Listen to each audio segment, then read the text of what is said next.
Fu Ruyan found herself traversing time, reborn as a newborn infant. The narrative unfolded with the revelation that her mother, a princess and sister to the emperor, had passed away early. Her brother, the legitimate son of the princess, had been swapped at birth and ultimately met a tragic end in the streets. Even Fu Ruyan herself faced the imminent fate of being replaced and sold to a brothel. She lamented her misfortune silently, desperately calling out in her heart, "Mother, save me. Someone seeks the life of your precious daughter." The princess, Su Yingwei, was indignant at the thought of a scoundrel daring to harm her. The tale chronicled Fu Ruyan's journey to alter her destiny as a mere pawn. Chapter 1. Rebirth. Yet unfortunate Fu Ruyan met her end in a devastating fire. Upon regaining consciousness, she found herself enveloped in warmth, facing a blinding light. With a feeble cry escaping her lips, she felt the light pierce her vision, and she fell into a warm embrace. "Congratulations, Your Highness, you have given birth to a daughter," the midwife proclaimed reverently, kneeling in joy. Soon after, she was taken into another's arms, and before she could wail, a large hand covered her mouth and nose. Could it be? After such a challenging rebirth, was she destined to die immediately? Was the heavens toying with her? The princess, Su Yingwei, struggled to open her eyes, gazing at her husband, Fu Fengzi. Weakly, she implored, "Husband, let me hold our daughter." Fu Fengzi tightened his grip on the child, his expression shifting from annoyance to gentleness as he replied, "My lady, our daughter is frail and cannot even cry. I must have Dr. Chen examine her. Please rest." Su Yingwei was momentarily taken aback, tears welling in her eyes. "Is my daughter also weak? Why? Both my children were like this at birth. Have I committed some grievous offense?" As she spoke, her sorrow cascaded down her cheeks. Fu Fengzi suppressed his disdain and gently reassured her, "Do not worry, you are aware of Dr. Chen's skills. Did our son not recover? Please, you rest. I shall take our daughter outside." The infant Fu Ruyan was left bewildered by their conversation. Princess? Doctor? Were her siblings frail at birth? The plot felt eerily familiar. Was this not the story she had been reading before the fire? In the narrative, Fu Fengzi, though a mere son of a marquis, had captured the heart of the beloved sister of the emperor, Su Yingwei, and thus became a prince consort. Su Yingwei was devoted to Fu Fengzi, who, despite not being permitted to attend court, was granted a position through her pleas to her brother. Yet Fu Fengzi was a true scoundrel, leading to Su Yingwei's demise and ultimately colluding with enemies to overthrow the dynasty. The most tragic twist was that her true daughter was swapped at birth, replaced with the daughter of his mistress. The counterfeit daughter thrived under Su Yingwei's care, receiving a noble title, while her true daughter was sent to the countryside to grow up, destined to be sold to a brothel. The thought of her grim fate filled Fu Ruyan with urgency. "Mother, mother, do not let that scoundrel take me away. If you do not stop him, you shall never see your beloved daughter again." Just as Su Yingwei was on the verge of slumber, a small voice startled her awake. Who was speaking? What was this about a mother and a scoundrel? She glanced around the room apart from the midwife and her husband. Only she and her swaddled daughter remained. The infant's voice seemed to be calling her mother. Could this be her daughter's heart's plea? Before she could ponder further, Fu Fengzi turned to leave with the child, prompting Su Yingwei to instinctively grasp his garment. "Husband, I wish to see our daughter." Faced with her insistence, Fu Fengzi barely concealed his revulsion, forcing himself to remain calm as he said, "My lady, you are weak, and our daughter requires a doctor's attention. Do not waste time." With that, he brushed her hand away and summoned the maid waiting outside. "Qingzhu, come in and assist the princess with her grooming, allowing her to rest properly." "Yes," responded the maid, hurrying in. Yet Su Yingwei clung to Fu Fengzi once more, her voice tinged with desperation. "Husband, I too wish to see the doctor. Let him examine both me and our daughter. I do not want to be far from her after giving birth." Fu Fengzi's expression darkened as he questioned, "What do you mean by this? Do you not trust me? After so many years of marriage, do you still harbor doubts about my capabilities?" He spoke with calculated intent, fully aware of how to manipulate Su Yingwei. What did her royal status matter? Before him, she was but a docile creature he could easily control. As anticipated, Su Yingwei lowered her head submissively, devoid of any regal authority, and pleaded, "Husband, That is not my intention. Alas, Fu Ruyan lamented, it appears I cannot escape this calamity today. Though my mother is beautiful, she possesses a romantic mind. The voice returned, and Su Yingwei's body trembled slightly. Her previous words stuck in her throat. What was this about a mistress's daughter? Her beloved husband had a mistress? Had a daughter with her? And was he planning to switch their daughters? The flood of revelation struck Su Yingwei like thunder, leaving her momentarily speechless. Had all their years of affection been a fraud? Since that is not your meaning, what is your intention? Fu Feng's oppressed, noting her refusal to release him. I see you have never regarded me highly. You are a lofty princess who believes I am unworthy of you. Is that it? In the past, such remarks would prompt Su Yingwei to lower herself in appeasement. Fu Fengzhe was confident that this instance would be no different. However, to his surprise, tears glistened in Su Yingwei's eyes as she hastily concocted a plausible excuse. If I look down upon you, why would I marry only you? Before our daughter was born, my brother sent a jade bracelet, insisting I must personally adorn our daughter with it. Husband, you must understand that one must not defy Imperial edicts. Fu Fengzhe's anger flared further. What did she mean by invoking the Emperor against him? Yet, that was the Imperial command. He was but a subject, and disobedience would bring dire consequences. Suppressing his fury, he replied, the Emperor is considerate if that is the case. You may adorn her with it. Reluctantly, he handed the child over to Su Yingwei. She took her daughter, gazing at the soft, delicate infant nestled in her arms, her heart melting completely. How adorable her daughter was. Yet, Fu Fengzhe intended to replace her? Was his conscience devoured by a beast? As she no longer had to worry about being taken away, Fu Ruyan sighed in relief. Fortunately, my uncle is wise and provided my mother with the jade bracelet in advance. Otherwise, her romantic mind would surely allow that scoundrel to take me away. Oh, my fate is truly unfortunate. Su Yingwei, criticized by her daughter, merely sighed. Husband, shall we name our daughter? As she carefully took out the jade bracelet to adorn Fu Ruyan, she cautiously inquired of Fu Fengzhe. Chapter 2. The Awakening of the Romantic Mind. To her surprise, Fu Fengzhe's expression changed, and he stammered, My lady, as the esteemed princess, you should name our daughter. He had indeed named a daughter, but not for this one. It was for his cherished lianer, Fu Ruyan. Su Yingwei discerned his unease, feeling an unbearable bitterness within her heart. Yet she uttered, Then let it be Ru Yin. That's the same as my name? Fu Ruyan sounds delightful. I like it. Is this what they call a mother-daughter bond?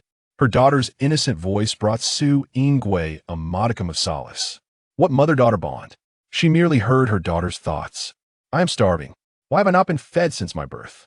Fu Ruyan, feeling temporarily safe, suddenly became aware of her hunger and began to wail. By the way, where's the wet nurse that Wenying found? Su Yingwei inquired of Qing Zhu beside her. Ruyan must be hungry. Please bring her here. Yes, your highness.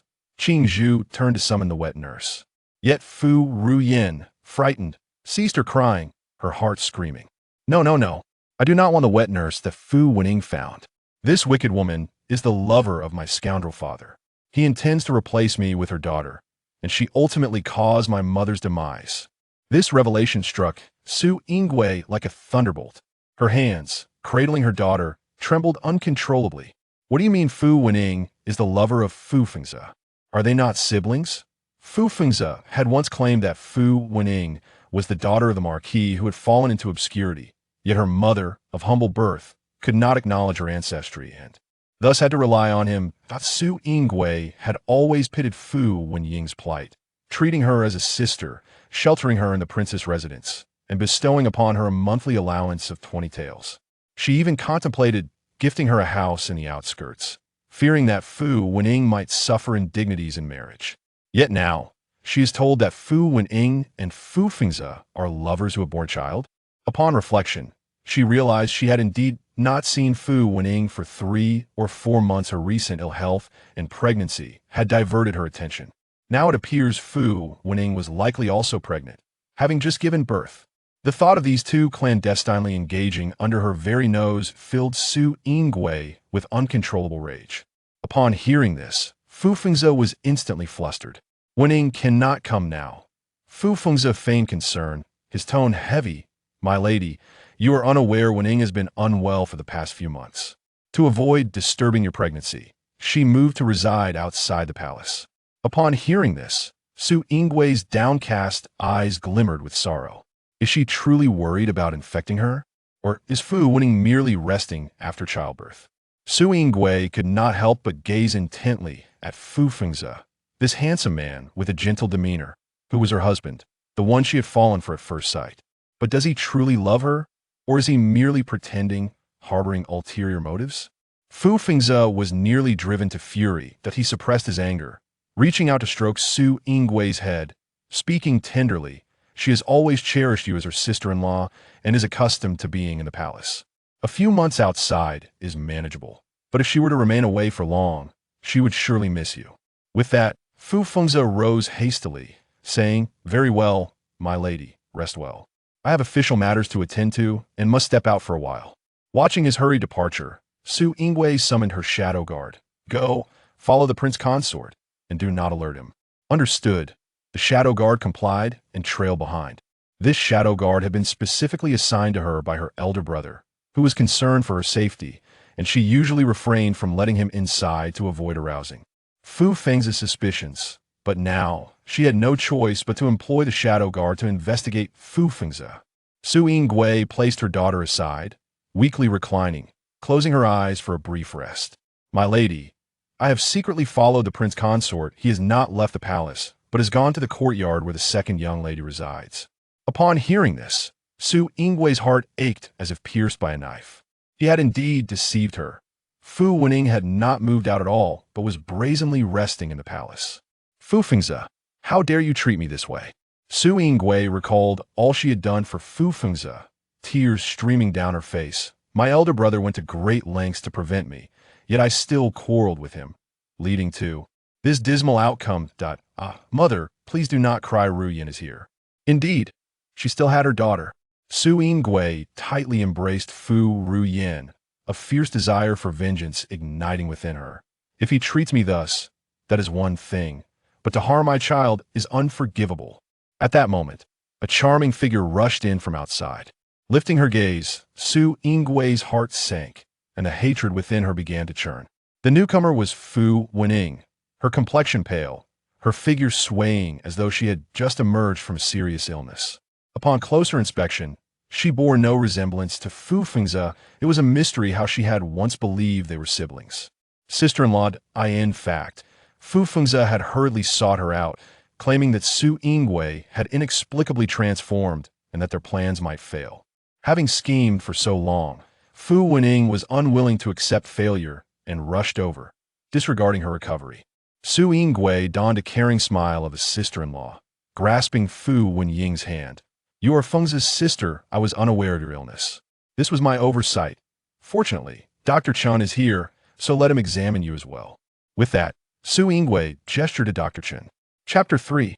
Just given birth. Dr. Chun promptly approached to take Fu Wenying's pulse. Su Yingui secretly observed Fu Wenying, only to find that she exhibited no signs of guilt, extending her hand for Dr. Chun to check her pulse openly. "Dr. Chun, how is the second young lady's health?" Su Yingui was taken aback. Was it merely a cold she had caught, rather than having just given birth? How noisy! Fu Ruyan, already impatient from hunger, grumbled inwardly. This doctor must have been bribed by that scoundrel father, and that wretched woman. How could he possibly speak the truth? If mother truly wishes to help her, she should invite the imperial physician. Hearing her daughter's thoughts, Su Yingui felt a stirring within her. "What do you mean by that?" "I am merely concerned for you. Dr. Chin states you have merely caught a cold, yet you have not recovered for months. It is best to invite the imperial physician to take a look." Without giving Fu Wenying a chance to refuse, she instructed a nearby maid, Qing Zhu, "Take my token and summon the imperial physician." "Yes." Qing Zhu immediately set off. This flustered Fu Wenying, her already pale complexion growing even worse as she repeatedly declined. "There is no need to trouble the imperial physician. Sister-in-law, it is just a minor ailment." Wenying, before she could finish, Su Yingui sternly interrupted. "You've been ill for months, and I was unaware. It is my duty as your sister-in-law to summon the imperial physician. Or do you believe it wrong for me to show concern?" Fu Wenying opened her mouth slightly, but no retort came forth. Soon, the Imperial physician arrived. "Greetings, Your Highness." "Master Sun, please rise quickly. This is my husband's sister, who has reportedly suffered from a cold for months without recovery. Please examine her." Su Yingwei held on to Fu Wenying, who wished to evade the examination, forcibly pulling her hand from Master Sun to take her pulse. "Wenying, do not shun medical care." After examining her, Master Sun exclaimed, "Young lady, you have just given birth. How can you be up and about? This is not conducive to your recovery." Upon hearing Master Sun's words, Su Yingwei felt her heart shatter completely. What her daughter had said was all true. Suppressing her bitterness, she feigned concern, asking, "Wenying, you have been away from the palace for months. Were you nurturing a pregnancy and giving birth? But you are not yet wed. Whose child is it?" Fu Wenying was now in a state of panic. She had not exposed any slip-ups. So how had Su Yingwei discovered the truth? She stammered, "I. Did you allow someone to?" No, it is not." Fu Wenying shook her head repeatedly, and in a moment of desperation, resorted to fabricating a falsehood. "I have a favored suitor who has promised to take me as his wife." "Is that so? How delightful," Su Yingwei remarked, feigning joy as she scrutinized Fu Wenying's guilty expression. "Which young master is this? Why must he wait until after your childbirth to marry you?" "Fear not. Dear sister-in-law will advocate for you if necessary. I could even persuade the emperor brother to grant you a marriage." These words utterly severed Fu Wenying's escape route. Indeed, she became even more flustered. The suitor she cherished was none other than Fu Fengzi. Moreover, she could not leave the princess's residence, for what would become of her child? After years of plotting with Fu Fengzi, how could she continue? With a determined bite of her lip, Fu Wenying unexpectedly knelt before Su Yingwei. "Sister-in-law, please do not worry about my affairs. In truth, that suitor deceived me after I became pregnant. He vanished. With no retreat left, it is imperative that I bear this child. If sister-in-law wishes to cast me away, then I would truly be left homeless." Su Yingwei's heart harbored a cold mockery. She was indeed audacious in her claims. Yet, she was not prepared to let it rest there. Since he is a faithless man, it is all the more reason to pursue this matter relentlessly. Rest assured, sister-in-law will not stand idly by. "There's no need, sister-in-law, enough." Su Yingwei interrupted Fu Wenying's protest, her tone stern. "This matter concerns not only your personal affairs, but also the reputation of my princess's household. You need not speak further of that faithless man. I will uncover the truth." Fu Wenying's heart turned to ash, desperate to consult Fu Fengzi regarding their next steps. Meanwhile, Su Yingwei's gaze fell upon Dr. Chun. "Dr. Chun, why did you lie earlier? If the second young lady has any health issues, can you bear the responsibility?" Faced with her reproach, Dr. Chun panicked. "Your Highness, please forgive me. My medical skills are lacking, and I failed to discern it. Is that so?" Su Yingwei's voice was soft, yet left no room for dispute. "Since your skills are insufficient, it would be best for you to retire. Qing Zhu, settle Dr. Chen's monthly payments." "Yes," Qing Zhu complied. Dr. Chun, drenched in sweat, collapsed to the ground, unable to fathom that his moment of greed had cost him his livelihood. At that moment, a maid entered with a bowl of herbal medicine. "Your Highness, it is time to take your medicine." She respectfully presented the concoction to Su Yingwei. Upon catching a whiff of the medicinal aroma, Fu Ruyan turned her head away in distaste, mentally cursing. "This medicine stinks. How foolish of mother to accept it. One might as well be fed poison." Just as Su Yingwei prepared to drink the medicine, a shiver coursed through her body. Poison? Indeed, this medicine was purportedly a tonic prescribed by Fu Fengzi. Could it be that her recent ailments stemmed from consuming this concoction? The thought of such a possibility twisted her heart in anguish, plunging her into despair. Those treacherous lovers. She vowed they would pay a grievous price. Unaware of Su Yingwei's thoughts, Fu Wenying noticed her reluctance to drink the medicine and stepped forward to take the bowl. "Sister-in-law, you need not worry about me. My status is already lowly. Carrying a child alone is of little consequence. Your health is of utmost importance. Please take your medicine first." With that, she brought the bowl to Su Yingwei's lips, intent on personally feeding her. Hearing this, Fu Wenying's hand trembled, nearly spilling the medicine. This tonic was specially prepared for that wretched woman by Brother Zhe. She did not want her to drink it. Maintaining a forced smile, she feigned grievance. "Sister-in-law, what do you mean? You have been exceedingly kind to me. How could I take your medicine? How can that be considered taking?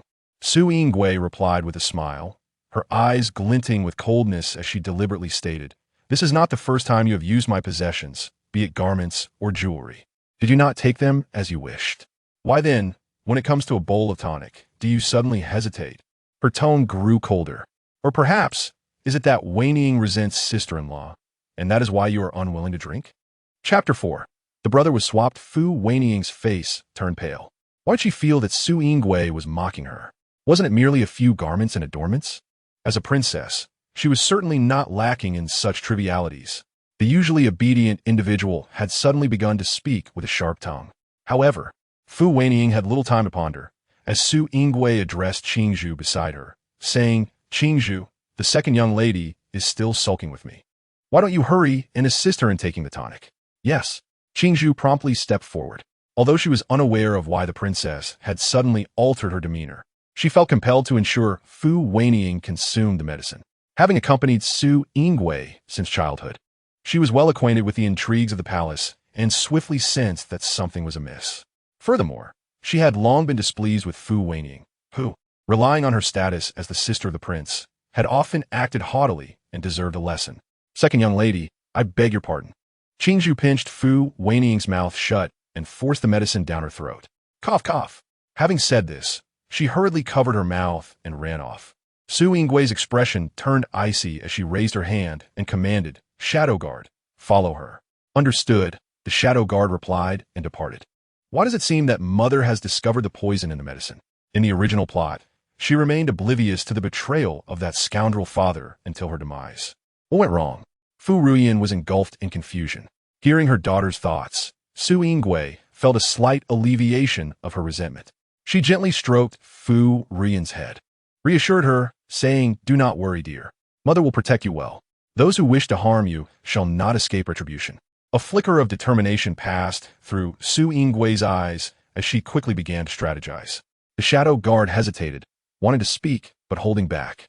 Noticing this, Su Yingwei understood that the Shadow Guard had certainly seen something he should not have. She sternly inquired, "Report truthfully. What did she do?" "Embraced her. Kissed her." "Fu Fengzi, how dare you treat my child in such a manner?" Su Yingwei was so incensed that she coughed up blood. "This is bad. That scoundrel father seems to have poisoned Mother, intending for her to gradually weaken. Could it be that there's no hope?" Su Yingwei stared blankly at her bloodied hands. This poison was meant to claim her life? A profound desolation enveloped her heart.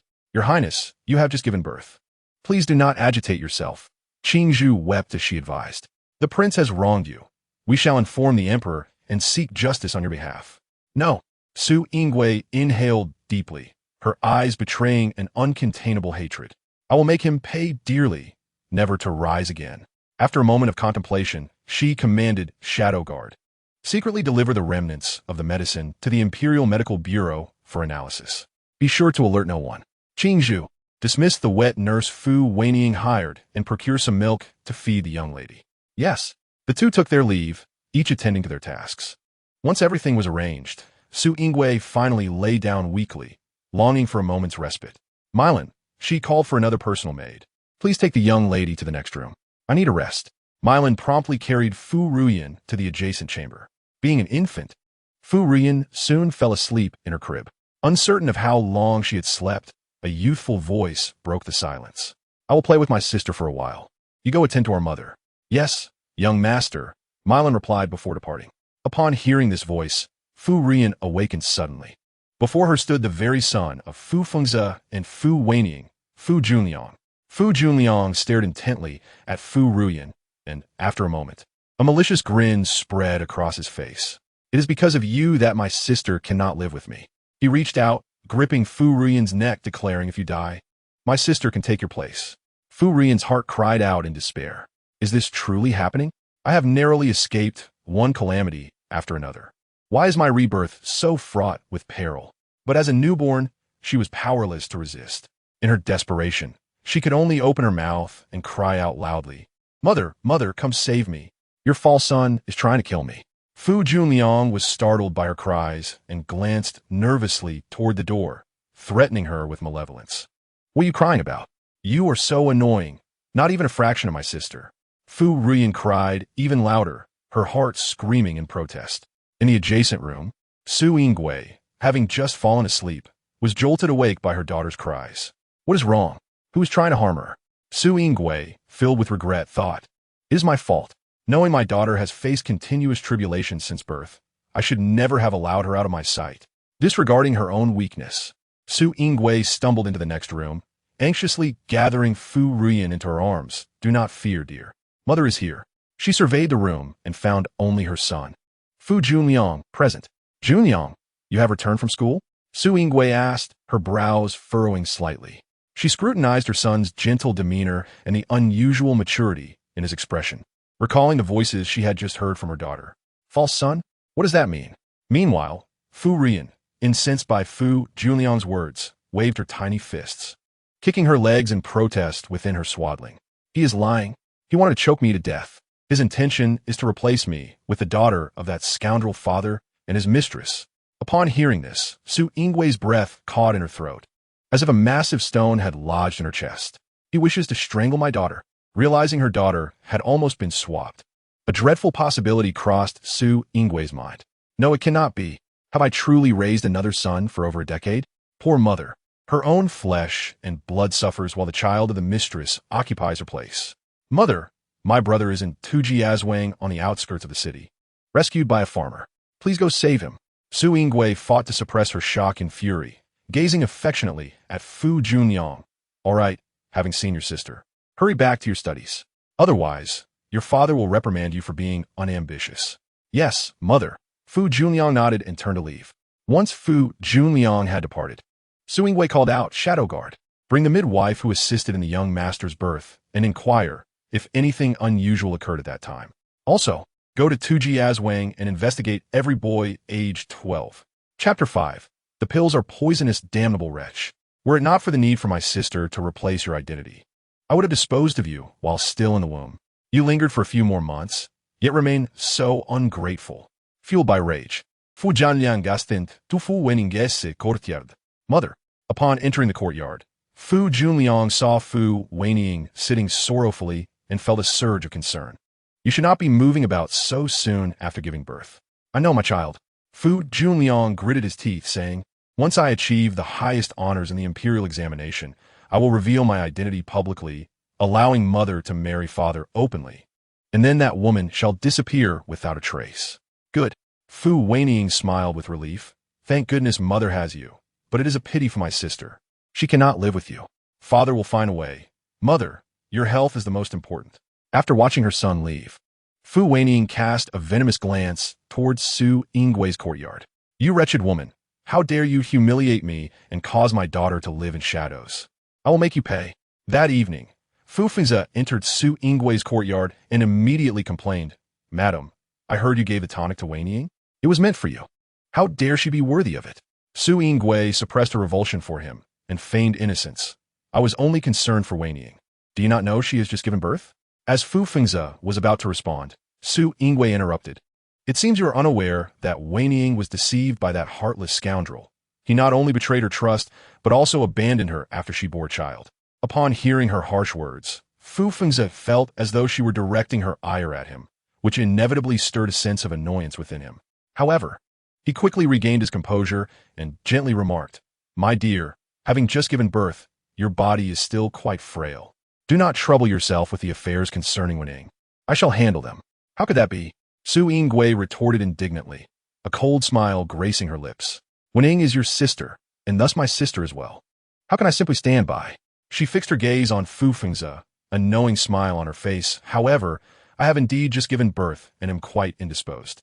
Indeed, Fu Fengze echoed, so you need not worry. I have already written to His Majesty. She declared. What? Fu Fengze exclaimed, taken aback. You have actually alarmed the emperor? Fu Ruyan, who had been sleeping, was startled awake by Fu Fengze's outburst. What is this scoundrel doing here again? Is he plotting against me once more?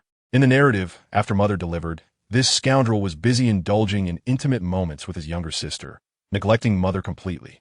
Why has he come to mother today? Su Yingwei's eyes flickered with anger at her daughter's thoughts, yet she maintained her composure. What is the matter? She feigned surprise, patting her chest. What is you so upset, my husband? I only asked His Majesty to investigate for Wenying's sake. Or do you consider it trivial that your sister is being mistreated? Once again labeled as a scoundrel, Fu Fengzi felt his temper flare, yet he found himself at a loss for words. No, this is a family disgrace. How can we disturb His Majesty over such a trivial matter? Fear not, my husband. I am of royal blood. Matters of the princess's residence are royal matters. My brother will not turn a blind eye. Su Yingwei's expression was gentle. My brother has said that anyone who bullies me is akin to bullying him. Those scoundrels dare to offend the princess's residence, which equals offending the royal family. Fu Fengzi's countenance darkened. Why does this wretched woman speak so harshly today? Could she have uncovered something? That cannot be. She is merely a fool, resorting to seeking His Majesty's aid. He inhaled deeply, placing a hand on Su Yingwei's shoulder. In that case, I would appreciate it if you could speak favorably of me before His Majesty. Very well, Su Yingwei nodded. Seeing her acquiescence, Fu Fengzi dismissed his suspicions. He produced a pill and said, by the way, you have given nourishing medicine to Wenying, so do take this pill as well. It will be beneficial for your health. However, in the plot, Mother only has 6 months left to live, and this poison is quite potent. Even the Imperial physician could not detect it. Su Yingwei clutched the hem of her garment tightly, suppressing her hatred while stifling the impulse to confront Fu Fengzi right then and there. Yet, with the populous nature of Tuji Yazwang, it would take time to ascertain the whereabouts of her son. Until she found him, she could not afford to sever ties with them. With a forced smile, Su Yingwei accepted the pill. You are truly kind to me, my husband. As long as you recognize my kindness, that is sufficient. Do consume it promptly, Fu Fengzi replied, a glimmer of coldness flashing in his eyes. That afternoon, upon hearing that this wretched woman had made Wenying drink the medicinal concoction, he had anticipated she had discovered something. To ensure his plan proceeded smoothly, he had even taken the trouble to have another pill prepared for her. Now it appeared that this fool had not realized anything. Under his watchful gaze, Su Yingwei had no choice but to swallow the pill. Mother, do not eat it. It is poisoned. Upon witnessing her mother consume the pill, Fu Ruyan cried out in distress, attracting Fu Fengzi's attention. Seizing the opportunity while he was distracted, Su Yingwei quickly spat the pill in her hand and concealed it beneath her pillow. When Fu Fengzi looked up again, he could only see her swallowing motion and assumed she had ingested it. After feeling a sense of relief, Fu Fengzi could not help but glare at Fu Ruyan, irritated that she had already begun to disturb the peace. He thought to himself that she needed proper education from her mother. I shall destroy you, scoundrel, when I grow up, Fu Ruyan declared, incensed. Though Su Yingwei's eyes flickered with anger, she maintained her facade of submission. It is my duty to support my husband and raise our children.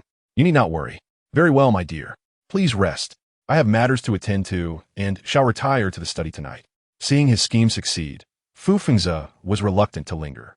He intended to spend more time with Wenying, who had just given birth and needed her husband by her side the most. Chapter 6. With the emperor as a shield, no sooner had Fu Fengzi departed than Su Yingwei's tears began to cascade down her cheeks. Having just given birth, she felt utterly shattered at this moment. After years of marriage, believing in their harmonious and affectionate union, she was suddenly confronted with the realization that everything had been a meticulously crafted facade, a mere illusion. How could Su Yingwei not be heartbroken? After all, the love she had given was genuine. Lying in the cradle, Fu Ruyan gazed at her mother, fragile as a porcelain doll, and reached out her tiny hand. Her eyes filled with concern. Why is my beautiful mother crying? Surely it is because of that wretched man. Fu Fengzi, who relies on others, engages in despicable acts behind our backs. I will protect my mother and ensure that neither he nor his mistress can harm her.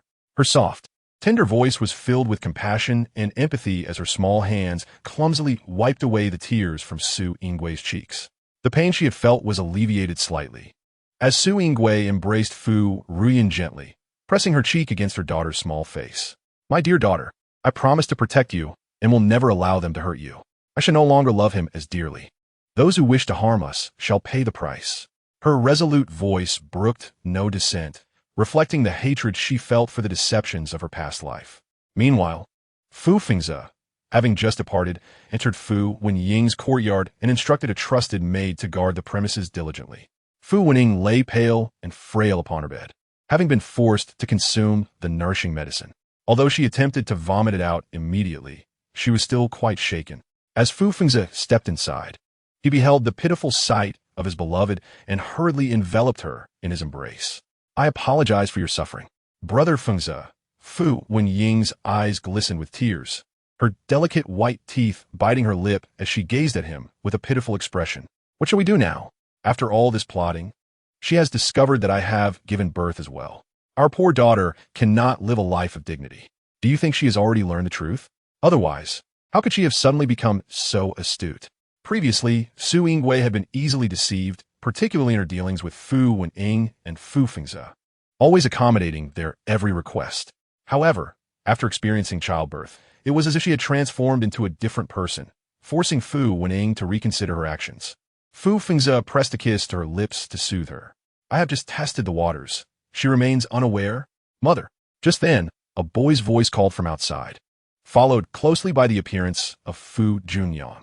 He observed the frail Fu Wenying and the sleeping infant, his eyes filled with resentment. He hastened to the bedside, filled with agitation. Mother, how are you?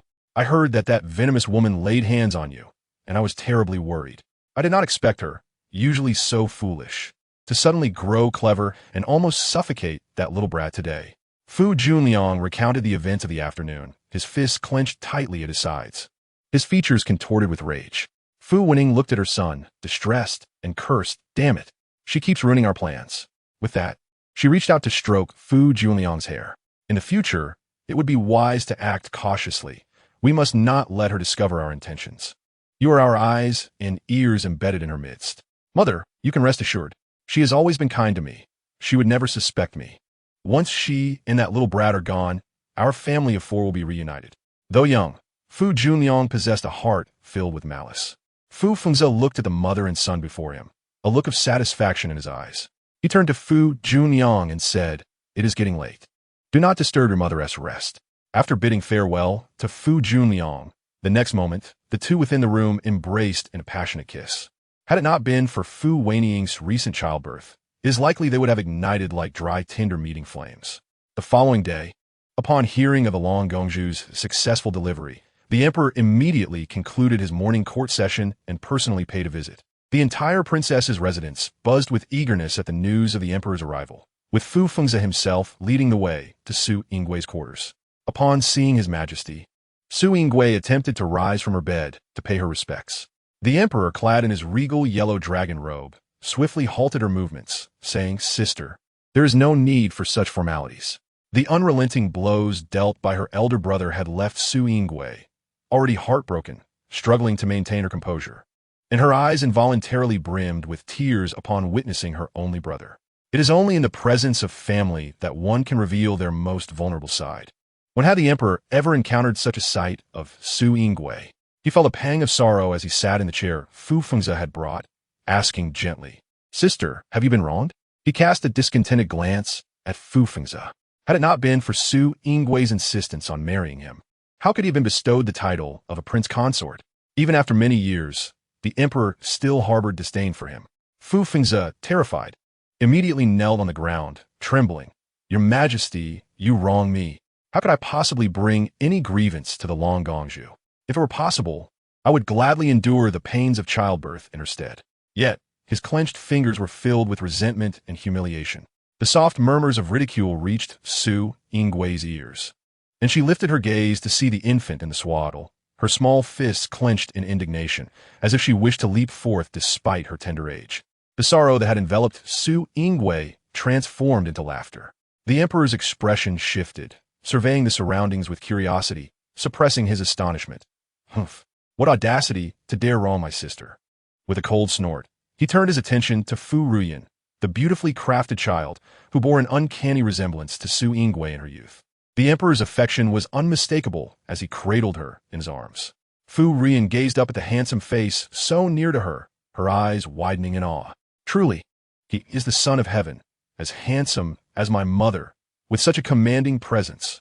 Alas, despite the nation's strength, there are internal and external troubles. To protect my mother, I must endure, for before a prosperous era can be established, my own son may conspire against me for the throne. What a pity for my dashing, ambitious uncle, the emperor. The renewed whispers caused the emperor's grip on the babe to momentarily stiffen, his dark pupils abruptly contracting. Conspiracy? Usurpation? Who speaks thus?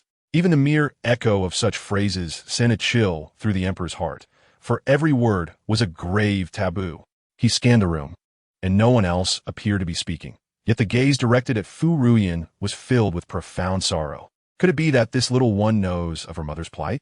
Having long held power, the emperor was adept at concealing his emotions, deftly masking the fleeting surprise that had crossed his features. Chapter 7.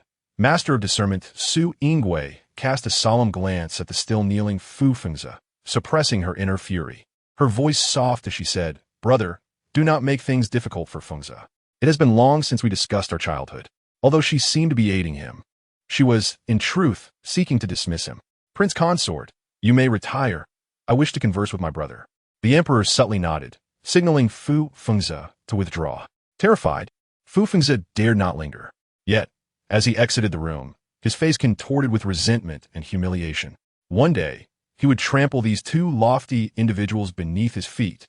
Inside, Su Yingwei gestured to Qingzhu to guard the door. Her vigilant demeanor caused the emperor to furrow his brows. His pure-hearted sister rarely displayed such a serious countenance. "My beautiful mother was nearly harmed.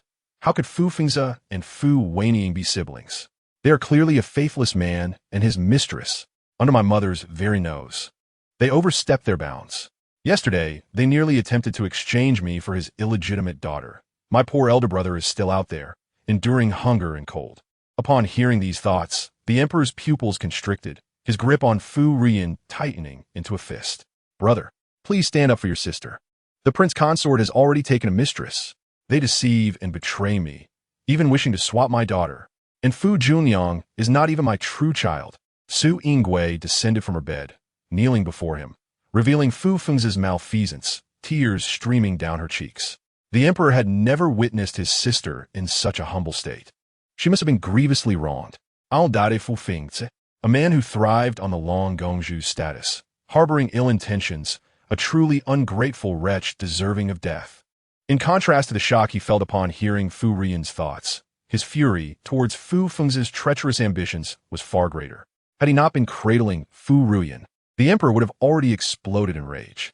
Fu Ruyan observed the emperor's mounting anger. His once dignified features now radiated a chilling aura as he declared, "Those who dare deceive the royal family shall face the annihilation of their entire clan." This proclamation caused Fu Ruyan's eyes to sparkle, her small hands clutching the emperor's robes as she murmured, "Uncle Emperor is so handsome, but my brother has yet to be found. He cannot be harmed just yet." Her words left both adults momentarily breathless, the emperor's emotions becoming increasingly intricate. Having witnessed too many sordid affairs, he knew well the treachery of human hearts. Thankfully, his sister could not hear Fu Ruyan's thoughts. Otherwise, how could she bear it? "Brother." Su Yingwei gazed resolutely at him. "But I wish to avenge myself. They have wronged me, harmed me, tearing me from my flesh and blood. How could I easily forgive them?" Looking into her bloodshot eyes, the emperor sighed deeply. "You are my sister. I do not wish for your hands to be stained with blood.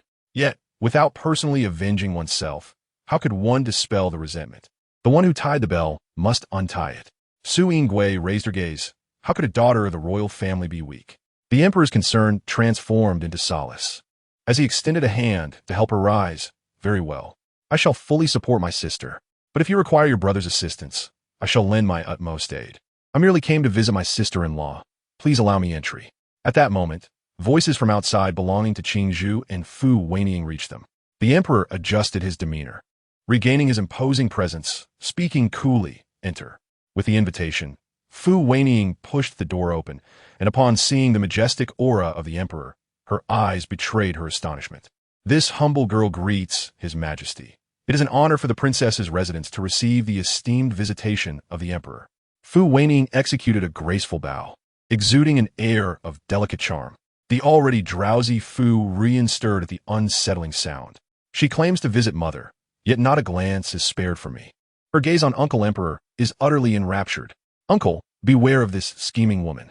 TSK, she even went so far as to apply makeup. Her schemes run deep.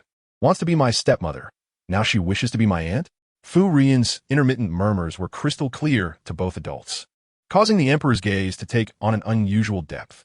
His eyes fell upon Fu Wenying. The flushed cheeks bore no trace of the weakness or pallor from childbirth. She evidently still had the energy to apply rouge. This woman possesses a cunning mind.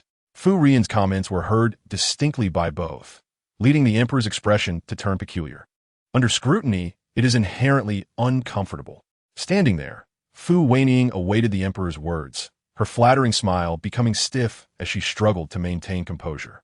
Just as she felt she could hold on no longer, she finally heard the authoritative voice of the emperor. I hear you were deceived by a faithless man, giving birth to a daughter? Just after childbirth, how do you have the time to adorn yourself? With this statement, Fu Wenying, who had been blushing, suddenly froze in place like a statue, the color draining from her face. To engage with foreign men is akin to being submerged in a pig's cage. For quite some time, Fu Wenying struggled to utter a complete sentence, yet her mind was already filled with countless curses directed at Su Yingwei. How could she have disclosed this matter to His Majesty?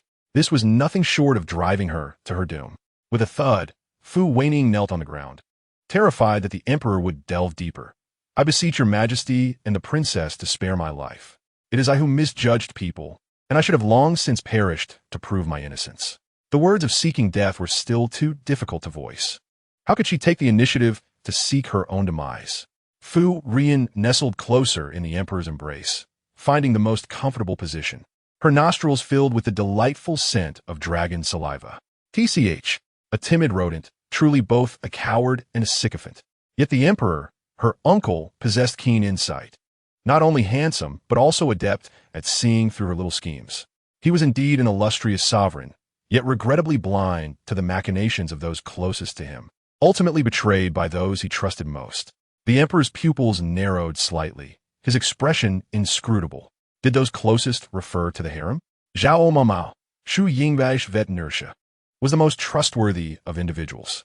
Su Yingwei bid farewell to the emperor as he departed, then turned to the still trembling Fu Wenying kneeling on the ground. Rise.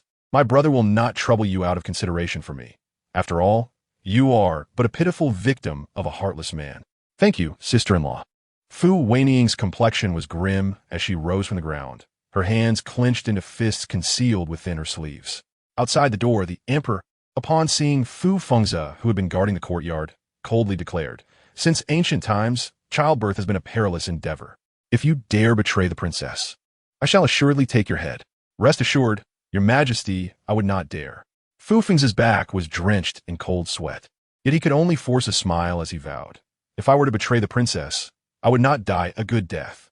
The emperor's gaze narrowed, a complex expression flitting across his face before he departed. Chapter 8. Non-existent only after the emperor left did Fu Fengzi finally relax his tense body. He glowered at the vanishing figure in the distance, wishing he could take his place immediately, had it not been for the pursuit of fame and fortune. Why would he have wed Su Yingwei? He had been forced to bow low, enduring the humiliation and oppression of the royal family.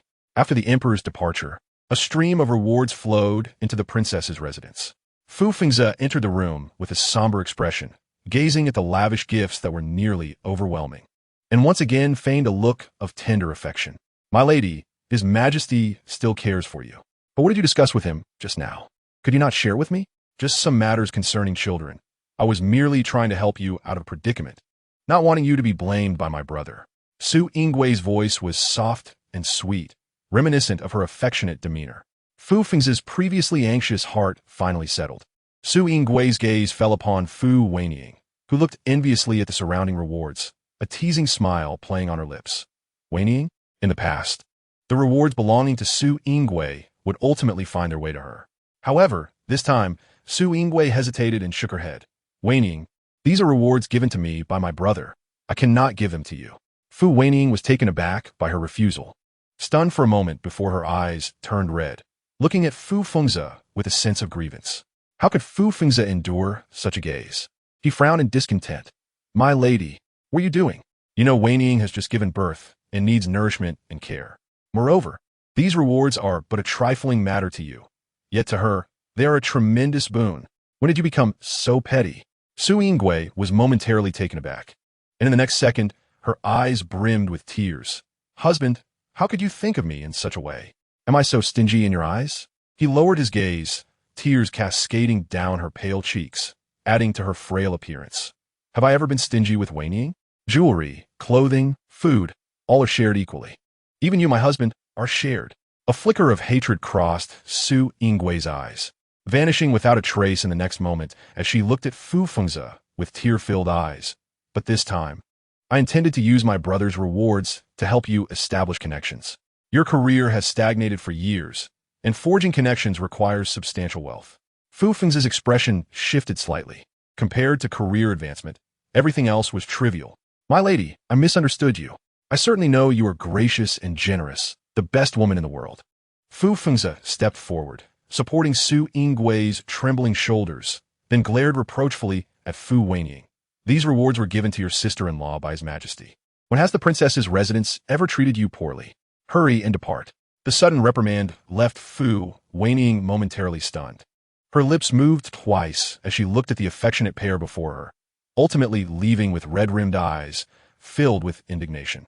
As soon as she left, Su Yingui discreetly freed herself from Fu Fengzi's embrace, wiping away the tears at the corners of her eyes. I understand your heart, my husband. I was merely too emotionally volatile. You should go and comfort Wenying. Your words were somewhat harsh. I have spoiled her too much over the years, fostering her small-mindedness.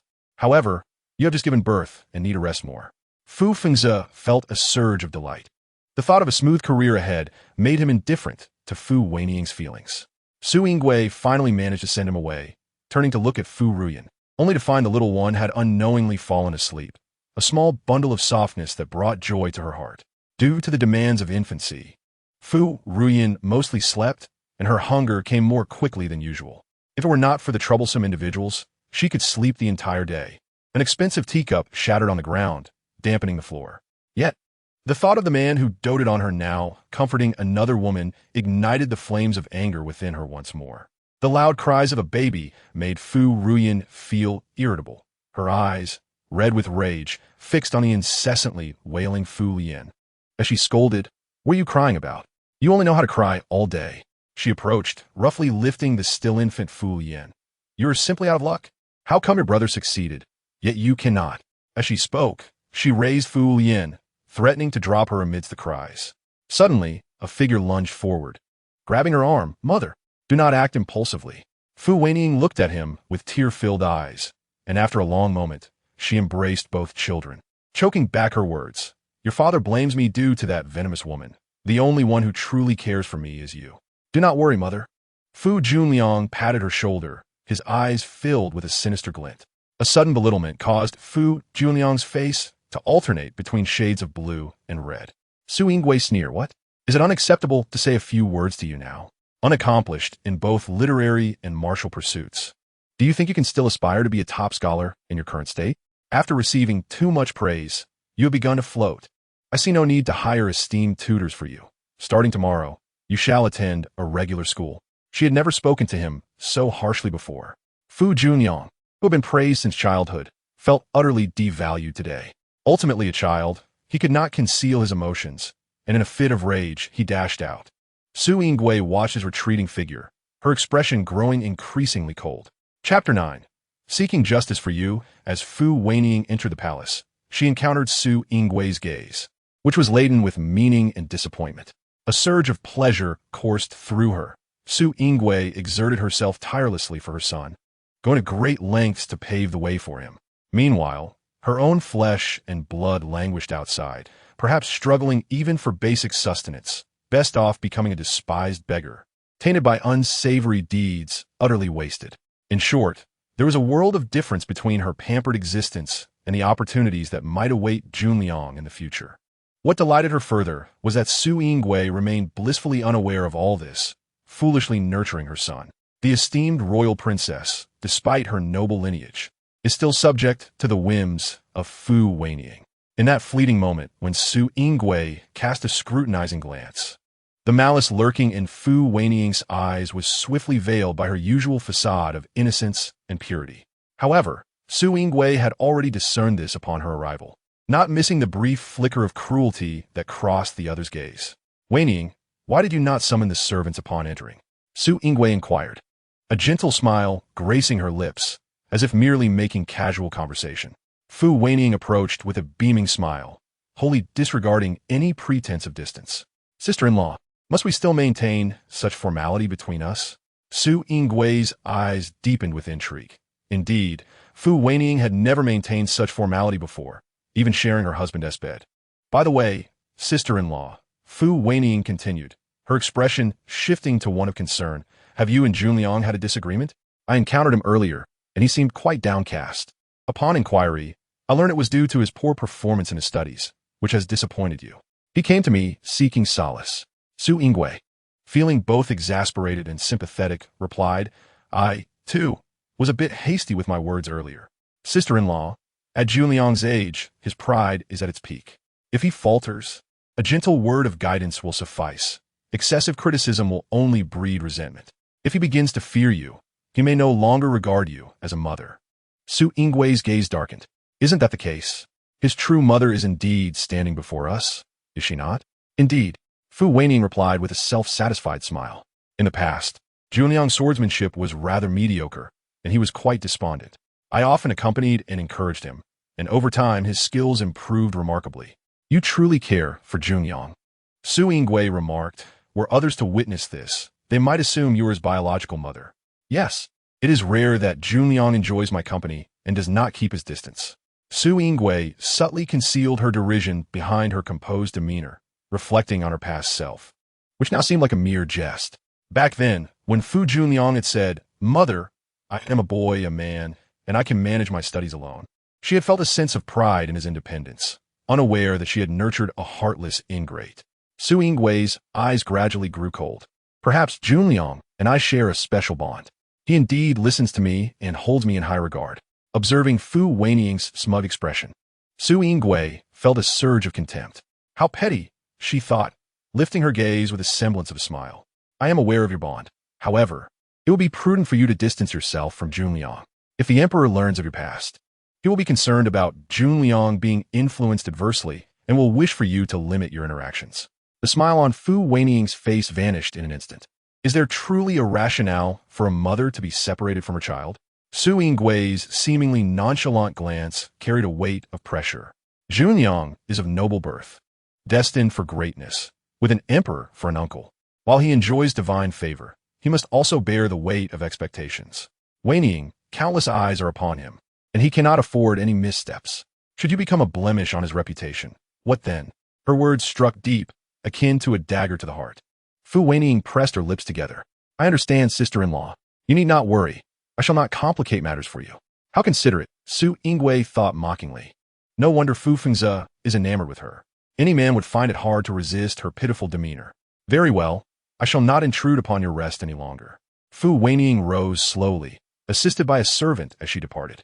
In the cradle lay a flawless infant, akin to white jade, peacefully asleep, while Fu Ruyan was confined within her tiny form, indistinguishable from any newborn, particularly fond of slumber. Gazing at the serene visage of her child, Su Yingwei felt her heart soften. Ruyan, my dear child, I shall never allow anyone to harm you. Yet, her other child, her own flesh and blood, remained lost to the world, leaving her in turmoil. Meanwhile, Fu Wenying stood at the desk, her eyes rimmed with red, quietly sobbing, resembling a delicate flower battered by the storm, pitifully vulnerable. Brother Fengzi, she is truly unbearable. She is envious of my closeness with Junliang, and under the guise of her status as the eldest princess, she demands that I cease all contact with him, even invoking the emperor to pressure me. Junliang is our own blood, Brother Fengzi. Can you truly bear to see us separated?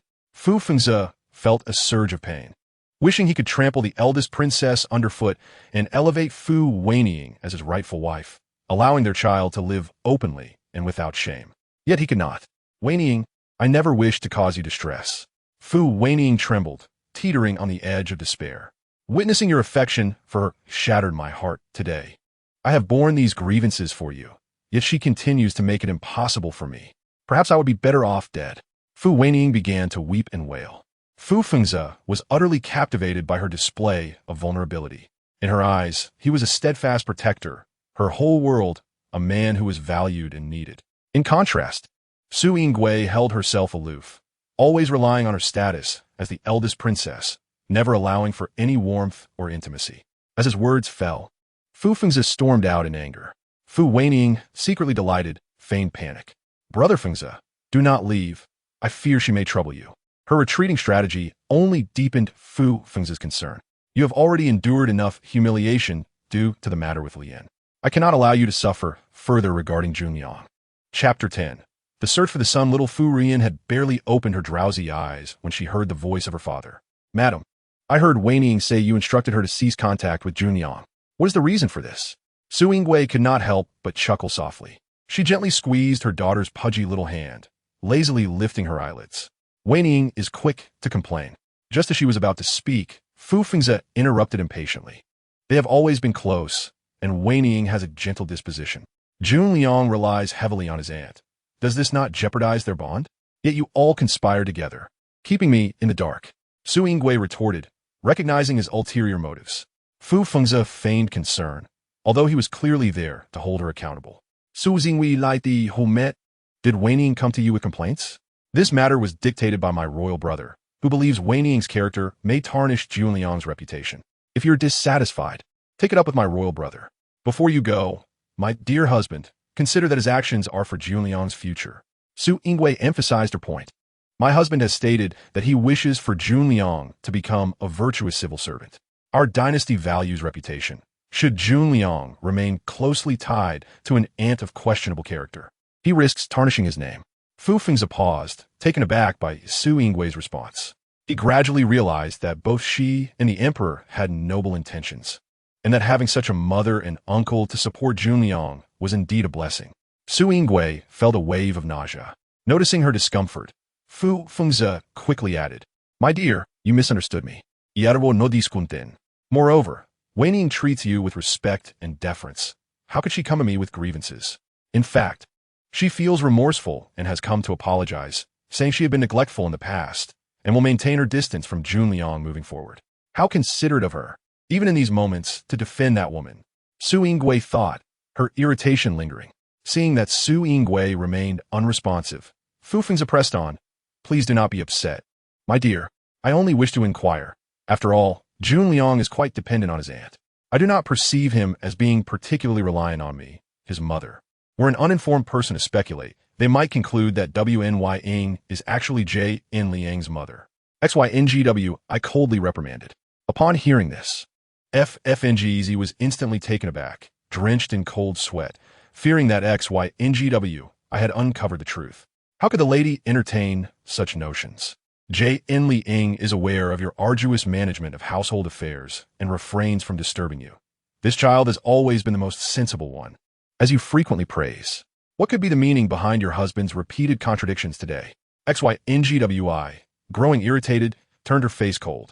After raising her son for so many years, it seemed to these people that it was merely a matter of course, especially from her bedfellow, who exhibited not a flicker of compassion, so brazenly self-righteous. How formidable, dear mother. Your daughter sees you in a new light. This is the way to be. This was the first disagreement since their marriage, and FFNGZ gradually lost his patience. Initially, he had intended to placate her, but unexpectedly, she turned the tables on him. He was emboldened, believing that once XYNGWI had reflected, she would come to him seeking reconciliation. Little did he know, the situation had already undergone a seismic shift. The delicate pink hand flailed in the air, and Shoryn grinned widely, striving to amuse her mother. Do not be disheartened, mother. Ignore those wicked people. Your daughter will always be by your side. XYNGW, I paid no heed to FFNGZ, who had departed in a huff. A deep-seated hatred brewed within her. That pair of treacherous individuals had concealed her son so thoroughly. Where could he possibly be? Although there are many residents in Tjijuing, the shadow guards would certainly leave no stone unturned, with no room for oversight. FFNGZ was cold-hearted, and FWN, Wying possessed a venomous heart. They would undoubtedly ensure my child endured hardship. I wonder if my child is subject to maltreatment. XYNGW, I closed her eyes in despair. So, mother is anxious about elder brother's situation. XYNGW, I held her breath in anticipation of her daughter providing information. Elder brother is exceptionally gifted. Mother should inquire whether there are any individuals of humble origin in Tjijuing who excel beyond the norm. Comparing with Mother's portrait would make it even easier. XYNGWI's spirits lifted instantly, and she promptly issued instructions eagerly hoping for news of her son. The following day, as XYNGW, I entertained her daughter with a rattle. Laughter filled the room, while faint cries wafted from outside. FWNYing once again intruded uninvited, collapsing onto the cold floor, her eyes red-rimmed, embodying a picture of profound grievance. XYNGW, I straightened slightly, observing FWNYing's one-woman show with an impassive demeanor, remaining silent. While I can endure the cold stares and mockery of the world, having erred, I deserve this. Yet I cannot bear to see Arlie N suffer prejudice because of me. Suddenly, FWNYing bowed her head to XYNGWI, sister-in-law. I implore you to assist me, have compassion for Arlie N, and adopt her under your name. If she could gain the protection of the Long Princess, her life would be much improved. Mother, please do not be deceived by her. Do not agree to the adoption. If the Long Princess's residence has 2 young ladies, my reputation will surely be muddied, and my marriage prospects will be snatched away. The sweet child's voice rang alarm bells in XYNGWI's mind, as she skillfully concealed her aversion towards FWNYing. WNYing, please rise. This matter may not be appropriate. Your royal brother harbors prejudice against you and likely would not consent to adopt your child under my name. FWNYing's face stiffened, momentarily forgetting to cry. Let us do this. I promise to endeavor to find you a good husband, and Arlie N can continue to live in the Long Princess's residence. I shall treat her as my own. Would this provide you with peace of mind? FWNYing was taken aback, unable to comprehend how the situation had escalated to this point. Previously, XYNGW would have tenderly helped her up, gently agreeing to her request. Now, with a new solution proposed by XYNGWI, still considering her well-being, if she were to reject it, it would be a sign of ingratitude. FWNYing could only muster the courage to accept, expressing her gratitude, just as she bid farewell to the troublesome FWNYing. Another annoyance arrived. Madam, I personally queued at our Y residence to purchase these pastries for you. This osmanthus crisp is their signature dish. Do hurry and try it. A gift without cause is either a deception or a theft. Chapter 11. Indulging in supplements XYNGW. I cast a glance at the osmanthus crisp already laid on the table, instinctively suspecting that it had been poisoned. It was not that she was overly paranoid, but rather that her husband truly had the audacity. She pursed her lips, having consumed a substantial breakfast, feeling quite satiated, and thus decided to forego the pastries for now. FFNGZ's gaze darkened slightly. Is my lady still sulking over yesterday's incident? I have recognized my mistake. Henceforth, I shall never contradict your words. If you instruct me to go east, I shall never venture west. Late affection is lighter than grass, especially when feigned. Little RYN pouted, venting her anger on behalf of her mother. After a flurry of sweet talk, XYNGWI's expression remained indifferent. I understand. Dear husband, I'm no longer angry. Please set the pastries aside for now. I shall eat them later. If you have no pressing matters, perhaps you should accompany WNYing. Her mood has been quite off lately. XYNGW, I merely wish to hasten his departure, fabricating an excuse. Why, my lady, do you speak with me now without looking at me? Have you perhaps changed your heart? FFNGZ remarked with a light sigh. Upon hearing this, XYNGW, I clench her fists, suppressing her disgust as she met FFNGZ's gaze. What nonsensical words are you uttering, my husband? I am simply a bit troubled due to recent matters. Please attend to your own affairs. I suddenly feel tired and wish to rest for a while. Well done, mother. Let's not engage with this duplicitous man. As a Long Princess, why should you endure such indignities? It would be best to divorce him and cultivate a multitude of suitors in the future. A slight twitch appeared at the corner of XYNGWI's mouth. Her precious daughter spoke so freely. Though FFNGZ was dissatisfied with XYNGWI's reaction, he dare not show it. Very well, my lady, rest well. I shall return to see you later. After encountering a setback with XYNGWI, FFNGZ felt an unnameable ire simmering within him. He arrived at FWNYing's courtyard, intending to seek solace from his delicate flower. This woman, XYNGWI, has been behaving peculiarly lately, treating others with a coldness that is markedly different from her usual demeanor, as if she were an entirely different person. Does brother FNGZ feel the same? I suspect it is due to the second pregnancy that her temperament has changed so drastically. That girl must not be a freak, right? That girl must have been born under an ill omen. It is because of her that Li N's path is obstructed. FFNGZ's expression contorted in disgust, failing to recognize that her YN was also his biological daughter.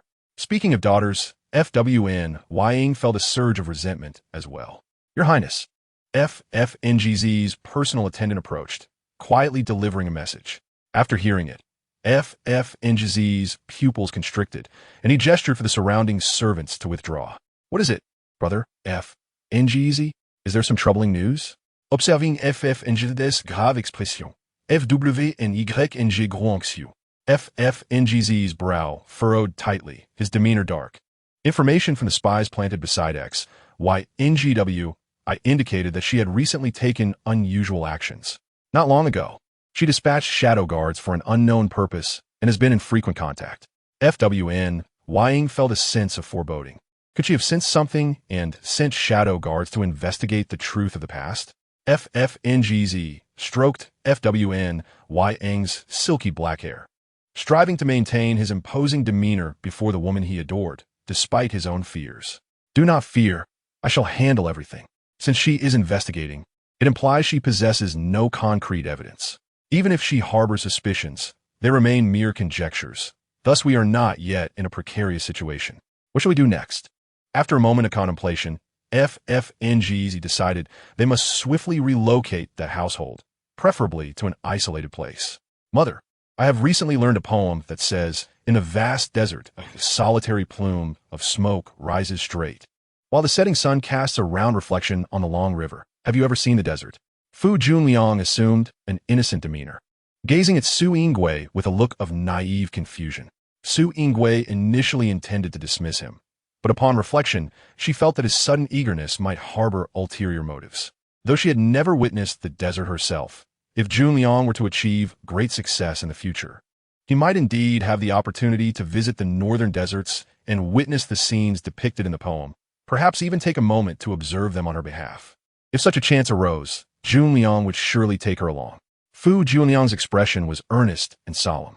In the past, Su Yingwei might have been moved to tears by such sincerity.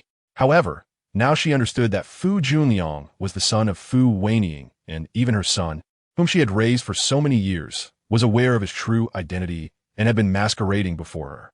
Very well, why not bring along your aunt? After all, you are quite close to her, are you not? A layer of shame covered Fu Junliang's face. Mother, it was my fault in the past. I have already realized my mistakes. You're the person in this world closest to Junliang. Gazing at his face, which bore the features of both Fu Fengzi and Fu Wenying, she found it difficult to muster any positive emotions. During the princess's confinement, a steady stream of valuable gifts from the palace flowed into her residence, including rare and precious tonics. Your Highness, Qingzhu entered with a furrowed brow. Su Yingwei looked up in confusion. What is the matter? Qingzhu pouted.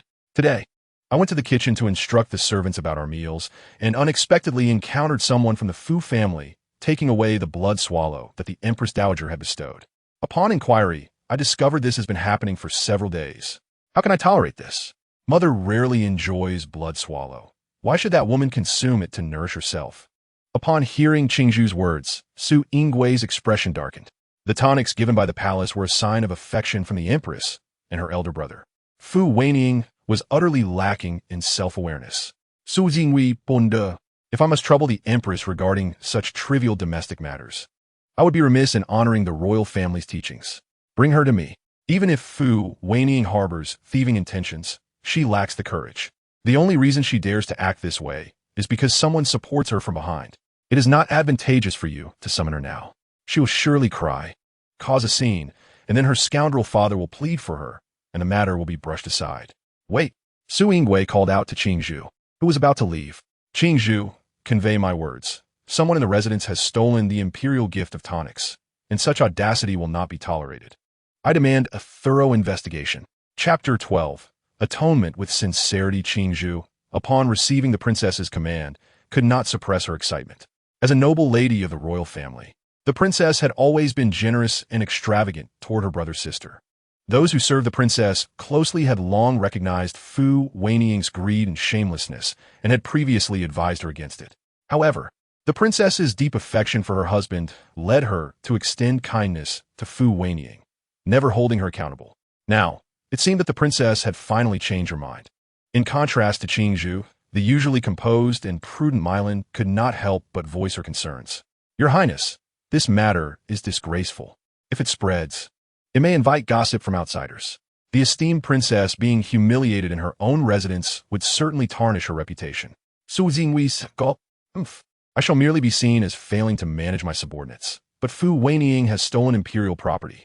I wonder how she will maintain her standing in the capital after this. The larger the commotion, the better. It must be so substantial that Fu Fengzi cannot cover it up, forcing them to come before me, tails between their legs. Furthermore, the servants in this residence require a thorough reassessment. Any of ill intent shall be promptly dismissed. Milan, the task of inspecting the household staff will be entrusted to you. Yes, I will see to it. Mother, you are so formidable. Mother, you are so powerful. Fu Ruyan flailed her little arms, inadvertently grasping her mother's jade bracelet and refusing to let go. Wow, it's so cool and comfortable. Su Yingwei was amused by her daughter's adorable antics. Do you want this jade bracelet? Yes, yes. One is not enough. 10 will be just right. Su Yingwei's smile brightened. On the day of your full moon celebration, I shall gift you one, my dear. By then, your royal uncle may bestow some rewards as well. I will ask him to select a mine for you, ensuring you have an endless supply of jade for a lifetime. Upon hearing this, little Fu Ruyan's already sparkling eyes shone even brighter. Yes, Ruyan want a mine. Ruyan want a mine. As this mother-daughter duo reveled in their joy, chaos erupted elsewhere due to Su Yingwei's command. At that moment, Fu Wenying was savoring the sweet taste of blood swallow.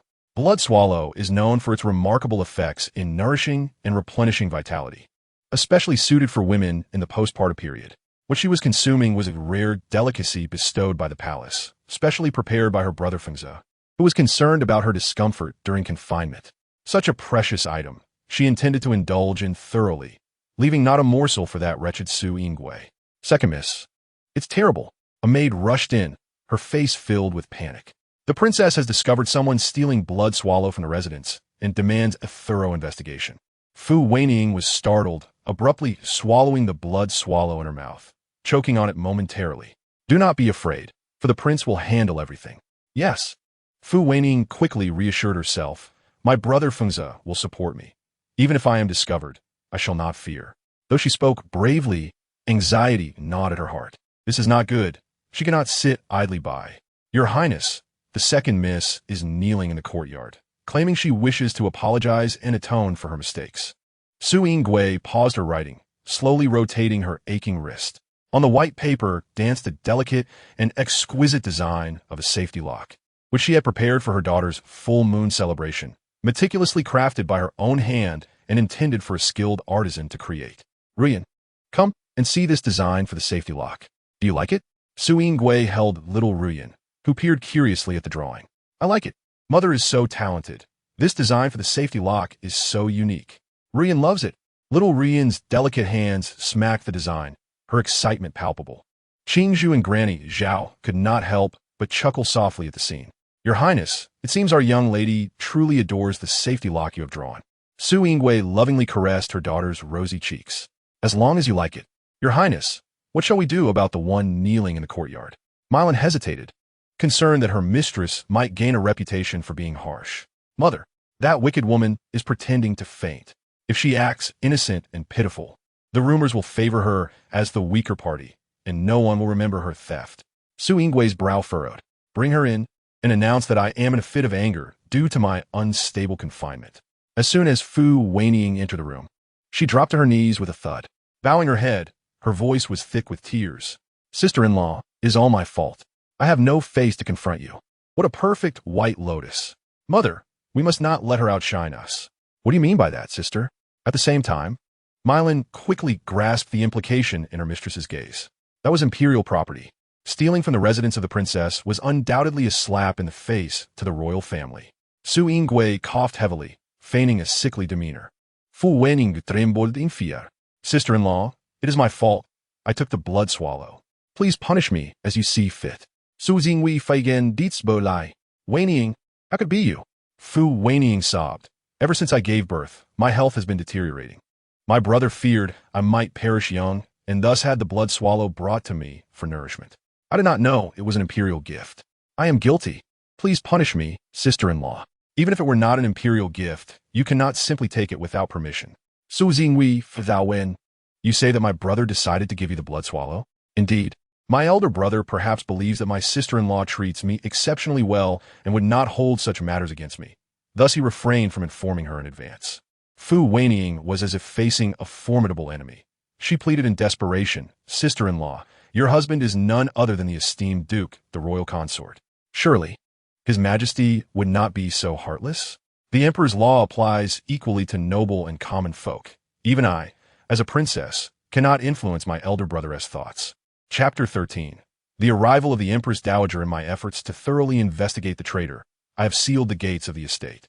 Such a commotion outside must have alerted the public to the loss of the imperial treasures from the princess's residence. Fu Wenying feigned ignorance, asking sister-in-law, "What will the outcome be?" "Stop pretending. Mother, quickly take action and punish her severely." Su Yingwei smirked slightly, her disdain evident. "Naturally, the traitor will be handed over to the palace for my elder brother and mother to deal with. According to what my sister just mentioned, the traitor must be the duke."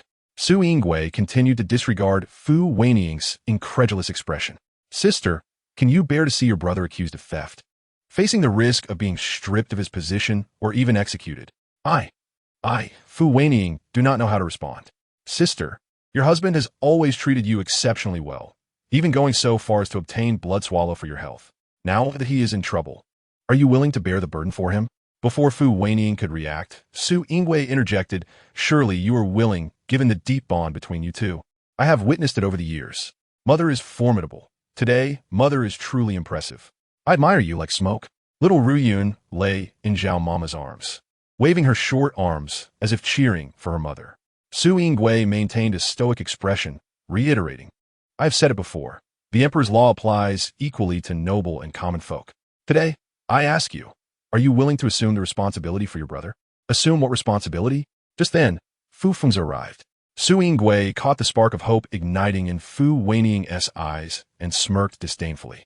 "Let us witness what choice our so-called father will make between his career and a woman."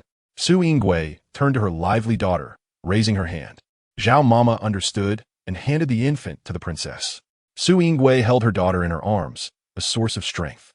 Meanwhile, Fu Wenying had already thrown herself at Fu Feng's legs, tear-streaked and pitiful, as she explained in fragmented words, "Brother, it was all my fault.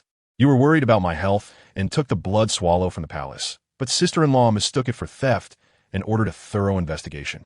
Fu Feng's quickly processed the situation, smiling as he approached Su Yingwei with an air of nonchalance. "My lady, it appears to be a misunderstanding. I apologize for not informing you beforehand." She raised her eyes, her tone icy. "In my residence, someone has taken what was bestowed upon me by the Empress and my elder brother. Even if I can endure this grievance, they will not let it slide." The phrase "my lady" constantly reminded Fu Feng's of his wife's exalted status. "My lady, do not be angry. I will ensure you receive an explanation for this matter." "What explanation could suffice? Are you suggesting to compensate me with blood swallow? Does my husband think his possessions can be compared to those of the royal family?" Su Yingwei showed no mercy. "Brother and sister, cease your quarrel. It is entirely my fault, and I am willing to bear all consequences. Sister-in-law, please hand me over to the palace and claim that I stole the blood swallow." Fu Wenying cried inconsolably, feeling as if she were floating away. Su Yingwei turned to Fu Feng's, and as expected, she saw deep concern in his eyes. A pristine white lotus. The one who consumes must bear the consequences. Who are we performing for? Fu Feng's clearly understood the ramifications if the blame fell upon Fu Wenying. She is delicate and has just faced death. How could she withstand the palace's punishment? This matter originated with me. I shall accept the consequences. What a touching display of sibling affection. Su Yingwei's expression grew colder, her heart hardening. "Very well, then you may enter the palace to plead your case. I trust my elder brother will be lenient for my sake." Fu Feng's heart soared with hope, but the next moment, Su Yingwei doused him with a bucket of cold water. "Death is unlikely at most at emotion. Surely, my elder brother would not be so cruel?" Su Yingwei raised an eyebrow, incredulously gazing at Fu Feng's. "My dear husband, that is my elder brother, not yours." Fu Feng's panicked. "My lady, if I am punished, wouldn't that disgrace you?" It appears the so-called father is bravely shouldering the blame, believing that mother will protect him. Such circumstances are evidently not rare. Otherwise, he would not act so brazenly. Su Yingwei averted her gaze. Indeed, such scenarios were not uncommon in the past. She had once been blinded by affection, but she would no longer be soft-hearted. Compared to my own reputation, that of the emperor holds greater significance. If my husband dares to steal imperial treasures, how could he possibly regard the emperor and empress dowager with any respect? Fu Fengzhe was left speechless. Well then, who among you siblings will take the blame? Just as the situation reached a stalemate, a maid rushed in, her face aglow with joy. Your Highness, the empress dowager has arrived. Her carriage is just outside the estate. Su Yingwei's spirits lifted. Mother has come. Quickly assist me to rise. I shall go greet her. Your Highness, the maid hurriedly interjected. The empress dowager has instructed that you must prioritize your confinement. There's no need to go out and greet her to avoid catching a chill. Has my maternal grandmother arrived? Ruyan is so eager. Will grandmother like Ruyan? Su Yingwei curled her fingers, gently teasing little Ruyan's nose. Grandmother will surely adore our little Ruyan and would love to cradle her in her palms. Little Ruyan beamed with excitement. The eldest princess could remain indoors, but others must not. Fu Fengzhe trembled with apprehension, leading Fu Wenying and the household servants to kneel in the courtyard to welcome the Empress Dowager. Via, in but a moment, the Empress Dowager had entered the courtyard, bypassing everyone to head straight inside the house. Fu Wenying timidly raised her head from her brother's embrace, catching only a glimpse of the corner of the Empress Dowager's robe, which terrified her. Brother Fengzhe, her voice trembled. Will the Empress Dowager punish me? Chapter 14. Protecting my daughter, fiercely Fu Fengzhe furrowed his brow, his heart filled with dread. If the Empress Dowager were to discover the truth and learn of his mistreatment of the eldest princess, his career would be irrevocably ruined, compounded by the accusation of theft of imperial treasures, leading to unimaginable consequences. Wenying, this was his only avenue of escape. You must confess. Fu Wenying stared at him in disbelief, as if struck by lightning. She had confidently spoken in front of Su Yingwei, believing that her brother would protect her. She did not wish to endure this undeserved calamity. Brother Fengzhe, can you bear to see Wenying punished? She has just given birth to Ruyan. She is still in confinement. How can you ask her to take the blame? Has your past affection been a mere facade? Fu Fengzhe was indeed reluctant, but faced with his own future, he could only painfully push Fu Wenying forward. Wenying, listen to me. As long as there is life, there is hope. If the Empress Dowager is disappointed in me, all our previous plans would be in vain. But if you take the blame, we may still have a glimmer of hope. Fu Wenying shook her head in tears, unwilling to hear such scheming. She feared that if she took the blame, it would cost her life. Rest assured, I will do everything in my power to preserve your life. In the future, you will become my wife, and I will cherish and protect you, ensuring you never suffer again, Fu Fengzhe whispered. The Empress Dowager was nearby, and saying such things at this moment was akin to inviting disaster. Fu Wenying understood. Tears filled her eyes.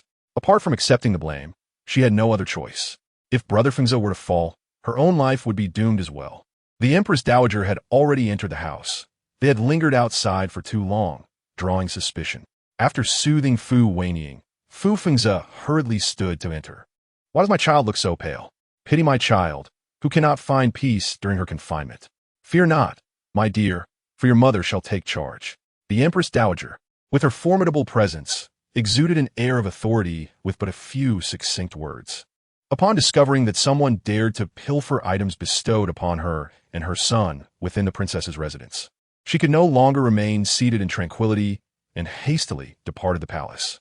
This was, without doubt, a disgrace to the royal family, a direct affront to her daughter. With me here, no one shall dare to humiliate you, the Empress Dowager implied. Fu Fengzhe, instantly cowed, fell to his knees.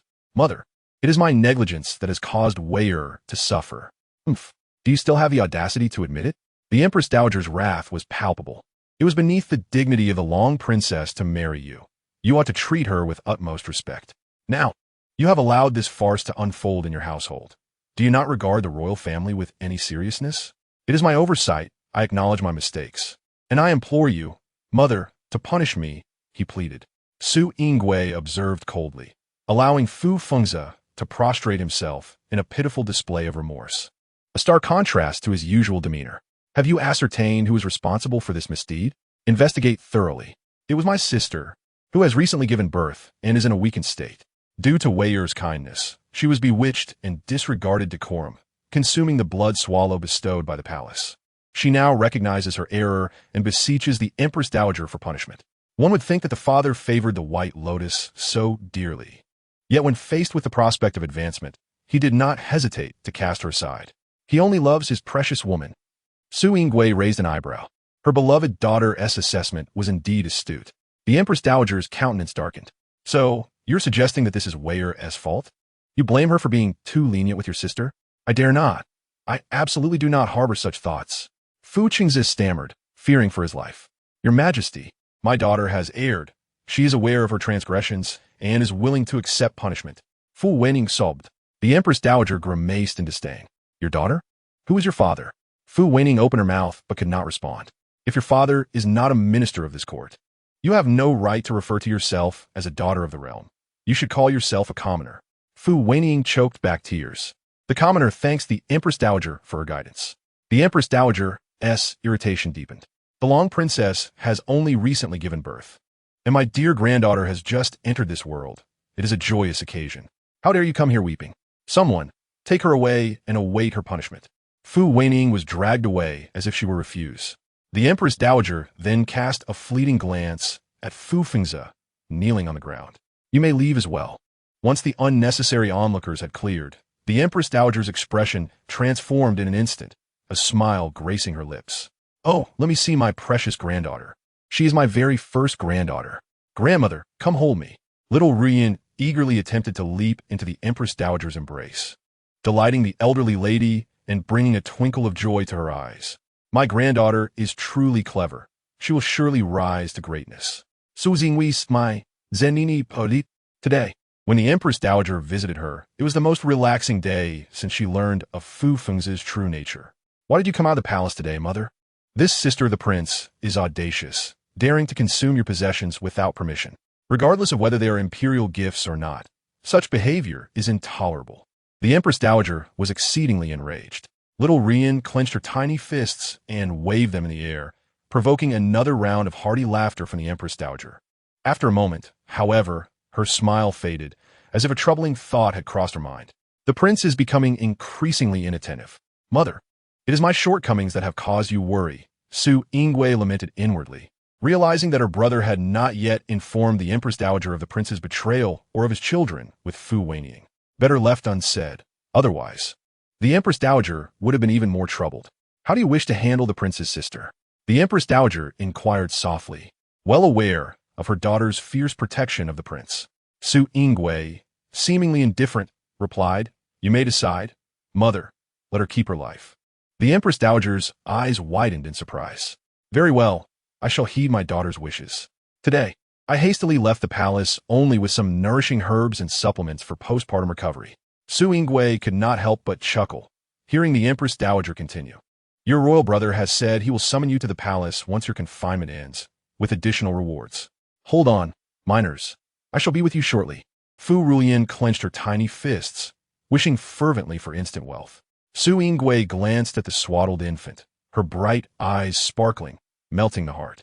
And do not forget to celebrate our little Ruyan's full moon banquet splendidly. Both the Empress Dowager and your royal brother must be present. How splendid it shall be. Chapter 15. The female officer in charge of punishments. The female officer, surnamed Lu, was addressed as Lady Lu by everyone in the residence. She had been dispatched on imperial orders, and everyone in the princess's household, except for the Long Princess and the newborn, was obliged to obey her commands. Upon her arrival, Lady Lu quickly dismissed the servants who had assisted Fu Wenying in her theft of the blood swallows, making an example of them. Under the blazing sun, Fu Wenying found herself restrained by two maidservants in a bustling corridor, facing the stern and unyielding Lady Lu. Fu, you have stolen imperial gifts, causing the Long Princess distress during her confinement, thus committing a grave offense against the crown. The Empress Dowager has decreed 50 strikes of a rod to serve as a warning. Her words hung in the air, and the punishment was executed without delay. Lady Lu, an experienced official, wielded the rod with precision, each strike landing heavily upon Fu Wenying's mouth.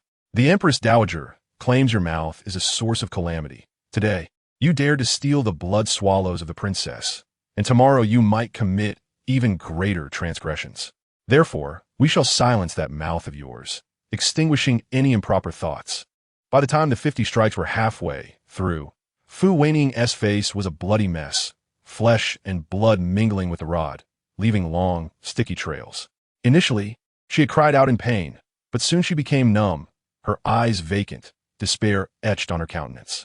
As for why Fu Fengzi did not come to plead for her, the Empress Dowager had decreed that the prince had neglected the princess and failed to manage his relatives, and he was to be confined for 10 days with a year's salary forfeited. Without the interference of Fu Fengzi, life for Su Yingwei and her daughter would be considerably more pleasant. However, even without the larger troubles, a smaller one emerged. Fu Junliang stumbled, bereft of his usual composure. "Mother, Lady Lu is going to kill my aunt." Su Yingwei furrowed her brow, suppressing her irritation. Lady Lu was well aware that she would not take Fu Wenying's life. Yet, the young man, with tears brimming in his eyes, was evidently heartbroken. "Mother, my aunt only consumed a few blood swallows. Why must you be so harsh?" Su Yingwei raised her gaze to him, her expression calm and devoid of emotion. This ungrateful wretch was already on her list for disposal. "Your aunt consumed blood swallows bestowed by the Empress Dowager to the Long Princess. It is a direct affront to the royal family, a display of defiance against me." Fu Junliang recoiled, but she didn't understand. She merely wished to nourish her frail body. She meant no harm. "Are you her intestinal worm? Not only do you fail to protect your mother, but you also dare to rebuke her. Get out, get out. Mother wishes to expel him." Fu Junliang knelt beside the couch. "Mother, though you're the Long Princess, you're also my mother.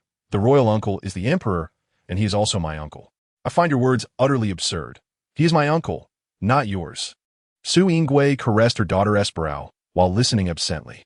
She merely wished to see what further nonsense this heartless creature could utter. "At the end of the day, we are all relatives. Your aunt, in a moment of folly, consumed gifts from her grandmother and uncle, yet is not such a grave matter." Fu Junliang's eyes glimmered with unshed tears, seemingly attempting to appeal to reason and emotions. Su Yingwei nearly slapped him in frustration, for he was disloyal and unfilial, utterly disregarding propriety. She coldly inquired, "Who taught you to brazenly associate with the royal family through familial ties? Even though your father is a royal son-in-law, he remains a commoner. If you're not born of this palace, you are merely a child of an ordinary noble family.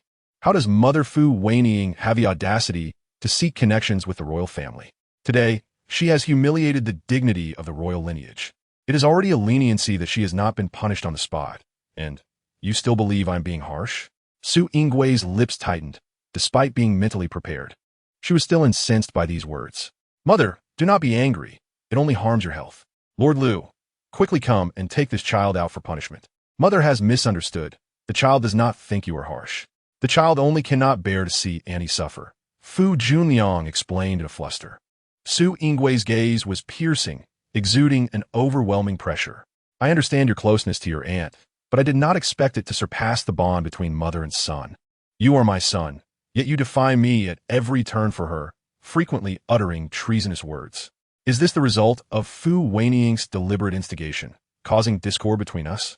Fu Junliang shook his head in a daze. "No, and he did not do that." "Oh, then it must be your own intention?" Su Yingwei not heavy li. "The child I have raised with all my heart has ultimately become a pawn for another." Su Yingwei stared at Fu Junliang with disappointment. "Since he relies so heavily on your aunt, go and be her son. I shall immediately write to the emperor to have you adopted." "No, mother, I am your son. I do not want to be adopted by someone else." Fu Junliang panicked, repeatedly bowing and apologizing, the sound echoing loudly. Su Yingwei looked coldly at Fu Junliang's actions, allowing him to strike his forehead until it bled. "Do you know your mistake?" "I know my mistake. I will not dare again. Mother is mighty. Mother is powerful. Do not be angry over such matters. I will always be by your side." Fu Ruyan waved her hands in the cradle, cheering. "Good child, I am so fortunate to have you." Fu Wenying's once radiant face had become utterly ruined, her lips a bloody mess. Unable to eat anything but thin rice soup each day. Over the course of 10 days, she had lost considerable weight. As soon as Fu Fengzi was released from confinement, he could not wait to see her. Su Yingwei initially thought he would cause a scene, but to her surprise, he did not. It was likely that Fu Junliang had already spoken to his father. Su Yingwei smiled at this thought. She was uncertain of others' capabilities, but she was well aware of Lord Lu's skills. After 50 strikes of the rod, even if Fu Wenying could recover, she would likely be left with scars on her face for the rest of her life. Fu Fengzi should also be aware of this. Yet he could not bear to see the woman he loved weep day after day, fearing for her beauty's recovery. He could only treat a dying horse as if it were alive. Fu Fengzi felt both pity and guilt for Fu Wenying. If Fu Wenying were to retreat to advance, she could indeed leverage this punishment to manipulate Fu Fengzi for a lifetime. She had considered this, but alas, she employed the wrong methods. Chapter 16. Severed sources for Fu Wenying, whose beauty was her currency. The damage to her appearance was undoubtedly a devastating blow. Her rationality teetered on the edge of collapse. Fearing that Brother Fengzi would detest her upon seeing her ghastly visage, she felt repulsed and terrified even by her own reflection. What more could she expect from others? Her vibrant youth and exquisite beauty had been irreparably lost. She had to ensure that Brother Fengzi would carry guilt for a lifetime, otherwise in this disfigured state. Who else could she rely on? Brother Fengzi, will my face never recover? Fu Wenying cried, tears streaming down, causing fresh pain to her wounds. Fu Fengzi's eyes were filled with evident sorrow as he gently embraced her. Do not fear, Wenying. I will find a way to heal your face at all costs. Fu Wenying remained in a daze. Brother Fengzi, if my face can never be healed, will you still despise me? Never. Fu Fengzi tightened his embrace. The humiliation you have endured today is all for me, for our future. To have your heartfelt devotion is my greatest fortune, and I shall never betray you in this life. You cannot betray me. My current plight is all for you. You must swear. Fu Fengzi's expression shifted slightly. According to Fu Wenying, was everything truly his fault? It was true that he ordered the blood swallow, but ultimately, it was Fu Wenying who consumed it. She bore the punishment as a consequence of her own actions, though he was willing to utter those words to comfort her. She could not take them for granted and demand he swear. Fu Fengzi felt a twinge of displeasure, yet when he saw Fu Wenying's broken face glistening with tears, he softened. I swear, if I, Fu Fengzi, betray Wenying in this life, may I suffer a terrible fate. Finally, Fu Wenying was satisfied. Brother Fengzi, you are so good to me. I will never betray you in this lifetime. There is love between us, a mutual affection. What a pair of infatuated lovers. Su Yingwei mused with a smile. Yet, Fu Wenying's face, alas, had little hope of recovery. It remained uncertain whether Fu Fengzi could maintain his current depth of feeling towards her scarred visage. Mother, do not be sad. Lift your spirits and engage in business. Business? What business? That scoundrel father is willing to pay any price for Fu Wenying's face. Let us take a hefty piece from him. Su Yingwei held her breath, listening intently. That scoundrel father hires renowned doctors and pays exorbitant prices for medicine. Is it not still the princess's money he is spending? Mother should cut off his source of funds first. Su Yingwei suddenly came to her senses. She had overlooked this crucial point. Then we can thoroughly excavate the scoundrel father's little treasury. Little Ruyan was so excited that she tilted her head back, beaming. Her daughter's words ignited Su Yingwei's interest. The palace has always received rare medicinal ointments from the western regions, specifically for scar removal. As a most favored Changongju, I certainly possess some. Su Yingwei not that Tao Gu Fun. Indeed, she did have it, and Fu Fengzi was unaware. Mother can find a suitable intermediary to sell the ointment at a high price to the scoundrel father, taking advantage of him. Su Yingwei's eyes brightened. This was truly an excellent idea. However, how to arrange for the intermediary? Finding an intermediary is simple. Just choose Lord Lu. First, let the news out that he has received a reward from his grandmother. When Fu Wenying learns of this, she will surely pester the scoundrel father to seek out Lord Lu, and everything will fall into place. After hearing her daughter's meticulous plan, Su Yingwei was overjoyed and lightly kissed little Ruyan's forehead. You are truly Mother's precious daughter. In a delightful mood, Su Yingwei summoned Lord Lu. He arrived shortly, assuming the princess was concerned about that wretched woman's injury, and spoke confidently. Rest assured, Your Highness, I personally administered the punishment, and Fu Wenying's face will never recover. Lord Lu, I have summoned you here for a request. Upon hearing this, Lord Lu raised his eyes in confusion. I have some scar-removing ointment from the western regions to entrust to you. Additionally, I will spread the word that you, Lord Lu, are favored by the Empress Dowager and have received this ointment. Lord Lu, having navigated the palace for years, quickly grasped the situation. The Changongju intends to let this news reach Fu Wenying's ears, So they will come to purchase the ointment for me? Precisely. Su Yingwei nodded appreciatively. What price does the princess intend to sell it for? Su Yingwei pondered for a moment. The ointment was a tribute from the western regions, and she was uncertain of its market value.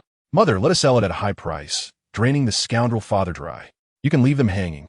No matter what price they offer, do not agree. Wait until you feel they are truly in a tight spot before selling it to them. I understand. Certainly, I will ensure that Qingzhu delivers the Shu Henge ointment to you later. Thank you for your efforts, Lord Liu.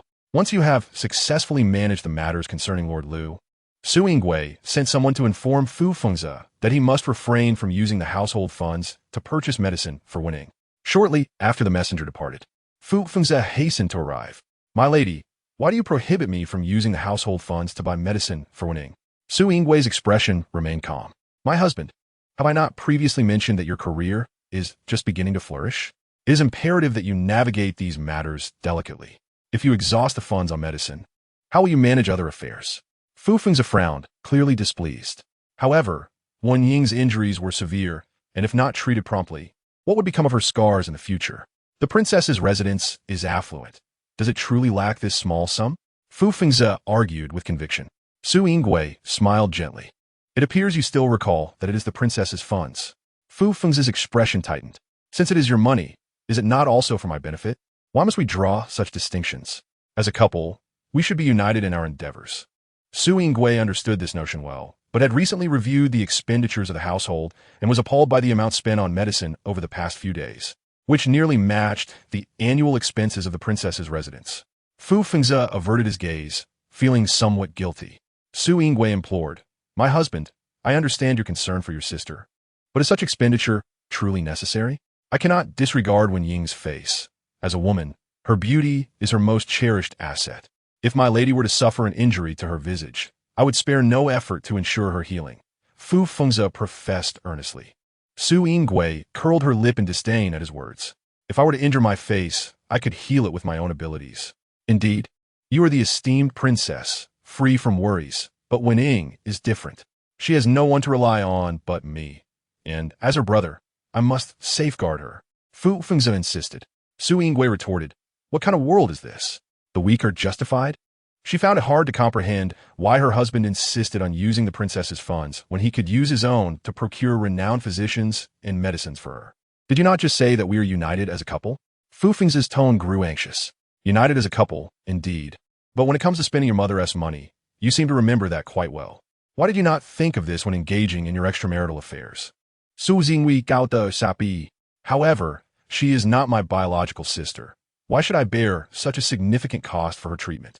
Would you truly spend such a fortune on someone with whom you share no blood relation? Fu Fengze hesitated, his expression betraying confusion as he grappled with Su Yingwei's unwavering stance. In the past, when he pressured her into actions she did not wish to take, she would eventually relent after some coaxing. Yet now, no amount of persuasion could sway her. After a moment, Fu Fengze reluctantly spoke, You have always treated Wenying well. Why the sudden change? Su Yingwei played with her dark tresses. Interactions between individuals hinge upon reciprocity. I care for you, and naturally, you should care for me in return. Otherwise, do I not become a figure of ridicule? You have acknowledged my kindness toward Wenying, but how has she treated me? My lady, Wenying has recognized her mistakes, and I was the instigator of this situation. She suffered punishment for my sake. Fu Fengze subtly guided the conversation, having endured such grievances. Is it not our duty as siblings-in-law to ensure her treatment? Su Yingwei chuckled lightly, My husband, I once offered you a choice and advised you to resolve this matter among siblings. You chose to present her to me. This is not my concern. If there is a need for recompense, it falls upon you. But I truly do not have that much money. My lady, please assist me. Fu Fengze began to concede. As I previously mentioned, your career is just beginning to take off. It is crucial that you navigate these affairs wisely. Would it not be beneficial to utilize these funds to support your endeavors?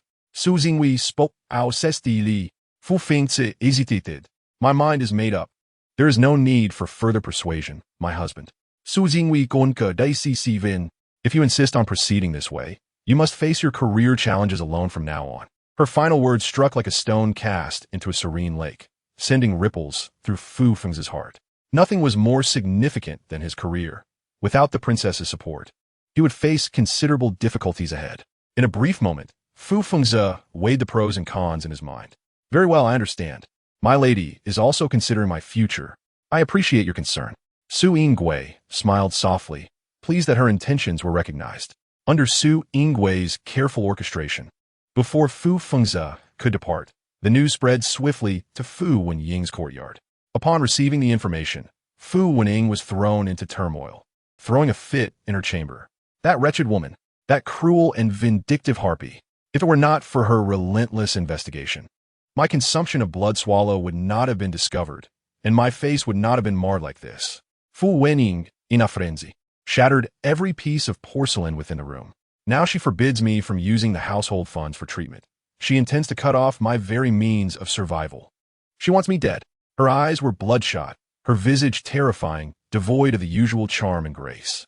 She is envious of my beauty. She must have long harbored ill intentions, thus ensnaring me in this trap. Such a malicious heart. I must see Brother Fengze. I must see Brother Fengze. He promised me he would ensure my face is healed. He would never abandon me. Those in Fu Wenying's courtyard understood her affection for Fu Fengze, and upon witnessing her unstable emotions, they hurried to summon the prince. Upon entering the courtyard, Fu Fengze was met with the stark contrast of Fu Wenying's grotesque demeanor compared to her usual self. Yet, oblivious to her appearance, she lunged at Fu Fengze as if he were her savior. Brother Fengze, you have finally arrived. That wicked woman forbids me from treating my face. She wishes for my demise. Fu Wenying seethed with rage. My face has become like this. If not treated, how will I face the world in the future? Fu Fengze found himself at a loss for words, his emotions tangled. Do not rush. She is merely preventing me from using the princess's funds. But I can still utilize my personal assets to assist you. Fu Wenying tightened her grip. Really? Brother Fengze, you cannot deceive me. You are my last hope. You must not abandon me. You must help restore my face. Fu Fengze's sleeve was wrinkled from her grasp as he acquiesced. Very well, I promise you. I will do everything in my power to heal your face. As he uttered these words, Fu Fengze's gaze grew uncertain. His personal assets were the fruits of years of labor, some bestowed by the palace, others discreetly drawn from the princess's accounts. These were his hard-earned savings, and he was reluctant to part with them so liberally. He understood well the exorbitant costs associated with renowned physicians and medicines. To ensure her recovery would likely deplete his modest treasury. Noticing Fu Fengze's hesitation, Fu Wenying gritted her teeth, her eyes narrowing with determination. Brother Fengze, we are in this together. I have borne you 2 children. You cannot forsake me. Fu Fengze's expression darkened. He discerned the underlying implication in her words. Should he neglect her, she threatened to bring him down with her. Only now did he realize that the innocent little rabbit he had cherished was, in fact, a wolf clad in white. I understand. Do not worry. I will not abandon you. Fu Wenying knelt awkwardly on the coarse ground, reluctant to voice her desperation. She did not wish to shatter the delicate image she had meticulously crafted. Yet, trapped in a corner, her face was her most valuable bargaining chip. She could not afford to lose it. Fengze Gij, no matter how much he cherishes her, cannot surpass his own nature. She must plan for herself. Fengze Gij, you are Wenying's sky and earth. She cannot exist without you. She murmured softly, adopting an exceedingly humble demeanor. Chapter 18. A tender moment between mother and daughter. Fu Wenying has followed Fu Fengze for many years. Although human hearts are inscrutable, she can discern a few truths. Fu Fengze is susceptible to soft persuasion rather than hard tactics. A few tears shed and a gentle lament can easily deceive him. Wenying understands that relying solely on beauty is not a long-term strategy.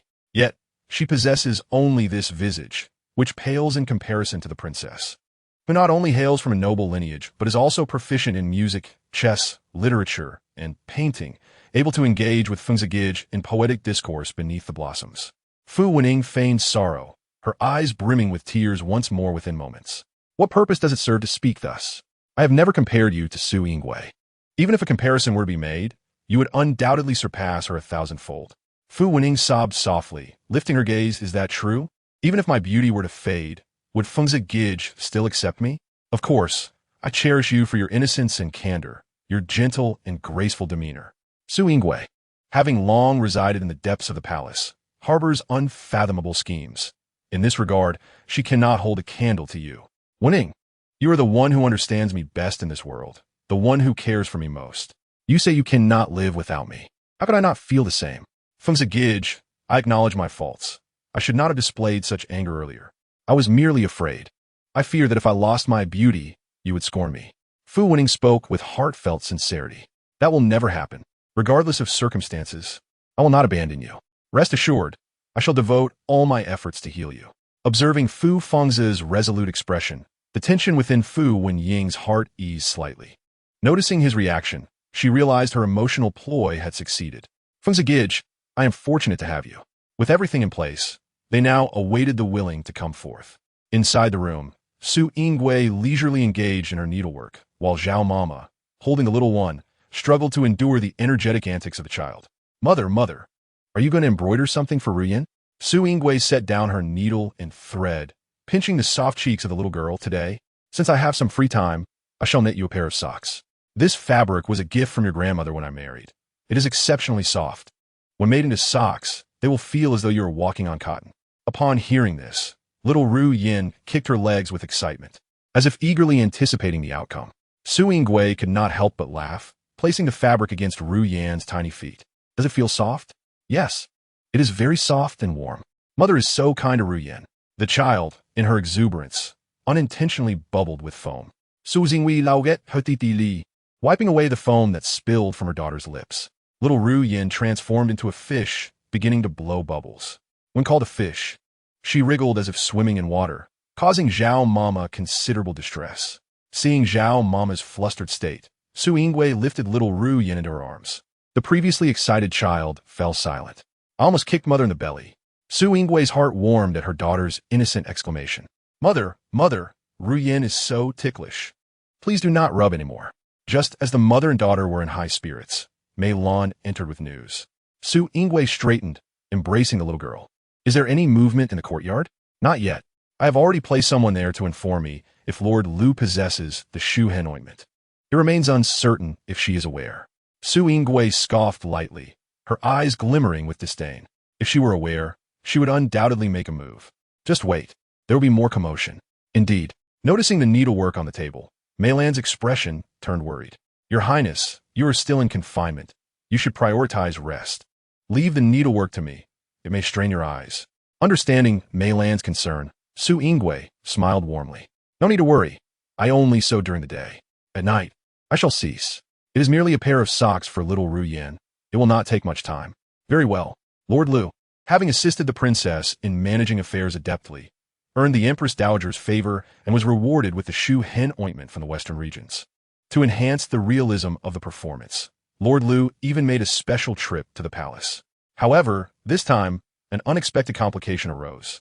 Lord Lu, Fu Wenying rushed in, having evaded Lord Lu since the punishment she received at his hands. To her, he was akin to a living embodiment of dread, perpetually wearing a stern countenance, as if ready to wield a ruler at any moment. In this moment, however, she could not afford to indulge her fear. Hearing a familiar voice, Lord Lu raised an eyebrow slightly.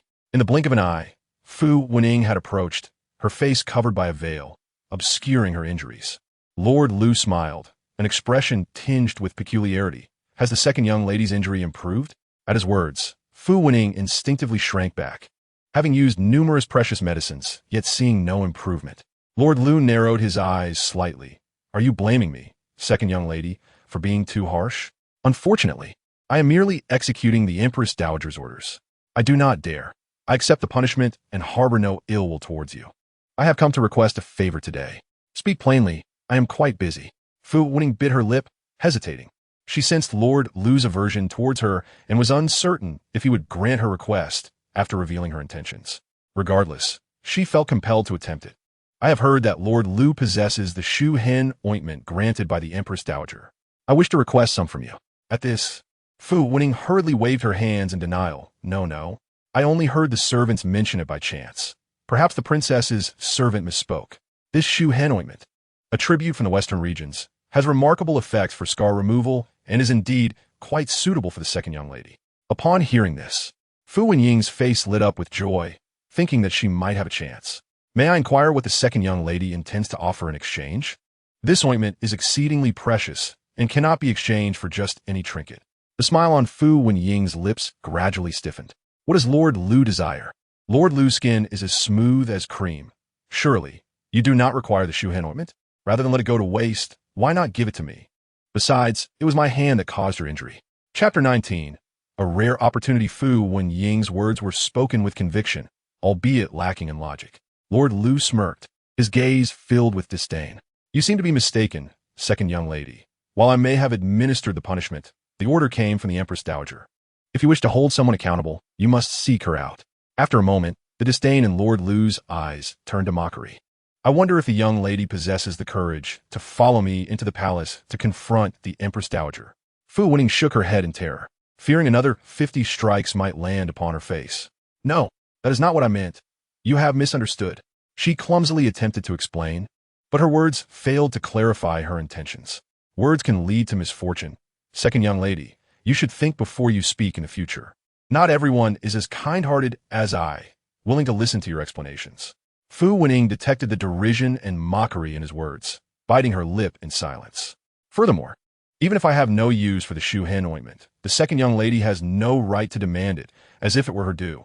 She paused, her tone becoming meaningful. Or perhaps the second young lady intends to resort to her previous tactics and steal another Imperial gift. No, I will exchange something for whatever Lord Lu desires. Lord Lu scrutinized Fu Wenying. Speaking frankly, from your demeanor, you do not appear to be from a wealthy family. It is unlikely you can offer anything of value for the Shu ointment. She recalled the princess's words and chose not to specify a price. Being openly belittled like this left Fu Wenying seething with indignation, yet she dared not express it. Lord Lu declared, I am willing to offer everything. He turned his gaze, contemplating the royal gift, which was also a tribute from the western region, precisely the item that the second miss urgently required. Let me think, what price should I set? Fu Wenying clenched her teeth, having a rough idea that the other party would demand an exorbitant price. Never mind, I cannot gauge a suitable price myself. Let the second miss decide. If I am satisfied, I may relent. Upon hearing Lord Lu's words, the second miss's heart raced. She vaguely sensed that Lord Lu had set a bottomless pit for her, requiring an endless flow of money to acquire what she desired. This was indeed the case. But even though she recognized the predicament, she could not relinquish this opportunity. Nothing was more important than her appearance. At that moment, what she needed was money, endless amounts of it. Brother Fengzi, my face can be saved. Fu Wenying hurriedly made her way to Fu Fengzi's study. Those close to Fu Fengzi were well aware that Fu Wenying was a cherished one. Thus, they did not impede her entry. The door to the study was flung open, causing Fu Fengzi to jolt and his brush to falter, resulting in a messy end to a fine piece of calligraphy. Yet, he bore no anger, especially upon hearing Fu Wenying's words, a smile gracing his face. Really? Yes. Lord Lu has received the Empress Dowager's gift of Shu ointment, a medicinal balm from the western region that can heal the wounds on my face and diminish the scars. At this, Fu Fengzi instinctively furrowed his brow, his tone tense. You do not intend to steal the Shu ointment, do you? Absolutely not. Fu Wenying shrugged helplessly. Brother Fengzi, I am no fool. Having just endured punishment, how could I commit such a foolish act again? Fu Fengzi sighed in relief. That is good. I was worried you might feel desperate and resort to extreme measures. I am not yet at my wit's end. I merely intended to ask Lord Lu for the Shu ointment. Even if I cannot obtain it all, a small sample would suffice. Could she agree to that? Fu Fengzi expressed his skepticism. Fu Wenying, resembling a deflated balloon, lamented that while Lord Lu would not relent, she had offered to barter for it, implying she could purchase it from her. In contrast to Fu Wenying's joy, Fu Fengzi appeared significantly more cautious. Royal gifts cannot be traded, he cautioned.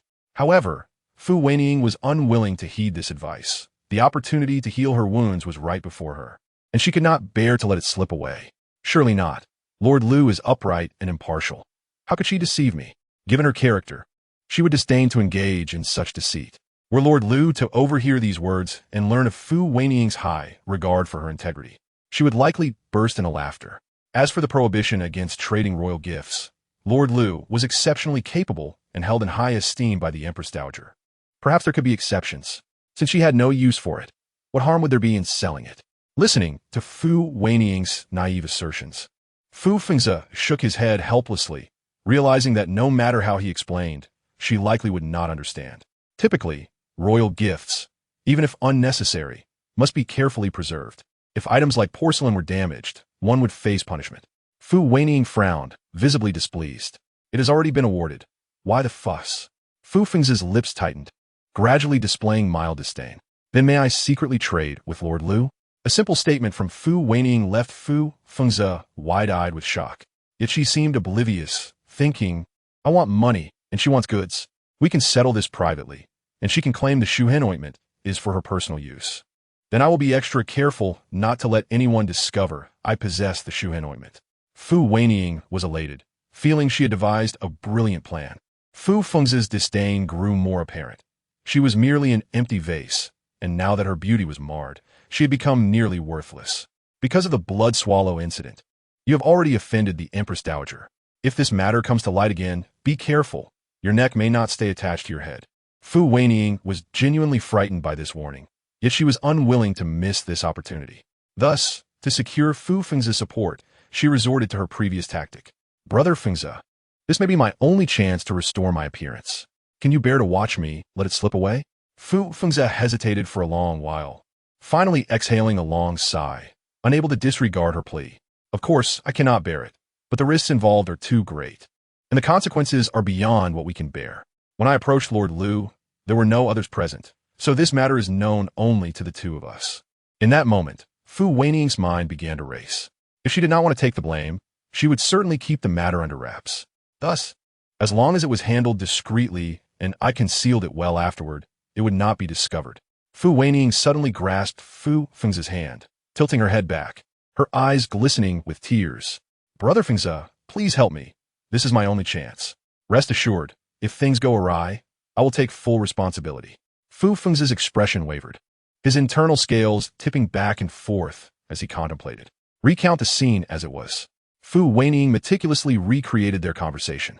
Fu Fengzi hesitated and asked, Did Lord Lu approach you with the proposition of a trade? Yes. From her demeanor, she seems to be in need of money. Fu Wenying replied, surprised. I heard that Lord Lu is favored by the Empress Dowager. Could someone like her truly be short of funds? Fu Fengzi raffled, Fu Wenying iser, speaking earnestly. No one would ever turn down money, especially when that Shu Hen ointment holds no value for her.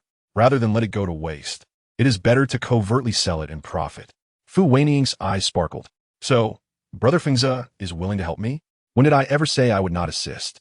I was initially worried she might be deceiving you, but after hearing your account, it seems she is indeed in need of money.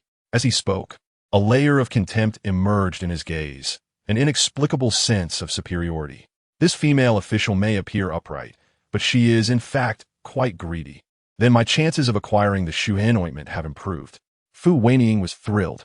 However, she had not set a clear price, leaving them uncertain about how much to prepare. Fu Fengzi was deeply concerned. What if the other party demanded an exorbitant sum, draining his treasury completely? He indeed wished to help Fu Wenying with her face, but he was unwilling to pay such a steep price. Lord Lu stated that only when she was satisfied would she relent. The pressing question was, how much constituted satisfaction? If the price were set too low, Lord Lu might dismiss them, while setting it too high risk their own loss. Given the royal gift was from the western region, Lord Lu likely did not understand its true value, hence placing the burden of negotiation upon them. They needed to deliberate carefully. With her face at stake, Fu Wenying became particularly cautious. Brother Fengzi, how much private wealth do you possess? She cautiously inquired, needing to ascertain the resources available. At her question, Fu Fengzi's expression darkened slightly. Since it is private wealth, how could I reveal it all? After a moment of silence, he disclosed only a third of his private assets. To be honest, parting with a third to buy the Shu Hen ointment felt like sacrificing half his life. He would not part with more. This was all he had painstakingly saved over the years, and parting with even a penny was enough to cause him distress, especially with such a significant sum now required. Fu Fengzi felt he had been generous enough to Fu Wenying. He was typically quite frugal with himself. Fu Wenying's heart sank upon hearing this. Though she was unaware of the price of the Shu Hen ointment, she knew that this amount was certainly insufficient. Fengzi Gij, do you have any means to gather some more money? I feel that this amount is roughly insufficient. As Fu Wenying spoke, her voice began to quaver with the threat of tears. Fengzi Gij, Wenying truly does not wish to miss this opportunity, but she also does not want to burden you. Just tell me, are there any businesses suitable for women to earn money? There are indeed many avenues for women to generate income, but for someone like Fu Wenying, who possesses no mastery in the arts of music, chess, calligraphy, and painting, and only has a smattering of knowledge in poetry and literature, with no acumen for business. The only swift means to earn money left is through selling oneself. Upon sensing Fu Wenying's intentions, Fu Feng's expression darkened immediately. Absolutely not. I will never allow you to engage in such actions, Fu Wenying. You must not degrade yourself in such a manner. How could his woman resort to such degradation? Wouldn't that be a slap in his face? Fu Wenying's body weakened, and she sank to the ground, her frail form swaying precariously. Fengzagij, you know that I am lacking in capability, possessing only beauty. If even my beauty is ruined, how shall I survive? I am aware that your financial resources are limited, and I do not wish to pressure you into anything. I only wish to try my best, and I will accept whatever outcome arises. Fu Wenying portrayed herself as utterly pitiable. Fu Fengzi gritted his teeth, nearly revealing the true extent of his private wealth. Do not rush. First, report this figure to Lord Lu. If she is dissatisfied, I will devise another plan. Rest assured, I will certainly assist you, but do not act foolishly. With Fu Fengzi's support, Fu Wenying slowly rose to her feet. I understand, Fengzagij. I shall go find Lord Lu right away. Upon hearing the number Fu Wenying reported, Lord Lu rejected it without a moment's thought, not even requiring a discussion with the crown princess. Only the two of them remained in the corridor, and Lord Lu let out a heavy huff. Is the second young lady attempting to send a beggar away? If you're not sincere, then do not waste my time further. After speaking, Lord Lu turned to leave, and Fu Wenying, frantic, hurried to stop her. Lord Lu, please do not be angry. It is truly my limited ability. If only you could provide a number, I will do my utmost to gather it. I have stated that it depends on your sincerity. But today I do not feel any sincerity from the second young lady. With that, she did not grant Fu Wenying a chance to argue and left decisively. Fengzagij, Lord Lu is dissatisfied with the price I offered. She said I was sending a beggar away and was quite angry. Upon hearing Fu Wenying's words, Fu Fengzi felt a pang of discomfort. After all, it was 1/3 of his private wealth, yet Lord Lu held it in such disdain. It was hard to imagine how substantial Lord Lu's private wealth might be. Reflecting on this, Fu Fengzi's heart filled with resentment. Had it not been for Su Yinggui's constant suppression, he would not have found himself in such dire straits. Fu Fengzi was entirely unaware that a significant portion of the private wealth he had accumulated was pilfered from the princess's residence. Driven by curiosity about Lord Lu's progress, Su Yingui ultimately could not contain herself and summoned someone to inquire. Lord Lu, what is the current situation over there? Lord Lu reported everything clearly. Su Yingui narrowed her eyes, a hint of mockery in them. After several attempts to secretly misappropriate funds from the princess's residence, he had managed to save so little. She had long been aware of Fu Fengzi's little schemes, but at that time, she had loved him deeply, willingly deceiving herself to preserve his dignity. Mother, how could a selfish scoundrel like that father, who only loves himself, possibly bring forth all his private money? This must only be a fraction. We must be patient. After all, there are those who are more anxious than us. Su Yingui glanced at the infant in the cradle at that moment. Little Fu Ruyan was turning her big eyes in wonder. Little rascal. Su Yingui pondered for a moment, then looked at Lord Lu, continuing to dangle the bait. If the price could be raised 5-fold, then we would relent. Chapter 21. The little money grubber. Su Yingui momentarily paused. Was she being too ruthless? Yet what of it? Everything was deserved by those two scoundrels. However, all of this was what that scoundrel father deserved. To dare betray Mother's heartfelt sincerity, mere bankruptcy was far from enough. Su Yingui felt a pang in her nose, tears nearly spilling from her eyes. Truly, she cherished her precious one. In this world, besides her mother and royal brother, only little Ruyan would feel for her. Though still so young, she already understood to consider everything for her. Su Yingui pressed her nose against her daughter's forehead. And when the time came for the money, it would all be given to you, my little rascal. Little Ruyan's eyes sparkled instantly. Long live Mother. Little Ruyan loves Mother the most. By the way, Your Highness. Lord Lu suddenly pulled out an exquisitely ornate golden hairpin from his sleeve.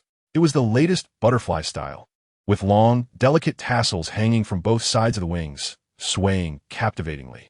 Your Highness, this was commanded by His Majesty to be delivered to the little county princess. Intended for a play. County princess? Su Yingui furrowed her brows. Although her little Ruyan would undoubtedly hold the title of county princess, she had yet to be officially conferred. To call her that now could invite idle gossip, if overheard by outsiders. Perhaps sensing Su Yingwei's concerns, Lord Lu explained, "Your Highness, this is His Majesty's exact words. His Majesty also mentioned that you should read more books lately, and when you enter the palace, you will discuss the county princess's title together." Su Yingwei's forehead darkened with several lines. Reading more books? Her royal brother seemed to think of her as illiterate. However, the matter of the title was indeed significant, and she would need to devote considerable thought to selecting a name for her precious daughter that was both auspicious and easy to pronounce. Lord Lu's gaze inadvertently swept over the small child in the princess's arms. "Your Highness, it seems the little county princess is quite fond of this golden hairpin." As he spoke, he gently shook it, and the tassels produced a crisp and delightful sound. Upon seeing the golden hairpin, little Fu Ruyan was already mesmerized. Learning that this hairpin was a gift from her emperor uncle, she silently felt a surge of fondness for him. As the tassels swayed, the little child was transfixed, eager to reach out and grasp it.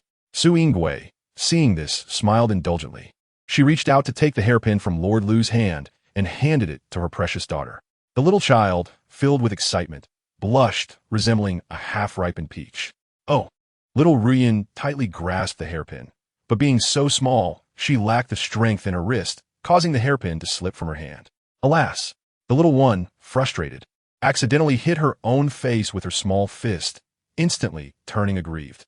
Su Yingwei, feeling helpless, did not know whether to feel sorry for her or to laugh at her. "Little rascal, why are you in such a hurry? Your royal uncle has already said it is for you. No one will snatch it away." Little Ruyan paid no heed to this, her heart and eyes solely fixated on the hairpin. Such a heavy hairpin. If sold, it must be worth a fortune, right? "I am rich. I am rich." Su Yingwei gently pinched the little one's nose. "So you are a little money grubber after all." "Indeed, I'm a little money grubber. Money comes from all directions. Fill my pockets quickly."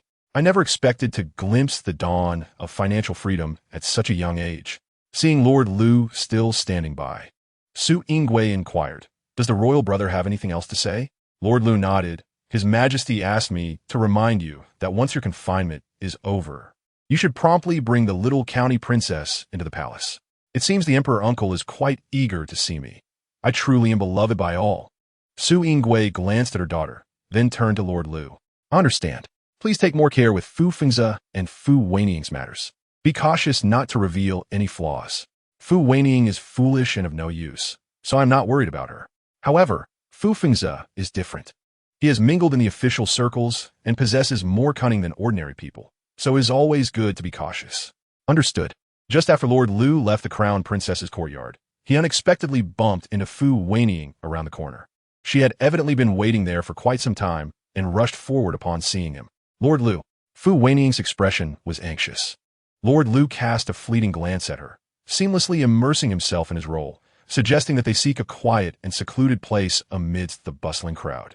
Fu Wenying exhaled slowly, her conviction that Lord Lu would never disclose this matter growing stronger, allowing her to proceed with the transaction with peace of mind. "Lord Lu, to demonstrate my sincerity, I have already offered everything I possess." She gestured a number, 3 times the amount previously mentioned. Lord Lu's expression remained impassive, stating that His Highness had decreed that at least 5 times the amount would be needed for him to relent. While 3 times was no small sum, it fell short of the required standard, thus he could not acquiesce. "Not enough." Her succinct words shattered Fu Wenying's hopes. Her eyes glistened with unshed tears, her voice tinged with desperation. "Lord Lu, this is all I have. I implore you to show mercy, as you have no use for that item."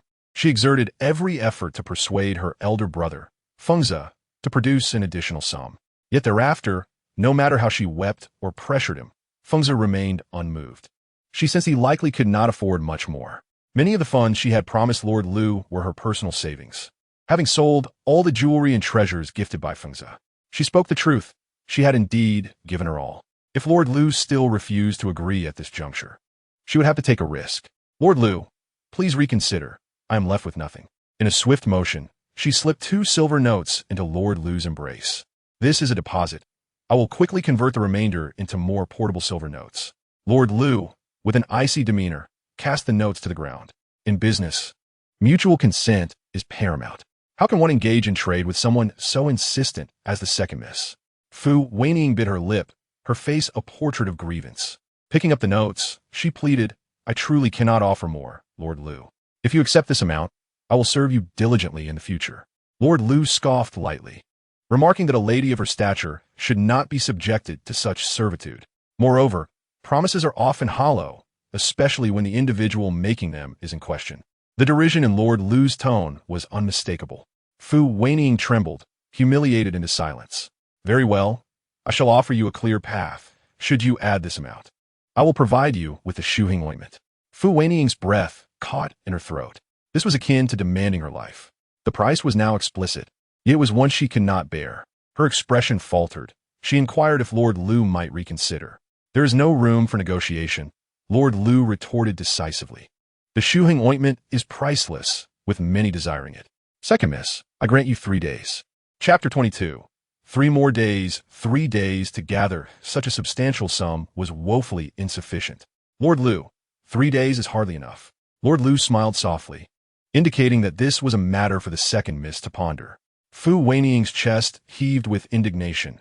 Driven to desperation, she threatened, if you sell the Shuhing ointment to someone else, I will expose you. Selling Imperial gifts could lead to your downfall, and you may find yourself in a position as dire as mine. She could no longer afford to consider the implications. She must ensure the ointment remained hers. Lord Lu's expression hardened, acknowledging her sharp wit. Fu Wenying's breath quickened, her nails digging in her palm as she forced herself to remain calm. Lord Lu, grant me more time. I will surely gather the funds swiftly. If they were to engage in commerce, mutual benefit should prevail. Why resort to mutual destruction? Would you not agree, Lord Lu? Lord Lu smirked. Very well. I shall await the good news from the second Mississippi. Lord Lu's new demand posed a significant challenge for Fu Wenying. Fengze honored his promise and entrusted the remaining funds to his loyal servant, delivering them to her courtyard. It was peculiar. Previously, their master had always indulged the second miss. Yet lately, there seemed to be a change. Yet these matters were beyond the servant's concern. They were to obey without question. Fu Wenying, hearing this, felt a wave of despondence wash over her. It seemed Fengze was no longer a reliable ally. Without his assistance, what recourse did she have? Surely, she could not resort to selling her own body. Should it come to that, Fengze would surely despise her. Her earlier words had merely been a tactic to pressure him, not a sincere intention. Meanwhile, on the other side, Fu Fengze drowned his sorrows in drink. Once, he had indulged in fine wines. Now, he could scarcely afford even the most inferior. He sighed, grimacing as the harsh liquid burned his throat. Yet he continued to pour it down. It was hard to fathom that the illustrious son-in-law found himself in such dire straits. Fu Wenying was indeed quite adept at tormenting him, particularly as she knew him so well. With both soft and hard tactics, she had rendered him with no option but to evade her. Fu Wenying's visage had cost Fengze 2/3 of his personal fortune. Having spent so much, he found not only no disdain for Fu Wenying, but rather an improved demeanor toward her. As the saying goes, those who borrow are the masters. Fengze reflected that having invested so much effort into Fu Wenying, should their relationship sour, he would be left at a loss. Thus, regardless of her incessant entanglements, he bore with her, only seeking to avoid confrontation when utterly necessary. Oh, isn't this our esteemed son-in-law? What brings you here, drinking alone? Fengze slowly raised his gaze. Addressing Zhou Daren with a composed tone, what a coincidence. Zhou Daren was his nemesis in the official realm, a military general, while he served as a civil official. They were expected to maintain a distance. Yet, for reasons unknown, Zhou Daren consistently found fault with him, always seeking to provoke him in court. Today's encounter felt like a fateful clash. Unfazed, Zhou Daren poured himself a drink and downed it in one gulp. Afterward, he frowned. The esteemed son-in-law has truly fallen. Drinking such inferior wine. Drink if you wish. In the past, the son-in-law had been quite prominent, backed by the eldest princess, hosting banquets at esteemed establishments throughout the capital, all covered by the princess's account. Zhou Daren smirked disdainfully. Recently, the esteemed son-in-law seems to have quieted down. Could it be that the princess has grown weary of you? Zhou Daren, robust and boorish, had taken to gossiping about others' familial affairs. Zhou Daren carelessly drank more, claiming camaraderie as fellow officials. I merely express concern for the esteemed son-in-law. Your concern is unwarranted. Fengze retorted angrily, choking on the liquor, coughing violently. Zhou Daren reveled in Feng's misfortune, relishing the sight of him reduced to solitary drinking. "What business is it of yours, you brute who only knows how to wield a sword?" In a fit of rage, Feng stood up, only to find himself met with Zhou Daren's gentle push, sending him sprawling. "Oh, my sincerest apologies, son-in-law." Despite his words, there was no trace of remorse in his tone or demeanor. He crouched beside Feng, sneering, "What I detest most is a man like you, living off a woman's fortune. It's only fitting that the princess has turned her back on you." "I have never been cast aside by the princess," Feng roared, scrambling to his feet. "Stop deluding yourself. Look at your current plight. You likely have but a few coins left in your pockets." Zhou Daren's disdain was palpable. Many in the court harbored disdain for Feng. A man who married a princess should not hold a position. Even if he did, it was merely nominal. Yet, due to the eldest princess's favor, Feng had received an exception, wielding real power within the court. Had he remained humble, it might have sufficed, but his penchant for ostentation led him astray. The individual, lacking the virtue to match his position, relies on the support of the princess's residence, often exhibiting an aggressive demeanor in the court. The emperor, for the most part, turns a blind eye to this behavior. Outside the court, Fu Fengze is particularly eager to host banquets, showcasing the breadth of his connections. Unbeknownst to him, many secretly hold him in contempt, merely fearing the power he wields. Had it not been for his connections and his current position, he would likely need several lifetimes to attain such standing. However, Fu Fengze is an exceedingly self-assured, even arrogant individual. Despite recognizing that his current brilliance is largely due to the princess, he refuses to acknowledge it. "I am not despised." Fu Fengze suddenly lost his senses. As a dignified man, how could I possibly be scorned? If anyone ought to feel contempt, it should be I for her. How audacious to speak such words that offend the princess. Minister Zhou found it hard to believe. In chapter 23, the newly emerged by Lian Hua, the uncultured brute retorted, "What do you understand?" Their conversation quickly devolved into a physical altercation, yet Minister Zhou, a military official, easily overpowered Fu Fengze, a mere scholar. Rather than a mutual fight, it was more akin to Fu Fengze being soundly beaten. The news of officials brawling in a tavern spread rapidly, igniting a wave of excitement throughout the capital. What left the crowd astonished was the revelation that one of the participants was the esteemed prince consort, a man who usually appeared refined and elegant. The carefully crafted image Fu Fengze had built crumbled in an instant as he grappled with Minister Zhou, spewing vulgarities. "You, a mere villager skilled only in wielding weapons, dare to lay hands on the prince consort. I shall report this to the emperor and have you punished." Despite being pinned beneath Minister Zhou, Fu Fengze's spirit remained unyielded. Minister Zhou laughed heartily. "Go ahead and report me. I am curious to see if the emperor will punish me." With military achievements to his name, he feared not the likes of Fu Fengze. "My current status is earned through blood and struggle. You are merely an appendage of the princess. Truly believing yourself to be something precious?" Minister Zhou mockingly slapped Fu Fengze's face, deriding him. "If not for the princess, you would be nothing." The scene was chaotic, and had it not been for the swift arrival of the princess's entourage, it would have spiraled out of control. Minister Liu entered the tavern with a grim expression. Upon issuing a command, his servants hurried to separate the two. "Minister Zhou, what was the purpose of your actions today?" Minister Liu's face was filled with fury. Internally, she looked down upon the prince consort and was further displeased by the disrespect shown towards the princess. Externally, however, Fu Fengze was still associated with the princess's residence. To harm him was to strike at the very dignity of the princess. Minister Zhou straightened his somewhat crumpled attire, bowing slightly as he spoke earnestly. "Today, my actions were impetuous. I shall personally visit the residence to apologize to Her Highness the Princess." Minister Zhou held a significant position in the court. Minister Liu had no authority to discipline him, leaving the matter to be resolved by the princess or the emperor. In truth, seeing Fu Fengze's bruised and battered appearance brought Minister Liu a sense of satisfaction. Had she known, she would have arrived later, allowing Minister Zhou to teach this ungrateful and heartless man a more severe lesson. After addressing the situation, Minister Liu summoned the tavern's attendant. She generously offered 10 taels of silver, requesting a detailed recounting of the recent events. The attendant, delighted by the reward, recounted the tale animatedly. The more Minister Liu listened, the graver her expression became, especially upon hearing Fu Fengze's declaration that if anyone were to feel contempt, it should be he for her. How brazen of him to presume to scorn the princess. However, she was somewhat surprised that Minister Zhou had intervened on behalf of the wronged. This matter was indeed complicated. Should Minister Zhou be punished, it would only embolden Fu Feng's arrogance. His public insult was a blatant affront to the princess. Failing to address, it would suggest she was easily bullied. Conversely, if Minister Zhou went unpunished for assaulting the prince consort, it would equally reflect poorly on the princess's honor. It was a truly perplexing dilemma. Yet, Su Yingwei did not share such convoluted concerns.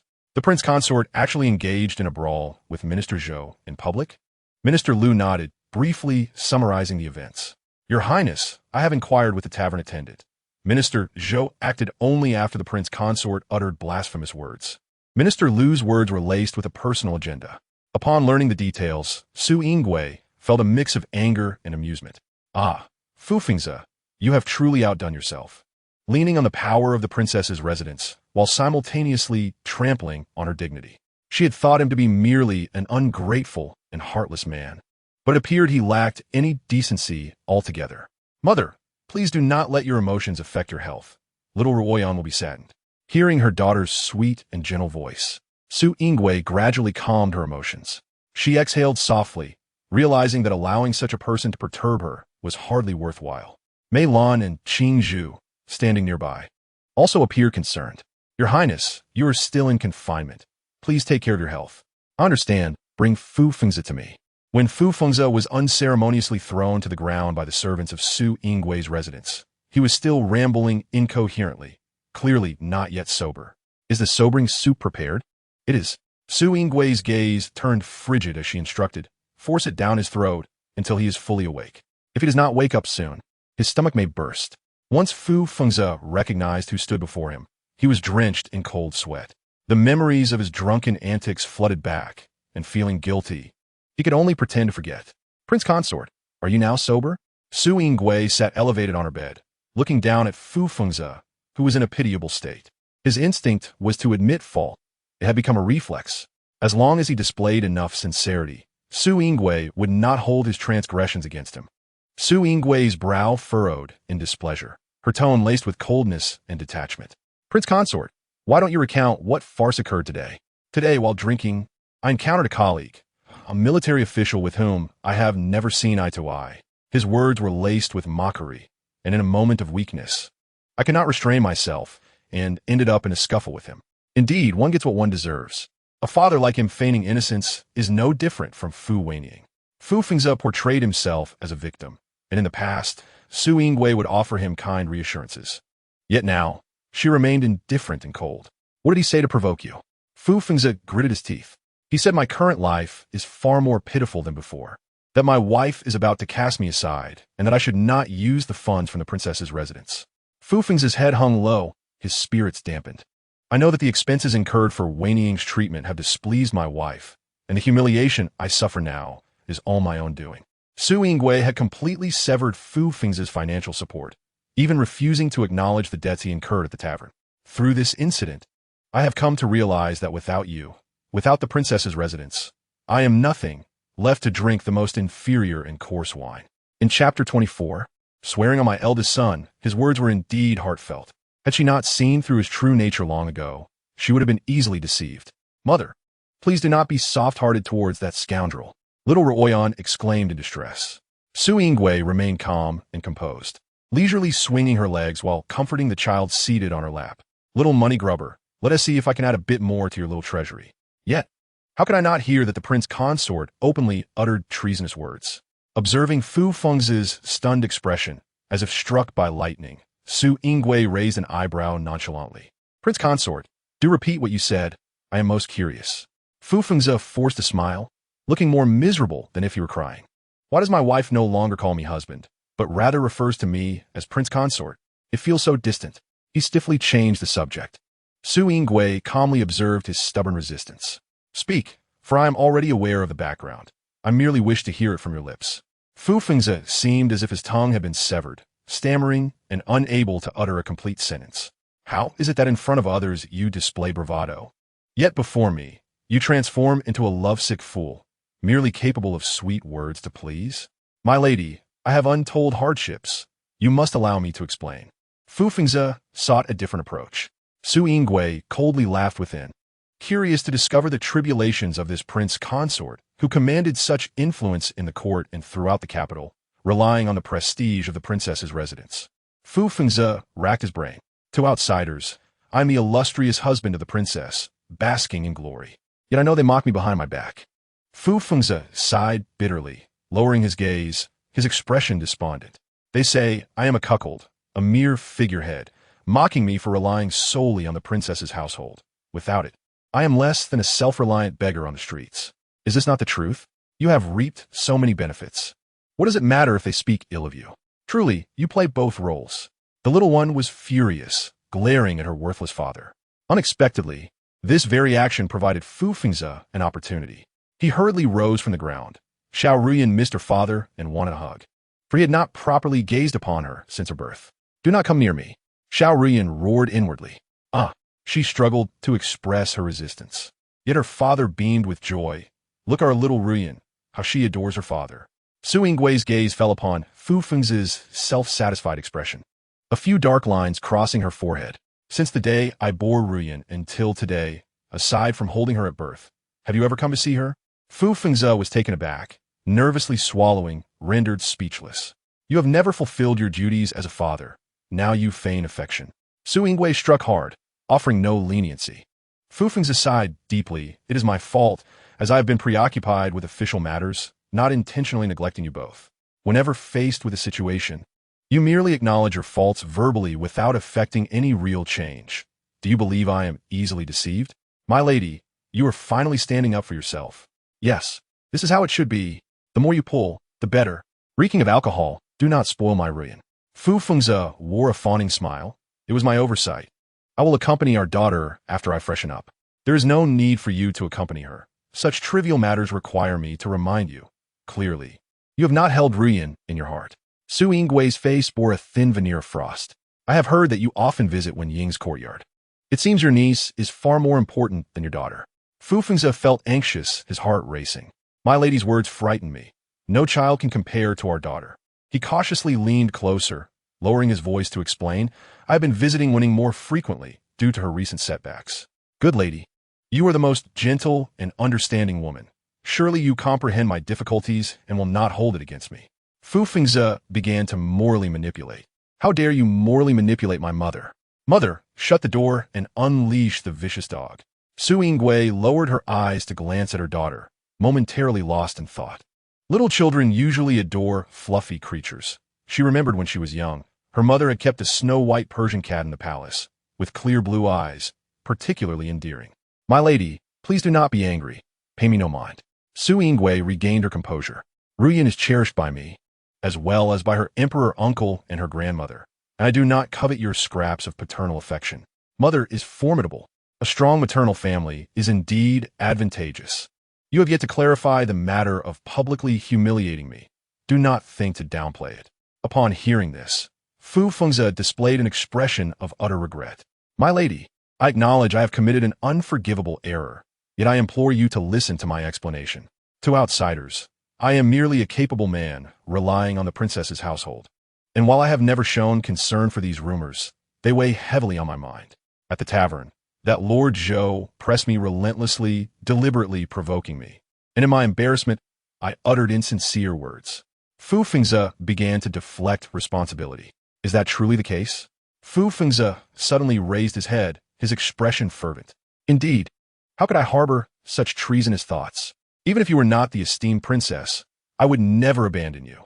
My sincerity towards you is as vast as the heavens, devoid of any deceit.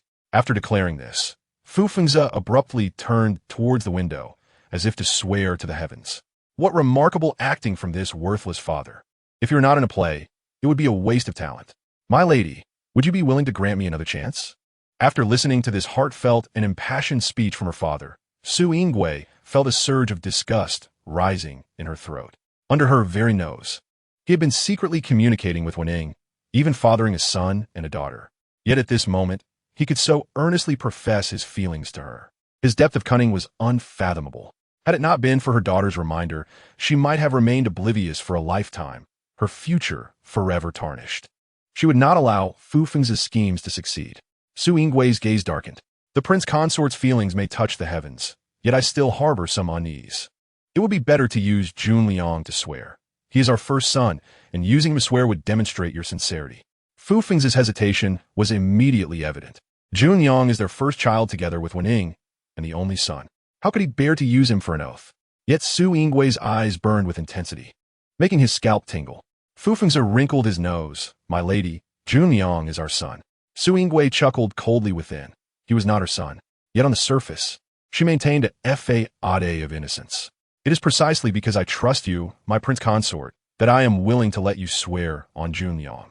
She paused, her tone growing heavier. So, do you fear that you will not be able to keep your promise in the future? Of course not. Fu Feng's quickly denied.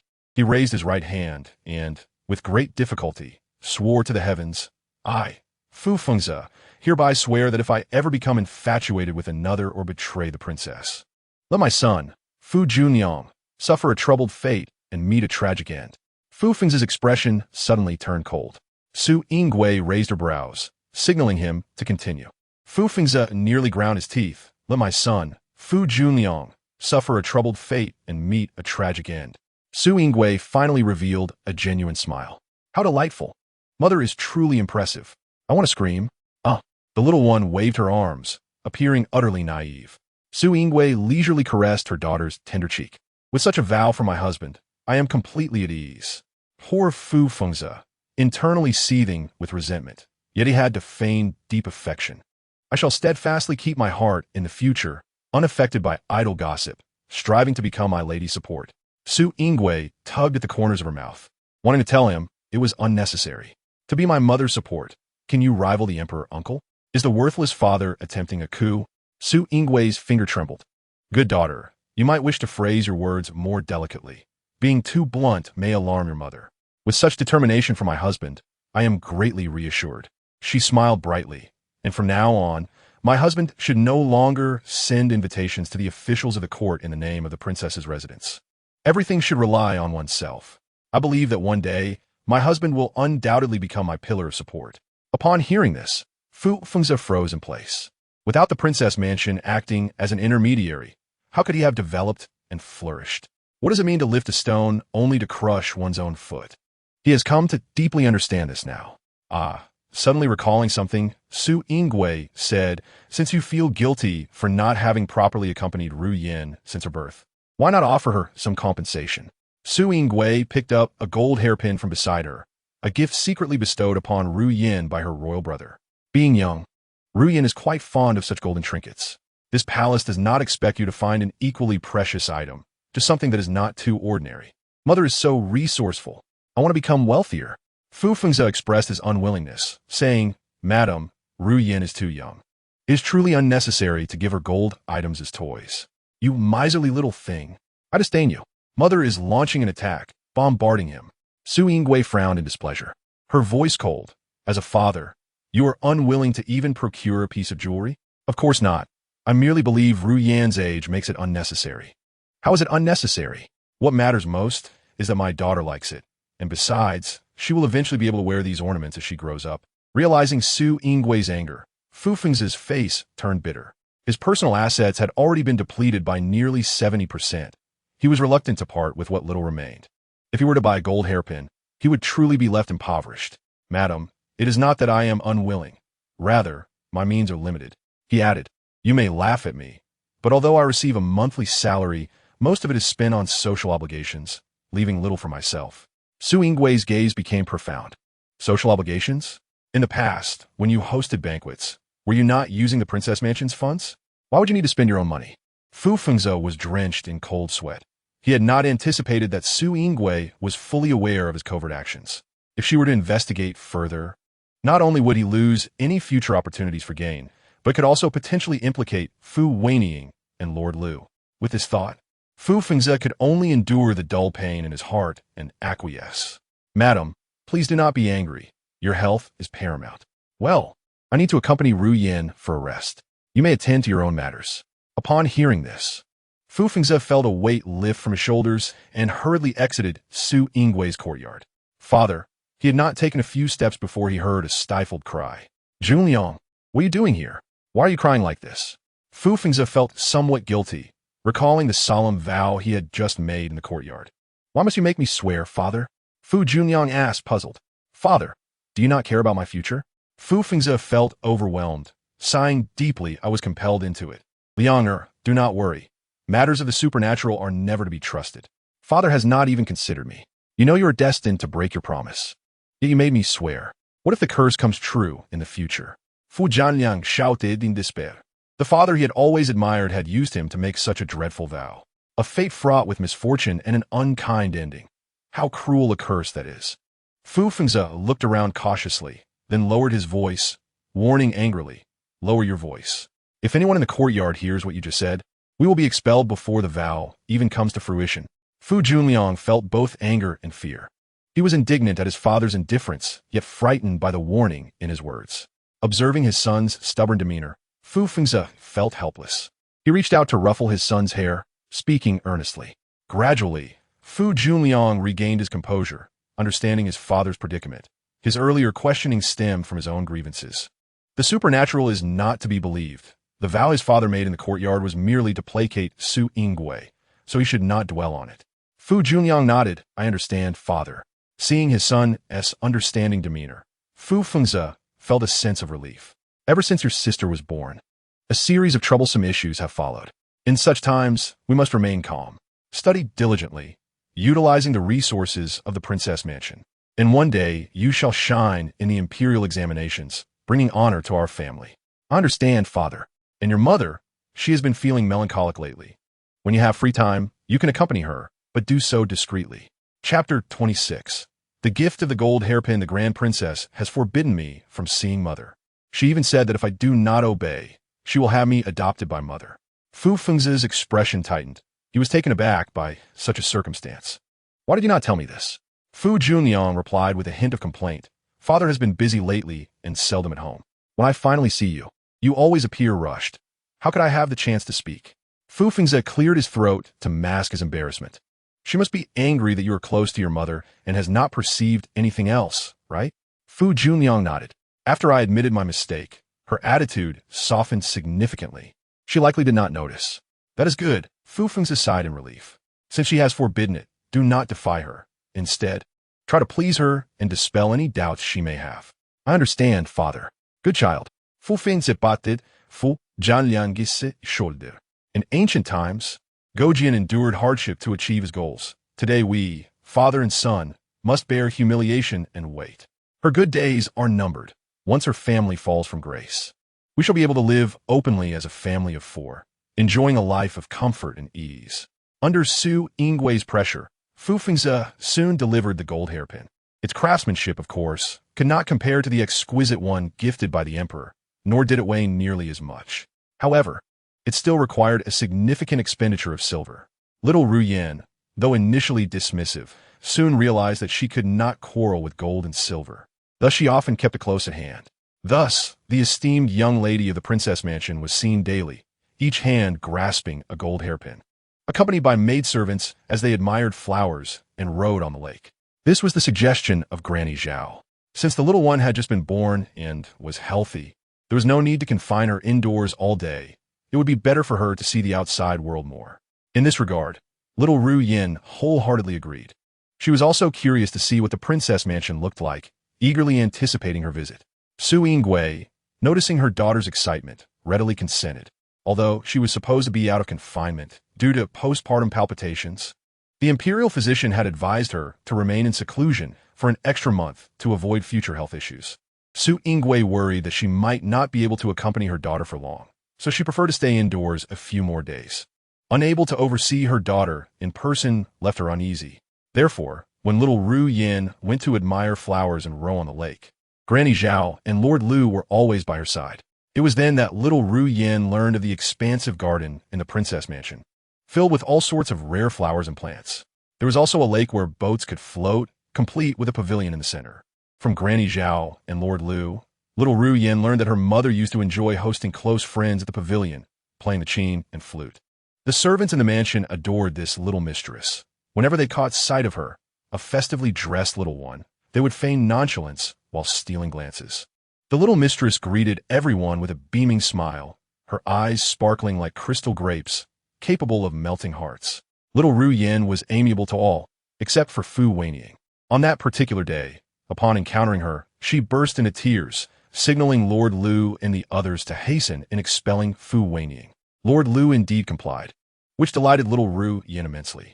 Once or twice could be dismissed as coincidence, but as occurrences piled up, Granny Zhao and Lord Lu began to discern her intentions. Why was the second miss so leisurely? Did she not have other matters to attend to? Lord Lu hinted subtly, suggesting she should quickly gather funds and not spend her days idly wandering. Holding her daughter, Fu Wenying's gaze remained fixated on little Ruyan. My Ruyan and sister-in-law's Ruyan are fated to be sisters in the future. Goodness, your schemes are almost crashing down upon my face. Now, they were all still naive and could interact, ensuring they would not grow distant in the future. Little Ruyan, as always, began to wail. Fu Wenying, however, appeared more anxious than Zhao Momo and her companion. What if Ruyan is crying? Allow me to comfort her. A benevolent and harmless smile adorned her face. Like a lotus that weeps in the night, she would not recognize anyone, yet once nestled in my embrace, she would cease her fussing. Lord Lu directly positioned himself in front of Fu Wenying, asserting, there is no need to trouble the second miss. We shall take good care of the young mistress. The accompanying maid, noticing the young mistress's distress, hurriedly presented 2 golden hairpins. Fu Wenying's gaze was instantly captivated by their beauty. Such exquisite hairpins. Lord Lu cast a meaningful glance her way, stating, these were prepared for the young mistress by the princess and her husband. Such fortune is not afforded to everyone. Fu Wenying could hardly believe that these golden pins were a gift from her beloved Fengzi. It was not merely the prince's intention, but also that of the princess. Stunned, she stood frozen as if struck by a blow. He had professed to spare no effort in healing her facial scars. Yet he could procure such lavish hairpins for that little vixen, Fu Ruyan. He had deceived her. He had betrayed her. Fu Wenying felt no desire to create a scene or cling to him. The outcome was already painfully evident. In an instant, tears streamed down her cheeks, stinging her wounds. Indeed, there were no devoted men in this world. Though Fengzi cherished her, he loved himself more. Junliang was equally heartless, following the princess's warning. He had not come to see her again. Men were unreliable, whether they be lovers or flesh and blood. They were all equally despicable. Fu Wenying clenched her silver teeth, her gaze falling upon her daughter in her arms. Leonor, it seems that we are left with only each other to rely on. Time flowed like water, and soon, Su Yingwei had completed her month of confinement. On this day, she was being pestered by Junliang to practice calligraphy, while she idly observed the blue and white porcelain vase in her hands. Your Highness, news has arrived from the palace. The Empress Dowager misses you and summons you to the palace tomorrow. Qingzhu entered the study, reporting softly. Very well, I shall bring Ruyan with me to the palace tomorrow. Mother, I want to see my Empress Dowager grandmother and Emperor uncle as well. Please take me along tomorrow. Su Junliang et Galim. Oh, do not be mistaken. They are not your grandmother and uncle. They are just like your mother, with skin thicker than city walls. Hearing her daughter's disgruntled complaints, Su Yingwei could not help but chuckle. She pressed her lips together to stifle a smile. You have only just begun to show progress in your studies. It is best to focus on your studies at home for now. There will be future opportunities to enter the palace. All right, I understand, Su Junliang replied, his head drooping in disappointment. Su Yingwei turned her head, feigning ignorance. After all, he was not her child, and she had little sympathy. Chapter 27. The princess returns to the palace. Though the princess was beloved, she was neither arrogant nor overbearing, being understanding and generous in her rewards. Thus, the people in the palace held great affection for her. The princess entered the hall with a beaming smile, followed by Zhao Momo, who cradled a small child. And Jin Yun was an elder close to the Empress Dowager, sharing a particularly intimate bond. Had the princess arrived any later, the Empress Dowager would likely have urged the old servant to fetch her at the palace gates. Su Yingwei approached the Empress Dowager's side, gravely taking her pulse. To untie the bell, one must first find the one who tied it. It requires the princess's presence. Indeed, I believe so, the old servant agreed. The Empress Dowager chuckled heartily, the fine lines around her eyes bearing witness to the years gone by. You two, so secretive, are teasing me now. Su Yingwei bit her lip, suppressing her laughter. In the presence of her mother, she felt no need to maintain a facade of calmness. She could freely express her youthful charm. So this is how my mother's genuine smile appears. So beautiful. That ungrateful scoundrel father has forced my lovely mother into such a state. Hearing her daughter's innermost thoughts, Su Yingwei's smile faltered for a moment. She could hardly recall the last time she had smiled sincerely, feeling weary in both body and spirit since uncovering the hidden truths. Some matters could not simply be severed with a clean cut, though she possessed the courage to leave behind years of misplaced affections. What was to be done about her long-lost eldest son? Fortunately, her daughter's companionship and comfort made her days much more bearable. Thinking of her daughter, Su Yingwei urged, "Zhao Momo, quickly bring the little Ruyan to show to the Empress Dowager." The Empress Dowager carefully received the swaddled infant, showering her with praises. "Oh, my little darling. After a month, our little Ruyan's features are becoming more defined, resembling her mother in her youth." The Empress Dowager, in a grand gesture, removed a yellow jade bracelet from her wrist. "Let little Ruyan play with this. The jade is delicate and warm, safe for a child." "How generous, grandmother!" The little treasure's eyes sparkled with delight. The yellow jade bracelet was exquisite, soft as cream, a true gem among gems. The little treasure grasped it with both hands, her tiny fingers tightly clutching the bracelet, fearing it might slip away. "Mother, look at her. Every time she receives something precious, she clings to it tightly, as if afraid someone will snatch it away." Su Yingwei's tone seemed to express complaint, yet it was filled with tenderness. What is wrong with that? In my view, there is no child in this world smarter than our Ruyan. At such a young age, she knows to protect her belongings. You should indulge her, mother. The Empress's sister feigned severity while being the most indulgent of Ruyan. Before the arrival could be sensed, the Emperor's clear voice resounded from outside the hall. Against the golden light, a figure clad in a bright yellow robe approached. The robe was embroidered with a design of a dragon soaring through the ocean, its corners curling into white waves, reflecting the resplendent golden tides beneath. That handsome visage bore a striking resemblance to the princess. The brilliance of the golden light momentarily dazzled little Ruyan. Truly, as the sovereign, even his mere presence commanded reverence and an innate nobility. Majestic and striking. "Oh, my emperor uncle's appearance is truly flawless. If he were to be a concubine, he would undoubtedly be one in a million." The emperor suddenly stumbled, his sharp gaze sweeping towards the swaddled infant. The princess raised her hand to rub her forehead, feeling an embarrassment that made her wish to burrow into the ground. "Dear daughter, I implore you, in the future, be more tactful in your speech. Do not be so blunt. Fortunately, your emperor uncle cannot hear you, or you would have been dragged off for scolding." The emperor exhaled deeply, silently resolving not to stoop to the level of a child. "Oh, why does the emperor uncle's expression suddenly darken? Indeed, serving a monarch is akin to being with a tiger." Upon hearing this, the emperor's lips twitched. Who could remain composed when subjected to such mockery? "Wow, this dragon robe looks so exquisite. Let me touch it. I want to touch it." Little Ruyan, oblivious that her innocent thoughts had already been seen through by her mother and uncle, waved her arms, babbling for her uncle to hold her. The Empress Dowager doted on her little granddaughter, seeing in her a reflection of a young princess. "Oh, our little Ruyan wants her uncle to hold her. Come, Emperor, quickly take her in your arms."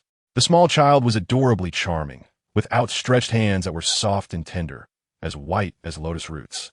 Initially, the emperor hesitated, yet upon meeting those bright, twinkling eyes, his hands instinctively reached out. By the time he regained his senses, the little one was already nestled upon his shoulder. "Wow, I actually touched the dragon robe. The texture is quite nice." The emperor chuckled softly. "I want to wear it." The emperor's smile quickly smoothed out. Su Yingwei was at a loss for words to describe her daughter. "Brother, why not let me hold little Ruyan instead?" Unexpectedly, the little child was quite reluctant. "I don't want to leave. I want to stay in uncle's arms a bit longer." The child's dependence brought a renewed smile to the emperor's eyes. This little one, indeed, knew whose favor to seek. To be frank, the child's skin was delicate, soft, and smooth, making it quite pleasant to touch. "No need, your highness. I shall hold her. Let the esteemed one hold and comfort her. Such an opportunity is rare and must be cherished." The emperor gritted his teeth in irritation, realizing she intended to take advantage of him. He gently pinched the armpit of the little girl, Fu Ruyan, who turned around in a daze, grinning widely, unaware of the rebellious thoughts swirling in her mind. The emperor exchanged a glance with the eldest princess, both of them sharing a knowing smile. Xiao Ruyan nestled in her uncle's embrace, lulled into a drowsy state by the adult's casual conversation. Your Majesty, I suddenly remembered something. After we leave the palace, I wish to host a grand 100-day banquet for Ruyan and seek your favor for her. Chapter 28. Seeking a favor? What favor? The little girl perked up, her bright eyes fixed intently on her mother. A flash of inspiration struck her. Oh, it's my mind. Mother remembers. I had almost forgotten. Mother, please tell Uncle to arrange my mind quickly. I want to be a super wealthy tycoon. Amina. The Emperor's heart skipped a beat as he looked incredulously at his sister.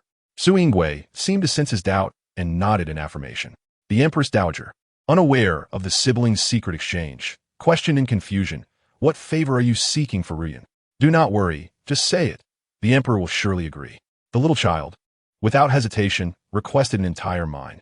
When he ascended the throne, the national treasury was nearly empty. Only in the past 2 years, after confiscating the estates of a few corrupt officials, had the treasury seen some improvement. Now, the little one had come asking for a mine. Why is Uncle not speaking? Is my beautiful dream about to shatter? The little girl suddenly fell silent, like a wilted flower, lazily curling up in the Emperor's arms. The Emperor could not help but chuckle. He gently held Ruyan's small hand in his palm. On the day of the 100-day banquet, I shall prepare it for her. Wow, Uncle's casual demeanor is simply charming and handsome. Seeing her daughter suddenly burst with joy, Su Yingwei shook her head with a smile. What a little money grubber. Why not hold a full month celebration instead of a 100-day banquet? The Empress Dowager expressed her confusion. We shall not hold it, Mother. I have been in confinement for 2 months, so the full month celebration feels inappropriate. Instead, let us have a grand 100-day banquet. Very well, it saves you the trouble. The Empress Dowager pondered. I shall attend the 100-day banquet as well, to add to the occasion. Mother truly treats me well. Su Yingwei began to act coyly. If the Emperor is free then, you should come too. After all, this is your first niece. The Empress Dowager emphasized. I understand, and, if I have time, I shall bring the Empress along. The Empress Dowager nodded in satisfaction. I want the entire capital to see how beloved the little princess is, and no one shall treat her poorly. Your Highness, do you have any thoughts on Ruyan's title? The Emperor suddenly interjected. Su Yingwei paused, then shook her head. She had nearly exhausted her collection of books during her confinement, but could not find a satisfactory title. Either the meanings were not exquisite enough, or the pronunciation was not pleasant. Upon mentioning titles, the Empress Dowager hurriedly called for Aunt Jingyun to bring several volumes of classics. We must choose carefully. The title is crucial and should not be treated lightly. The mother and daughter engaged in an animated discussion regarding the title, while the Emperor attempted to interject several times but could not find a moment to speak. In truth, he had already chosen a title for the little one. However, seeing his sister and mother so enthusiastic, he refrained from dampening their spirits. Given their personalities, they would likely spend hours deliberating without reaching a conclusion, ultimately leaving the decision to him. Observing the Empress Dowager and the eldest princess engrossed in their discussions, the Emperor gently shook his head, allowing them to continue their deliberation. I'm so bored. Uncle, aren't you bored just sitting here? Why not take me for a stroll in the Imperial garden? The Emperor glanced down at the little one. Silently, he stood up and carried her out of the Grand Hall. The Empress Dowager and the eldest princess remained absorbed in their own world, completely oblivious. The esteemed Emperor strolled through the Imperial garden, holding the infant. How boring. All I see are flowers and plants. I've grown tired of these at the princess's residence. The Emperor felt a few dark lines appear on his forehead. Was she bored again? What is the Emperor doing, bringing me into the Yangxin Palace? The Emperor scoffed inwardly. This was a unique honor. To his surprise, the little girl found it rather distasteful. Ah, Uncle, this is where you review memorials? It's so small and shabby. The Emperor gritted his teeth in frustration. To establish his image of being wise and formidable, the Emperor decided to handle memorials while holding Xiao Ruyan. Uncle, if you need to handle state affairs, please focus on that. Why bring me along? Xiao Ruyan internally lamented, feeling as if she were being lulled to sleep. The Emperor felt a sense of pride. Little one, do you think I cannot handle you? Suddenly, with a soft thud, the memorial in his hand was swatted away by a soft little hand, landing on the floor. The attendant, Gong Su, was alarmed and hurriedly retrieved the memorial, carefully holding it above his head. Your Majesty, the little princess is still young. Please do not be angry. The Emperor furrowed his brow. Did he appear so fierce and unreasonable that he could not be compared to a child? However, as soon as he frowned, the palace attendants were frightened and fell to their knees in unison. "Your Majesty, please calm your anger." The emperor's expression shifted momentarily in shock. Why do they suddenly kneel en masse? Did I upset uncle? Why are all these attendants kneeling? Am I in trouble? Could uncle be planning to harm me in public? I am scared. I want to find mother. Indeed, being close to the emperor is like being close to a tiger. The emperor raised his hand to his forehead, feeling a genuine impulse to smack the little one. "You all may leave now." Gong Gong Su, trembling with fear, hastily advised, "Your Majesty. The little princess is still young and does not understand." The emperor found himself laughing in frustration. "Su Yuan Tian, do you think I am a capricious savage?" Gong Gong Su stood there for a moment, then suddenly realized. He waved his hand, leading the attendants out of the Yangxin Palace. Once the room was empty, the emperor frowned and placed the little one on the memorial table. "What was the purpose of swatting my memorial away? Uncle, please do not hit me. I only want what is best for you." The emperor felt a rush of suspicion. He discreetly picked up the memorial and glanced through it. The Prince of Zhuang was the second son of the former emperor and his half-brother, known for his integrity and kindness toward his siblings. When the emperor first ascended the throne, the court was tumultuous, and despite his legitimate claim, various factions continued to vie for power. During that time, he was immensely grateful for the support of his second elder brother, whom he regarded as the most trustworthy among his siblings. The little one quickly provided her answer. "Uncle, the Prince of Zhuang is a treacherous traitor." The emperor's heart raced with alarm. Chapter 29. Tianhe Princess, he pretends to be respectful and loyal to you, but secretly, he has long aspired to seize power and has been conspiring behind your back. The emperor's breathing quickened. This was impossible. His second elder brother was loyal and upright. How could he commit such treachery? Since ancient times, emperors have been notoriously suspicious, even if they find it hard to accept. Seeds of doubt have already taken root in their hearts. Zhuang Qinhuang has submitted a proposal, requesting to manage the salt affairs on behalf of his uncle, ostensibly to clear obstacles. In truth, he is seizing this opportunity to collude with local officials, plotting for his grand ambitions. This is a crucial step towards the dynasty's downfall. "Uncle, you must not acquiesce to him." Fu Ruyan, anxious as an ant on a hot pan, clapped her hands, appearing earnest and concerned. The emperor felt a warmth in his heart. Despite having been tricked, this little one genuinely cared for her uncle. Furthermore, there is more. Beneath the former palace lies a vast hall that Zhuang Qinhuang inadvertently discovered. However, he did not report it to his uncle, but instead claimed it for himself. The emperor was left astonished, struggling to maintain his composure, silently urging Fu Ruyan to elaborate. Within that hall lay countless weapons. Zhuang Qinhuang, devoid of conscience, even sold these to enemy nations to attack his own country. The emperor clenched his fists, realizing that his second brother had betrayed the nation. Little did he expect to be thwarted at the moment when all was ready. All his efforts would come to naught, serving only to benefit others. But perhaps he deserved it. Fu Ruyan expressed her indignation. Poor uncle, unable to discern loyalties, foolishly regarded Zhuang Qinhuang as his closest brother. No wonder the realm could not be preserved. Such naivety. Fu Ruyan lamented. Regardless, an investigation must be conducted. To convey her own fatigue to the emperor, she yawned widely. Listening to the little one's grievances, the emperor's expression softened. Yet feeling tired? "Come, uncle will take you to find your mother." As the night deepened, silence enveloped the palace. Occasionally, a palace servant carrying a lamp would pass by the palace walls, while within the Yangxin Hall, the atmosphere was oppressive, and the emperor's face darkened.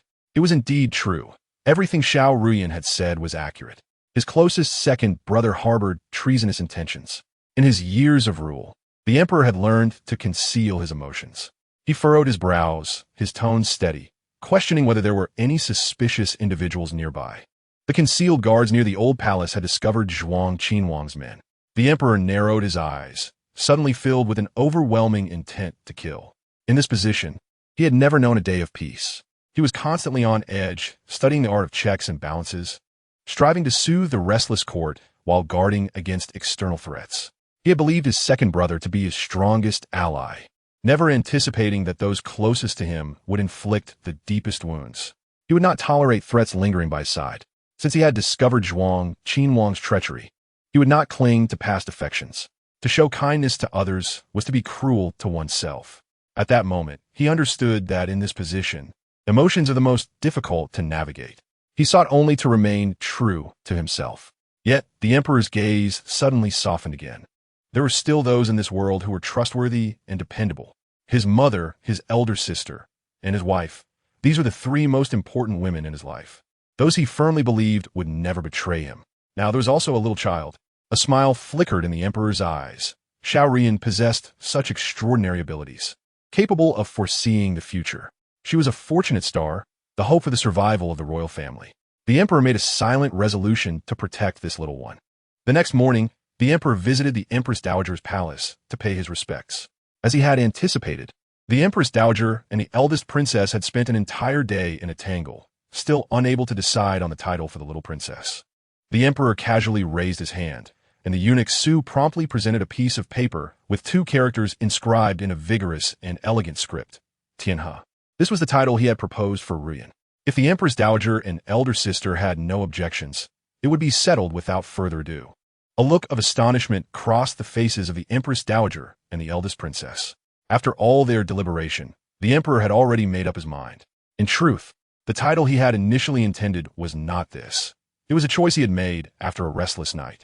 Noticing their gazes, the emperor cleared his throat, feeling somewhat guilty as he rubbed his nose. He understood the importance the Empress Dowager and elder sister placed on Ruyan. Had he presented this title yesterday, they would undoubtedly have hesitated further. He spoke with his hands clasped behind his back, exuding an air of strategic planning. If he waited for them to reach a conclusion, the likelihood of success would be greatly increased. The emperor chuckled softly, receiving Fu Ruyan from the hands of Mama Zhao. This little rascal, was it not all for your title? Though the mother and daughter were dissatisfied with the emperor's actions, they cared more for Ruyan's title. What significance did Tianhe hold? The emperor cast a faint glance at eunuch Su, who quickly grasped his intentions. In truth, it represented far more. Tianhe symbolized the harmony, balance, and unity between heaven and earth, signifying the most precious peace in this world. This was the emperor's private wish. He believed that little Ruyan, possessing foresight, was destined to save the royal family and the common people from the ravages of war. Thus, he devised such a title. Upon hearing eunuch Su's explanation, the Empress Dowager revealed a satisfied expression. Indeed, this title bears excellent connotations. Let it be established as such. However, the eldest princess remained hesitant. Mother, brother, it is not that I wish to belittle my Ruyan. This world is ultimately unfair to women. The disparity between the statuses of men and women is ingrained, difficult to erase, and cannot be changed in a day. Naturally, I cherish my Ruyan and would give her the best of everything. Yet, I also truly do not wish for my beloved daughter to become a target of public scorn due to a title. Chapter 30. How did he know? I shall see which ministers dare to utter a word. The eldest princess expressed her concerns. Given the matter of your heiress establishment last year, the censorate has been watching closely, eager to find fault. If you were to bestow such a title upon Ruyan, they would undoubtedly create an uproar without rest. The crown prince is exceptionally gifted, able to recognize characters at 3, recite texts at 4, and compose poetry on the emperor's birthday at 5, which delighted the emperor, who made an exception to allow the crown prince to enter the study a year early. Since the founding of our dynasty, all princes have had to be over 6 years old to enter the study. The censorate has frequently used this matter to entangle the court, claiming that the emperor's precedent would lead to endless future troubles, disregarding the ancestral rules. Yet the emperor appeared unperturbed, even directly establishing his legitimate eldest son as crown prince that same year, further stirring unrest in the court and the populace. In fact, there has been no strict rule against establishing a crown prince throughout history, especially when the emperor is appointing his legitimate eldest son. There is legitimacy in that. Those critics, believing the emperor's foundation to be fragile, dared to be so reckless. Thus, the eldest princess's concerns were not without merit. Those critics, each eloquent and sharp-tongued, would spare no effort in their daily critiques of the emperor, seeking to portray themselves as loyal and upright. The Empress Dowager was incensed at the mention of those who loved to gossip and spread rumors. The emperor huffed heavily, his attitude resolute. Not only shall I bestow this title upon Ruyan, but I will also grant her the most prosperous fief, reward her with gold, silver, and precious treasures. The emperor's decree echoed in the hall, and as his words fell, eunuch Su presented another imperial edict. Upon seeing this, the eldest princess feigned a desire to kneel and receive the edict. The emperor hurriedly supported her, saying, "Sister, between us, there is no need for such formalities. Simply keep the edict. The emperor's affection for Ruyan truly astonished the eldest princess. Though sibling affection runs deep, she had not witnessed such attention when Fu Junliang was born. At that time, they were unaware of his true lineage. The emperor is so generous. What a pity that he cannot discern people's true nature. Such a vast empire may fall into the hands of others. If only I could speak now. I would surely help my uncle turn the tide and safeguard the royal family. The princess received the imperial edict, delicately tracing the exquisite patterns upon it with her fingers.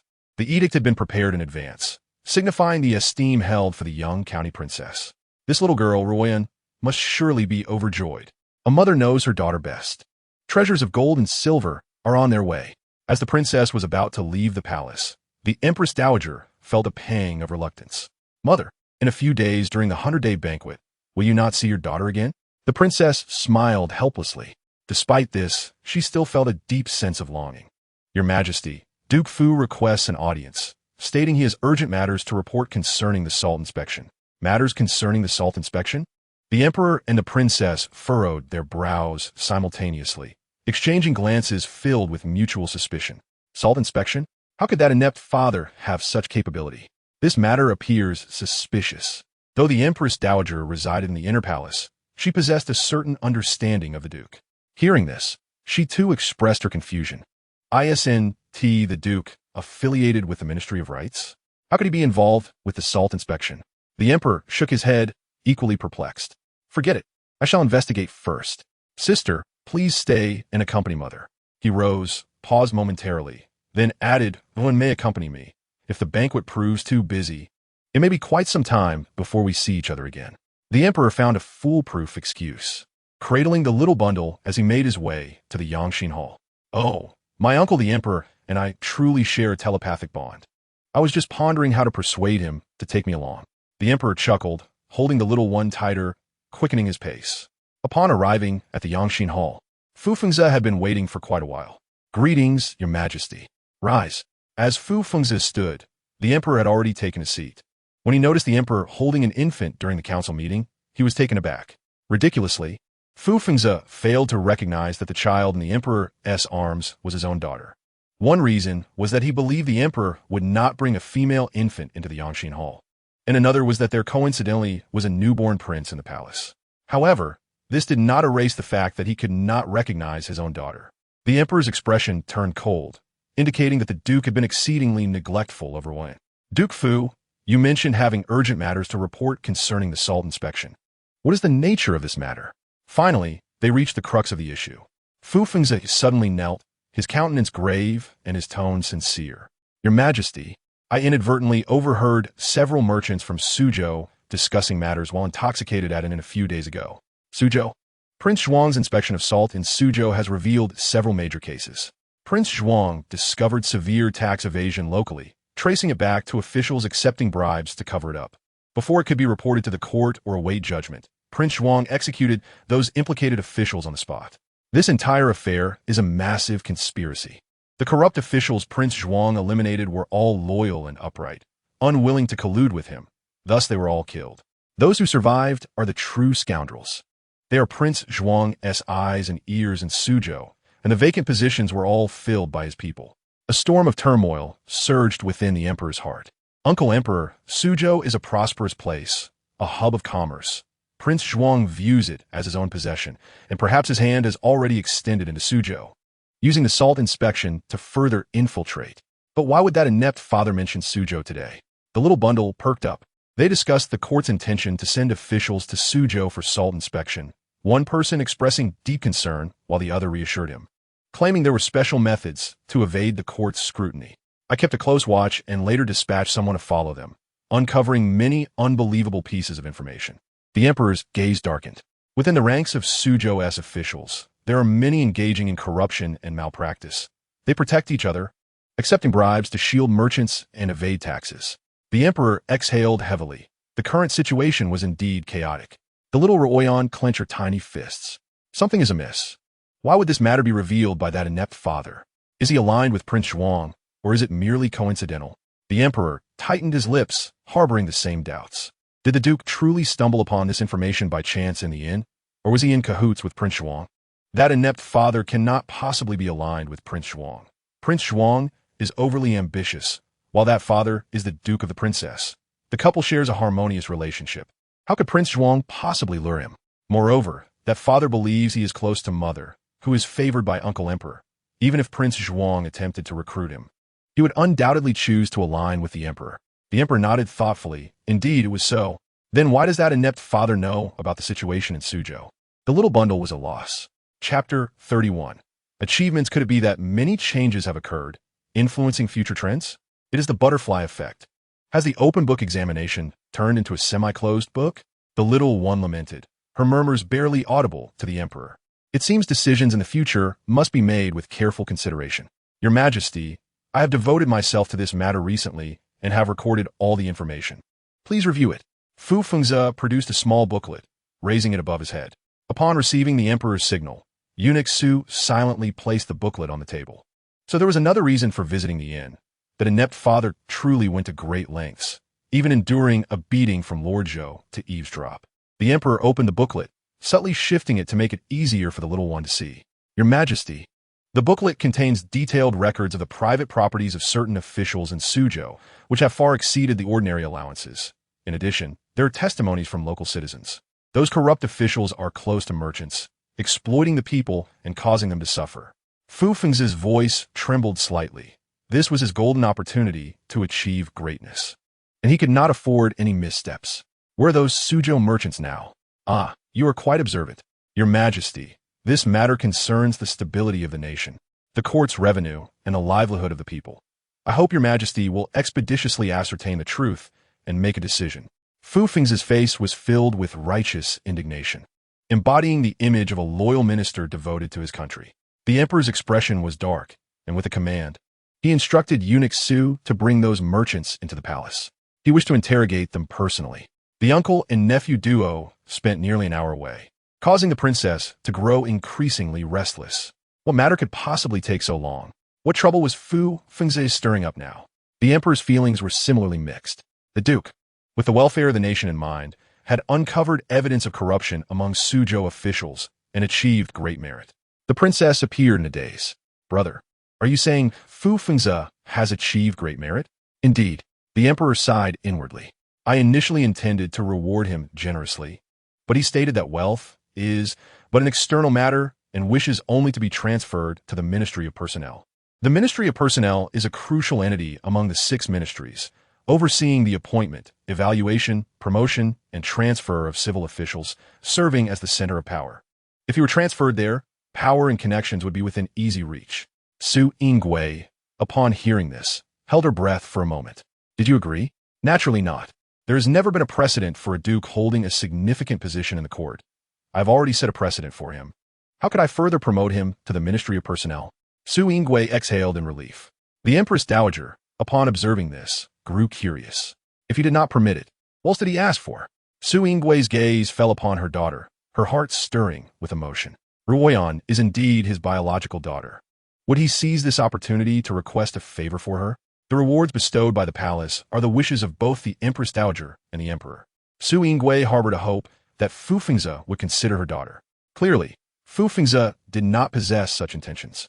The Emperor snorted coldly, his gaze indifferent. He is requesting the Shuhen ointment from the western regions. As for whom he was requesting it for, the answer was evident. Su Yingwei's delicate lips curled into a cold smile, truly a testament to the deep bond of siblings. Have you acquiesced then? I perceive the intent of the Empress. After a moment's contemplation, Su Yingwei decided to grant him this favor to prevent any further unreasonable demands, though she resolved to delay the gift for a few days. The fish on Lord Lu's end was nearly caught. Should the Emperor bestow the Shuhen ointment now, her previous plans would be rendered futile. The Emperor understood. His generosity would undoubtedly extend beyond a mere box of Shuhen ointment. Alongside gold and silver treasures, he would also present several highly valuable paintings. All these treasures departed the palace with the carriage of the Grand Princess. The procession was extensive, with the principal carriage leading, followed by the royal bounty. Among these were the rewards bestowed upon Fu Fengzi by the Emperor, but more notably, the accolades received by the young county princess. As soon as the Grand Princess left the palace, the news of the young county princess's title spread throughout the streets of the capital, known by young and old alike. Tianhe, Such a prestigious title speaks volumes of the emperor's and the empress dowager's affection and regard for the young county princess. Su Yingwei noted with a raised eyebrow, her expression betraying no emotion. She had anticipated the ensuing scenario. Fu Fengze had turned the tide and would no longer be regarded as the inept dependent of the grand princess, but rather as a significant benefactor to the common people. He indeed possessed the credentials to hold his head high. One's fortune can elevate the entire family, and Fu Wenying, lacking in self-awareness, would undoubtedly continue her antics. Su Xinghui, however, was resolute. Even if the emperor granted rewards to her father, she would not allow Fu Wenying to lay claim to any of it. Her predictions proved accurate. Before the grand princess's carriage even reached the entrance to the estate, Fu Wenying, clad in blue, was already visible in the distance. A sheer veil concealed her grotesque scar as she eagerly awaited on the steps. Su Yingwei dismounted with her daughter, and before she could steady herself, Fu Wenying rushed to her side. "Sister-in-law, where's my brother?" Su Yingwei's gaze remained indifferent, her tone laced with distance. "He has been dispatched to interrogate the criminals." Under the emperor's scrutiny, those merchants from Suzhou had revealed the remaining accomplices, none of whom would escape justice. The matter concerning the salt trade was indeed intricate. The emperor, aware of Fu Fengze's eagerness to prove himself, entrusted the task to him. "Your brother has accomplished something significant and has gained the emperor's favor. He will likely be quite busy from now on." Su Yingwei's lips twitched in a semblance of a smile, albeit one devoid of warmth. A grand entourage entered the estate, with Fu Wenying closely trailing Su Yingwei, her chatter incessant. "In the past, my brother was often mocked for being a Doran husband, living off the grand princess. Now he finally has the chance to prove himself, and we, as siblings, can finally hold our heads high." A barely perceptible smile lingered at the corners of Su Yingwei's lips. She was not oblivious to the veiled sarcasm in her words, merely disinterested in engaging. "Sister-in-law, why are you silent? Should you be happy for your brother's achievements?"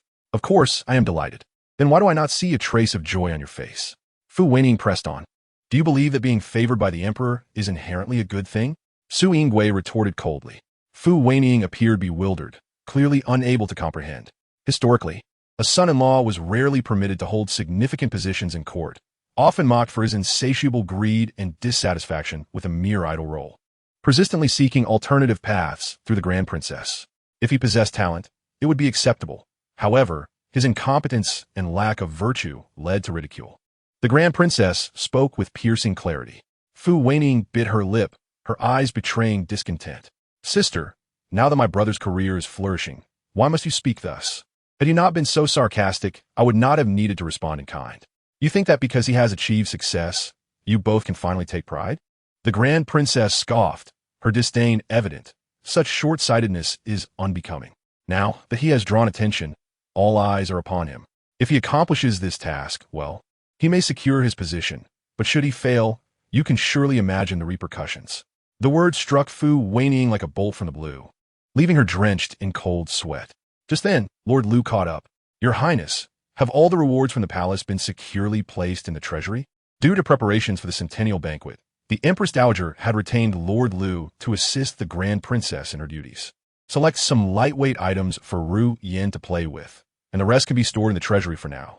"Wait," Fu Wenying interjected suddenly. Su Yingwei had anticipated this, maintaining a calm demeanor. "What is it? Must my brother's rewards also be stored in the Grand Princess's treasury?" "Naturally." Fu Wenying's innocent facade was on the verge of shattering. "These rewards are earned through my brother's own merit. Sister-in-law, it is terribly unfair for you to take them all. Yet prior to his accomplishments, he relied on the Grand Princess's resources. Why did you not voice concerns about fairness then?" Su Yingwei refrained from voicing the last part. Her disdain for Fu Wenying's entitlement was palpable. Fu Wenying, emboldened by her brother's newfound status, argued, as the prince consort, "It is customary for expenses to be borne by the Grand Princess's estate. Therefore, the rewards he received rightfully belong to the Grand Princess." Su Yingwei scoffed at the absurdity of her claims. "So, where do you propose these rewards should be sent?" Fu Wenying's face brightened momentarily, mistaking Su Yingwei's question for concession. "As siblings, his rewards should rightfully come to my courtyard." Su Yingwei chuckled lightly, her tone nonchalant. "And what of my relationship with him as his wife?" Fu Wenying's eyes began to glisten as she resorted to her old tactics. "The Grand Princess's estate lacks for nothing, and the young county princess also received numerous rewards. Why cling so tightly to these? Su Yinggui's contempt grew ever more pronounced. One is my husband, and the other my daughter. What is wrong with me accepting these rewards? Fu Wenying blocked the path, her face a mask of resentment. Concerning the Shuhen ointment, the emperor had not directly acquiesced, but had granted other rewards. From the musings of the little one, the emperor had grasped the full context of the Shuhen ointment and intended to wait for Lord Lu to yield before bestowing it. At that juncture, a captivating drama would unfold between Fu Fengzi and Fu Wenying. Thus at this moment, Fu Wenying believed the large chest being carried contained all of her brother's rewards. However, even if she were aware of the Shuhen ointment, her greedy nature would compel her to pursue it further. Yet, what could she contest Su Yingui with? This was the Grand Princess's estate, filled with her people and assets. She had no right to claim anything. Fu Wenying clenched her teeth and, under Lord Lu's warning, stormed away. Remarkable, her father has risen, and now she has begun to exhibit the airs of a young lady. Su Yingui couldn't help but smile at the irony. In the past, Fu Wenying had always presented a cautious and gentle demeanor within the Grand Princess's estate. When had she ever been so overbearing? Perhaps she believed her brother's accomplishments entitled her to act without restraint within the Grand Princess's abode. Su Yingui chuckled at the absurdity. There are many exquisite trinkets among the rewards. Let us go and choose some together. Upon hearing the mention of treasures, the little one's interest piqued. Let us hurry, Mama. In Su Yinggui's courtyard, several ornately decorated chests awaited, as the maidservants carefully brought in the treasures for the young mistress to decide their fate. A luminous pearl. How beautiful. Mama, let us keep it. We can admire it at night. The little one clapped her hands in excitement. Su Yingui gazed at her daughter, her lips curling into a gentle smile. Let us keep the luminous pearl. Such exquisite silk. Mother, Ruyan intends to use it for crafting garments. The silk was left behind. The young princess selected for quite a while, emptying several boxes, yet her enthusiasm remained unabated, clearly unsatisfied. Su Yingui gently caressed her daughter's chubby cheeks, instructing the servants to store away some of the rewards that did not please Ruyan. At that moment, Lord Lu entered with a beaming smile. Your Highness, the net has been cast. Su Yingui raised her brows in astonishment. Had she gathered the money in just a few days? Lord Lu nodded, equally perplexed. Just earlier, she had appeared troubled, only to suddenly seek me out, claiming the funds were ready. In half an hour, she would exchange money for goods in her courtyard. Su Yingui frowned, sensing something amiss. Was there any investigation into the source of her funds? I inquired, but she was tight-lipped, insisting I merely collect the payment and deliver the goods. Su Yinggui's gaze deepened. Had her tone become decidedly more arrogant? Indeed, in the past, she had approached me like a mouse before a cat, speaking cautiously and with utmost respect. Now, her words carried a commanding tone, a stark contrast to her former demeanor. A chill flickered in Su Yinggui's eyes. She would see just how long this arrogance could last. Half an hour later, Fu Wenying finally obtained the long-coveted scar cream. Though it had cost her a significant sum, she deemed it worthwhile if it could restore her face. Moreover, not all the money was her own. Fu Wenying suddenly erupted into wild laughter. 40% of that money came from Brother Fengzi, while another 40% was from the daughter of that wretched woman. Seizing the opportunity when that woman took her daughter into the palace, she had stealthily taken 2 gold hairpins. It could hardly be considered theft. She had executed this act discreetly, melting down the hairpins at a nearby blacksmith's shop before reselling them. There was no way to trace it back to her. What if she were to receive more rewards? They were nothing but foolish, gullible fools. Yet a flash of hatred crossed Fu Wenying's face. Chapter 33. Stirring the flames, Fu Wenying carefully cradled the box of scar cream as if it were an unparalleled treasure. The small box, no larger than half her palm, had cost her dearly. The box was adorned with intricate carvings, exuding an air of opulence. Bringing the box to her nose, even before opening it, she caught a whiff of an indescribable fragrance that penetrated her senses. Indeed, it was a remarkable product. Unable to contain her excitement, she eagerly twisted the lid open. The cream was a lustrous, milky white. She scooped out a pearl-sized amount with her fingertip, removed the sheer cloth, and gently applied the scar cream to her face. It melted instantly, bringing a refreshing coolness that was gentle and soothing. Fu Wenying closed her eyes in enjoyment, sensing her skin gradually healing. This scar cream was truly exceptional. She eagerly covered all the injured spots with the cream, hoping to restore her original appearance, and, even better, to achieve a complexion more radiant and delicate than before. Lianaire, Fu Fengze burst through the door, breathless. He had finally gained favor with the emperor, no longer enduring the veiled glances of others or the scornful remarks. Lianaire was right. Gold would eventually shine. After years of obscurity, he finally saw the light of day. In such a moment, how could he not feel exhilarated? Fu Fengze embraced the beloved woman before him tightly. Lianaire, I have finally gained the emperor's recognition through my own talents. I am no longer merely an accessory of the princess's residence. Hearing this, Fu Wenying's eyes glistened with tears of genuine joy for Fu Fengze. Brother Fengze, I always knew you would one day stand out. She tilted her head back, her eyes sparkling. Together, we can finally hold our heads high in the princess's residence and no longer endure disdain. Fu Fengze's heart surged, his mind already sketching grand ambitions for the future. This was merely the beginning. He would soar even higher, leaving Su Yingwei to dine on the scraps of his generosity. He envisioned himself trampling over the entire princess's residence. Fu Fengze indulged in amusing daydreams.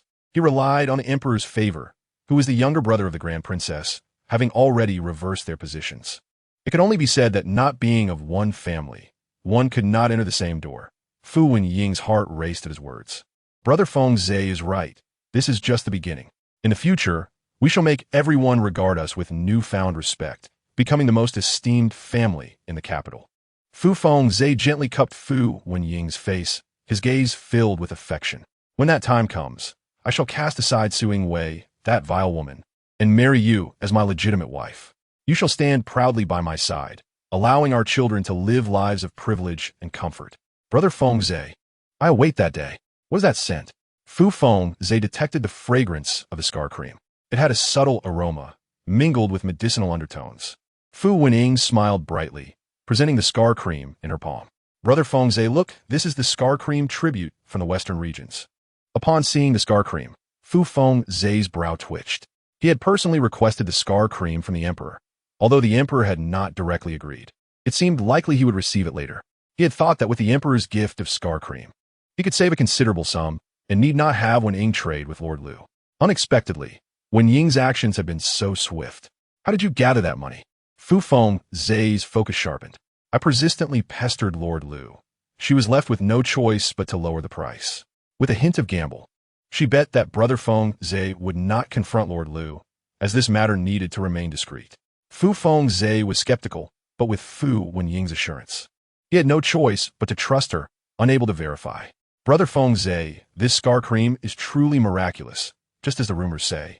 Upon application, it feels cool and carries a barely perceptible fragrance. I believe my face will recover soon. Fu Fengze had initially harbored some grievances, feeling that Fu Wenying had caused him to waste a significant sum of money. Now, having achieved great success and gained the emperor's favor, with high office and wealth within reach, why should he let a minor loss lead to anger towards Wenying? Thus, he quickly reconciled his thoughts. Yet suddenly, the once jubilant woman dimmed. Brother Fengze, the scar cream is so rare. What if one box does not heal my face? What will I do next? Fu Wenying's expression grew anxious as she touched her cheek. She did not wish to live her life bearing scars, as it would be too unsightly. Fu Fengze gazed at her tenderly, contemplating that the emperor would likely reward him with another box in the future. He decided not to inform Wenying of this joyful prospect. When the time came, revealing the scar cream would surely delight her. Fu Fengze paused, seemingly recalling something. By the way, have you seen the rewards brought back from the palace? Mentioning this, Fu Wenying's eyes immediately reddened with indignation. She had seen those rewards, all of which had been taken by Su Yingwei into the princess's storeroom, leaving nothing for Brother Fengze. Lost in the joy of the scar cream, she had forgotten this important matter. Fu Wenying's expression turned urgent, as if strategizing for Fu Fengze. I told Su Yingwei that these are the emperor's rewards for you, and they rightfully belong to you, yet she refused to yield even a little. Fu Fengze's brows furrowed tightly. He did not recall Su Yingwei being such a petty person. Fu Wenying's words flowed endlessly, stoking the flames. Brother Fengze, she took all the rewards without leaving a single coin. This is undoubtedly an affront to you. I also explained to her that such actions would diminish your motivation. Yet she remained indifferent. Upon hearing this, Fu Fengze's expression darkened considerably. He could not have anticipated that Su Yingwei would humiliate him in such a manner. It appears that her previous promises to assist him in achieving great heights and obtaining titles were nothing but fabrications. It would suffice if she did not obstruct his path to progress. How could he dare to expect her assistance? Contemplating this, the glimmer of resentment flickered in Fu Fengza's eyes. Brother Fengza, how can she treat you this way? Even the eldest princess should adhere to reason. The sound of Fu Wenying's soft sobs reached his ears, softening his heart. Fortunately, Wenying was by his side. At least there was someone in this world who genuinely cared for him and considered his well-being. Fu Wenying gently leaned into Fu Fengza's embrace, subtly knitting a spark. Brother Fengza, there are some things I hesitate to voice, fearing they may wound your heart. Yet, her actions are so excessive that I can no longer endure it. Chapter 34. Reclaiming the rewards, Fu Fengza clenched his teeth, demanding, "Speak, what has she done or said?" Knowing that Brother Fengza had gained the emperor's favor, Wenying would have delightedly celebrated with lanterns and firecrackers, but she instead wore a cold demeanor. It was one thing for her to be indifferent, but she had to utter words that pierced the heart. With tears streaming down her face, one might assume she was deeply in love with Fu Fengza, unwilling to see him suffer even the slightest grievance. What exactly had she said? Fu Wenying wiped her tears and stammered. She said you deserved the scorn and ridicule you received in the past, that you were too ambitious but unwilling to take on a minor post, insisting on clinging to her. Enough. Fu Fengza could no longer contain his anger, letting out a cold snort. Fu Wenying was startled by his outburst, and her tears flowed even more freely. Upon witnessing this, Fu Fengza felt a wave of guilt and hurriedly tried to comfort her. I am sorry, Wenying. I did not mean to upset you. I am not angry with you. I am merely outraged at Su Yingwei. I thought she would understand my plight. But it turns out she is a duplicitous woman, outwardly encouraging me while secretly looking down on me. She truly has kept me in the dark. Fu Fengza gritted his teeth in hatred, feeling betrayed, completely oblivious to his own misdeeds. It is all right, Brother Fengza. Fortunately, you have seen through her true nature early on. Fu Wenying nestled back into his chest, her demeanor soft and gentle, speaking in a manner that was endearing. What man in the world could withstand such an assault? Naturally, Fu Fengza could not resist. He embraced Fu Wenying once more. I am grateful to have your unwavering support, Wenying. Rest assured, one day I will make you the most esteemed lady in the capital. Fu Wenying sniffed, finally steering the conversation back on track. Brother Fengza, I believe in you. But let us not worry about the future for now. What is most important is your reputation at present. Indeed. Fu Fengza grunted affirmatively. Seeing this, Fu Wenying pressed further. And what about the rewards from the young princess? I have heard that she is particularly favored, with rewards being delivered in abundance, indicating their richness. Fu Wenying's eyes sparkled with clear intent. Brother Fengza, the young princess is also your daughter. Shouldn't her rewards also include a share for you? Fu Fengza instantly grasped the implication behind Fu Wenying's words and nodded. You are correct. When Fu Fengza and Fu Wenying arrived with a formidable presence, Su Yingwei was discussing with Qing Zhu and Milin about what patterns to embroider on Fu Ruyan's new garments. Upon seeing their imposing demeanor, Su Yingwei immediately discerned their intentions. Oh, look who has come to visit. It hasn't been long since they last caused a stir. They truly lack self-awareness, these two burdens. Su Yingwei's expression remained indifferent, unlike her daughter's furious countenance. What brings you two here? Fu Fengza stood protectively in front of Fu Wenying, his head held high, resembling a proud rooster. What? Has the unworthy father extended his neck so far, preparing to crow? The eldest princess nearly burst into laughter, but managed to hold her composure, maintaining her imposing aura. Madam, I have heard from Wenying that you have taken the emperor's bestowed rewards meant for me into the household treasury. So quickly, she has informed you? Su Yingwei sna intnali. Wishing to expel this pair of unworthy individuals on the spot, but feeling constrained. Fu Fengza's displeasure was evident on his face. What do you mean by informing me? Wenying is my sister. She simply told me about my affairs. What is inappropriate about that? Has the prince grown wings and no longer considers my princess's household worthy? Even if few words provoke your anger? Su Yingwei's expression darkened, her eyes devoid of emotion. Having grown accustomed to being suppressed by Su Yingwei over the past few days, Fu Fengza instinctively felt panic at her anger. Yet it was only for a moment, as he quickly regained his composure. He was now a celebrated figure for rescuing the people of Suzhou from calamity, and the emperor looked to him for assistance in clarifying the matter. He no longer needed to tremble at the words of the eldest princess. He was reliant on himself. I must ask you, since marrying you, I have faced scorn and mockery at every turn. Now that I finally have an opportunity to rise, why do you wish to extinguish my flame? Su Yingwei let out a scoff, her contempt no longer concealed. She turned her gaze toward Fu Wenying and casually inquired, "What have you and the prince discussed?" Fu Wenying's eyes were red, appearing timid, as if Su Yingwei had bullied her. "Sister-in-law, do not misunderstand. I merely told Brother Fengzi the truth, without embellishment. Fu Wenying is clearly more foolish and malicious, thinking that because her unworthy father has achieved a single feat, he can rest easy. Truly, she is a frog at the bottom of a well. And she whispers in my ear, how disgusting. Alas, I only hope they can behave themselves and not bring trouble to our mother." Seeing Fu Wenying being bullied, Fu Fengzi could no longer contain himself and shouted angrily at Su Yingwei. "Why are you taking your anger out on Wenying? Did she say anything wrong? Did you not say that I deserved the scorn I received, that I was overambitious yet lacking in talent?" Su Yingwei remained composed, responding forthrightly. "Indeed, I have said that. All I spoke were truths. Why must the prince act so rashly?" Fu Fengzi was infuriated, feeling blood rush to his head. "You, sister-in-law," Fu Wenying interjected with righteous indignation. "I know that you have always looked down on my brother and us as siblings. But now that my brother has undergone such a transformation, you should regard him with new eyes and encourage him. Why do you persist in suppressing him? It is truly disheartening." Su Yingwei turned her head, her dark eyes fixed on Fu Wenying, devoid of emotion, yet capable of instilling fear. She was gradually losing her patience. She understood the true purpose of their visit and was somewhat reluctant to engage further. "I did indeed speak those words, but it was to admonish the prince, to remind him not to become complacent, for those who rise high may fall hard." Su Yingwei turned to Fu Fengzi. "You should know well that you have many enemies in the court. Now that you have suddenly gained power, many are envious and waiting to seize upon your mistakes. If I do not make you aware, should they find a flaw, who will save you but me?" Chapter 35. The stolen hairpin. Although her words were intended as a warning and a threat, Su Yingwei's reasoning was quite sound. Fu Fengzi suddenly awoke to the truth. However, she could not humiliate him in this manner. "Then you could have privately advised me. Why must you do so in front of so many servants, humiliating me?"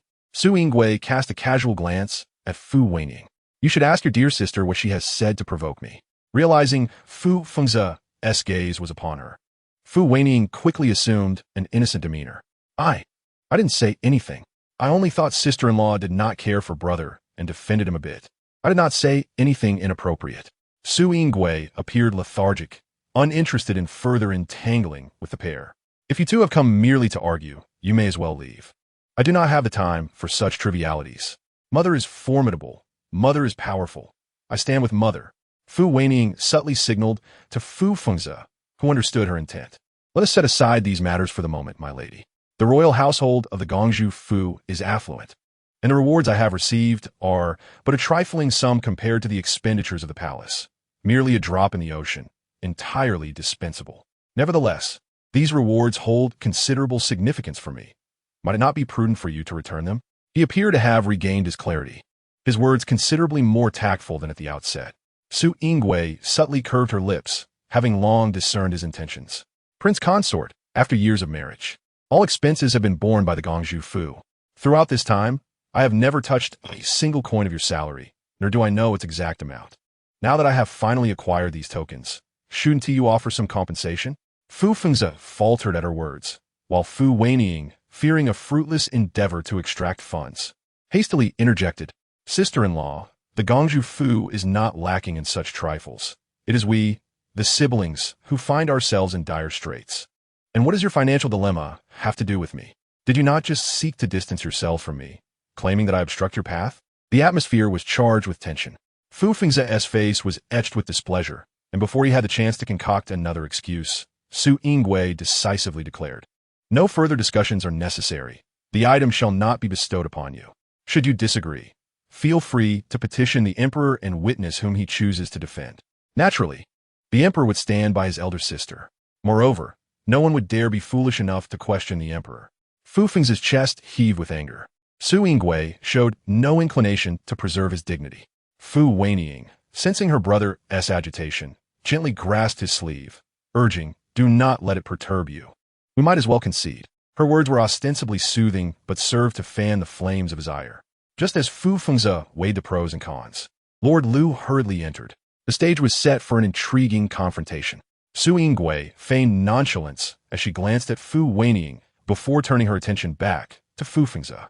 "Two gold hairpins belonging to Ru Yan have gone missing. I have searched the entire palace but found no trace. Thus, I suspect they may have found their way outside. One pin was a gift from you, Prince Consort, and the other was prepared by my Imperial brother Fu Ruyan, both exquisitely designed. Should either of these pins surface in a marketplace, it would surely cause quite a stir. Imperial gifts?" Fu Wenying's pupils widened in alarm. Why must it be Imperial gifts? Panic surged within her as she bit her lip, forcing herself to remain composed and not reveal any signs of weakness. "It is of no concern. Prior to selling the hairpins, I melted them into gold bars at the blacksmith shop and took care to sell them at various places. There is no conceivable way they could trace back to me." "Hold on. Did Lord Lu just mention that the blacksmith assistant was brought to the courtyard?" Fu Wenying's body trembled, cold sweat beginning to bead on her back. Before her arrival, she had applied a layer of concealing ointment to her face. Yet now it felt hot, akin to being subjected to punishment. How would the emperor choose to penalize her? Previously, it was the Empress Dowager's reward. This time, it was a direct gift from the emperor. What is the essence of a guilty conscience? Fu Wenying embodied it in that moment. She had not even been questioned, yet she was already betraying herself. Su Yingwei observed Fu Wenying's reaction with keen interest. "Since there has been no unusual activity in the marketplace, I surmise that the hairpins have either been hidden away or sold through other means. Consequently, I began investigating the local blacksmith shops and discovered that a woman had recently melted 2 gold hairpins into bars. I had Lord Lu sketch the design of the hairpins and sent it to the blacksmith to identify. Indeed, it was those 2 hairpins." Fire blazed in Fu Fengzi's eyes. He had invested a substantial sum in those hairpins, only to have them stolen. It was one thing to have them pilfered, but to have them melted down and sold was an entirely different indignation. Ultimately, had he not become a fool, unwittingly funding another? Fu Fengzi exclaimed in fury. "Bring in the blacksmith's assistant for thorough questioning. We must ascertain the appearance of that individual and pursue them." Su Yingwei nodded in approval. "Then let us heed the Prince Consort's directive and summon that assistant." "No," Fu Wenying interjected sharply. Fu Fengzi frowned, perplexed by her reaction. "What is the matter, Wenying? What else could it be?" "She fears being recognized by that assistant." Fortunately, Lord Lu had the foresight to warn that Fu Wenying might have taken an interest in the hairpins. Otherwise, we would not have this captivating drama today. "The security of the Gongju Fu is stringent, particularly in my mother's courtyard. Does she think herself a sparrow in the sky or a mosquito in the pond, able to come and go without a trace?" Fu Wenying, in a state of disarray, lamented, "Brother Fengzi, my appearance is ruined. The blacksmith's assistant is an outsider. If he sees my disfigured face and it spreads, how will I ever stand in the capital again?" Fu Fengzi's expression softened with concern. "Perhaps you should retreat behind the screen for now." Fu Wenying blinked, her mind racing. This was indeed the best course of action. As long as that assistant did not see her, she would be safe. As for the portrait, she had concealed her face with a veil during her visit to the blacksmith, so it was unlikely he would be able to identify her. The assistant was soon brought forth. Fu Fengzi, intrigued by the interrogation process, assumed an authoritative demeanor as he confronted the assistant. "Relate everything concerning the individual with the hairpins. When did she visit the blacksmith? What did she look like? And what color did she wear? How amusing. With a father like that, he resembles a rooster." A woman, veiled, dressed in light green. By some twist of fate, Fu Fengzi immediately envisioned Fu Wenying's figure. Yet, he quickly dismissed the thought. Wenying has just been reprimanded by the Empress Dowager. How could she undertake such a risky venture? He failed to remember that Fu Wenying was unaware that one of the hairpins was intended by the emperor himself. Chapter 36. Emotional outburst. Observing Fu Fengzi earnestly interrogating the assistant, Su Yingwei found it somewhat amusing, akin to watching children play house.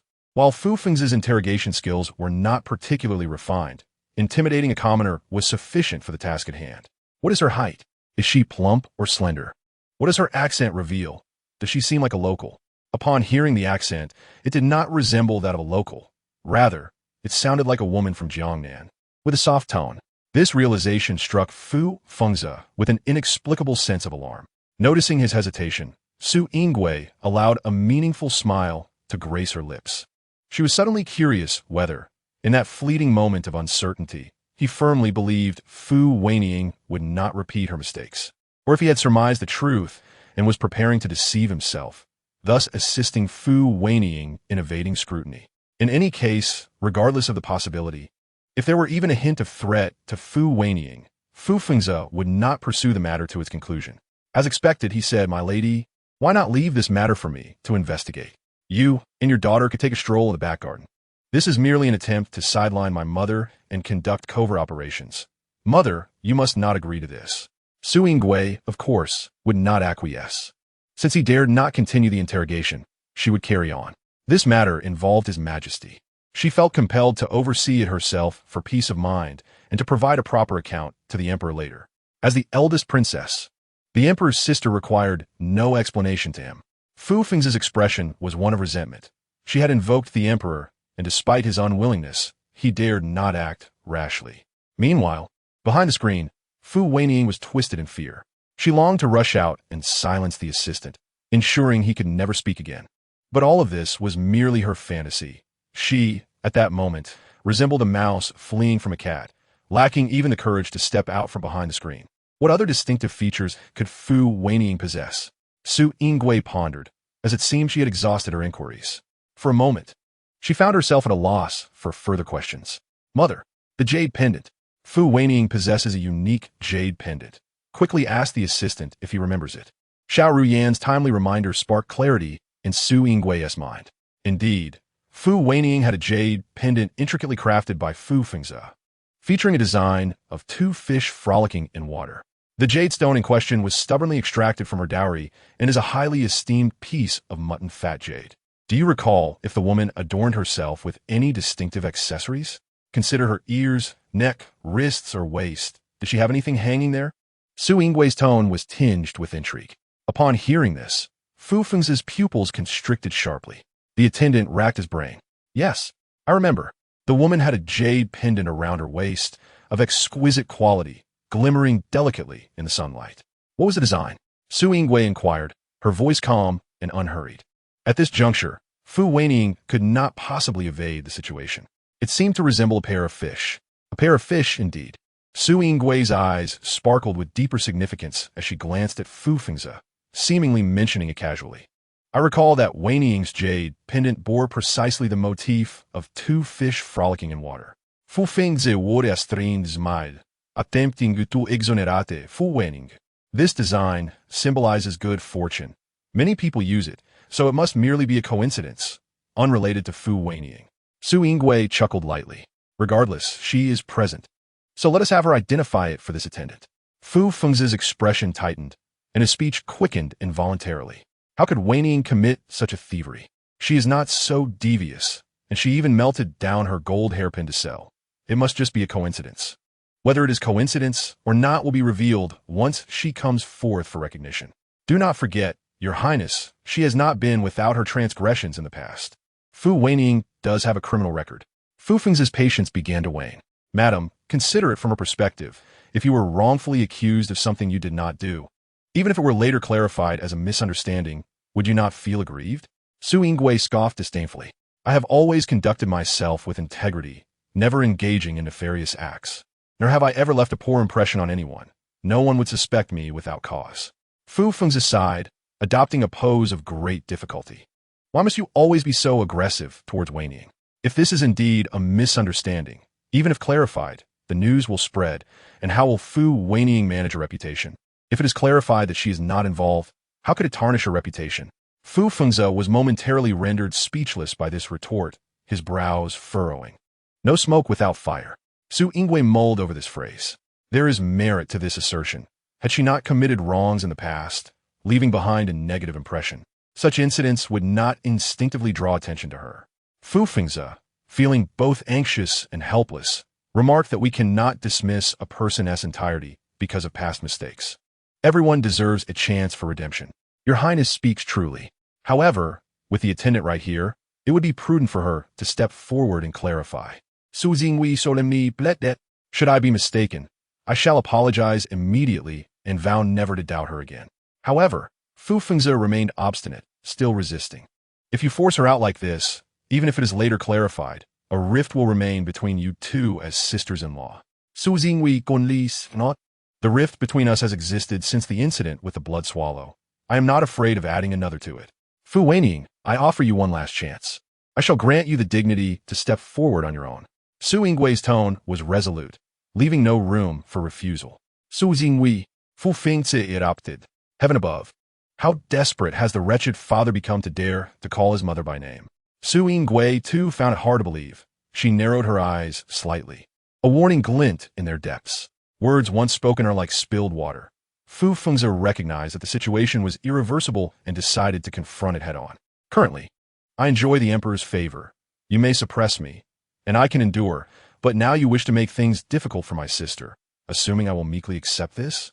Su Yingwei's gaze held a mocking glimmer. Resist? This is the first time I have heard you call my name so directly. Chapter 37.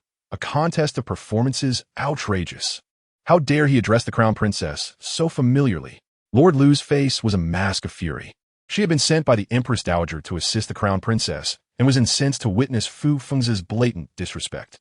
Even the Empress Dowager, the crown princess's own mother, had never dared to raise her voice to her, let alone call her by name. For a mere prince consort, this was indeed audacious. Fu Fengzi was acutely aware that Lord Lu was the eyes of the Xinang palace, and his gaze flickered with trepidation. Su mamazao, slowly toying with the infant in her arms.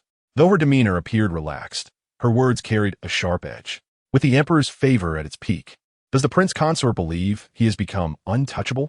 Ultimately, your allegiance is to the royal family, while I am of royal blood. This is an indelible chasm between you two, and previously, I had considered Fu Fengzi's fragile pride, always sidestepping this disparity. Now, I have laid this difference bare, glaringly evident between us. Truly, give an inch, and they will take a mile, not fearing the destruction of their own reputation. The emperor and I are one. Everyone knows that he holds deep affection for me, his elder sister. Not only has he tacitly permitted the crown princess's residence to be constructed far beyond standard specifications, but he has also made exceptions for you, prince consort, to hold a significant position in court. Su Yingwei suddenly turned, her piercing gaze fixed on Fu Fengzi.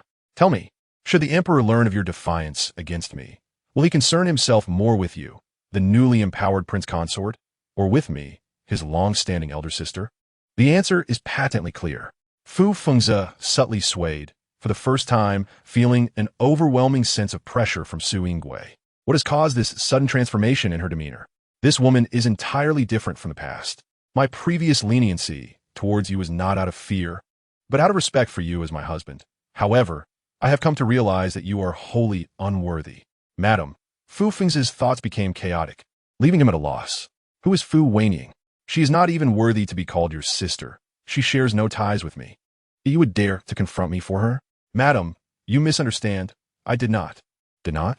Su Yingwei's eyes glimmered like ice, cold and unyielding. Have you forgotten how many troubles have arisen between us because of her? Especially in recent days, you have shown your true colors because of her. Sensing the sarcasm in Su Yingwei's words, Fu Fengzi clenched his fists. He suppressed his resentment and forced a smile. What are you saying, madam? What true colors? I have always treated you sincerely. Sincerity or otherwise, I have my own eyes to see. In this regard, Su Yingwei could not be bothered to argue. Were it not for the sake of her son, how could she tolerate his betrayal? She found it repugnant to share the same air with this despicable couple. As Fu Fengzi hesitated, wanting to defend himself, Su Yingwei decisively interrupted. You need only remember, no matter how high you rise, I will forever be the crown princess. The emperor's sister, no matter your capabilities, you remain an outsider. How could the emperor possibly make things difficult for his own sister for the sake of an outsider? This principle is glaringly simple, yet Fu Fengzi, who fancied himself a hidden talent, only now grasped it. To phrase it charitably, he lacked clarity in self-positioning. To phrase it harshly, he was simply foolish and self-righteous. My mother is so cool. Indeed, this is how one must firmly suppress him, or he will not distinguish between the king and the commoner. How dare he raise his voice at my mother? I shall climb upon him and scratch his face. After teaching Fu Fengzi a lesson, the next target was Fu Wenying. Su Yingwei's gaze shifted, and Lord Lu quickly understood her intent. She hurried towards the screen, pulling out the trembling Fu Wenying, who had been hiding behind it. The attendant knelt on the ground, filled with trepidation, fearing that he might be silenced for witnessing the private affairs of the crown princess's residence. At this moment, upon seeing Fu Wenying, he seemed to grasp a lifeline, hastily raising his head to point at the princess. "Your Highness, it is she, the one who approached with the golden hairpin, transforming it into gold bars." Fu Wenying trembled with rage. "You speak nonsense, you slander me. What evidence do you have?" She lunged towards Fu Fengzi, clinging to his legs. "Brother Fengzi, it wasn't me. Truly not me. I cannot afford such an extravagant sum. Your Highness, I am guilty, and I have not been forthright with you." The moment had come, and Minister Lu knelt with a thud. "A few days ago, the Empress Dowager graciously bestowed upon me a box of scar removal ointment. In a moment of folly, I engaged in a transaction with the second young lady for financial gain, selling the ointment to her. You dared to illegally sell a bestowed item. Su Jingwei Fumet? He. Mother, your acting is quite stiff, perhaps because your opponent is Minister Lu? Oh dear, it is indeed awkward to perform in front of acquaintances. But not laughing is already commendable. Keep it up, mother." Su Yingwei nearly cracked a smile at her daughter's teasing remarks. "Your Highness, I acknowledge my mistakes and willingly accept punishment," Minister Lu said earnestly. "However, I have one more matter to report. I implore your Highness to grant me an opportunity." "Speak." Su Yingwei attempted to mask her impatience. In contrast, Minister Lu exhibited a high level of professionalism, revealing no flaws. After all, he was a product of the inner palace, skilled in the art of performance, rarely encountering an equal. Just days ago, the second young lady was unable to gather the funds. Yet today, she suddenly approached me, claiming she had sufficient money. In just 2 or 3 days, as a sheltered young woman, how could she possibly amass such wealth in such a short time? Minister Lu pondered, unable to comprehend, but thinking that once the transaction was settled, her affairs were none of his concern, he chose not to dwell on it. Now, concerning the matter of the golden hairpin, he realized that the second young lady had seized the opportunity while your Highness entered the palace, stealing the hairpin to exchange for money to purchase the ointment. Although she appeared calm, she was indeed quite anxious. Fortunately, nothing went awry. "Wait, it seems I have forgotten a few lines." Minister Lu bowed deeply. "Your Highness, I acknowledge my wrongs and am willing to accept punishment. But please consider my proactive confession and lighten the sentence." Su Yingwei maintained a stern expression. "Trading bestowed items is a grave offense, and even with your admission, evading punishment is unlikely. I understand." As for Fu Wenying, Su Yingwei turned, gazing down upon her disheveled state. "You were fully aware that the ointment was a bestowed item. Yet you still engaged in trade with Minister Lu. That is one offense. Secondly, you stole the bestowed hairpin to sell it. You are to blame for this. It is your scheme to entrap me." Fu Wenying finally reacted, but alas, it was too late. "Su Jingwei, you instructed Minister Lu to sell the ointment to me. Did you not? You deliberately made it easy for me to take the hairpin, causing me to commit this grave offense. It is all your doing. You intentionally led me to err, forcing me to this point." Fu Wenying barked like a rabid dog, hysterically directing her fury at Su Yingwei. Su Yingwei's eyes flashed with murderous intent. "Defiance against authority, that is a third offense. You are insane. If your mind is unwell, seek treatment. How can you shamelessly blame my mother? Had it not been for your own greed, even 100 traps would be futile." Fu Ruyan indignantly retorted. "Guards, take the second young lady away. Confine her to the courtyard. Without my decree, she is not to step outside." No sooner had she spoken, Fu Fengzi subtly shielded Fu Wenying behind him. Disappointment etched upon his face as he looked at Su Yingwei. "Madam, is what Wenying said true? Was this all your scheme?" Su Jingwei smiled Daifun. Fu Fengzi's expression turned skeptical. "Is it truly not your deliberate design? Why does everything seem so coincidental?" Minister Lu knelt upright, his back straight. What he truly wished to express was that Fu Wenying did not deserve such efforts from the princess. If this were indeed a deliberate act by the princess, why would he have to involve himself? Minister Lu was less concerned about the princess being misunderstood by the prince consort, and more worried about the implications of the princess's scheme being leaked, which could tarnish her reputation. Even if the Empress Dowager issued a decree, who could guarantee its execution? "Do you truly believe that everyone in the world is a fool?" As Fu Wenying wept and cursed, her appearance was utterly disheveled. Throughout, Su Yingwei maintained a frigid demeanor, exuding the inherent authority of one in a high position. "Oh, Fu Wenying's mind is surprisingly sharp. Guards, take the second young lady away. No, Su Yingwei, you cannot confine me. You lack the authority to imprison me. This is clearly your scheme to harm me. It is all your fault. On what grounds do you punish me? Fu Wenying struggled fiercely. I will expose you. I will let everyone in the capital know of your malicious heart. What royal eldest princess? Respected in public, yet truly just a jealous woman. You resent my brother's kindness towards me, and thus you harm me, seeking to ruin me. Fu Wenying's struggles were so fierce that the servants could not hold her, and she slipped from their grasp. In a heartbeat, she suddenly lunged forward, crashing heavily onto the floor. Almost instantaneously, Fu Wenying's eyes closed, and she lost consciousness. Wenying, Fu Fengze could hardly believe it, rushing to check on her condition. Wenying, Wenying, wake up, please don't scare me. Su Yingwei furrowed her brows, unable to ascertain whether Fu Wenying was feigning or genuinely unconscious. As her beloved fell into unconsciousness due to agitation, Fu Fengze's rationality momentarily fled him. Throughout, he paid no heed to Su Yingwei's feelings. His heart and eyes were solely focused on Fu Wenying. Naturally, Su Yingwei had ceased to care about Fu Fengze's actions. Her heart was as calm as still water, observing his frantic movements with growing anxiety. After checking Fu Wenying's pulse, the physician's expression grew serious. This lady is in a weak state, likely having recently given birth. Indeed, physician, I appreciate your diligence. Fu Fengze was anxious, fearing for Fu Wenying's well-being. The pulse is erratic. Childbirth severely depletes a woman's strength. If she has not properly rested during her confinement, it is already a grave concern, compounded by frequent emotional turmoil. Alas, this lady has sustained internal injuries and requires careful recuperation. Fu Fengze was in a state of disarray. Physician, please administer medication. I can afford any expense. He glanced at Fu Wenying, whose eyes were tightly shut, filled with concern. Physician, please be honest with me. Does my sister's body still hold hope for recovery? The physician shook his head and sighed deeply. It is difficult to say, but not entirely without chance. She must be treated carefully. Furthermore, the patient should maintain a calm demeanor and must not be subjected to further stress. Under these conditions, there is still hope. Very well, then I leave everything to you. Physician. At that moment, aside from those surrounding the eldest princess, there was also Fu Junliang. Upon learning that his mother's condition was not optimistic, Fu Junliang appeared to somevat restless. Mother, may I go see my aunt? Su Yingwei, comparing the patterns of the fabric in her hands, did not even lift her head. She has made so many mistakes. Do you still wish to be close to her, risking entanglement? Fu Junliang hesitated for a moment, ultimately expressing, Mother, my aunt is erred, but no one is perfect. Everyone makes mistakes. As long as there is a will to amend, it is sufficient. Su Yingwei chuckled softly at his words, finding them reminiscent of his father. A heartless person would naturally have a heartless child. You're not allowed to go. Her response was succinct, and she was disinclined to waste further words on the three of them.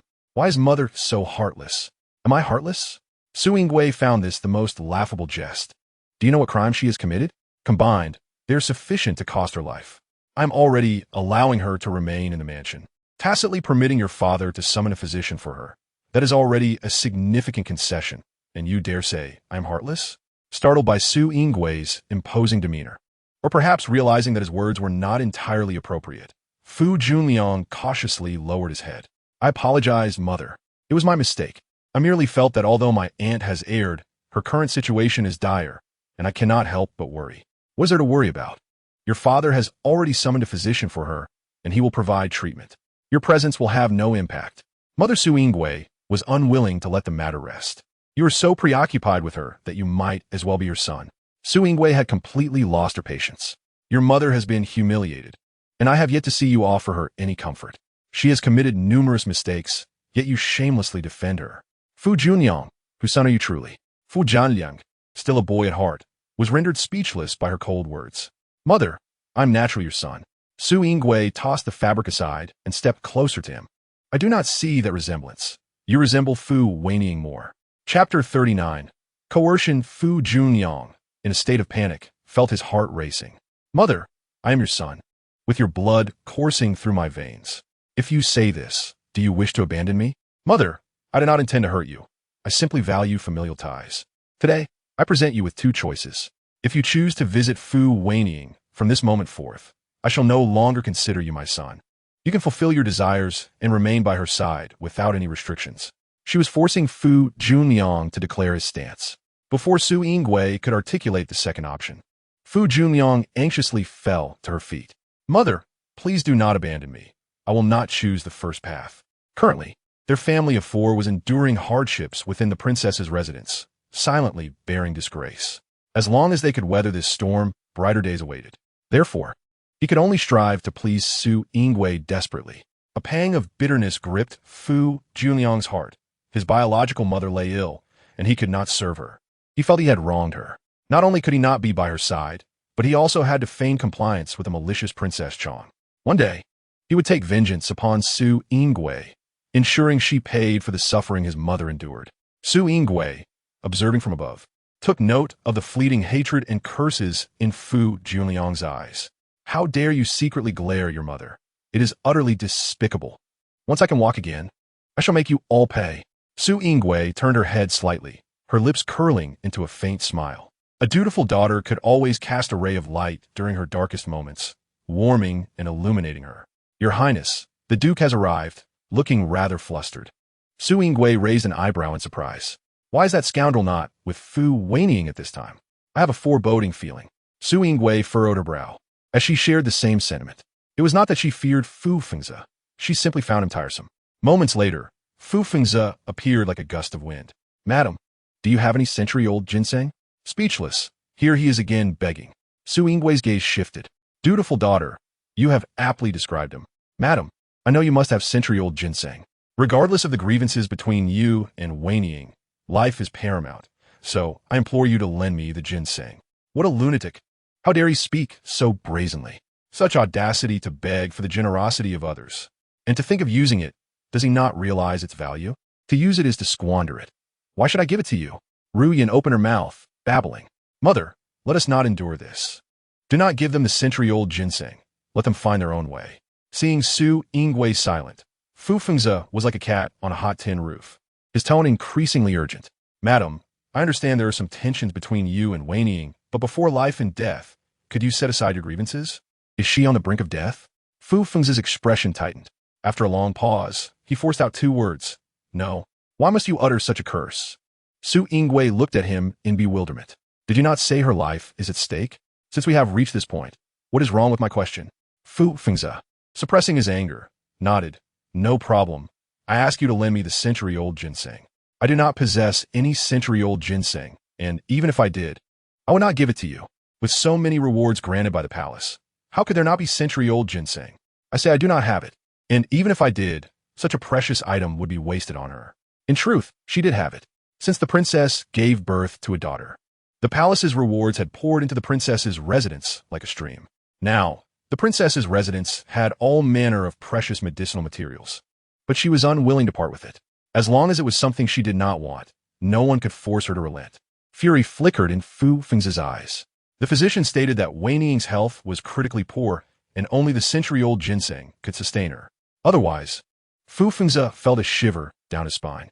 According to the physician's words, without the century-old ginseng, if Wenying experienced any extreme emotional turmoil again, she might very well perish. Fu Fengzi blamed Su Yingwei entirely for this. If she had not pressured her, Wenying would not have been dragged down to such a state. Fu Fengzi directed all his hatred at Su Yingwei, narrowing his eyes with a menacing tone. Madam, if you refuse to give me the century-old ginseng, do not blame me for disregarding our marital ties. Impressive, this scoundrel dares to threaten my mother. He does not weigh his own worth. Su Yingwei juke lai di, her eyes filled with disdain. Is the Duke threatening me? Fu Fengzi fixed his gaze on Su Yingwei, wishing to tear her apart to alleviate his frustration. If the princess does not wish for her arrogant words to be revealed, then kindly part with the century-old ginseng. The princess smirked, remaining composed. Duke, you have quite the audacity to openly threaten me. Do you not fear that I might accuse you of treason? Your indifference towards Wenying is tantamount to endangering her life. You are heartless. If you can treat Wenying this way today, who knows if I might find myself in a similar predicament tomorrow. If that is the case, it is better for me to bring you down with me now. Bring me down with you? Su Yingwei found this utterly absurd. Where did Fu Fengzi's confidence stem from? Did he truly believe that with his abilities, he could shake the esteemed and favored Princess Chong of this dynasty? She was indeed curious about his intentions. Why don't you enlighten me on how you plan to bring me down with you? You act recklessly, thinking that what is said within your own residence will remain concealed from outsiders. The royal family is revered, but without loyal ministers like us serving the imperial family, your Su family's reign may not last long. How many loyal old ministers are there in the court? How many new nobles are sworn to loyalty? They remain oblivious to the fact that the royal family they serve does not care about them at all. The princess, who enjoys the royal family's favor, looks down upon them, treating them like ants. Su Yingui finally grasped Fu Fengzi's meaning. Previously, in her efforts to suppress Fu Fengzi, she had uttered many words that asserted the supremacy of the imperial authority. If those words were to spread, it would not only affect her, but the entire royal family as well. Su Yinggui's lips tightened. Her intention in saying those words was merely to reprimand Fu Fengzi, not to genuinely assert the supremacy of imperial authority or belittle the ministers. Chapter 40.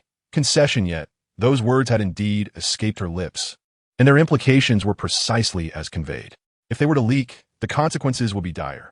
This treacherous and cunning scoundrel has laid a trap. How shameless! Fu Ruyan was filled with indignation, flailing her small hands in the air, wishing she could leap forward to scratch the face of Hua Jiadai. Su Yingwei pondered for a moment. Then go ahead and spread what this palace has said. I wish to see what the courtiers can do if I do not acknowledge it, or what you can do to me. Fu Feng Ziscode. The Grand Princess truly embodies the audacity of royal nobility. Indeed, if you refuse to admit it, none can threaten you. Even if you do acknowledge it, the courtiers would only mutter a few words in their memorials. As long as the Empress Dowager and the Emperor do not punish you, no one can touch you. Su Yingwei furrowed her brows, her expression cautious. However, regardless of your acknowledgement, once the ministers learn that the Grand Princess has uttered such words, they will undoubtedly harbor resentment. They will begin to doubt whether the royal family they have devoted their lives to truly deserves their loyalty. Hearing this, Su Yingwei's gaze deepened. She had underestimated him. It could be said that she had been blinded for too long by Fu Fengzi's deeply hypocritical demeanor, failing to see his insidious nature clearly. Su Yingwei raised her chin, resembling an arrogant swan. Prince Consort, have you forgotten that you are also part of the Grand Princess's household?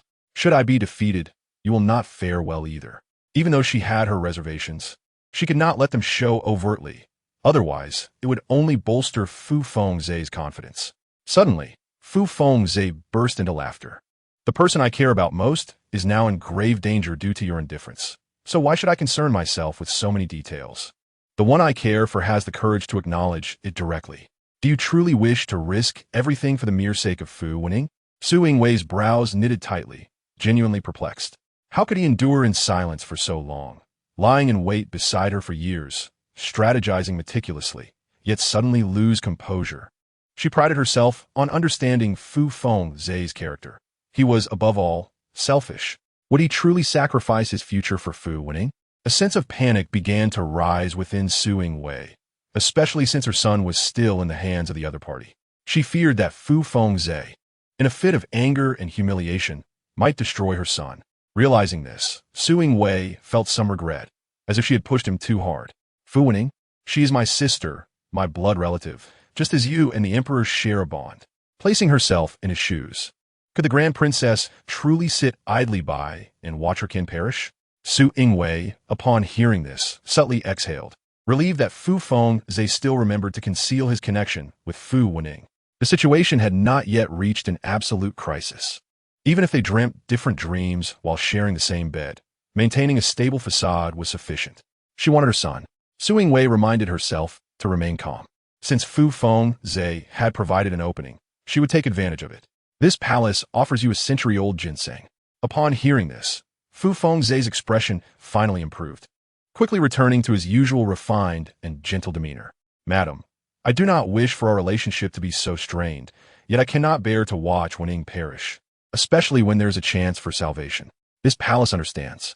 Fu Fengzi pressed his lips together, hesitating to speak further. Madam, rest assured, I will not divulge what you have said. My earlier remarks were merely to coerce you. I know I should not. There is no need for excessive explanations. Su Yingwei's expression remained indifferent, aware that he was attempting to make amends. I understand your anxiety. You value your kin, which is commendable. However, your actions today have truly left me feeling cold and disappointed. If he wished to perform, she would accompany him. I did not intend to create difficulties. If her life truly hangs in the balance, I could not bear to watch her perish. What I have sought from the very beginning is merely your attitude. Nothing more from you both. Su Yingwei raised her hand to her temple, adopting a sorrowful demeanor. You may all leave. This palace wishes to rest. Observing Su Yingwei's melancholy expression, Fu Fengzhe revealed a conflicted look. Today, he had indeed acted impulsively to procure the century-old ginseng for Wenying. He had nearly severed ties with Su Yingwei. Fortunately, in his moment of anger, he did not inadvertently reveal his connection with Wenying. Yet, even with what he had already said, he felt enough regret. How could he truly ruin Su Yingwei's reputation? If he did so, Su Yingwei would lose merely her reputation, while he would likely lose his head. He was not foolish enough to trade his life for someone else's reputation. If the Grand Princess were to utter treasonous words, her reputation would suffer, but a mere confinement or retreat to her estate would suffice. In time, the world would gradually forget this incident, and when she performed a few good deeds in the future, demonstrating her reformation, her past mistakes could be easily overlooked. In contrast, if he were to genuinely betray the Grand Princess, he would not only be subject to public condemnation, but would also risk losing his life in the Emperor's wrath. Such self-destructive actions were not within his reckoning. Yet, he was somewhat surprised that Su Yingwei had been intimidated by him, leading her to compromise and offer the century-old ginseng. This suggested that her change of heart had been rather sudden. Initially, when faced with his threats, she appeared indifferent. Fu Fengzhe racked his brain, unable to discern the reasoning behind it. Soon, Qing Zhu brought the century-old ginseng, and with little time to ponder further, he took the medicinal herb and hurriedly departed. He was unaware that Su Yingwei's swift change in attitude was solely for the sake of her son. With the century-old ginseng, Fu Wenying gradually began to recover. During this time, Fu Fengzhe made another visit, pleading with Su Yingwei to summon the palace physician for Fu Wenying's treatment. Su Yingwei readily agreed, dispatching Mei Lan to handle the matter. While she feigned a headache from excessive worry and remained in her quarters, spending her days playing with Fu Ruyan. Alas, mother is so wronged, enduring such humiliation while having to hold back. That scoundrel father is simply excessive, forcing mother to save a woman who destroyed her own marital happiness and threatening her with such words. In truth, mother need not concern herself. A selfish person like that scoundrel father would not dare to expose her. He knows full well that if he dares to harm mother, Uncle the Emperor would not spare him. Yet mother still relented. Chapter 41. Enemies on a narrow path, the little one let out a long sigh, resembling a wilted flower. Ruyan understands mother's concerns. She worries that after tearing the facade with that scoundrel father, it will be even harder to find brother. If only I knew where brother was, I could help mother, and then she wouldn't have to endure so much humiliation. I can't wait to grow up quickly and relieve mother's burdens. Su Yingwei held the small bell in her hand, teasing the little Fu Ruyan, whose eyes darted around, clearly distracted. Listening to her daughter's heartfelt thoughts, warmth flowed through Su Yingwei's heart. Dear daughter, you need not worry for me. I only hope that you grow up safe, sound, and happy.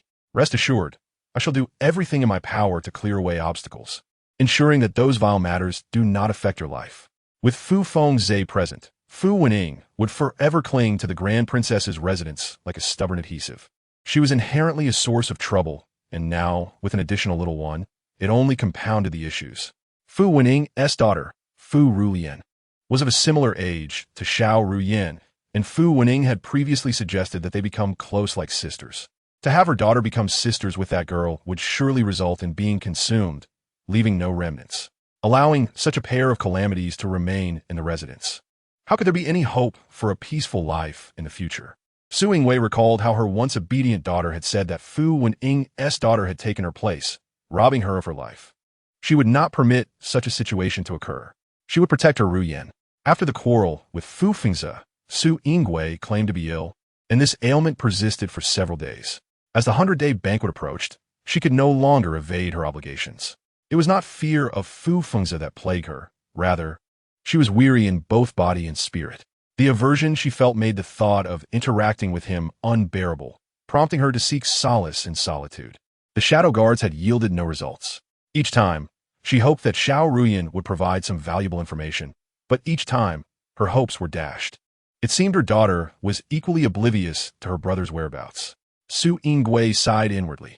How could one find someone hidden for so many years so easily? Yet she could not maintain a tranquil heart. The next day marked the 100-day banquet.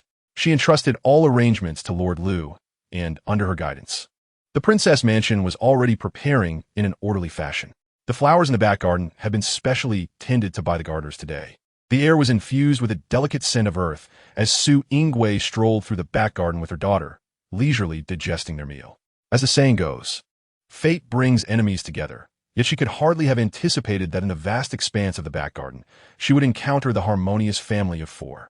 Fu Fengze carefully supported the pale Fu Wenying, while Fu Junliang carried his sister, walking closely behind their parents. His smile radiated warmth and sincerity. Unfortunately, it was all too coincidental. Almost immediately upon spotting Su Yingwei, Fu Fengze released his hold on Fu Wenying's waist, his expression betraying a hint of panic. "Madam, what brings you to the back garden?" he inquired. However swift Fu Fengze's hand was, it could not match the speed of Su Yingwei's gaze. She silently averted her eyes, indifferent to the situation.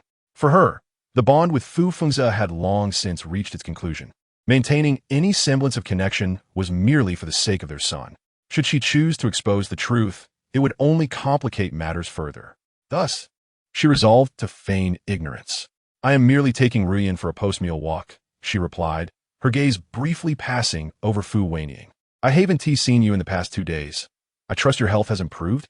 Fu Fengze, worried, spoke on behalf of Fu Wenying. "Wenying is much better, thanks to the century-old ginseng you provided, as well as the royal physician's care." Fu Wenying curtsied, looking fragile and pitiable. "Thank you, sister-in-law, for your kindness. I heard you were unwell these past few days. It is good to see you out and about today." When others expressed such sentiments, Su Yingwei accepted them as genuine concern. However, when these words came from Fu Wenying, they took on a different tone. She was acutely aware of the reasons behind her own distress. Fu Wenying's inquiry was a deliberate attempt to wound her heart. Yet Su Yingwei felt no anger. On the contrary, her emotions remained remarkably steady. "I am much better. Tomorrow marks Ruyan's 100-day banquet, so I thought I would take a walk to inspect the preparations in advance." This calmness unsettled Fu Fengze, making him feel she no longer cared for him. Some men are truly despicable to the core, especially someone like Fu Fengze. When you show concern for him, he acts aloof and dismissive. But as soon as you withdraw your attention, he becomes anxious and seeks validation. To ease the awkwardness, he forced a smile, only to make things more uncomfortable. The physician advised Wenying to get some fresh air.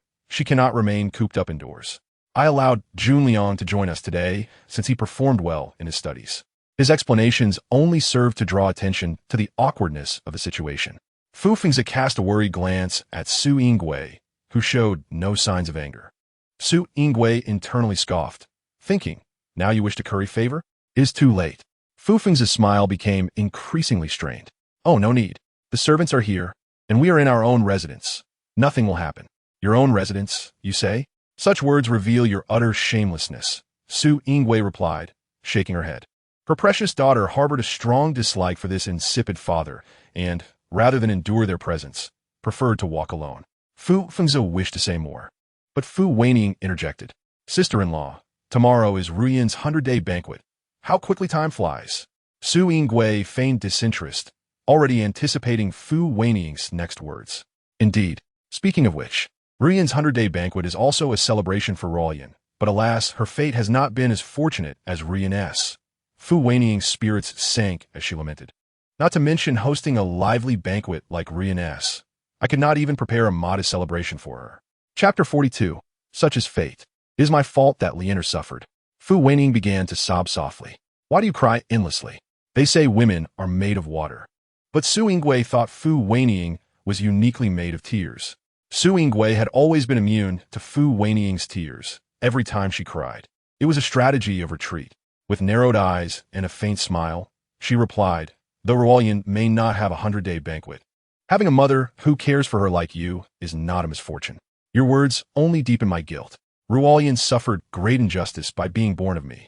Su Yingwei's smile gradually faded as she lifted her chin, her tone laden with meaning. "One's fate is often sealed at birth. Born into royalty, one enjoys a life of splendor and privilege. Born into a noble family, one can live without worry, enjoying abundance. If born into a humble household, one may live a balanced life. However, being born into poverty can lead to daily struggles with hunger and cold, enduring hardships. Why are you suddenly speaking of such things? Fu Fengzi found Su Yinggui's unexpected discourse peculiar and felt a sense of unease. Su Yingui smiled lightly, evading his question. I believe that a life lived without extremes is the best. Royalty may be noble, but they bear heavy burdens, shackled by responsibilities that none can understand, suffering silently. Yet, being too poor is also undesirable. A harsh winter or a minor illness could spell disaster. Su Yingui shifted her gaze to Fu Wenying. It is best to be born in the middle, free from constraints, living a life of ease and freedom. Ruyan is fortunate. Why must you torment yourself? Fu Wenying lowered her gaze, looking despondent. If what you say is true, then I would be content. But Ruyan is not the daughter of a noble family. Her situation is worse than that of a commoner's daughter. As emotion swelled, tears brimmed in Fu Wenying's eyes once more. Ruyan has no father. She only has me. Her mother. Life is hard for a mother and child. Ruyan's father is standing right beside you. Su Yingui thought, finding the scene somewhat absurd. Knowing the truth, she found it laughable to watch Fu Wenying play the victim, lamenting her lack of a husband. It was unclear how Fu Fengzi felt upon hearing such words. Fu Wenying remained entrenched in her role as a lonely, dependent mother, believing she and her daughter were each other's only support. My health is failing. I do not know how much longer I could be with her. Without strong family support, should Ruyan marry and suffer, she will have to endure silently. She has you, and you have your brother, Su Yingui stated succinctly. Fu Wenying gently shook her head. Sister-in-law, I have given birth to an illegitimate daughter, and my reputation is tarnished. In the future, it will undoubtedly bring trouble to Ruyan. You are somewhat aware of the situation, yet you need not worry. The scoundrel father will surely take responsibility, and you will not be left without suitors. However, should you aspire to associate with better men in the future, that ambition may be difficult to achieve. Zairean's critiques are astute and incisive. She does not believe that Fu Wenying harbors deep feelings for Fu Fengzi, just as Fu Fengzi does not entirely place Fu Wenying at the pinnacle of his life. They are akin, both selfish and self-centered. Their current unwillingness to part ways stems from the fact that they are, at present, the most suitable companions available to each other. Should they develop grander ambitions or pursue more admirable goals in the future, it is quite possible they may sever their ties. Their union is fundamentally a result of their shared nature. It is often said that a parent's love for their child is rooted in foresight. Ruyan, my biological daughter, deserves a promising future. Fu Wenying seeks to touch Su Yinggui's heart through the bond of mother and daughter. Alas, the latter remains unmoved. Your brother cares deeply about the sibling bond between you. Rest assured, if Ruyan encounters difficulties in the future, he will not turn a blind eye. Su Yingui remains inscrutable, gracefully withdrawing from the conversation in mere moments. Fu Wenying attempts to ensnare her, but it proved challenging. How could I be deceived by you, when my mother is the wisest woman in the world? Listening to Zairean's proud little voice, Su Yingui subtly smiles. Meanwhile, Fu Wenying perceives this smile as a glimmer of hope. I am well aware that my brother will not stand idly by while his niece suffers. Yet the bond between him and Ruyan is ultimately that of uncle and niece, lacking true intimacy. Su Yingui contemplates this notion. Proximity is not determined solely by blood ties, but is shaped through interaction. I have several close friends within my circle, none of whom share my blood, yet each would willingly brave peril for me. This is the result of years of accumulated friendship, where good and bad are reciprocal.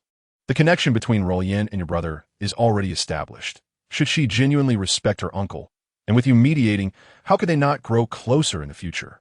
Su Yinggui's words are laden with profound significance. How could a biological father and daughter not be close? Moreover, there's Fu Wenying binding them together. Therefore, regardless of the circumstances, Fu Fengzi could never disregard Fu Ruyan. She gritted her teeth and began to weep. My Ruyan is truly unfortunate, lacking the protection of her biological father and brother, and without a formidable family to rely upon. Su Yinggui's expression remains calm as she casually takes over the conversation. You need not indulge in self-pity. Though one's origins are indeed significant, as the saying goes, determination can conquer fate. If a person refuses to be a plaything of destiny and resolves to alter their fate through their own capabilities, as long as they tread the righteous path, the heavens will reward diligence, and they may yet realize their aspirations. She pauses, her tone imbued with meaning. What is truly concerning is when individuals harbor ulterior motives, straying from the path, and thus remain trapped in a mire of darkness, decaying and forgotten. A flicker of resentment flashes in Fu Wenying's eyes, only to vanish in an instant. The heavens reward diligence, but how could that compare to innate talent? Divine favor is what constitutes a fortunate life. Chapter 43, Acknowledged as an Adopted Daughter. Fu Wenying is momentarily stunned, her next words caught in her throat. Fu Feng zikasta discret gler ati Fu Wenying. Displeased with her choice of topic, he quickly interjects to ease the tension. The century-old ginseng is exceedingly precious and undoubtedly possesses its merits. However, after this incident, Wenying's sensitivity has heightened. She feels as though her time on this earth is limited. Fu Wenying nods vigorously, her tone filled with anxious urgency. The only thing I cannot let go of in this world is Ruyan. She is still in her infancy, bewildered and innocent. How can she be left without care or supervision? What can be done? Su Yingwei patiently awaits her response. Fu Wenying, frail and trembling, kneels on the rough, uneven stone path. Both Fu Fengze and Fu Junliang are taken aback and rush to assist her, but she resolutely remains on her knees, unwilling to budge. Fu Wenying gazes up at Su Yingwei, her tone earnest. Sister-in-law, I acknowledge that I have wronged you in many ways. I sincerely repent and vow to restrain myself in the future, ensuring that I do not trouble you again. Su Yingwei raises an eyebrow, listening patiently without interruption. After experiencing the trials of life and death, I have attained enlightenment. Living well in the present moment is of utmost importance. Zyrene interjects, her admiration for her mother's acting skills evident. Mother, please do not believe her. Alas, the current situation is rather delicate. Fu Wenying's performance is so convincing that I worry you may soften your heart. Su Yingwei's demeanor remains cold. Having grown up in the royal palace, though I am a noble princess protected by my mother and esteemed by my brothers, I have yet to encounter any of life's darker experiences. Nevertheless, I have witnessed the depravity of humanity and understand all too well that a malicious person, regardless of how dark their heart may be, can feign outward kindness and innocence. Repentance, though a simple phrase, is exceedingly difficult to truly enact. Thus, I am naturally unyielding to Zyrene's warnings. I do not believe Fu Wenying will genuinely repent. Fu Wenying bows deeply before Su Yingwei, her body pressed against the cold ground. Sister-in-law, I implore you to accept Ruyan as your adopted daughter. She raises her head, her face stained with tears. Her upbringing will not burden you. I only ask that she may lean on the Long Princess's residence. In the future, should anyone seek to bully her, they might at least be deterred by your presence. Su Yingwei scoffs inwardly, recognizing the attempt to leverage her position. This matter, have I not already made it clear to you? It requires the Emperor's consent. Fu Wenying shakes her head.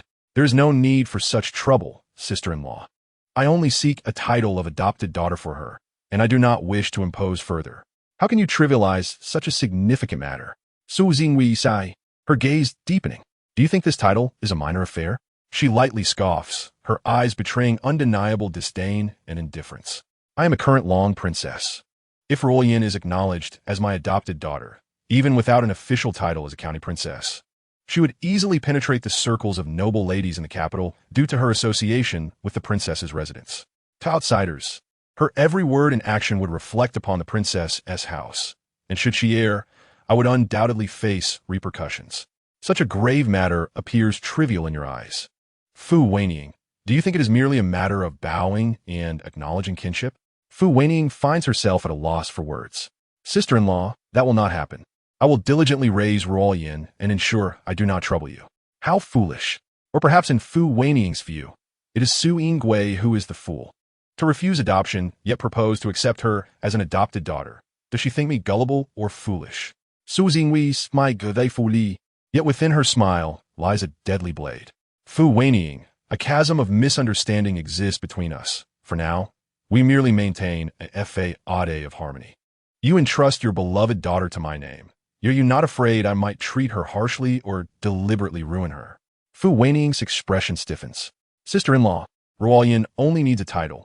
As for her upbringing, since she acknowledges me as her adoptive mother, she must also provide value to me. Otherwise, why would I willingly invite risk into my future?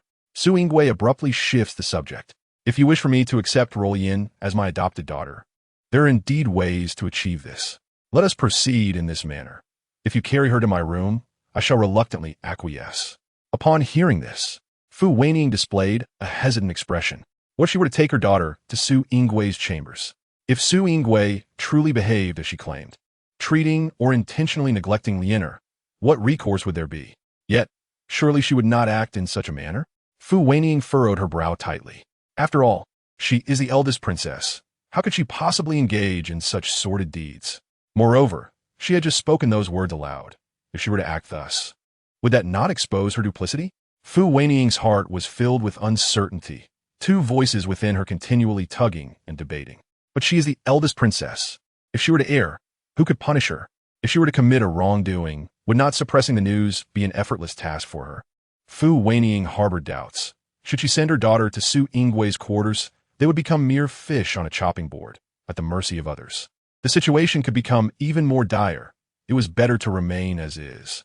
In the blink of an eye, countless thoughts flashed through Fu Wenying's mind. As the atmosphere grew tense, Fu Fengzi spoke up. With a lady serving as an example, Lian could learn many valuable skills in the future. In a mere moment, he had rendered a decision regarding the matter.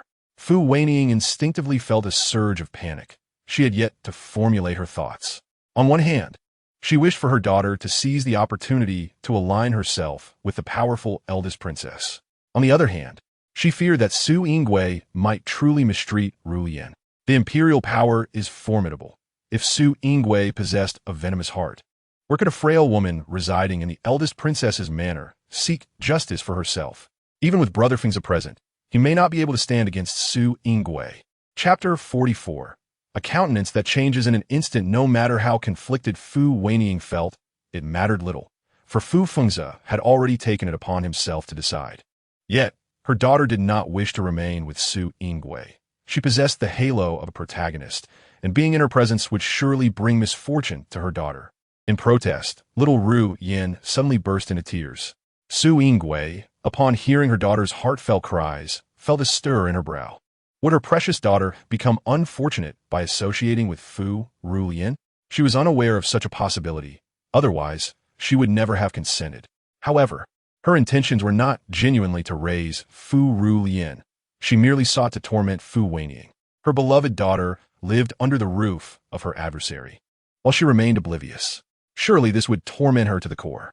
Should Fu Wenying endure, then she would fall into Su Yinggui's trap, rendering Fu Ruyan ineffective. In any case, Su Yingui sought to retaliate against Fu Wenying. Her daughter had once claimed that Fu Wenying's child had taken everything from her, and she wished to seek vengeance for her daughter. Yet now, Su Yinggui's lips tightened, and regret washed over her. On the other end, Fu Wenying could not bear to part with her daughter. After much tugging, it was ultimately Fu Fengzi who placed Ruyan into Mei Lan's arms. In an instant, she gathered her resolve again. "Sister-in-law, when do you plan to publicly announce Ruyan as your adopted daughter?" "Sister-in-law, why not do it at tomorrow's 100-day banquet?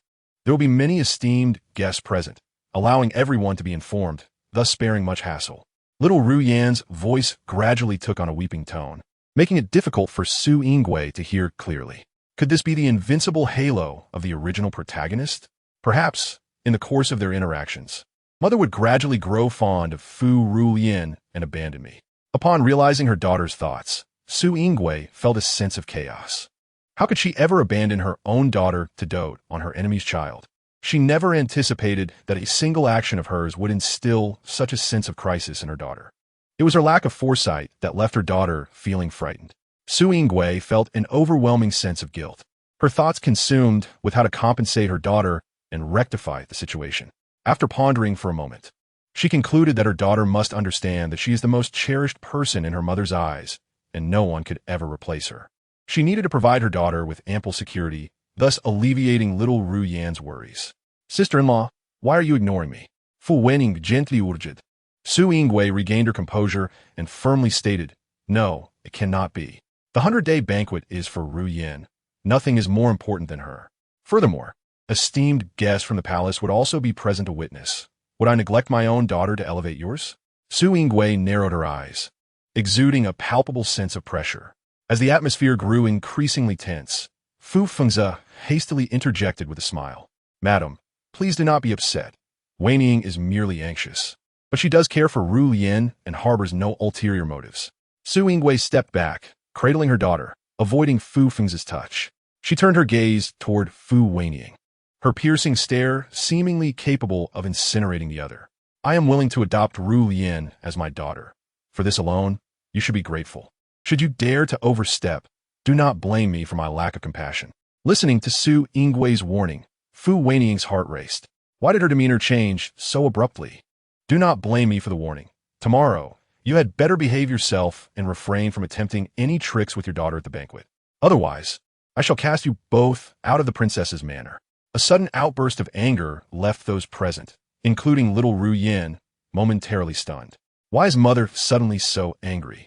Mother, do not be angry. Please calm down, lest you harm your health.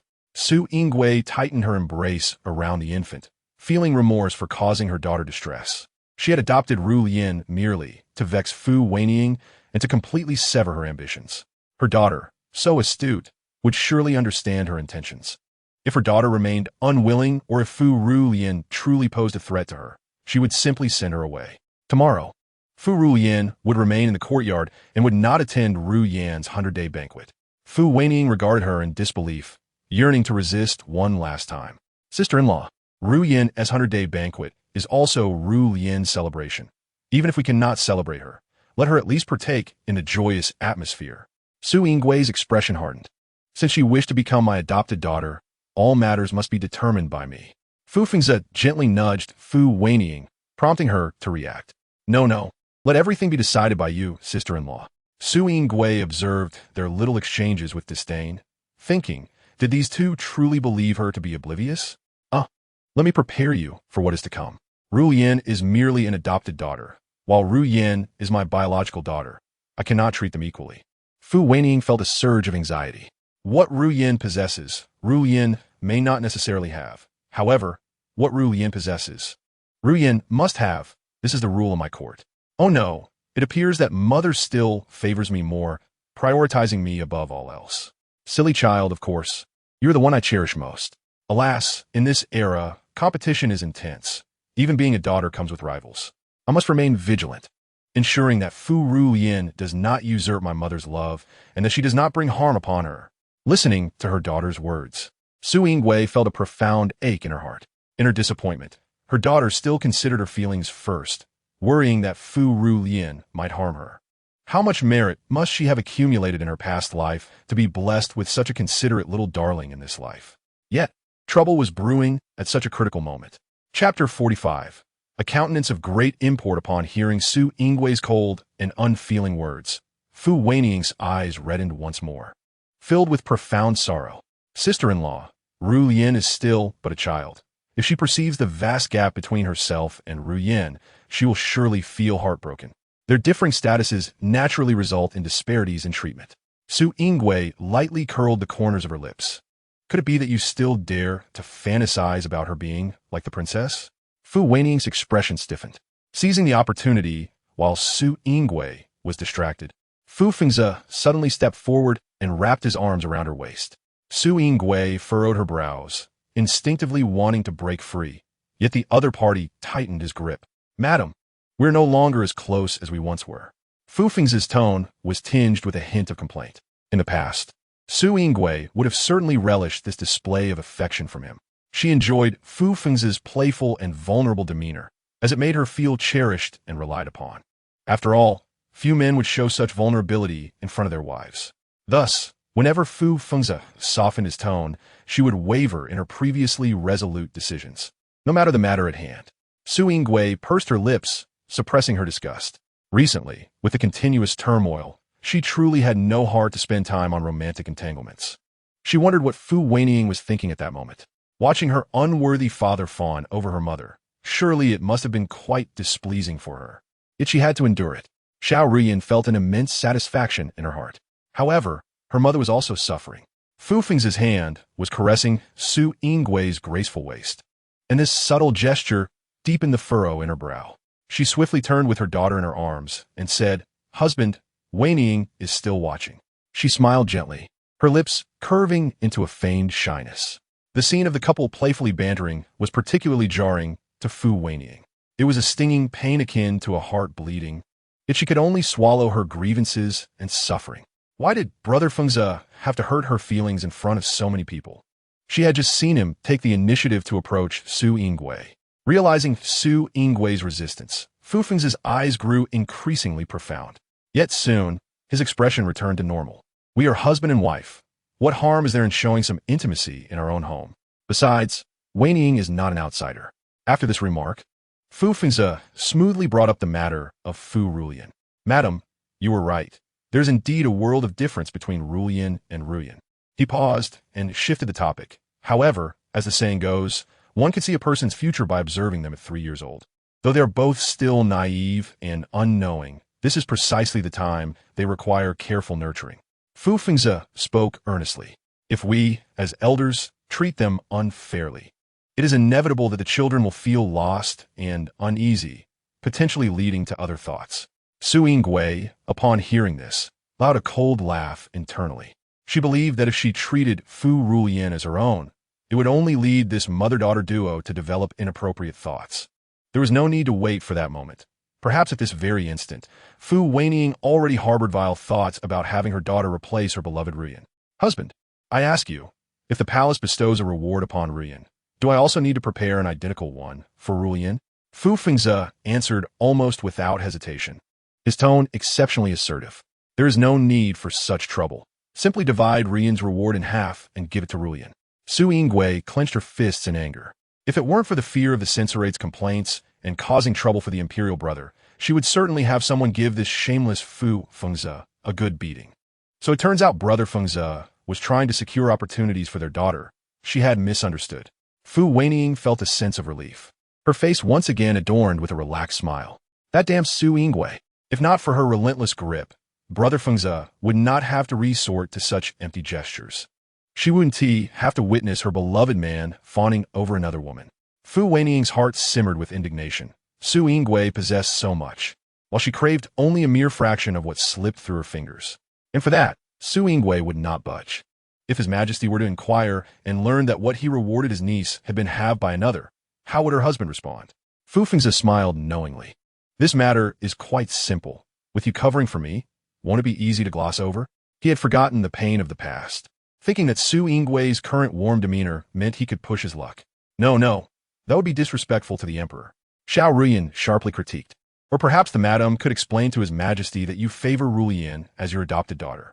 It's possible that His Majesty would extend his affections and bestow more rewards, thus eliminating the need to take from Ruyan. After Fu Fengze finished speaking, he laughed heartily, feeling quite clever. Su Yingwei contemplated, her eyes lowered. Based on her understanding of the Imperial brother, it was indeed plausible. What do you think of my suggestions, madam? Su Yingwei replied with a smile that didn't reach her eyes. Your husband's suggestions are quite commendable. Upon hearing this, Fu Fengze's face lit up with joy, and Fu Wenying, who had been silent all along, felt the same. The princess had resolved to treat Ruyan as her own, prioritizing her in all matters.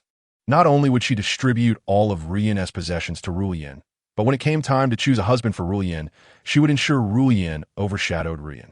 The conversation began to take an unexpected turn. Sensing the sarcasm in Su Yingwei's words, the smile on Fu Fengze's face instantly froze. Yet Su Yingwei continued, otherwise, rumors may spread that I am harsh towards Ruyan. She turned to Fu Wenying, her gaze icy. At that time, you can publicly lament, accusing me of taking your child and refusing to nurture her. As she spoke, the depth of Su Yingwei's gaze intensified. You have always been the one who loves to cry. Haven to you? You can obtain what you desire through tears. When the time comes, if you shed a few light tears, the winds of the capital will turn in your favor, while I will become the target of scorn, which might even implicate His Majesty in the complaints of the court officials. Fu Wenying was taken aback by this sarcastic and biting rhetoric, her expression blank. Wow, mother thinks so far ahead. She is quite clever. Was the madam overthinking? How could Wenying harbor such thoughts? Chapter 46. The Unfathomable Heart. Fu Fengze continued to defend Fu Wenying as ever. Madam is truly overthinking. If you recognize Ruyan as your adopted daughter, allowing her to rely on the princess's household in the future, both she and her mother would be grateful. The human heart is the most difficult to predict. Today, I extend a helping hand. Yet I cannot guarantee that the other party thinks of it as a kindness returned for kindness or as a grievance born out of self-interest.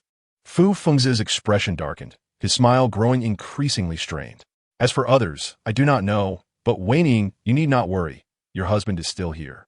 What use are you? Your presence only complicates matters. Enough, I shall uphold my word, since I have promised to recognize Ruyan as my adopted daughter. I will not go back on it.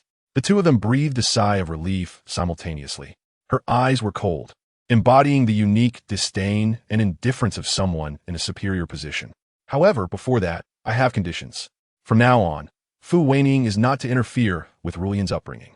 I do not wish to be subject to interference in the future. Do you agree to such terms? Dousing the flames often does not resolve the issue thoroughly.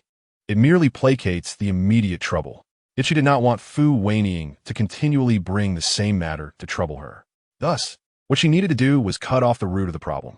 After this incident, it was likely that she would not dare to place her daughter under her name again. Su Yingwei had meticulously devised her plans, especially in matters of the heart, where she had an astute grasp. It was not that she understood Fu Wenying better. As a fellow mother, she understood that Fu Wenying cared deeply for her daughter, and thus recognized that her own child would be her Achilles heel. In truth, the same could be said for her. Ruyan was equally her vulnerability. Yet, there seemed to be a distinction. Su Yingwei cast a glance at the spirited little girl, realizing that Ruyan was not merely a weakness, but also her armor. The sweet, innocent voice of the child was a soothing balm for her restless nights. Under the relentless pressure exerted by Su Yingwei, Fu Wenying could only acquiesce with great reluctance. Sister-in-law, I understand. I shall entrust Ruyan to your care. Fu Wenying's eyes glimmered with a hint of red, portraying a demeanor of profound grievance. Sister-in-law, as a mother myself, I know that a mother will naturally lean towards her own daughter, and I am no exception. However, I implore you, that is enough. Su Yingwei interrupted with a composed tone. I have stated before that if you wish for me to accept Ruyan as my adopted daughter, you must not attempt to dictate terms. This is merely the beginning, and you have already overstepped your bounds. I grant you this one opportunity, and it shall be the only one. Should you attempt to test or threaten me under the guise of pleading, I will show no mercy. After delivering her words, Su Yingwei turned away, leaving no room for further entanglement between the two. Upon returning to her courtyard, Su Yingwei instructed Mei Lan to take Ruyan to another room and assign a maid to attend to her closely. Your Highness, I truly do not understand why you agreed to Fu Wenying's request. Qing Zhu, ever straightforward, inquired eagerly as she entered the room. Su Yingwei smiled with satisfaction. Fear not. I could never regard Fu Wenying's daughter as my own, nor could I harbor affection for her. In fact, I find her quite distasteful. Qing Zhu pouted, struggling to comprehend the situation. It was easier before, out of sight, out of mind. Now she is within our courtyard, under our watch every day, and we must attend to her needs. Qing Zhu was deeply frustrated, likening her feelings to having swallowed a fly. Impossible to expel, yet repulsive. Su Yingwei chuckled at Qing Zhu's vexed expression, finding it reminiscent of little Ruyan. Mei Lan, typically composed, shot a gentle warning glance at Qing Zhu. You must not be disrespectful to Her Highness. Their dynamic was one of mutual respect, with Qing Zhu's candidness contrasting Mei Lan's reserved demeanor. Qing Zhu felt secure that Her Highness would not impose punishment for her frankness. I simply do not like Fu Wenying, and by extension, her daughter as well. Mei Lan frowned slightly, her tone laced with concern. Qing Zhu, be cautious. Walls have ears. This is our courtyard. The entire estate belongs to Her Highness. Is it not permissible for me to voice a few words? Qing Zhu insisted, feeling aggrieved. Su Yingwei accepted the cup of hot tea from Mei Lan, smiling wryly. Let her speak. She has likely held her tongue for quite some time. Su Yingwei had no aversion to Qing Zhu's little outbursts. In fact, she appreciated her honesty, knowing that both maids were fiercely loyal to her, and thus felt no need for contention. Qing Zhu approached Su Yingwei's side. Your Highness, why did you agree to this? She expressed her concerns about Fu Wenying's tendency to feign vulnerability, fearing that Her Highness might have acted out of momentary weakness. Su Yingwei set down her teacup and lifted little Ruyan on her lap.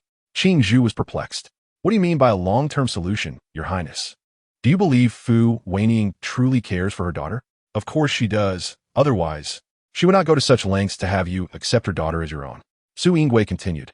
If I were to take her daughter into my courtyard and impose strict rules upon her, what do you think Fu Wenying would feel? Qing Zhu pondered thoughtfully for a moment. She would surely suspect that you have ulterior motives, living in fear of what you might do to her daughter. Precisely. And what do you think she would do in the long run? Qing Zhu's face lit up with understanding. Now I see. Your Highness, that is your plan. She chirped excitedly. In due time, Fu Wenying would undoubtedly regret her decision, and she would no longer have the audacity to send her daughter to you. Su Yingui smiled appreciatively, recognizing the growth in Qing Zhu. Indeed, it seems you have matured considerably. Su Yingui sai sopti. Perhaps this is the best course of action. Though it may be troublesome, it will ultimately bring closure. She gazed at her daughter's chubby little hands. Yet, it seems Ruyan will be inconvenienced in the days to come, as she will inevitably have to interact with Ruyan. Being Fu Wenying's daughter, she will undoubtedly inherit her mother's less desirable traits. Though still a child, I cannot help but worry. So, while my mother had this plan all along, I misunderstood her intentions. It is indeed me whom she cherishes the most. Oh dear, I was truly frightened at first, fearing that Ruyan's charm would steal my mother away.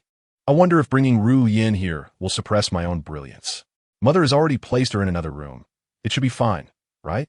Su Yingui listened intently to her daughter's thoughts, though she did not comprehend the concept of main character aura. She recognized that the little one was still apprehensive. She would never wager her precious daughter as a pawn, which is why she had deliberately arranged for Ruyan to be housed elsewhere. Should this still affect Ruyan, she would have to distance them further. Qing Zhu, with her straightforward nature, expressed her thoughts candidly. That is simple. Just keep her in another room and prevent her from interacting with the little princess. Since you have set the rule that Fu Wenying cannot interfere, she has no authority to object, even if she becomes aware. Mei Lan sighed, adding a note of caution. But without Fu Wenying, there is still the issue of the prince. Su Yinggui's gaze deepened with resolve. Regardless of who it may be, no one shall cause my Ruyan any distress because of a wretched woman's daughter. Your Highness, we must prepare for potential contingencies, Mei Lan warned anxiously. I fear that the prince may frequently visit our courtyard to foster a bond with Ruyan. As if summoned by her words, Fu Fengzi entered the room, immediately searching for Ruyan. Where's Ruyan? Why is she not here? His countenance betrayed his displeasure. Madam, even if you cannot treat Ruyan the same as Ruyan, surely you cannot show such blatant favoritism. One child is cradled in your arms while the other is cast aside. Seeing this, Fu Fengzi's anger flared. Su Yingui offered a calm smile, having prepared a response. When Ruyan entered the courtyard, she cried incessantly, so I instructed someone to take her to a quieter room to help her acclimate. Upon hearing this, embarrassment washed over Fu Fengzi's face, and his anger began to wane. Ah, I see.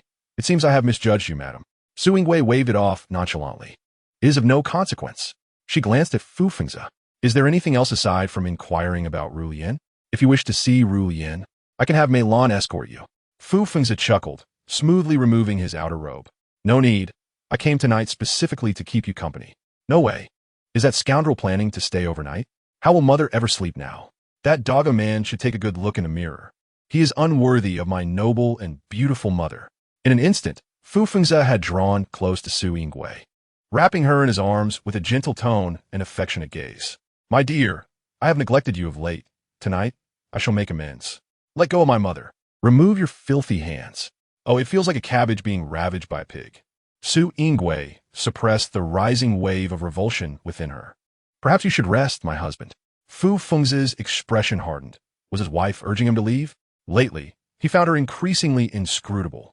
In the past, she had relied on him greatly, yet now she kept him at an arm's length. Su Yingui gazed at him with an intensity that seemed to bore into his very soul. It was only in recent days that she had begun to see her husband clearly. A momentary look of bewilderment flickered across Fu Fengzi's face, quickly followed by a wave of anxiety. Though I am your wife, I'm not the most significant woman in your life.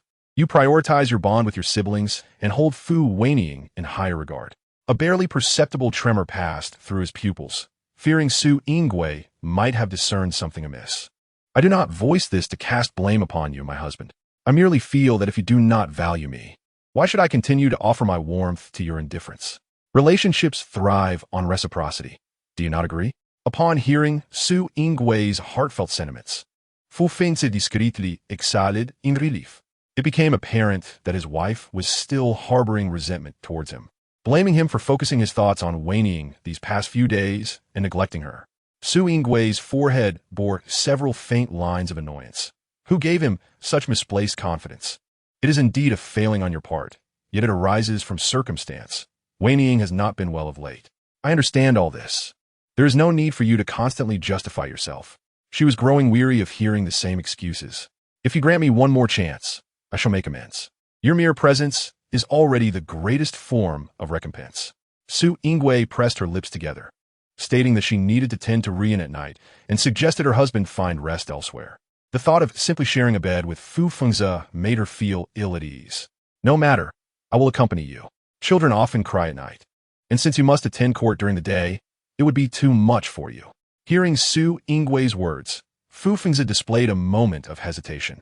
His feelings for Ruyan were rather superficial, barely touching the surface of paternal affection. The prospect of Ruyan disrupting his sleep and hindering his attendance at court displeased him. Yet he maintained an air of indifference. It matters not. Ruyan is also my daughter. Upon reflection, I have yet to personally care for her since her birth. Su Yingwei's eyes gradually darkened with impatience, intending to hasten his departure, when Fu Fengzi unexpectedly shifted the conversation. However, I suddenly recalled some official matters that require my attention. Once I have addressed them, it is likely to be quite late, and I shall visit another day. Su Yingwei's impatience turned to derision, even with his own daughter. Fu Fengzi exhibited such biased treatment. What right did he have to demand she be fair in her affections? Then go quickly, do not delay. Perhaps I shall linger a while longer with you and your daughter. A slight delay is of no consequence. How unfortunate for you. It seems I and your mother have caused you distress. Mother, please hurry and send him away. He is utterly repugnant. Lacking any sense of responsibility, he still manages to concoct such lofty excuses. Chapter 48. Partiality. Su Yingwei felt utterly speechless. As she observed Fu Fengzi, her doubts about her past judgment grew stronger. Had she truly been blind, or was her mind clouded, to have chosen such a man to marry? My husband, perhaps you should attend to your official duties first. Rest early, for tomorrow is Ruyan's 100-day banquet. Su Yingwei's smile was devoid of warmth, her lips curling but her eyes lacking mirth.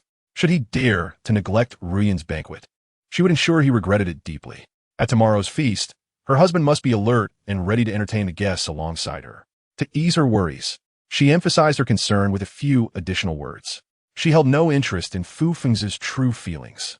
As long as he refrained from parading his favoritism for Fu Wenying before her, he could dote on her and their children as he pleased. However, in public, he must display an appropriate level of seriousness.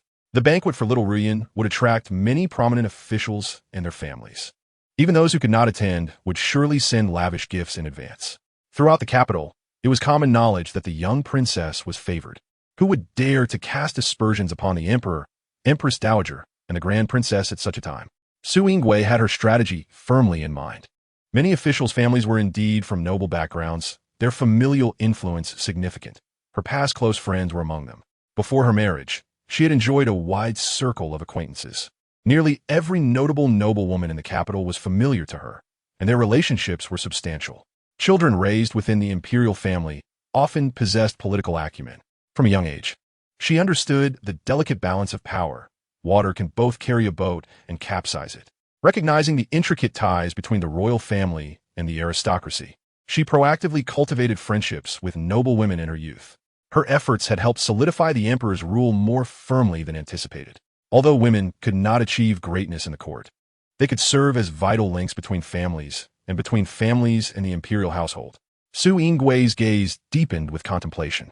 Once a formidable figure among women, the Grand Princess had even been permitted to discuss state affairs under her father's tacit approval.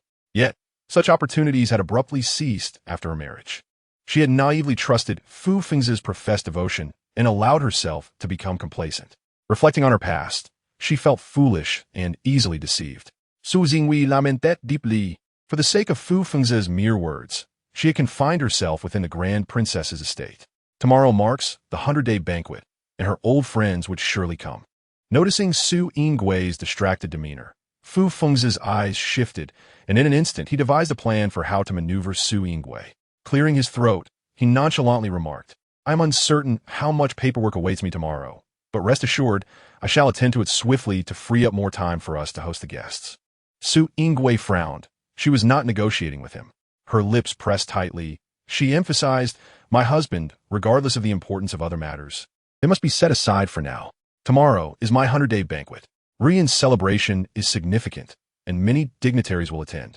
We cannot afford to be negligent and tarnish our family's reputation. Do you hear me, unworthy father?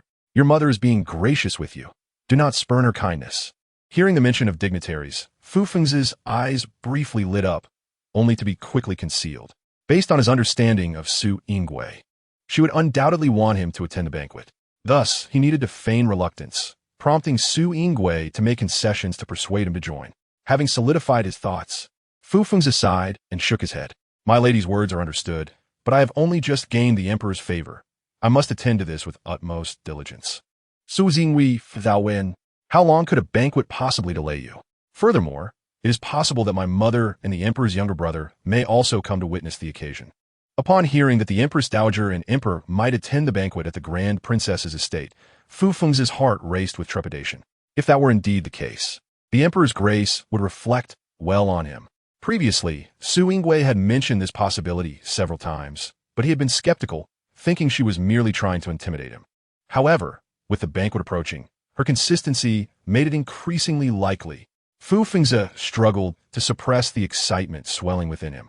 "My lady, tomorrow is not merely Ruyan's 100-day banquet. It is also for Ruyan." Su Yingwei's gaze turned icy, and the atmosphere around her became tense.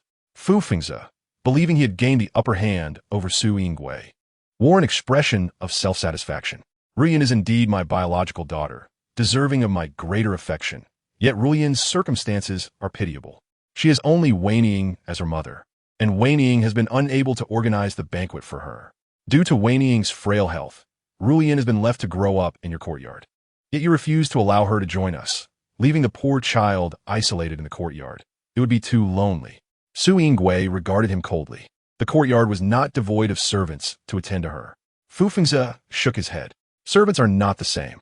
After much contemplation, I have resolved to spare some time tomorrow to accompany the mother and daughter. Rest assured, my lady, I shall first visit Wenying before proceeding to Ruyan. I will not embarrass you, but will allow them to bond. Is it necessary to commend your thoughtfulness? What a feast outside." Su Yingwei is particularly concerned about the 100-day celebration. Tomorrow, all the civil and military officials of the court will be present, accompanied by their families. The backyard is the realm of women.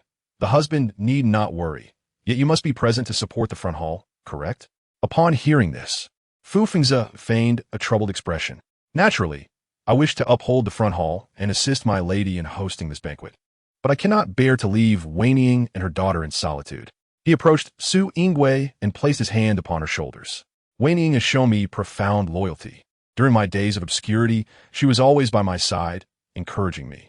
How could I revel in glory alone while she endures hardship? Yes, yes. She has accompanied you from nothing to wealth. She is indeed a great benefactor. Your mother has supported you all the way to this day. Yet you seem to have forgotten." Su Yingwei regarded Fu Feng's with the scrutiny of a stranger, observing his obliviousness to the danger he presented. Fu Feng's began to knead Su Yingwei's shoulders.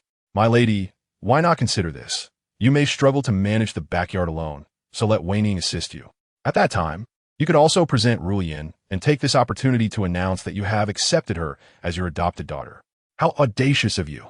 Your schemes are almost palpable." Su Yingwei responded with a cold smile. "I have already stated that this is Ruyan's 100-day celebration, and I shall not permit anyone to overshadow it. Why do you now suggest I announce Ruyan's matter? Will you truly after?" Chapter 49. To retrieve my daughter, Fu Feng's continued to massage Su Yingwei's shoulders with a somewhat nonchalant demeanor, confident that she would require his presence to maintain her dignity, thus reveling in his perceived superiority. It is merely an announcement. How could it overshadow the festivities? The true star of the gathering shall undoubtedly be our Ruyan. Rest assured. My lady, observing Su Yingwei's unwavering stance, he escalated his persuasion. "My lady, Wenying trusts you deeply as her sister-in-law.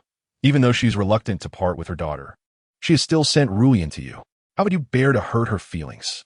Such moral coercion is intolerable." Su Yingwei retorted vehemently, her anger surging. "Should you dare to use Ruyan's occasion to grant them a fa ade of dignity, Do not blame me for publicly humiliating you. Taken aback by Su Yingwei's sudden fury, Fu Fengzi momentarily faltered. Moreover, I do not require Wenying's assistance. During my days of navigating the elite circle of noble women in the capital, my husband was still struggling by candlelight, desperately reading books at night.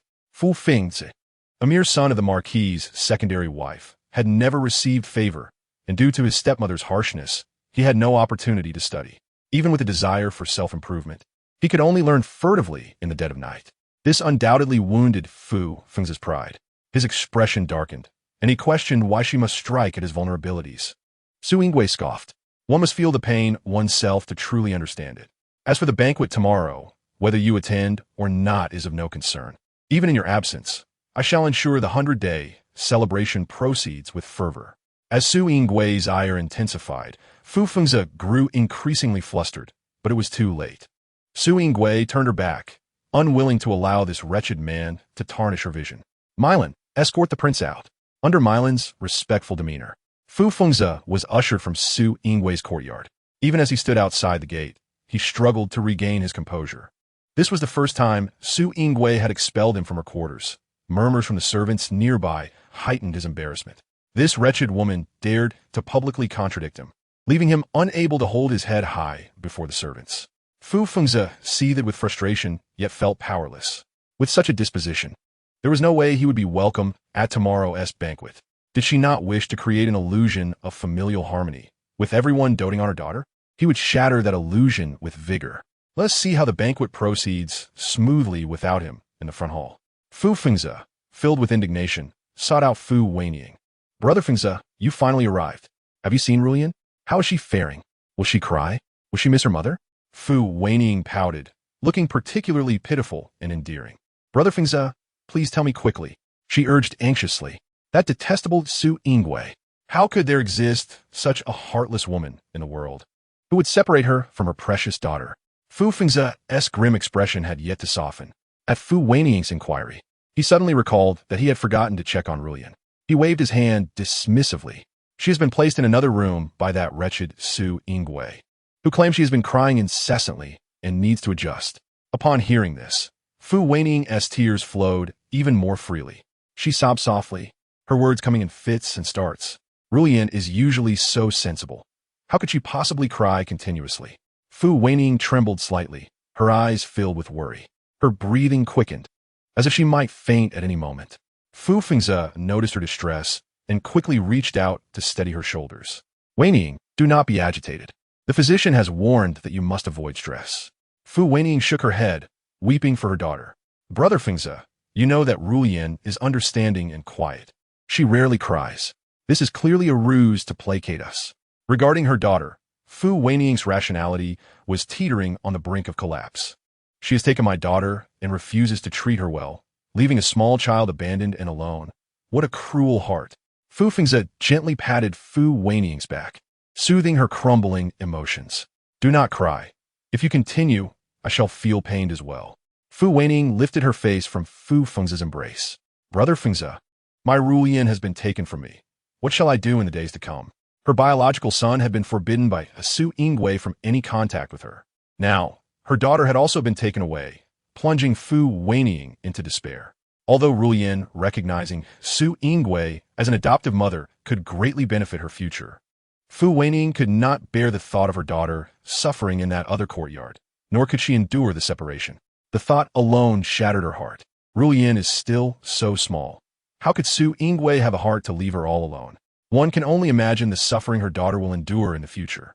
She would rather forfeit all her efforts from these past days. If she cannot become the adopted daughter of the Grand Princess, so be it. There are always other paths to pursue. Ruyan is still in swaddling clothes. No mother in the world could turn a blind eye to her daughter's suffering. Brother Fengzi, Su Yingwei is a demon. She will torment Ruyan. Fu Fengzi grasped Fu Wenying's shoulders, forcing her to stabilize her emotions. Should you contradict yourself now, all past efforts would be in vain, and you would have no future opportunities. Wenying, calm yourself. Do not act impulsively. Let me finish speaking. Su Yingwei cannot possibly mistreat Ruyan. In front of so many people, she has claimed Ruyan as her own. If she dares to be cruel, what will become of her reputation? Fu Wenying shook her head, utterly dismissive of Fu Fengzi's earnest counsel. How could she not dare? She is the grand princess. Is there anything in this world she would shy away from? Fu Fengzi squeezed his remaining patience. No, trust me, she will not mistreat Ruyan. She belongs to the royal family and will be even more concerned about her reputation. Yet she has already bullied my daughter, leaving Ruyan all alone. Fu Fengzi raised his right hand, helplessly wiping his eyes. How can one be so obstinate? She did not cast Ruyan aside. Rather, she allowed Ruyan to acclimatize in a tranquil environment. Having just been cradled, even if she harbored ill intentions, it would be impossible for her to act upon them at this moment. Moreover, tomorrow marks the 100-day banquet for Ruyan. Engaging in mischief now would surely invite trouble. Listening to Fu Fengzi's analysis, Fu Wenying gradually regained her composure. Rest assured, I shall certainly assign someone to vigilantly watch over Ruyan, providing her with the utmost care. Fu Wenying sniffled, her words still laced with a heavy sob. Brother Fengzi, isn't this akin to taking my life? It is of no consequence, Fu Fengzi replied, lowering his head to gently kiss away the tear stains on her face. With me around, rest assured, whenever I find time, I shall visit Ruyan and inform you of her situation. She knows how much I value Ruyan, thus she would not dare to harm her. You need not worry. Fu Wenying rested her forehead against Fu Fengzi's chest. As a fellow mother, she felt a deep anguish. How could someone be so cruel as to snatch away her daughter? She likely forgets that the current situation was meticulously orchestrated by her own design. Observing Fu Wenying ensnared in her emotions, Fu Fengzi furrowed his brow in mild annoyance. Yet, he concealed it well, and with a mere breath, returned to his usual gentle demeanor. She is a heartless person. How can she compare to your tender affection? With Fu Fengzi's comforting words, Fu Wenying felt a slight alleviation in her heart. She lifted her teary eyes and asked, Brother Fengzi, may I attend Ruyan's 100-day banquet tomorrow? Although Su Yingwei had never explicitly stated that she could not appear at the event, she had mandated that Ruyan remain in the courtyard. If her daughter faced such restrictions, could she be any different? Fu Wenying was filled with concern. She understood that this banquet represented a rare opportunity for her. The 100-day celebration of the little princess would surely gather esteemed guests. Should she manage to attach herself to a few noble women, it would pave the way for numerous future prospects. Fu Fengzi pondered for a moment. Previously, he had suggested to Su Yingwei that Wenying assist her in receiving guests, only to be met with an unyielding refusal. It seems Su Yingwei would never allow Wenying to attend the banquet. Very well, we shall both refrain from going. Upon hearing this, Fu Wenying instinctively paused. She could comprehend Su Yingwei's refusal, but why would Brother Fengzi choose not to attend? Brother Fengzi, you will not go either? Fu Fengzi's face darkened, his expression particularly arrogant. I had approached her with a proposal for you to assist in hosting the guests, while also announcing her acknowledgement of Ruyan as her goddaughter. However, she dared to overstep. In that case, I need not spare her any dignity. Typically, at such gatherings, the women would be in the rear courtyard, while the men occupied the front. Fu Fengzi scoffed lightly, his demeanor one of strategic cunning. I wish to see how she manages her guests without me. Upon hearing this, Fu Wenying's spirit soared. Anything that could bring displeasure to Su Yingwei delighted her. Yet, she dared not display her joy too overtly. She smiled for a moment before her worry resurfaced. However, Brother Fengzi, this is also an opportunity for you to forge connections with court officials. Would it not be a pity to miss it? Fu Fengzi immediately revealed a conflicted expression. In truth, he had already contemplated this, but his pride prevented him from allowing Su Yingwei to dominate him. It does not matter. I am in favor with His Majesty now. There will be ample opportunities to build connections in the future. I am not particularly concerned about this occasion. What if His Majesty and the Empress truly do attend? Fu Fengzi contemplated for a long while. I cannot ascertain whether she speaks truthfully. However, if the royal presence were to arrive, she would certainly need to make prior arrangements, yet I have not heard any mention of it from the household servants. Fu Wenying quickly interjected. Then she is deceiving us? Fu Fengzi shook his head, his expression cautious. Not necessarily.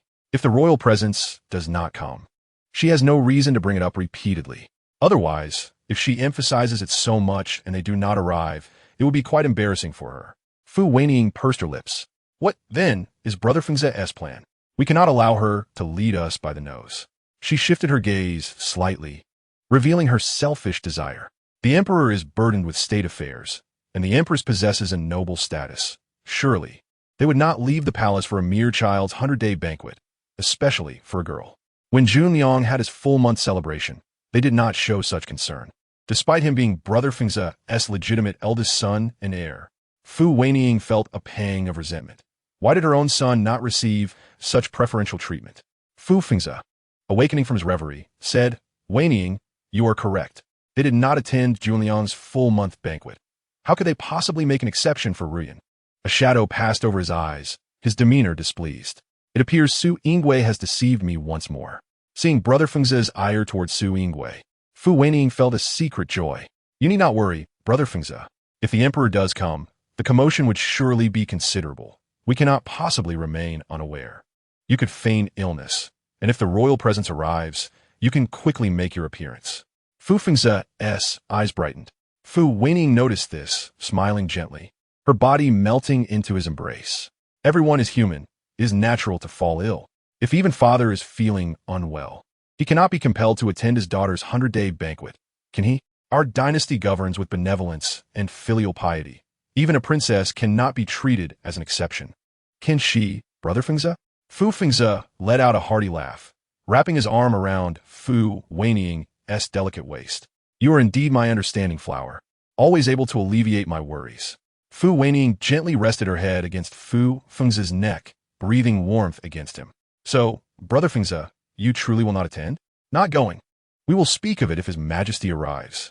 Upon confirming that Fu Fengze would not attend, Fu Wenying felt her anxious heart finally settle. She wrapped her arms tightly around Fu Fengze's waist. Then we shall both refrain from going, Brother Fengze. Please stay here with me tomorrow. Very well. If that wicked woman's courtyard is poorly guarded while preparing for the banquet, I shall secretly take you to see Ruyan. Upon hearing this, Fu Wenying's tear-filled eyes sparkled with hope. Really, Brother Fengze? Of course it is true. When have I ever deceived you? Fu Wenying tightened her embrace. Brother Fengze, you are so kind to me. Foolish girl, you are the most cherished and important woman in my life. If I do not treat you well, whom shall I treat well? Brother Fengze, I wish time would pass more swiftly. Ideally, in the blink of an eye. It would be the moment Su Yingwei falls from grace. Then I could stand proudly by your side. Indeed, I too hope the day arrives swiftly. While the two lovers indulged in their sweet fantasies, Su Yingwei's Jialiju was bustling with activity. Milan, do you recall the Hatian jade disc that the Duchess of Rome was sent when the Crown Prince was expecting the little heir? Is it still in the storeroom? Hatian jade? I want it. Milan, Qingzhu, hurry and find the jade disc. Chapter 51. Handkerchief Friends. The Lady of the Duke has shown great care for His Highness. As soon as the news of the royal pregnancy was announced, she promptly came to offer her congratulations and presented a pair of exquisite jade plaques crafted specifically for this occasion. Madelon smiled, sharing that one half of the jade plaques was kept by the Lady of the Duke, while the other half was bestowed upon His Highness. Su Yingwei sighed softly to herself, recalling the joy of son Yinxiao when she visited to extend her congratulations.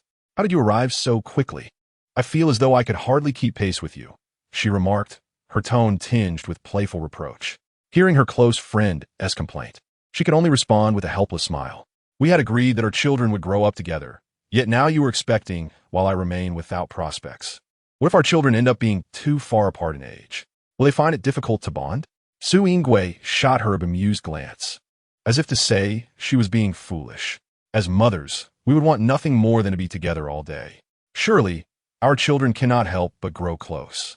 At that time, she had recently married, and Fu Fengze was yet to be bold in his demeanor, always accommodating her, which allowed her and son Yinxiao to meet frequently.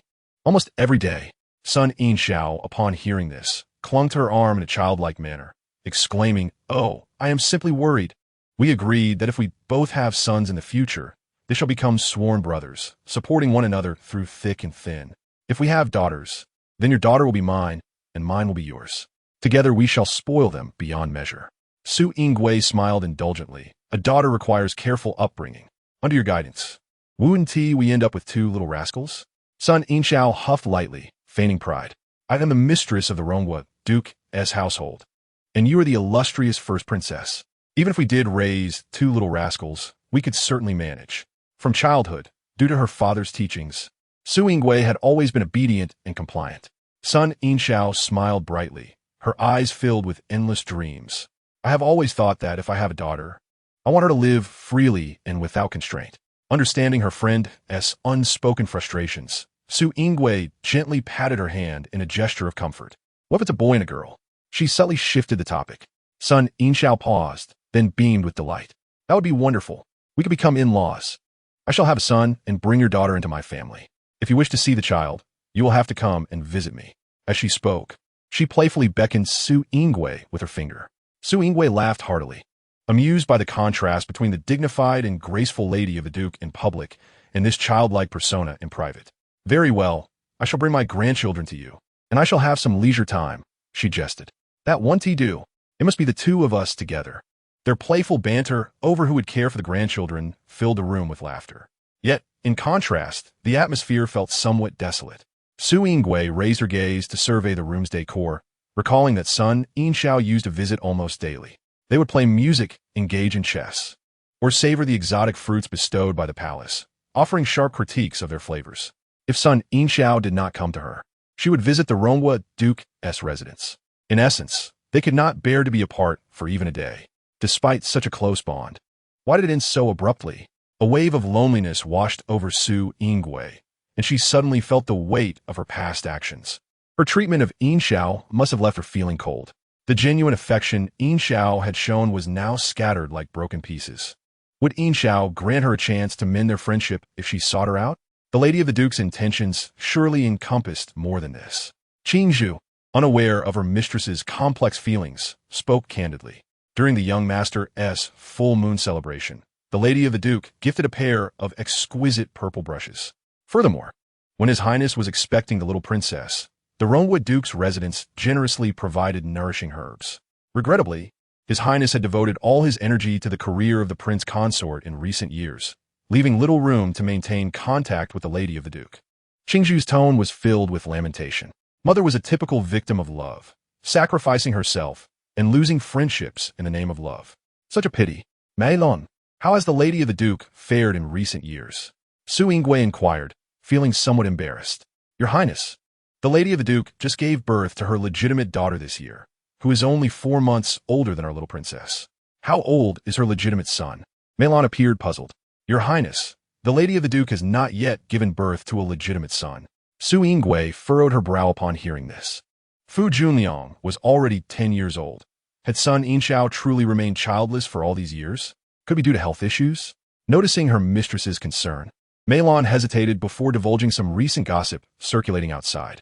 Your Highness, please do not be angered, but there have been whispers suggesting that the lady of the Duke has a cold constitution, making conception difficult, leading to years of barrenness, rendering her unfit as the mistress of the Duke's residence. Upon hearing this, Su Yingwei's gaze turned icy. The lady of the Duke was the daughter of a high-ranking official, and she herself was exceptionally talented and capable, having once served as the princess's companion. How could she be deemed unworthy of her position? Before moving to the princess's residence, Yinxiao had lived in the palace, studying alongside her in the Imperial Academy. Such accolades were sufficient proof of her excellence. Who dared to spread such rumors? And who was responsible for this slander? Mei Long, investigate this matter. Chapter 52. The Emperor's visit. Though the lady of the Duke's status may not rival the Imperial family's grandeur, she is still a daughter of a prominent family. Who would dare to concoct such fabrications about Yinxiao? Mother, please hurry and reconcile with Aunt Yinxiao. Hearing her daughter's voice, Su Yingwei's heart skipped a beat. Typically, when her daughter expressed interest, it indicated something extraordinary. Could there be something special about Yinxiao? When mother faced difficulties, Aunt Yinxiao never left her side. She is genuinely devoted to you, mother. Do not let such a good friend slip away. Su Yingwei felt an even deeper pang of guilt. Tomorrow, at the 100-day banquet, regardless of whether Yinxiao was willing to reconcile, she would make amends. Mei Long, retrieve the jade plaques you mentioned to Qingzhu earlier. I shall present them to Ruyan tomorrow. She remembered that the jade plaques were tokens prepared by Yinxiao for their children. Now that their daughters were of similar ages, as they had once spoken, these two little ones could be as indispensable to each other as their mothers were to one another. Su Yingwei thought that by presenting this jade plaque, Yinxiao would surely understand her intentions. The following day, the princess's residence hosted a grand 100-day banquet for the little princess, bustling with guests and festooned with decorations. The influx of carriages nearly blocked the entrance, and officials brought their families to attend, with few daring to disrespect the princess's hospitality. A plethora of rare treasures and valuable gifts filled the storerooms. While Su Yingwei managed the ladies in the rear courtyard, she searched for Sun Yinshao's familiar figure. Growing increasingly despondent at her continued absence, she wondered if she had not come after all. However, before she could quell her disappointment, trouble quickly followed. "Your Highness." Mei Lan approached with a furrowed brow, her expression laden with concern. Su Yingwei immediately felt an ominous premonition rise within her. "What is it?" Mei Lan lowered her voice. "Your Highness, the prince consort has fallen ill, and there is currently no one to attend to the front courtyard. The guests have begun to notice something amiss." Upon hearing this, Su Yingwei's anger flared, her teeth clenched in frustration. "That Fu Fengzi dares to undermine me at the 100-day banquet. If the host of a feast fails to present themselves, the event quickly devolves into chaos. In the Grand Princess's residence, if the banquet were to become disordered, Su Yingwei would become the laughingstock of the entire capital. Not only would people gossip about the first princess and the prince consort being at odds, but they would also imply that her Ruyan was not valued. Today was Ruyan's 100-day banquet, and she wished for nothing to overshadow its brilliance. FFNGZ's actions have indeed crossed her boundaries. Mother, do not be angry. Since we are here, let's accept it as it is. Our YN believes that you alone can manage everything with finesse. The scoundrel father's absence is a testament to his ignorance. Mother, do not let his actions dampen your spirits. In our YN's heart, her mother is akin to a celestial being. Even without the scoundrel father, she can still uphold the grandeur of the banquet. The little voice gently soothed her mother's turbulent emotions. Over the past few days, she has watched her mother tirelessly prepare for the 100-day banquet, fully aware of the effort expended. The irresponsible behavior of the scoundrel father has disrupted her mother's plans, undoubtedly causing her great frustration. Hearing her daughter's soft voice, XYNGWI's slightly restless heart began to find some semblance of calm. She caressed her daughter's delicate cheek, lost in thought. MILN, filled with concern, asked, "Your Highness, what shall we do now? The front hall needs someone to support it. If we call for the steward, it may appear too dismissive. In such a grand affair, a few golden beans could easily crush a minister. To have the steward receive guests would be far too perfunctory." Just as they faced such a dilemma, QNGZH hurriedly arrived, her eyes bright with joy. "Your Highness, the Empress Dowager and Her Majesty the Queen have arrived." Upon hearing this news, XYNGW, I breathed a sigh of relief. With the Emperor personally attending the princess's residence, such favor ensured that her little RYN would not be the subject of idle chatter post-banquet. Let us swiftly go to the gate to welcome them. "Your Highness," QNGZH quickly called out. His Majesty stated that there is no need for fanfare, as they have all come in ordinary attire. Surprised by the revelation that the Empress Dowager and others were dressed simply, XYNGW, I widened her eyes. The Emperor had also mentioned that they were all family and did not need to adhere to excessive formalities. He had come out of the palace today to celebrate his little niece's 100-day banquet. On one hand, there stood the Supreme Emperor, choosing to dress modestly and humbly emerge from the palace in the name of family to support his little niece. On the other, there was the biological father.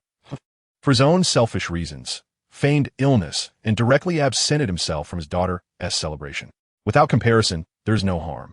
XYNGWI's eyes grew cold. She decided not to proactively disclose the Emperor's visit to the FM. If he would take the initiative to inquire, she would inform him. She had left him an opportunity. If he still harbored a shred of conscience and cared about the banquet's progress, he would learn of the Emperor and Empress Dowager's arrival. Should he choose to remain indifferent and miss the chance to greet the royal presence, then he would deserve that fate. When XYNGW, I saw her mother and younger siblings. All three wore expressions of delight. The Empress Dowager beamed with joy. "Very well, this banquet is exquisitely arranged, and it does not shortchange my precious granddaughter." XYNGW, I could not help but chuckle. After all, her daughter had personally overseen everything, and it was naturally splendid. The Emperor pointed at the infant in XYNGWI's arms, joyfully addressing the Queen. "WNR, this is our first niece. When my elder sister brought our YN into the palace, you were preoccupied with court affairs and have yet to meet her, have you? Hurry, embrace her."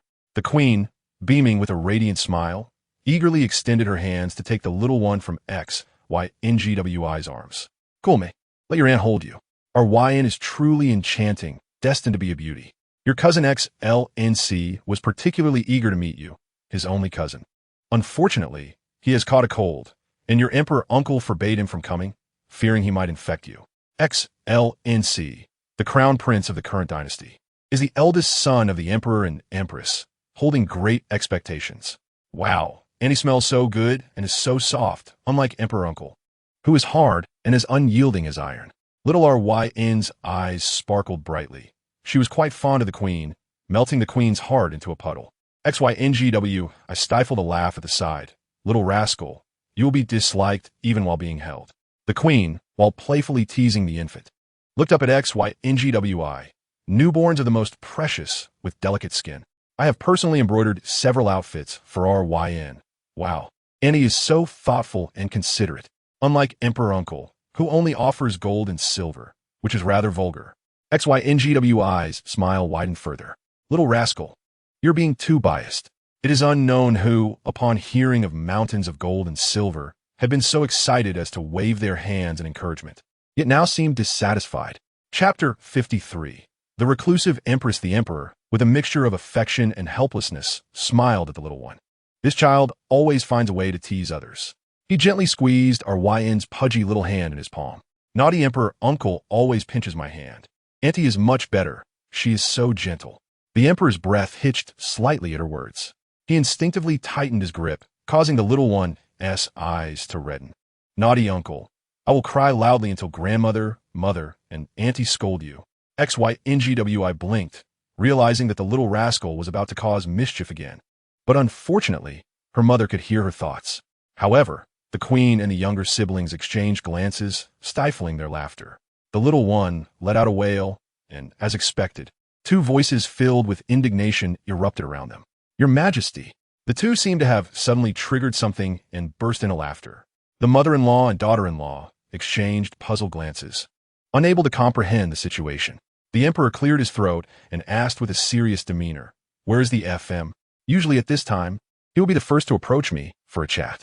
XYNGWI's smile vanished instantly, and she could hardly be bothered to explain.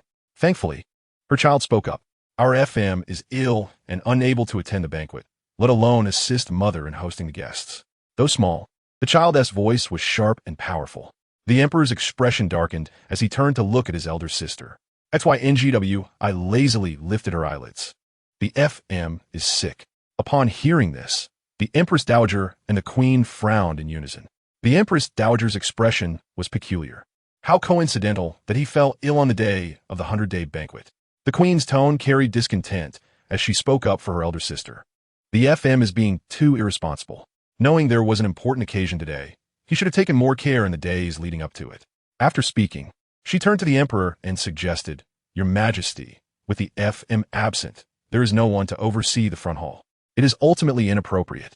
Perhaps you could assist your elder sister with the arrangements. The youthful Emperor and Empress share a deep bond, appearing exceptionally harmonious and loving. Observing the gentle interactions between her aunt and uncle, little RYN felt a sense of admiration. It seems Annie and Uncle share a wonderful relationship.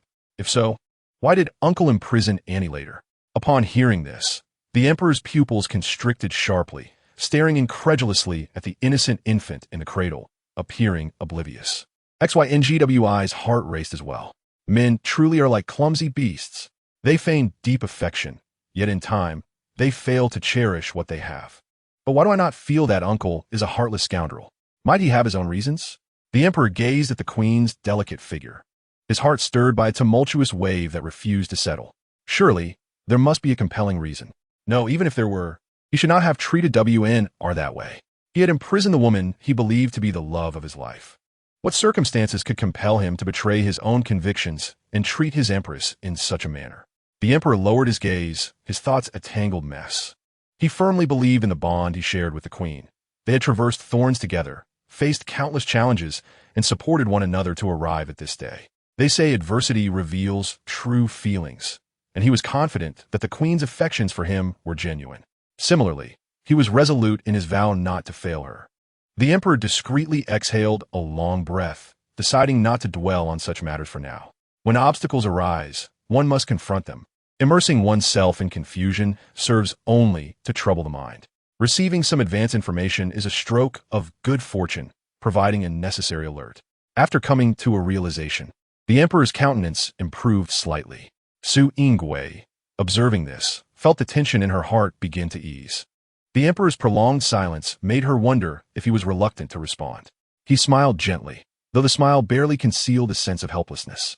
The empress, perceptive and deeply affectionate, was the finest woman in the world. How could he possibly let her down? Of course I am willing. Let the empress accompany the empress dowager to the back courtyard to entertain the ladies. Noticing the emperor's mood, the empress furrowed her brow slightly. She contemplated inquiring about the situation, but restrained herself, thinking that the emperor might not wish for the empress dowager and the crown princess to worry. She smiled softly, radiating warmth akin to the clear, crystalline moonlight on a tranquil night. Your Majesty need not worry. I and the empress dowager will certainly ensure that the grand princess's gathering goes well, and we shall not allow the grand princess's residence to become the subject of gossip. The emperor, along with the two most esteemed ladies of the harem, dressed in simple attire, made a discreet visit to the grand princess's residence, which astonished all the officials and their families present. The little princess is truly favored by His Majesty and the empress dowager, remarked one lady of a high-ranking official in a hushed tone. Another nodded in agreement. Indeed, even during the young master's full moon celebration, I did not witness such grandeur. I still recall that the rewards were quite generous, yet this time, His Majesty personally attended. It was likely that the little princess would become the most esteemed lady in the capital. That is indeed certain. The little princess has the grand princess as her mother, an emperor as her uncle, and the empress dowager as her maternal grandmother. Who in the capital could compare? No one could compare. She is truly the epitome of a heavenly favored daughter. The ladies expressed their sentiments, while the front courtyard mirrored their sentiments. Observing the grand affair, those fortunate enough to marry the Tianhe princess would undoubtedly surpass the former prince consort, soaring to great heights. Speaking of the prince consort, Fu Fengze had recently experienced a turn of fortune, having transformed significantly. It was rumored that he had gained the emperor's favor, promising a bright future. Though this sounded like praise, it was laced with sarcasm. Another lady snorted dismissively. Does he think he can escape his previous disgrace because of this opportunity? No matter how much time passes, or whether he truly possesses talent, it is an undeniable fact that his current position is due to the grand princess. Since arriving today, I have yet to see him, one remarked. Indeed, it is odd. The grand princess is busy entertaining the ladies in the back courtyard, and he should be present in the front courtyard. Now that he has gained confidence, he seems to come and go as he pleases. Humph. I believe he has become quite audacious, daring to disregard the grand princess. This speaker was more direct. Unfortunately, while outsiders were well aware of this truth, Fu Fengze remained oblivious. Without a male host in the front courtyard, how could the gathering remain orderly? The grand princess must have arrangements in place, one suggested. No sooner had the words left their lips than a commotion could be heard not far away. Chapter 54. A reunion with old friends. The two turned in confusion and beheld a familiar face. The man, clad in a moon-white brocade robe adorned with silver threads and feathers, shimmered in the golden light. He stood tall, arms behind his back, his appearance strikingly handsome, though his cold, proud gaze instilled a sense of dread. Merely standing there, he exuded an indescribable air of nobility. It was indeed His Majesty's presence. What astonished them further was that the emperor had appeared in simple attire, presenting himself as an ordinary elder of the household, merely helping to entertain guests. As the current sovereign personally attended to the officials present, they discreetly wiped the cold sweat from their brows, feeling a mix of trepidation and reverence. Long live your Majesty. Your Majesty, peace be with you. The emperor gestured for the officials to rise. Today is the grand princess's full moon banquet. I, along with the empress dowager and the empress, have discreetly left the palace to celebrate as a family elder. Ling Ren's gaze swept across the crowd, and he smiled again. There is no need for formality. Consider this a regular family banquet, and treat me as an ordinary elder of the household. A family banquet. An ordinary elder. How could they, mere officials, presume to attend a royal family gathering? Every official's heart raced, torn between the desire to escape and the wish to leave a favorable impression on the emperor. Some astute ministers began showering the emperor with flattery. Your Majesty's affection for the little princess truly makes us feel ashamed. The emperor raised an eyebrow, intrigued. What do you mean by that? I care for my own daughter, yet I am not as devoted as your Majesty is to the little princess. You truly hold her dear. The emperor found this remark quite agreeable. Tianhe is my only niece, and considering my deep bond with the grand princess, to me, Tianhe is no different from my own daughter. Upon hearing this, the attendees were visibly shocked. Did the emperor imply that he intended to confer the title of princess upon the little princess in the future? The imperial favor was vast, and with such affection, no noble lady in the capital could rival her. With the prince consort absent, I will host you all in place of my sister. Today, let us all relax and enjoy ourselves. The ministers gradually echoed this sentiment, their words still respectful, not daring to show any signs of relaxation. Although factions remained divided in the court, and the emperor's power was not fully secure amidst internal and external strife, he was still the one who wore the five-clawed dragon robe, the supreme ruler, capable of effortlessly determining one's future with a mere word. Even if these individuals harbored ulterior motives, they dared not reveal them. Who among them would be foolish enough to openly oppose the majesty of the imperial family? To display such defiance would be tantamount to treason. Thus, even with hidden agendas, they did not dare to act brazenly. The emperor was acutely aware that beneath the seemingly calm surface, tumultuous undercurrents were at play. Since ascending to the throne, he had been methodically consolidating power, gradually centralizing authority under his command. Those who thrived in the court were often cunning old foxes with well-concealed tails. The emperor sought to use this occasion to probe into the backgrounds of certain ministers. With wine flowing, people's vigilance would wane. If he could gather valuable information, this gathering would indeed be worthwhile. Meanwhile, the situation in the inner courtyard was no different. With the Empress Dowager and the Empress present, the noble ladies were cautious. Little did they know that the Empress Dowager, being exceedingly kind, and the Empress, gentle and virtuous, were among the most agreeable women in the world, provided they did not inadvertently offend them. With someone to share the burden, Su Yingwei felt much lighter, yet her mood remained somewhat somber. Today was her daughter's full moon banquet, a day meant for joy, yet her smile carried an undertone of reluctance. She was preoccupied with thoughts of Sun Yinxiao. Why had she not yet appeared? Su Yingwei called for Meilong. Meilong, did you not send an invitation to the Duke of Rong's residence? Meilong looked perplexed. Your Highness, I did send an invitation to the Duke's residence. Then why hasn't she come? Is it because she does not wish to attend, or is she unable to come due to other matters? Su Yingwei's thoughts were in turmoil. Meilong pursed her lips. Are you referring to the Duchess? Perhaps she has been delayed by other matters. I just checked the front courtyard, and the Duke has not yet arrived either. Su Yingwei sighed softly and inadvertently raised her eyes, only to be startled by a familiar and long-missed figure. She froze in place, her mouth opening, yet no words came forth. Yinxiao, she finally whispered after a long moment. Meilong turned around and, upon seeing the Duchess of Rong's arrival, beamed with joy. Being perceptive, Meilong had sensed the unease in Su Yingwei's heart and guessed that she was struggling internally.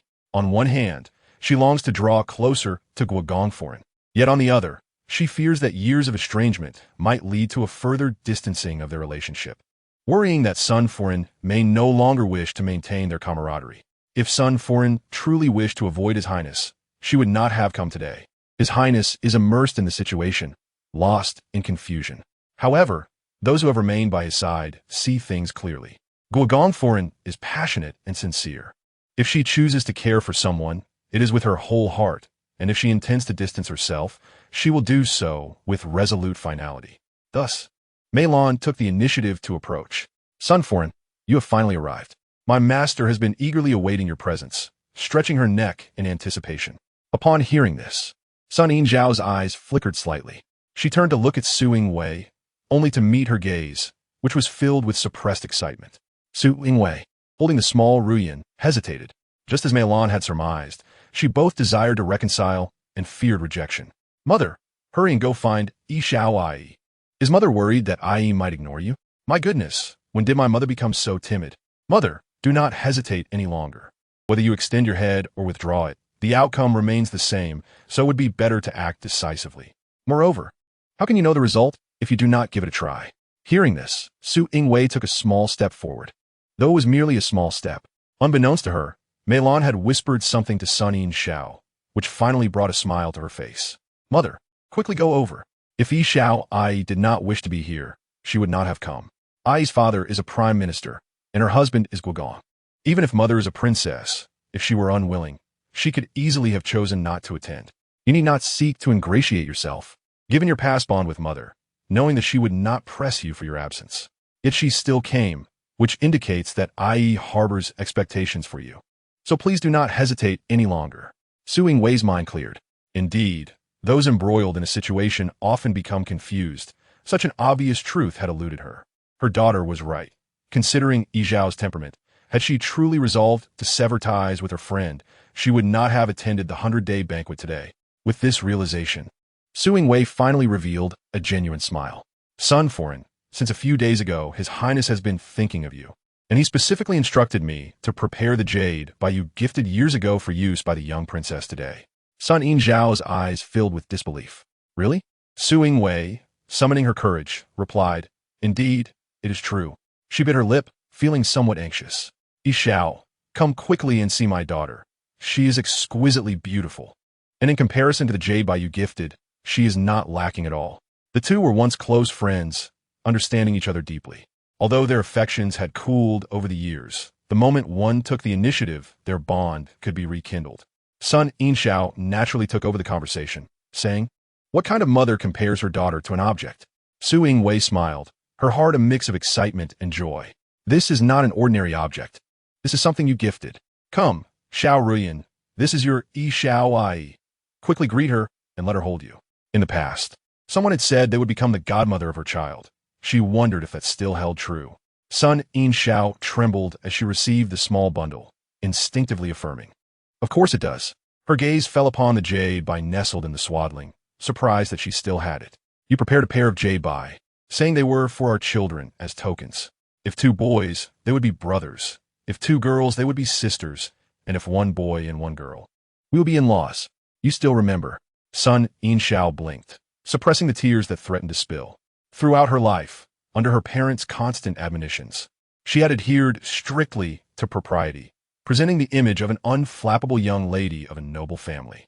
Only she knew how desperately she wished to break free from such constraints. Yet, born into a prestigious family, she bore heavy responsibilities and could not let personal desires endanger her family's reputation. Thus, she had always played the role of an inauthentic Sun Yixiao. Until she met Su Wei, those years, even in the depths of the palace, where rules were even more stringent, she felt a sense of freedom. The years spent as the princess's companion were the happiest and most carefree of her youth. With a confidant by her side, every endeavor felt blissful. Su Wei understood her inner struggles and her outward compliance to family expectations. Most importantly, she not only comprehended her, but also felt for her. Sun Yixiao had often felt fortunate to have such a dear friend, considering it a blessing from a past life. In her eyes, her relationship with Su Wei was even closer than that with her sisters.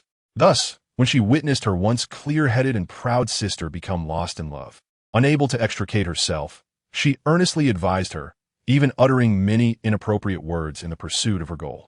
Little did she expect that those very words would sever their friendship. If she felt regret, it was indeed present. She even doubted whether this was a dream. Yet the surrounding noise confirmed that this was reality and not a dream. To reunite after a broken bond turned out to be such a beautiful experience. The two gazed at each other, their hearts filled with many unspoken words. Su Wei lowered her gaze to conceal the tears shimmering in her eyes. Of course, I remember. After all these years, we can finally fulfill the promises made back then. She took a step closer to Sun Yixiao. It was my fault. You earnestly hoped for my well-being, yet I allowed so-called love to distance us. Sun Yixiao shook her head, her voice thick with emotion. No, do not say that. I also made mistakes back then. Had I been more gentle in my words, perhaps it would not have escalated to such a standstill. In truth, the real instigator of their troubles was Fu Fengze. He had deliberately guided her, tightening the noose with each step, using love to bind her.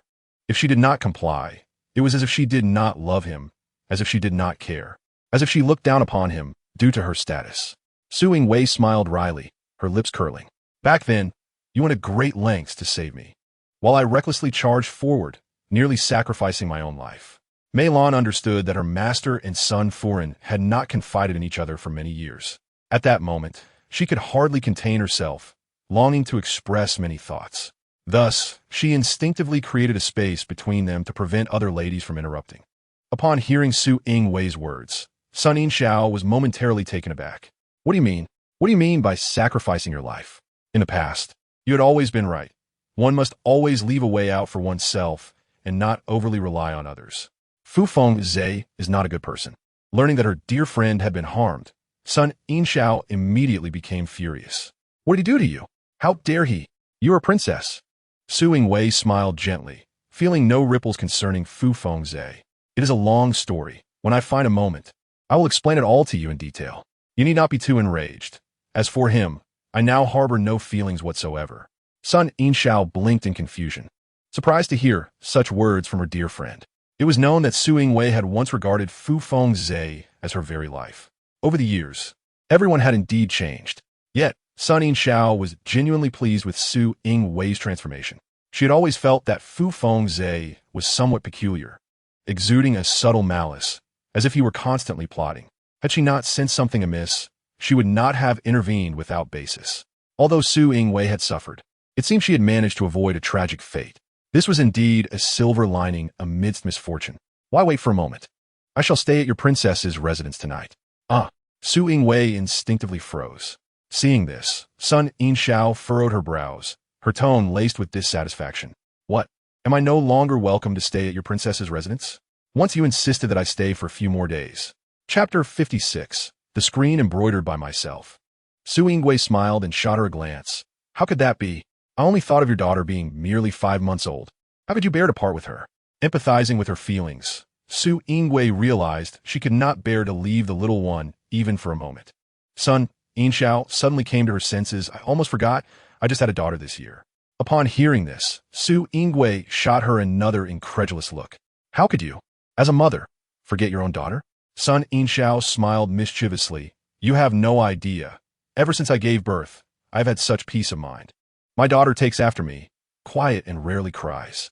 Su Yingwei immediately displayed a look of disdain that is hardly the same as taking after you.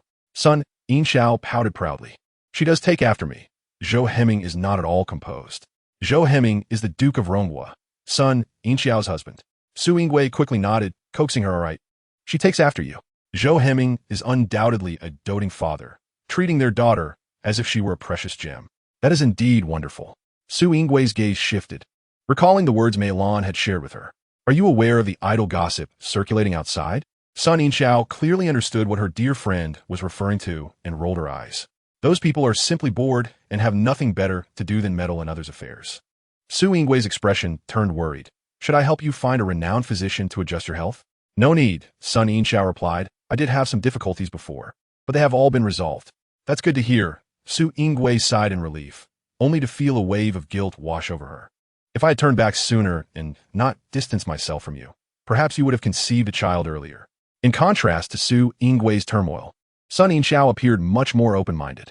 It's all in the past. There's no need to dwell on it. We are together now, aren't we? Moreover, matters of children are dictated by fate. If the time is not right, it cannot be forced. You need not blame yourself. All right, enough of that. Let me continue telling you about my daughter. Sun Yinxiao, eager to change the subject, said, last month, she suddenly started to speak. So I've been teaching her to call for her father, but her pronunciation is unclear, and it always comes out as DDD. And Yinxiao is so clever, Fu Ruyan suddenly exclaimed. But this has delighted Zhou Heming to no end. He wishes he could pluck the stars from the sky. Sun Yinxiao couldn't help but chuckle, nodding her head like a chick pecking at rice, looking even more youthful and vibrant than a maiden. Insidious? How could this be insidious? I am merely fostering their father-daughter bond with the best intentions. Su Yingwei smiled and shook her head, as if remembering something. Her expression suddenly turned serious. Why did you arrive so late today? She had been anxiously waiting. Mother, how childish. You're still bringing up old grievances. You must let me explain, Sun Yinxiao said, her face adorned with a charming smile. I crafted a screen with golden lotus patterns for Ruyan. It is made from the finest golden silk Nanma wood, grand and broad, covered in a layer of golden silk glaze. Speaking of her meticulously prepared gift, Sun Yinxiao's eyes sparkled with excitement. The screen features the golden lotus design that I personally painted. Even my discerning mother praised it, saying it is exquisitely styled. Su Yingwei listened to her description with a doting smile, her mind conjuring a vague image. She could almost see Sun Yinxiao frowning and biting her lip, troubled over where to place the next stroke while painting. I truly wish you could see it at this moment. It would leave you utterly speechless. That is easily arranged. Su Yingui gestured to Mei Lan, who understood and promptly instructed a servant to bring forth the grand gift prepared by Madame Sunday. Seeing this, Sun Yinxiao hesitated. Everyone present has a distinguished background. It may not be appropriate to present just my gift. Su Yingui dismissed her concerns. What is inappropriate about it? Our friendship has been known throughout the capital for years. Who would be so lacking in discernment as to compete with you for attention? Sun Yinxiao smiled helplessly. Your words are crude, but contain truth. Soon, the grand golden lotus screen was brought in by 4 servants. Su Yingui was taken aback. Such a large screen crafted by Yinxiao must have required immense effort and dedication. A warm current flowed through her heart, and she smiled. Never mind. I shall not hold you accountable for your tardiness. She turned her attention to the screen before her, while the other noble women were also drawn to its magnificence, eagerly stepping forward to admire it. Oh my, the golden lotus flowers on this screen are so lifelike. The artist's skill is truly extraordinary. In public, Sun Yinxiao regained her usual composure, a subtle smile playing on her lips as she humbly remarked, I have embarrassed myself. Rumor has it that Madame Sun excels in all 4 arts, with her painting skills reaching unparalleled heights. Seeing it today certainly confirms her reputation.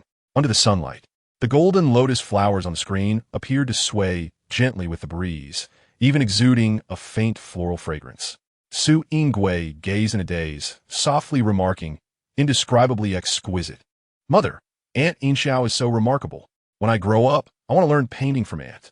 This screen is one of a kind, unique in the world. Sun Yinxiao turned her head to look at Su Yingui, whose expression seemed somewhat dazed, a proud look on her face. The little one in her arms waved her tiny arms, her eyes sparkling like black obsidian. Su Yingui's smile radiated warmth, seeing how delighted she was with the gift prepared. Unable to resist, Sun Yinxiao pressed her face against Fu Ruyan's cheek. So soft and adorable, like a freshly steamed glutinous rice dumpling. Seeing her joy, Su Yingui pretended to be troubled. If you like her so much, after the banquet, you can take her to your duke's residence. This little one never stays quiet, always making a fuss. Although she spoke with disdain, there was no hint of annoyance in her tone, her gaze firmly glued to the little one. The two exchanged smiles. The initial awkwardness and uncertainty now long forgotten. Chapter 57. Noblewomen Gossip. Nearby, a noblewoman quietly remarked, the Grand Princess and the Duchess have been at odds for so many years. Now, they can reconcile with just a few words. It is evident that true friendship cannot be scattered by time, although the two families had no dealings. One could tell from the gift prepared by Madame Sun for the little princess that she had always kept the Grand Princess in her thoughts. Suddenly, one of the women furrowed her brow. Look, that woman is dressed so similarly to the Grand Princess. Everyone turned in unison to see Fu Wenying, who was awkwardly attempting to imitate her. Su Yingui was dressed elegantly today, radiating a gentle maternal glow. In terms of clothing and jewelry, Fu Wenying had imitated perfectly. Unless one scrutinized closely, it was hard to distinguish the real from the fake. Having spent many years with Su Yingui, she could mimic her movements to some extent. However, despite her efforts to replicate the attire and mannerisms, she lacked the grace and poise that Su Yingui naturally possessed. She was truly a case of Dong Shi imitating the beauty, exuding an air of pettiness. This woman, a noblewoman, chuckled softly. I know her. She is the sister of the prince consort. Such pettiness, dreaming of soaring high simply because her brother has connected with the Grand Princess. Yet a wild chicken remains a wild chicken. Even if it perches on a branch, it will only end up falling. Does Madame Zhou know some insider information? The other noblewomen, noticing Madame Zhou's indignant expression, eagerly pressed for more. There is much to say about this woman, Madame Zhou replied, her eyes gleaming with disdain. She not only pilfered the blood swallow bestowed by Empress Dowager to the eldest princess, but also stole the golden hairpin gifted by His Majesty to the young princess, subsequently selling it. I have heard whispers about the affair concerning the Empress Dowager. Yet the audacity with which she steals and sells the hairpin gifted by His Majesty raises questions as to why no punishment has befallen her within the palace. The incident with the hairpin occurred just days ago, likely due to the impending 100-day banquet for the young princess. As His Majesty may wish to avoid any misfortune associated with such a woman. Madame Zhou, how did you come to know of these matters? The noble women momentarily appeared taken aback before revealing expressions laden with meaning. How could Madame Zhou extend her reach into the princess's estate? Observing their fluctuating expressions, Madame Zhou felt her heart race with trepidation. Such speculation is unwarranted. These tidings have indeed emanated from the princess's residence. A servant from my household encountered someone from the princess's estate, who shared the news as if it were a trivial matter, without any veil of secrecy. Is it truly credible? The eldest princess, known for her caution, could have overlooked such an affair? Perhaps not an oversight. Madame Zhou smiled enigmatically. All of this transpired within the princess's quarters. If the eldest princess wished it to remain concealed, it would never have surfaced. Yet, the details have been divulged in their entirety, indicating that the eldest princess is utterly indifferent. The eldest princess enjoys an impeccable reputation among the elite ladies in the capital. Her dissatisfaction suggests that the younger sister of the prince is not of good stock. The assembly of women shared knowing glances. Previously, the eldest princess was exceedingly accommodating to this sister-in-law, never failing to meet her requests. Madame Zhou sighed in lament. I'm aware of this. Yet that woman is hardly presentable. She has caused a ruckus at banquets, leaving the eldest princess to clean up the mess. Ever since, the eldest princess seems to have ceased inviting her to social gatherings. Incorrect. Madame Zhou shook her index finger. It is since that incident that the princess herself has rarely ventured out. Moreover, I must inform you that it is said she, after causing the disturbance, not only failed to recognize her fault, but felt wronged and wept to the prince. Eventually, the eldest princess had to compensate her generously to quell the situation. Madame Zhou, you seem to possess an abundance of knowledge. Someone exclaimed in astonishment. Look at her demeanor. Madame Zhou scoffed. She behaves as if she is the mistress of the princess's estate. The eldest princess, being of a gentle temperament, has allowed this to continue. Several noble women turned to see Fu Wenying laughing and conversing animatedly with a few unknowing ladies. Truly, she remains incorrigible, daring to mimic the eldest princess and put on airs. She is but a pale imitation, hardly worthy of high society. She likely remains oblivious to the fact that today the Empress Dowager and the Empress are present, ready to witness a spectacle. The noble women openly displayed their disdain for Fu Wenying. The eldest princess had already made her stance clear, and they naturally could not extend any courtesy to her. After all, she is just a vulgar woman with grand illusions, having even offended the Emperor and Empress Dowager. Her actions today are indeed foolish in the extreme. Meanwhile, Fu Wenying felt quite pleased with herself. She had made ample preparations, having learned of Su Yinggui's attire and persuaded Brother Fengzi to remain in her courtyard, subsequently intoxicating him. The entire scheme was flawless. Relishing in the adoration of the crowd, Fu Wenying deemed her efforts entirely worthwhile. Miss Fu, with the eldest princess as your backing, you are sure to find a worthy husband in the future, a lady said, smiling to reassure Fu Wenying. This was prompted by Fu Wenying's earlier confiding in her, expressing concern regarding her future. I understand well that the eldest princess treats me kindly chiefly due to my brother. Fu Wenying feigned self-awareness. However, I believe it is unwise to trouble the eldest princess with every matter. I must plan for myself. Upon hearing this, the lady's eyes revealed a hint of envy. How fortunate to have a royal princess as a sister-in-law who is so understanding, she mused. Unlike my situation, where my sister-in-law frequently visits her family, especially as my mother-in-law shows favoritism. Fu Wenying's thoughtfulness would surely bring comfort to the eldest princess. However, the eldest princess is extraordinarily considerate. She has likely already made plans for you. Upon hearing this, Fu Wenying feigned disappointment. Not necessarily. My sister-in-law has just given birth to a daughter and is wholly focused on the young princess, leaving little room for me. It is only natural for a mother to devote herself to her children. Yet, Fu Wenying's tone implied that Su Yingui had intentionally slighted her. The lady, upon hearing this, felt her smile falter, unsure how to respond. Realizing her words were perhaps inappropriate, Fu Wenying quickly diverted the conversation. I understand my sister-in-law is quite occupied at present, so I thought to seek out opportunities for myself. Madame Lu, do you know any eligible young gentlemen? Madame Lu's eyes shifted slightly, revealing hesitation. Just moments ago, she had admired the eldest princess's sister-in-law for her thoughtfulness. Now, it seemed Fu Wenying had inadvertently revealed her lack of discretion. Chapter 58, A Mere Imitation. Recognizing the change in the other's gaze, Fu Wenying decisively shifted her focus to another target. With so many noble women present today, she was not foolish enough to hang her hopes on one tree. With her appearance closely resembling Su Yinggui's and her mannerisms bearing some similarity, she was certain to garner attention. As long as someone regarded her with favor, an opportunity would arise. Fu Wenying, unrestrained and unconcerned about exposure, felt secure in her conviction that without Brother Fengzi to entertain guests, Su Yingui would be overwhelmed with tasks. Even if she were aware of Fu Wenying's actions, she likely would be too preoccupied to intervene. All she needed to do was avoid being caught in the act. Should that woman seek retribution later, with Brother Fengzi present, she would not fear. Then, she would simply shed a few tears in front of him, claiming she only wished to experience the world and make acquaintances among the elite ladies to pave the way for her children as futures. She believed such an explanation would soften Brother Fengzi's heart, ensuring he would not pursue the matter and even assist her in deflecting blame. Fu Wenying, convinced of her meticulous planning, was unaware that the emperor himself was in attendance at today's banquet. She had committed a grave offense by stealing and selling the Imperial hairpin. Had she not fainted at an opportune moment, with the physician diagnosing her as physically weak, and the 100-day banquet demanding Su Yinggui's attention, she would have faced severe repercussions.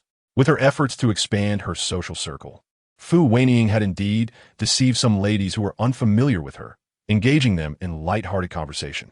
However, as the discussions deepened, her shortcomings became glaringly apparent. Most present at the banquet were ladies of noble birth, well-versed in the arts, and possessed of remarkable eloquence. In contrast, Fu Wenying was lacking in substance, and soon revealed her ignorance. The kind-hearted noblewomen, considering her connection to the eldest princess and wishing to preserve the princess's dignity, refrained from exposing her deficiencies. Yet, Fu Wenying remained blissfully unaware. In her interactions, she managed to gather information about several eligible young gentlemen. Fu Wenying is brightened, feeling she had become the most radiant social butterfly in the capital. She mused that she was not so inferior compared to Su Yingui. If she could navigate the noble women's circle with such ease, it was a testament to her exceptional talent. Little did she realize that the attentiveness of others stemmed from their respect for the eldest princess.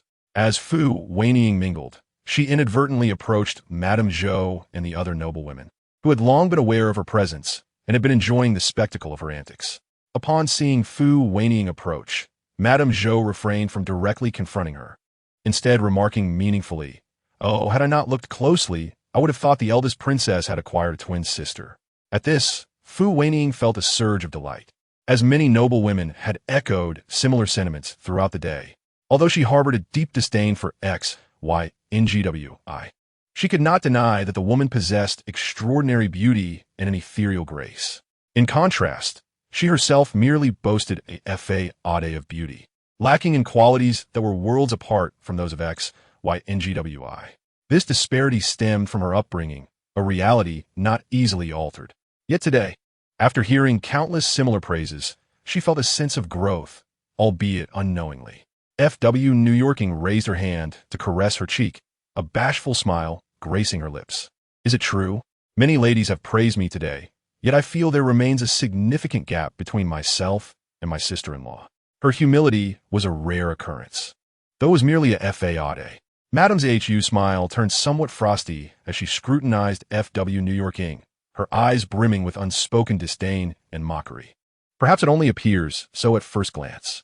F.W. Newyorking's smile faltered, and before she could gather her thoughts, Madame's HU's sharp tongue struck again. "Although you don the same attire and adorn the same jewelry, deliberately mimicking the same gestures and poise in terms of demeanor, you are still leagues apart from Her Highness the Princess." The mask of innocence that F.W. Newyorking had worn dissolved in an instant. Though her facade was shattered, she remained unperturbed. Channeling the authority of the princess's household, she inquired coolly, "Which lady do you represent, to speak so insolently within the princess's abode?" She had been elevated too high by the ambiguous praises of the noblewomen, leaving her somewhat lightheaded. Madame's HU appeared amused, letting out a soft scoff. "And who are you to question me with the heirs of the princess's household?"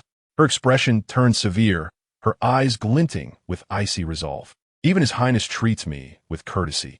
Who are you to behave so arrogantly?" At these words, F.W. Newyorking's heart raced, realizing the precariousness of her position. She had merely intended to intimidate this woman, not anticipating that she was a veritable powder keg, ready to ignite. F.W. Newyorking hurriedly forced a strained smile, claiming, "It is all a misunderstanding. Please do not be angry.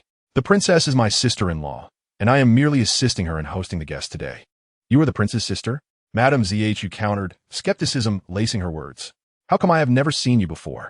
Do not attempt to deceive me. I shall seek out the princess for clarification. Upon hearing Madame Zhu's intent to confront XYNGWI, FW New York Ing was instantly filled with dread. If she were to be exposed in front of XYNGWI, she would undoubtedly be humiliated. No, she could not allow this woman to approach XYNGWI. FW New York Ing, flustered, positioned herself to block Madame Zhu's path. Why do you not trust me? If my sister-in-law were not the princess, how could I freely come and go in the princess's residence? Madame Zhu crossed her arms and raised her chin defiantly. It is precisely because I suspect you are not of the princess's household. Yet you flaunt yourself with such pretense that I must verify with His Highness. If you deceive us, noble women, it may be trivial. But should you bring harm to the princess, it becomes a grave matter. Seeing the seriousness in Madame Zhu's demeanor, FW New York Ing's panic intensified. I truly am the princess's sister-in-law. There is no reason for me to deceive you here. Who knows what your intentions are? I have observed you conversing with the other ladies, making various insinuations. Madame Zhu's disdain was palpable. You insistently seek introductions to esteemed young men, as if you're desperate for male companionship. How dare you act so brazenly at the princess's gathering? FW New York Ing was taken aback, her face paling as she realized that Madame Zhu was aware of her conversations with the noble women, even voicing her claims aloud. Do not slander me. Madame Zhu's words were blunt. Accusations of desperation for male attention could severely tarnish her reputation. How could she find a suitable match afterward? Moreover, if her actions at the banquet were to reach the ears of FNGZGG, he would surely be furious. If he were to abandon her in anger, she would truly be left with no recourse.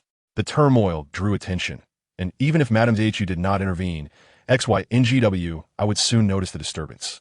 Furrowing her brows, she observed the displeased expression on SNYNCO's face. Who is so lacking in awareness to cause a ruckus at my daughter's 100-day banquet? How infuriating!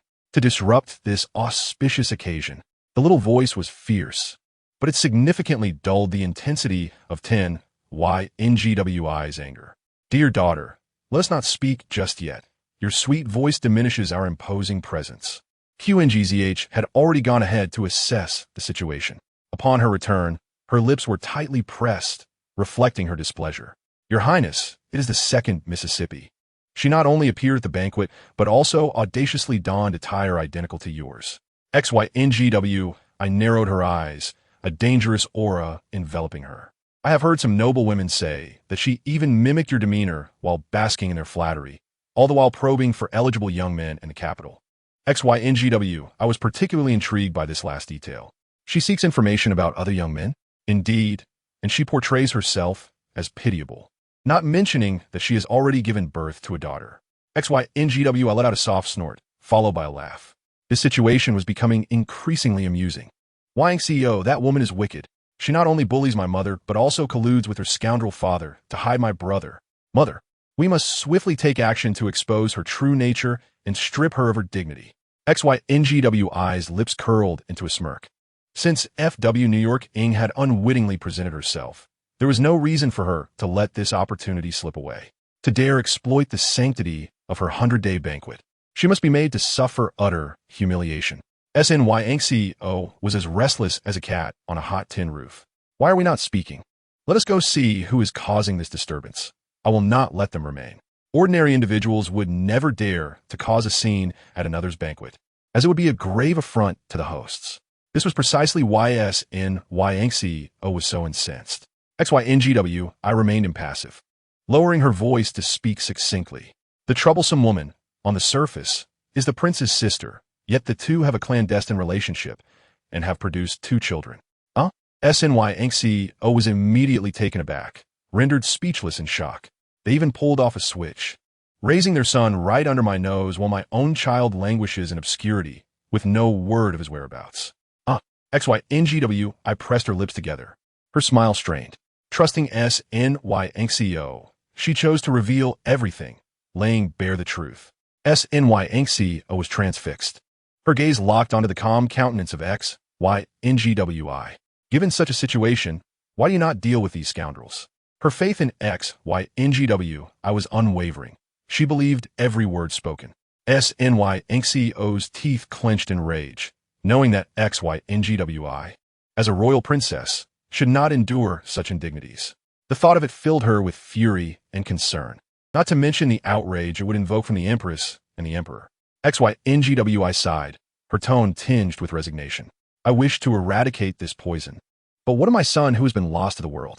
SNYNCO bit her lip, her expression grave. I fear that should I confront them, they may resort to harming your son. Though I can ensure their suffering, their lives hold less value to me than a single hair on my son's head. SNYNCO sighed in sympathy, feeling deflated. XYNGWI's brow furrowed deeper at her words. I once dispatched shadow guards to investigate. Yet to this day, there are no leads. My royal brother is aware of the situation and has employed the Imperial City's intelligence network. Yet all efforts have proven futile. SNYNCO could hardly believe her ears. Even the Imperial City's forces are at a loss. These shameless rogues possess such formidable power?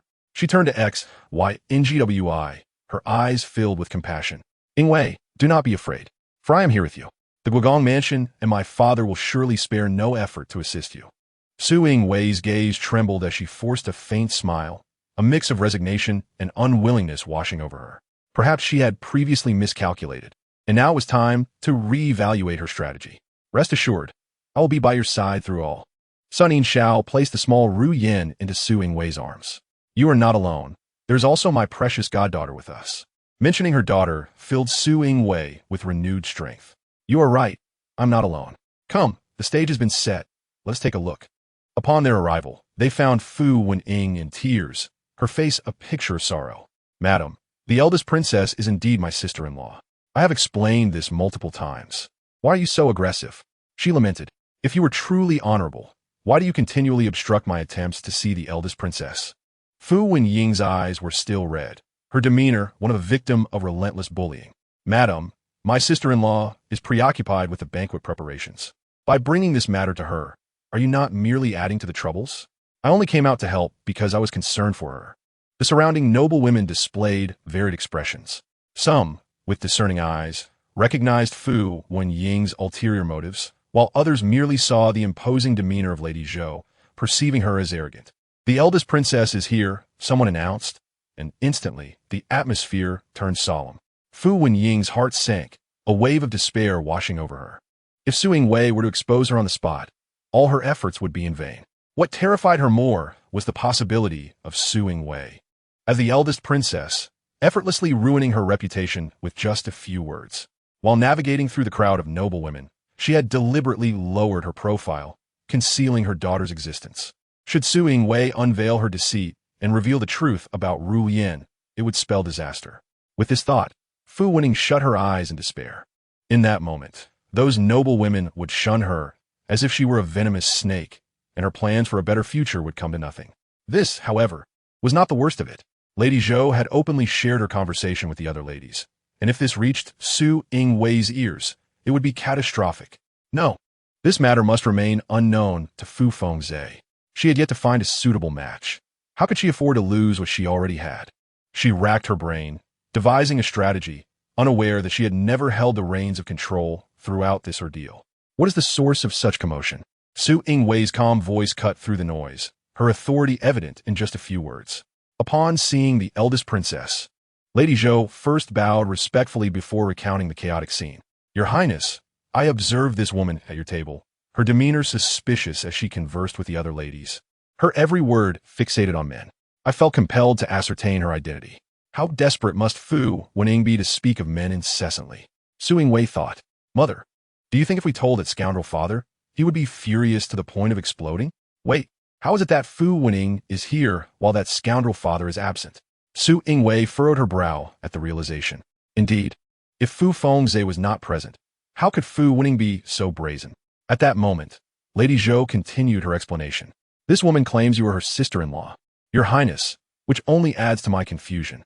If she is indeed close to you, why would she behave so shamelessly at the celebration of the young princess? Furthermore, I noticed that not only were her attire and jewelry reminiscent of yours today, but her mannerisms appeared to be a deliberate imitation. This only deepened my suspicion that she harbors ulterior motives.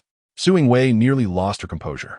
My dear daughter, in such a serious setting, could you not show a bit of restraint and spare your mother some face with your humor? Following Lady Zhou's explanation, several bewildered noble women began to grasp the situation. At first glance, there was indeed a slight resemblance to the eldest princess. Lady Zhou smiled at the lady who had spoken. When I first saw her, I was indeed startled. However, upon closer inspection, the differences were apparent. With a hint of mockery, she continued, "The eldest princess possesses an elegance and grace that this country bumpkin could never hope to emulate. She is merely a poor imitation." Lady Zhou unleashed her full sarcasm, sparing no regard for Fu Wenying's dignity. After her first mocking remark, the eldest princess did not intervene, indicating her willingness to hear more. Enduring the blatant humiliation and ridicule, Fu Wenying stood frozen, trembling. She possessed some wit. Under the public eye, if she were to react hysterically, it would only draw further scrutiny. Better to remain quietly weeping in defeat. In her heart, Fu Wenying secretly hoped that Su Wei would grow weary of her and dismiss her, allowing her to escape this predicament. She believed her chances of success were high, as this was Ruyan's 100-day banquet, and Su Wei would never want to spoil the occasion. Alas, she was mistaken.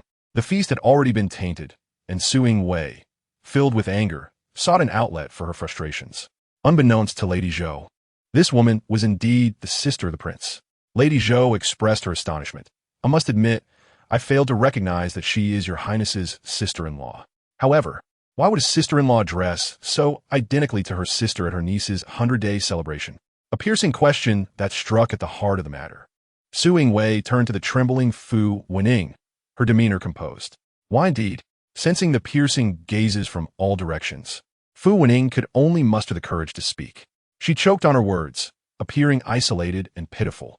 "I did not intentionally imitate my sister-in-law." How can one speak such word without fear of biting their own tongue when their appearance is nearly identical? Ruyan exclaimed indignantly. "I simply dressed according to my usual habits, thinking it inappropriate to overshadow my niece on such a day, so I chose a more subdued outfit." Fu Wenying shamelessly defended herself. "I feel nauseous just hearing that," another voice chimed in. "To even use the princess as an excuse is utterly revolting." Su Wei maintained her composure, coldly observing Fu Wenying's dramatics. "Surely it is because I often spend time with my sister-in-law that our tastes have become similar." What nonsense!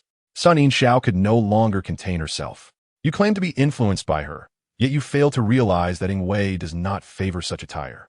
Today, she dressed simply to accommodate social engagements and for the sake of the young princess. If your tastes were similar, you would not have chosen such an outfit today while denying any intention behind it." Qing Zhu interjected at the opportune moment.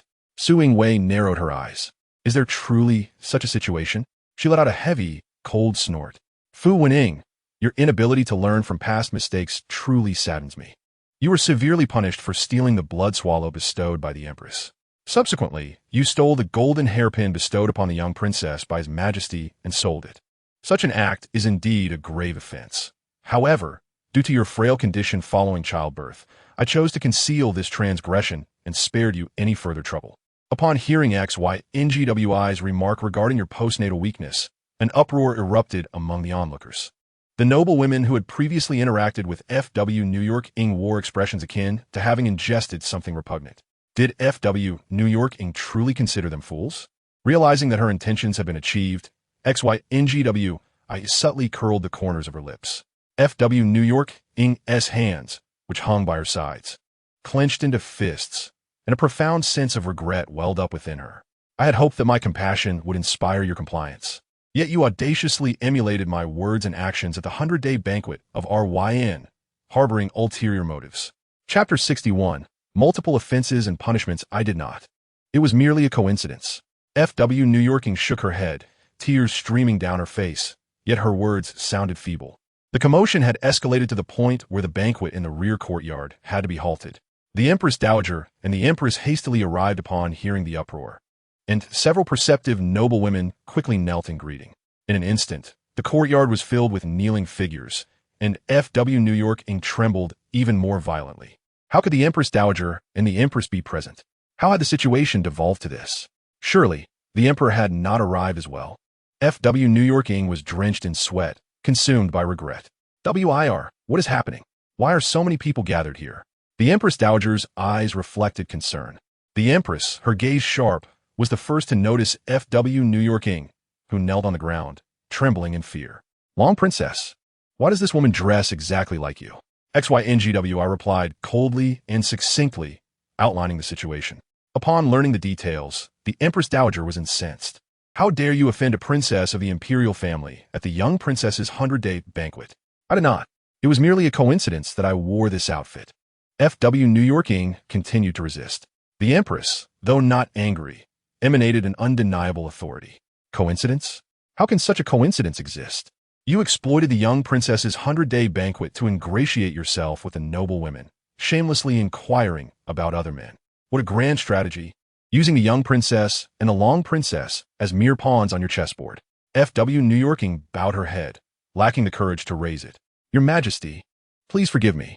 I'm merely a hapless girl who has erred. I shall never dare to repeat my mistakes. With evidence as solid as a mountain, any further denial would only provoke greater ire from the two formidable figures. It was prudent to admit fault now, as it might mitigate the consequences.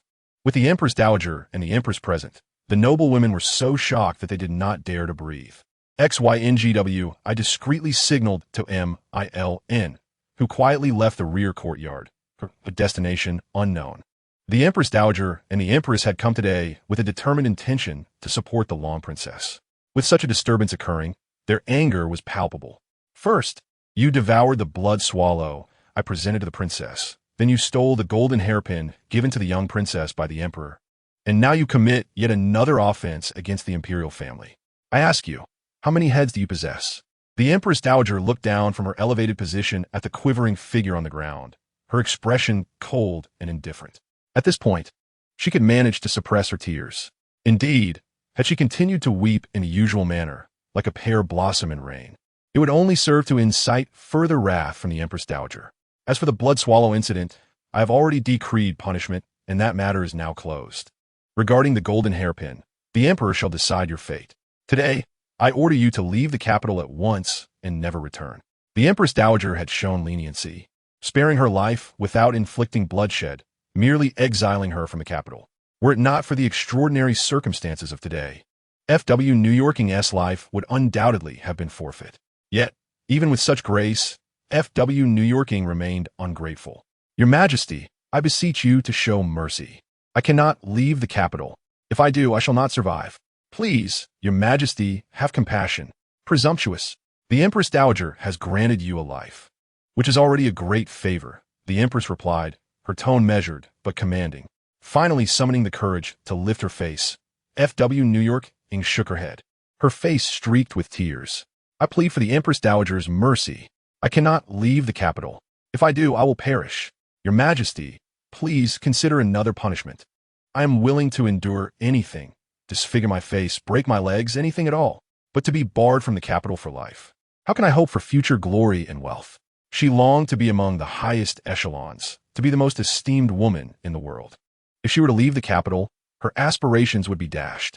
She had gone to great lengths to attend the banquet and mingle with the noble women, all to meet more distinguished young men, ensuring herself a safety net within the capital. The Empress Dowager's decree was, without doubt, a severance of all her hopes. Fu Wenying could not accept this. She would rather face disfigurement or broken limbs, for at least there remained a chance of recovery. Listening to Fu Wenying's ignorant pleas, the Empress's eyes burned with evident anger. Presumptuous. Does the Empress Dowager seek to trouble you for no reason? You were the one who erred first. You, a commoner, committed a grave crime, yet you show no remorse and dare to speak disrespectfully to the Empress Dowager. Fu Wenying's heart trembled violently.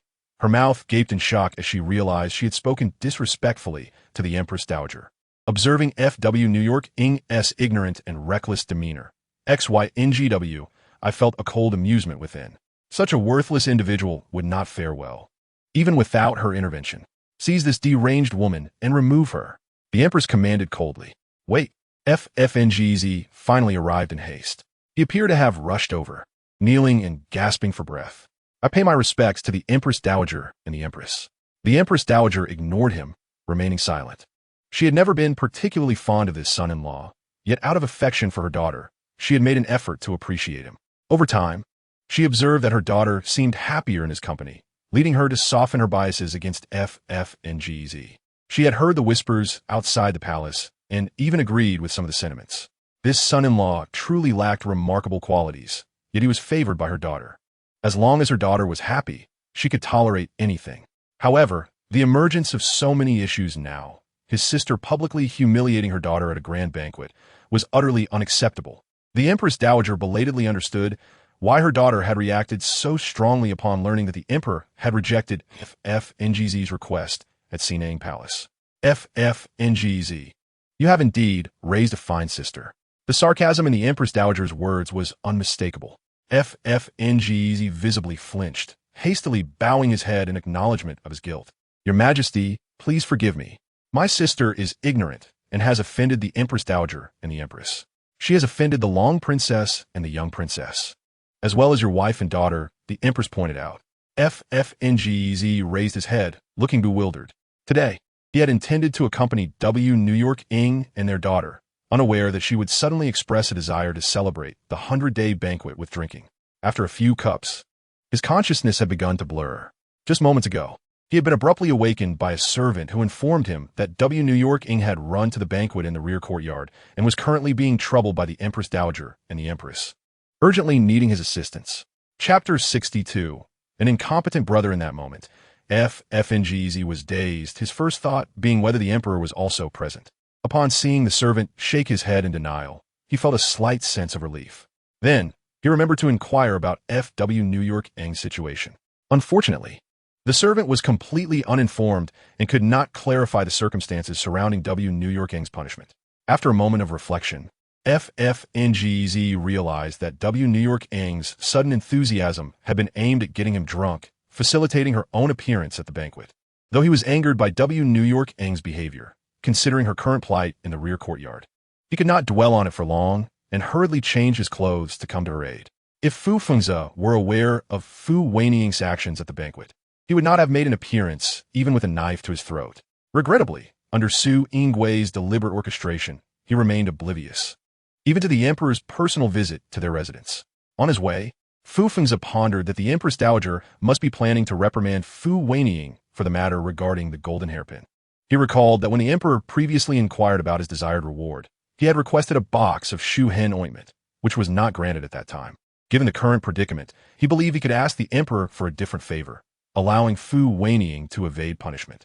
Fu Fengzi had devised a strategy, unaware that the troubles Fu Wenying had caused extended far beyond this one incident.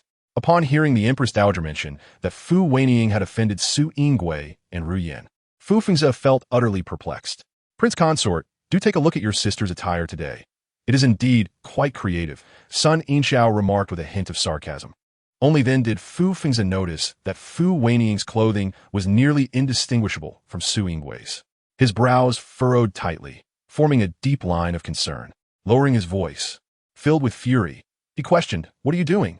Are you not afraid of the trouble you have already caused?" Fu Fengzi was filled with frustration. As he saw his support arrive, Fu Wenying appeared tearful. "Brother Fengzi, I did not intend to. I was merely afraid that these ladies would not wish to associate with me." The audacity of her words was striking, as she shifted all the blame onto the noble women present. Had she not been concerned about their indifference, would she have resorted to such reckless measures? Listening to Fu Wenying's pitiful tone, the noble women who had previously been friendly towards her suddenly wore grim expressions. "We cannot bear such accusations," Mrs. Zhou scoffed, a playful smirk gracing her lips. "Do not wrongfully accuse us, Miss Fu. It seems you are scheming to use the princess's reputation to gather information about the young gentleman in the capital. Your subtle manipulations, leading everyone to ponder your relationship with His Highness, do not go unnoticed." Upon hearing this, Fu Fengzi's eyes widened in disbelief. Could it be that Wenying was inquiring about other men? What was her intent? Mrs. Zhou, sensing his turmoil, smiled knowingly. "It appears the prince consort is unaware of his sister's intentions. How negligent you are as a brother, forcing your sister, who has just given birth, to seek out men on her own." Fu Wenying averted her gaze, unable to meet his piercing stare. A myriad of emotions flickered in Fu Fengzi's eyes, doubt, confusion, anger, and resentment. His usually tender gaze now seemed cold and terrifying. Fu Wenying instinctively shrank back, tearfully protesting I did not, Brother Fengze, you must believe me. Any further explanations felt futile at this moment. Mrs. Zhou let out a derisive laugh. What makes you think we would conspire against you, Miss Fu? Your audacity is remarkable. Little Ruyan raised her arms innocently, her face filled with navet. Mrs. Zhou's insight is remarkable. Su Yingui, observing her daughter's delight, felt an unexpected interest in the straightforward Mrs. Zhou, who seemed to belong to the household of a certain marshal general in the court. Meanwhile, Fu Fengze's gaze remained fixed on Fu Wenying, burning with intensity, as if he wished to devour her whole. He clenched his teeth and asked, "Did you or did you not?" He still held out hope for her. Fu Wenying bit her lip, lacking the courage to deny it. Seeing this, Fu Fengze closed his eyes in despair. Deep down, he knew he had never wronged Fu Wenying. In fact, he had indulged her every whim, catering to her desires, and even risking his life for their love. In this world, she was the only woman he treated with such devotion. Alas, sincerity did not beget sincerity. She had dared to intoxicate him and then, behind his back, inquire about other men. Was she planning to abandon him? Or was she merely preparing for the future? Either way, it was enough to shatter his heart. Had she never truly cared for him? Or was her conscience Fu Wenying? Fu Fengze felt utterly disheartened, his heart aching. Fu Wenying wept profusely, rendered speechless. The truth had been unveiled. Brother Fengze was now aware of her thoughts. Would he still be able to tolerate her in the future? For now, she could not afford to think of what lay ahead. Preserving herself was of utmost importance. Suddenly, Fu Wenying regained her composure, desperately contemplating how she could ensure that Brother Fengze would continue to protect her. Fu Fengze's inquiries were justified. Fu Wenying had indeed erred. Yet he failed to realize that had he provided her with sufficient security, she would not have resorted to such dangerous actions. He believed he was risking his life for her, but so was she. In fact, she bore even greater risks simply because she was a woman, and throughout history, women have always faced greater challenges than men. However, between them, there was no need to dwell on who was right or wrong. One betrayed a legitimate wife. The other intruded upon another's marriage, a match made in infamy. From a distance, Sun Yinxiao observed Fu Fengze's expression of profound betrayal and seething anger, a smirk creeping on her lips. A man who is betrayed now feels the sting of betrayal himself. This pain pales in comparison to what Yingui has endured. How deeply Su Yingui had loved him, yet he shamelessly cavorted with Fu Wenying, fathering children without remorse. He deserved every bit of scorn. Sun Yinxiao's anger intensified. Fortunately, Mrs. Zhou served as her mouthpiece. The prince consort need not be so enraged. While your sister's actions are indeed shameless and tarnish the family name, you, as her brother, are not without fault. With the Grand Princess showing no intent to intervene, Mrs. Zhou spoke freely. Had you shown more concern for Miss Fu, imposing some restraint upon her, she would not have engaged in such indiscretions, bearing a child out of wedlock and facing abandonment. Fu Fengze's countenance darkened, struggling to refute her words, especially as he was the very man Mrs. Zhou accused of abandoning a virtuous maiden. Now that matters had reached this point, it was impossible to reverse the situation. Yet, had you offered comfort and promises after your sister's childbirth, she might not have dared to act so recklessly today. Chapter 63. Both parties are at fault. Mrs. Zhou's debating skills were undeniably impressive. Su Yingui raised an eyebrow, questioning what is a debate. Mrs. Zhou continued her vigorous critique. You two siblings, one feigning ignorance, the other acting without restraint. Truly, you're not of the same ilk. Laughter erupted from the crowd as Fu Fengze felt the heat rise to his face. Unfortunately, he could not express his anger in front of the Empress Dowager and the Queen. Mrs. Zhou was indeed insufferable, much like her husband, a formidable opponent in the political arena. Her husband was a boorish brute, while she was a provocateur. Why was Su Yingui remaining silent, allowing her such audacity? Unbeknownst to him, it was precisely because of the Grand Princess's tacit approval that Mrs. Zhou dared to behave so boldly. Even the Empress Dowager and the Queen permitted her overstepping due to the Grand Princess's stance. Fu Fengze leaned forward, contemplating a countermeasure.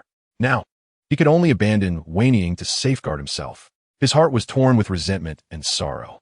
Wenying, do not blame me for being ruthless. Had you not betrayed me, I would not have to act this way. The blame lies with you. As the atmosphere grew stifling, Fu Fengze suddenly straightened up, pointing at Fu Wenying, his fury nearly consuming him. He declared, even considering your unfortunate circumstances, I have not blamed you for your shameful actions of bearing a child out of wedlock. But you My sister, are you not aware that I must now forsake you? Fu Wenying looked up, her tear-filled eyes wide with shock. He was actually going to abandon her. For the sake of self-preservation, Brother Fengze was willing to cast her aside. Over the years, she has endured without complaint. Each day, she has tolerated her own flesh and blood, calling another woman mother, unable to reveal their true relationship. She has suppressed her feelings for the man she loves, watching him share intimacy with another, concealing her resentment. Now, all she desires is to secure a path for herself. Yet she is met with the cold indifference of Fu Fengze. Since he shows no compassion, she cannot be blamed for lacking loyalty in return. Fu Fengze's finger still pointed accusingly at Fu Wenying. You have stolen the blood swallow bestowed by the Empress Dowager to the eldest princess, provoking her wrath and inviting punishment. I considered your frail health and chose not to pursue the matter at the time, believing you would exhibit restraint afterward. Yet here you are, showing no signs of reform, even daring to steal the golden hairpin gifted by His Majesty to Ruyan and selling it. His righteous indignation grew with every word. My forbearance has emboldened you to make repeated mistakes, culminating in this grave disaster. Fu Fengze turned to the Empress Dowager, adopting an expression of self-righteousness. Your Majesty, my sister has committed numerous offenses, and I have failed to restrain her. I cannot escape the blame.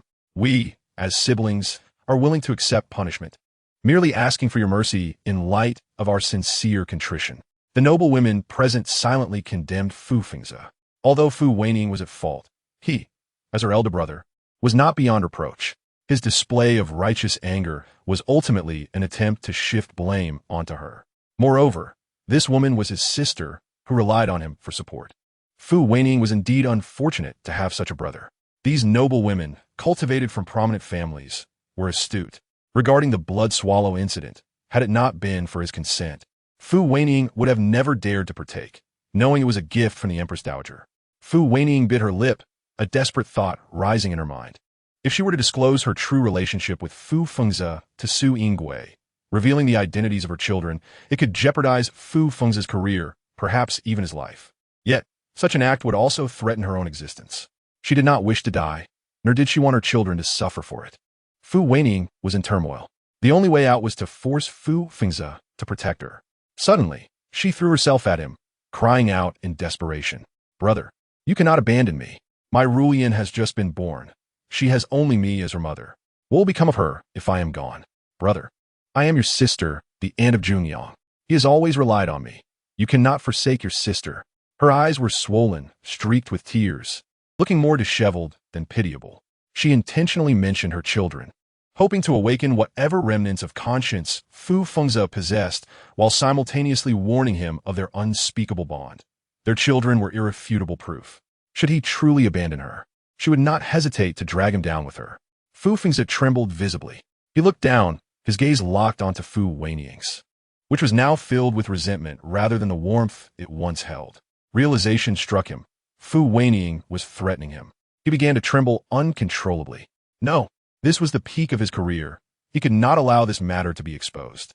He had concealed his ambitions for years. He could not let it all unravel today. Did Fu Wenying truly possess the audacity? Anxiety gnawed at Fu Fengze. If the truth were revealed, he could not escape unscathed. Nor could she, especially with their children involved. How could Fu Wenying be so ruthless? He hesitated, but he dared not gamble. After much contemplation, he realized he was being coerced. Gritting his teeth in anger, he recognized that Fu Wenying had betrayed him, yet he had to find a way to protect her. From the beginning, she had only caused him trouble.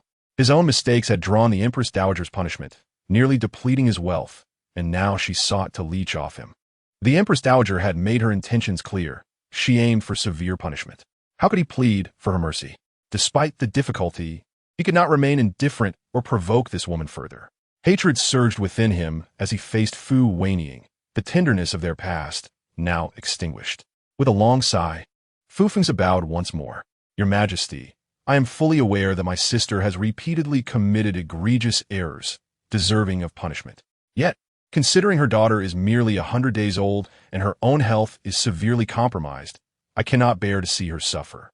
I beseech you to show her leniency and allow me to bear the consequences. Su Yinggui's expression was as cold as frost. She was not here to witness this couple's shared misery. Very well, since the scoundrel dares to speak thus, grandmother, let us punish him severely. To the point where he cries out for mercy, regretting his actions for a lifetime. The small voice thundered with rage. Equally incensed was son Yin Xiao, who knew the truth. Others may not grasp the deeper meaning behind Fu Wenying's words, but she and Yingwei understood instantly. This shameless couple dared to brazenly mention their children in this context.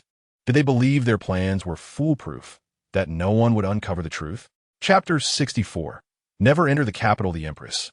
Observing Fu Fengzi's willingness to take the blame for his sister, instinctively turned a glance at Su Yingwei. The latter exuded an air of calm, and upon their gazes meeting, she offered a gentle smile. Her stance was clear. She would not interfere, and she expected her sister-in-law to adhere to the established rules. As for what those rules entailed, that was naturally for the Empress to dictate. Understanding her sister-in-law's attitude, the Empress felt a sense of clarity. Contemplating this, a flicker of anger appeared in her eyes. The eldest princess, a figure akin to a celestial being. How dare Fu Fengzi presume to act so boldly? The Empress had always held admiration and respect for her sister-in-law. Knowing someone had wronged her, she was understandably furious. Prince Consort, the Empress Dowager has already decreed punishment, ordering that Miss Fu be exiled from the capital, never to return. Do you mean to take on her punishment, thereby ensuring you're also forever barred from entering the capital? Upon hearing this, Fu Fengzi's pupils dilated in shock. That is unacceptable. Leaving the capital means relinquishing the center of power. How then can I ascend? How can I continue to be esteemed? Fu Fengzi pondered for a moment. Your Majesty, I wish to continue serving the court. The Empress raised an eyebrow, her demeanor unruffled. And how do you propose to take on your sister's punishment? Suddenly, Fu Fengzi recalled that the Emperor owed him a favor. Su Yingwei narrowed her eyes slightly, her gaze deepening. A flicker of hesitation crossed the Empress's face, but was quickly concealed. The matter of Suzhou had indeed been mentioned by His Majesty, who had remarked on the Prince Consort's significant contributions. If he intended to use the Emperor's previously granted favor to absolve his sister of punishment, that would complicate matters. On one side was the Empress Dowager, and on the other the Emperor. The Empress thought to herself that no matter how she handled the situation, one party would inevitably lose face. How shameless to seek the Emperor's favor as a bargaining chip. Empress Aunt, you must not agree to this. This deal is not worth it. Su Yingwei's lips tightened, her expression displeased. He had found a glimmer of hope. Fu Fengzi could not hide his delight. I wish to use the Emperor's favor to ensure my sister escapes punishment. Wait a minute. I recall that scoundrel had asked the Emperor for shuing ointment, and the Emperor had said he would provide it soon to keep him in suspense. That favor has already been granted. The Emperor's word is his bond. How could it be changed? This act is an affront to the Emperor. Truly, a quick-witted brain could turn faster than others. Mother, the Empress and the maternal uncle may be unaware of the situation. You must hasten to remind them. Su Yingwei suddenly regained her composure. She slightly parted her lips, her cold voice resonating in the ears of everyone present. Outrageous. Fu Fengzi instinctively felt a surge of fear as he raised his gaze to his wife, who was uncharacteristically indifferent, her eyes glimmering with a hint of expectation. My dear wife, I need you. At this moment, his wife appeared detached, her expression devoid of emotion. Fu Fengzi furrowed his brow in confusion. In the past, whenever he faced adversity, she would always intervene in time. Why today did she merely stand by, watching him suffer? After much contemplation, he surmised that Su Yingwei might be sulking due to the incident involving Fu Wenying. My lady, today's events were indeed my oversight. I failed to properly discipline my sister, allowing her to offend you. Fu Fengzi softened his tone, hoping she would rescue him from this predicament. Su Jingwei feigen in godan. Completely disregarding the overtly affectionate Fu Fengzi. His Majesty had previously granted the Duke a favor, but at that time, the Duke had already requested the Shu Hen ointment from His Majesty. Now, the Duke sought to use this favor to mitigate his sister's transgressions. Was this not a blatant affront to Imperial authority? Fu Fengzi stared blankly at Su Yingwei. An affront to Imperial authority, this grave accusation could lead to eternal exile from the capital, or worse, the loss of his head. Shock was evident on Fu Fengzi's face. Su Yingwei actually wished to ruin him.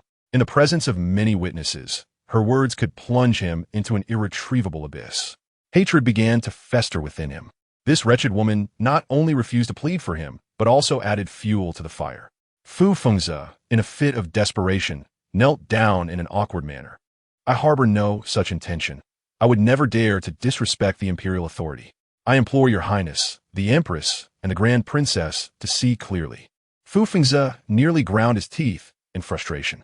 She was his wife, yet she defied him in such a manner, causing him further humiliation. Even the grand princess ought to uphold the virtues of womanhood. However, these thoughts he dared only to entertain in silence. Even if he had 1,000 lives, he would not dare to voice them. In a corner, several noble women could not contain themselves, whispering to one another. The grand princess, usually so infatuated, why had she suddenly changed her demeanor? Indeed, not only did she refrain from interceding, but she also exacerbated the situation. Su Yingwei stood at the center of the crowd, oblivious to the murmurs at the periphery. Even if she had heard them, she would merely dismiss them with a contemptuous smile. I did indeed request the Shu Hen ointment from His Majesty. Since it has yet to be granted, I assumed. Before he could finish his flimsy justification, Su Yingwei interrupted him decisively. His Majesty had already consented to provide the Shu Hen ointment to the Duke at a later date, along with additional rewards. Duke, is this not so? Su Yingwei's tone was light, yet it bore an invisible weight of pressure. Feeling the piercing gaze from Su Yingwei, Fu Fengzi broke into a cold sweat. How did she know? Had His Majesty divulged such matters to her? Fu Fengzi realized he had acted foolishly. After all, they were siblings. What could not be discussed? The principle of a sovereign's word is unbreakable. This is a truth even a naive child understands. How could a court official not comprehend it? Though her tone remained calm, her haughty demeanor inspired a sense of awe. Fu Fengzi found himself at a loss for words under her scrutiny. Su Yingwei regarded his pitiful state with growing disdain, no longer concealing her contempt. Ah, Duke, how cunning you are, scheming against me, daring to deceive me in public. The Empress, furious yet mocking, glared at him. Fu Fengzi trembled. His deceit was now glaringly evident, and any further explanation would prove futile. The only option left was to admit his fault. Your Majesty, please forgive me. I acknowledge my error. I was ignorant, mistakenly believing the Shu Hen ointment had not yet been conferred, thinking to use this favor to plead for my sister. I had no intention of deceiving your Majesty, nor would I ever dare to disrespect the imperial authority. Su Yingwei's lips curled in a disdainful smile, scarcely deigning to cast her gaze upon Fu Fengzi. Regardless of intent, a mistake warrants punishment. If not, would everyone learn from the Duke and disrespect the royal dignity? Fu Fengzi felt as though struck by lightning. He turned his head, shock evident in his eyes as he beheld Su Yingwei. Was this wretched woman out of her mind? Did she intend to force him into a corner until he had no escape? He was her Duke. If he fell, what benefit would it bring her? Even if her displeasure stemmed from the matter of Wenying, was she not overreacting? Fu Fengzi racked his brain, utterly perplexed. In his heart, he silently cursed, wretched woman. May you foolishly raise another son for all your days. His gaze inadvertently drifted towards his despicable father, and Fu Ruyan felt a jolt of fear. That despicable father-esque gaze is terrifying. Su Yingwei's brows furrowed as her gaze fell downward. Fu Fengzi's eyes were dark and venomous, akin to a viper. He would not allow her to uncover the truth, nor would he let her find her biological son. Noticing Fu Fengzi's resentful glare, Su Yingwei's heart skipped a beat. Her eyes trembled as she recalled her son, lost to the world. Su Yingwei awakened from her stupor. Was she pushing Fu Fengzi too hard? Forcing a cornered dog may lead to a bite. She could not risk her son. Yet, considering that the Duke was a first-time offender, perhaps leniency could be shown.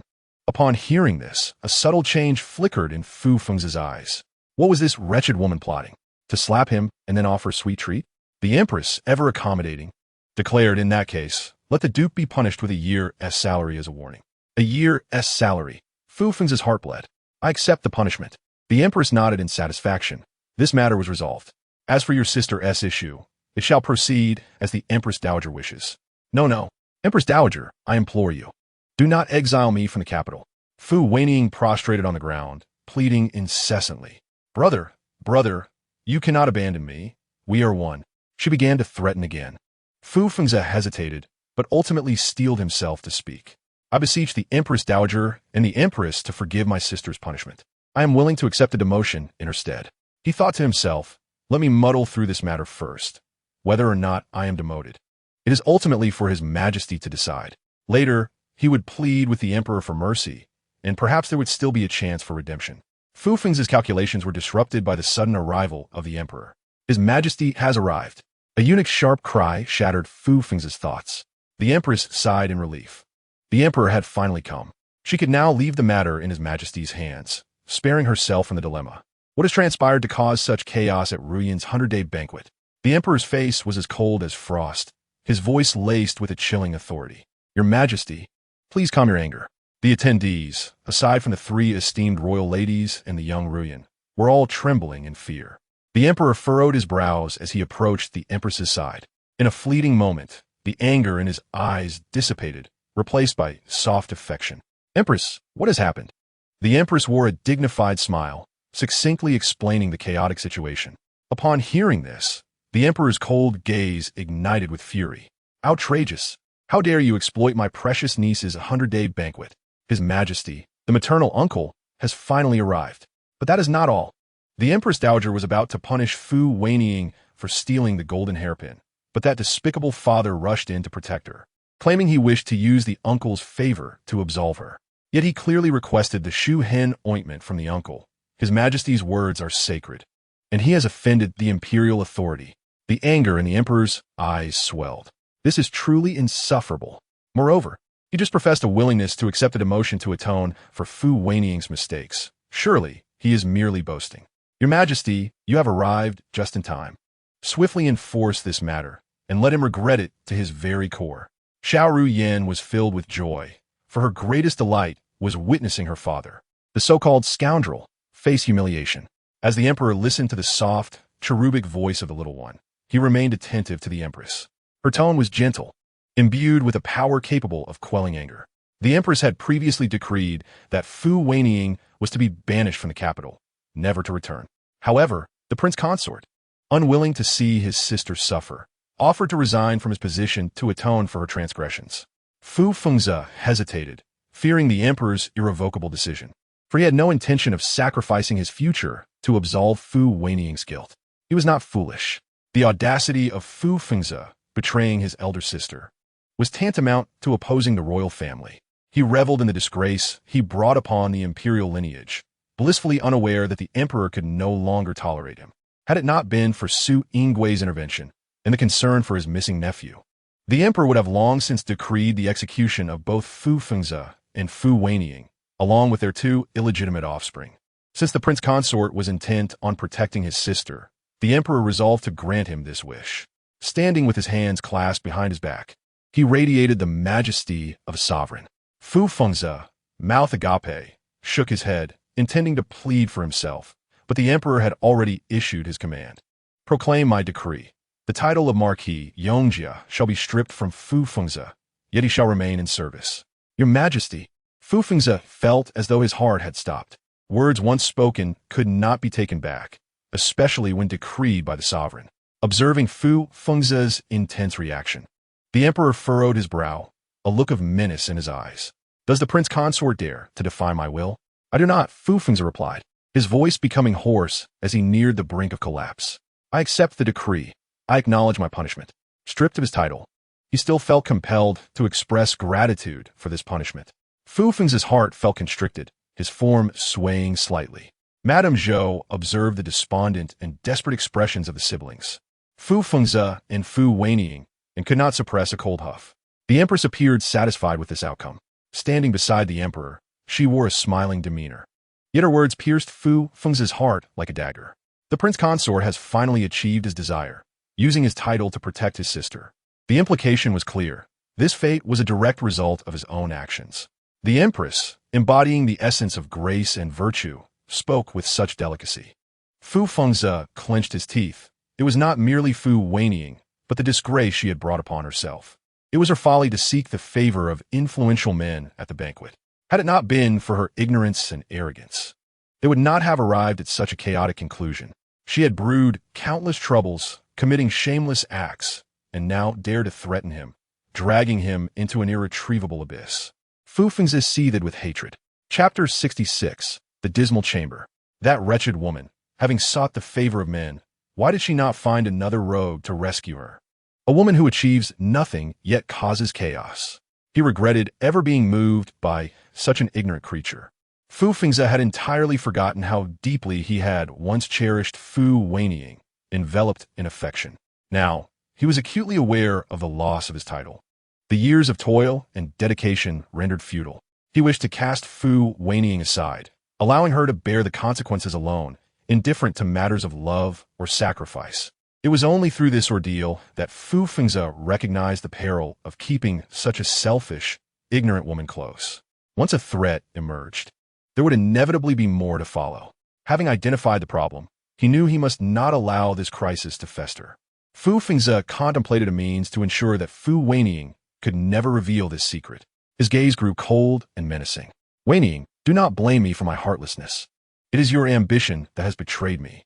Fu Fengze's thoughts were tumultuous. In a moment of clarity, Su Yingwei approached him, cradling their daughter.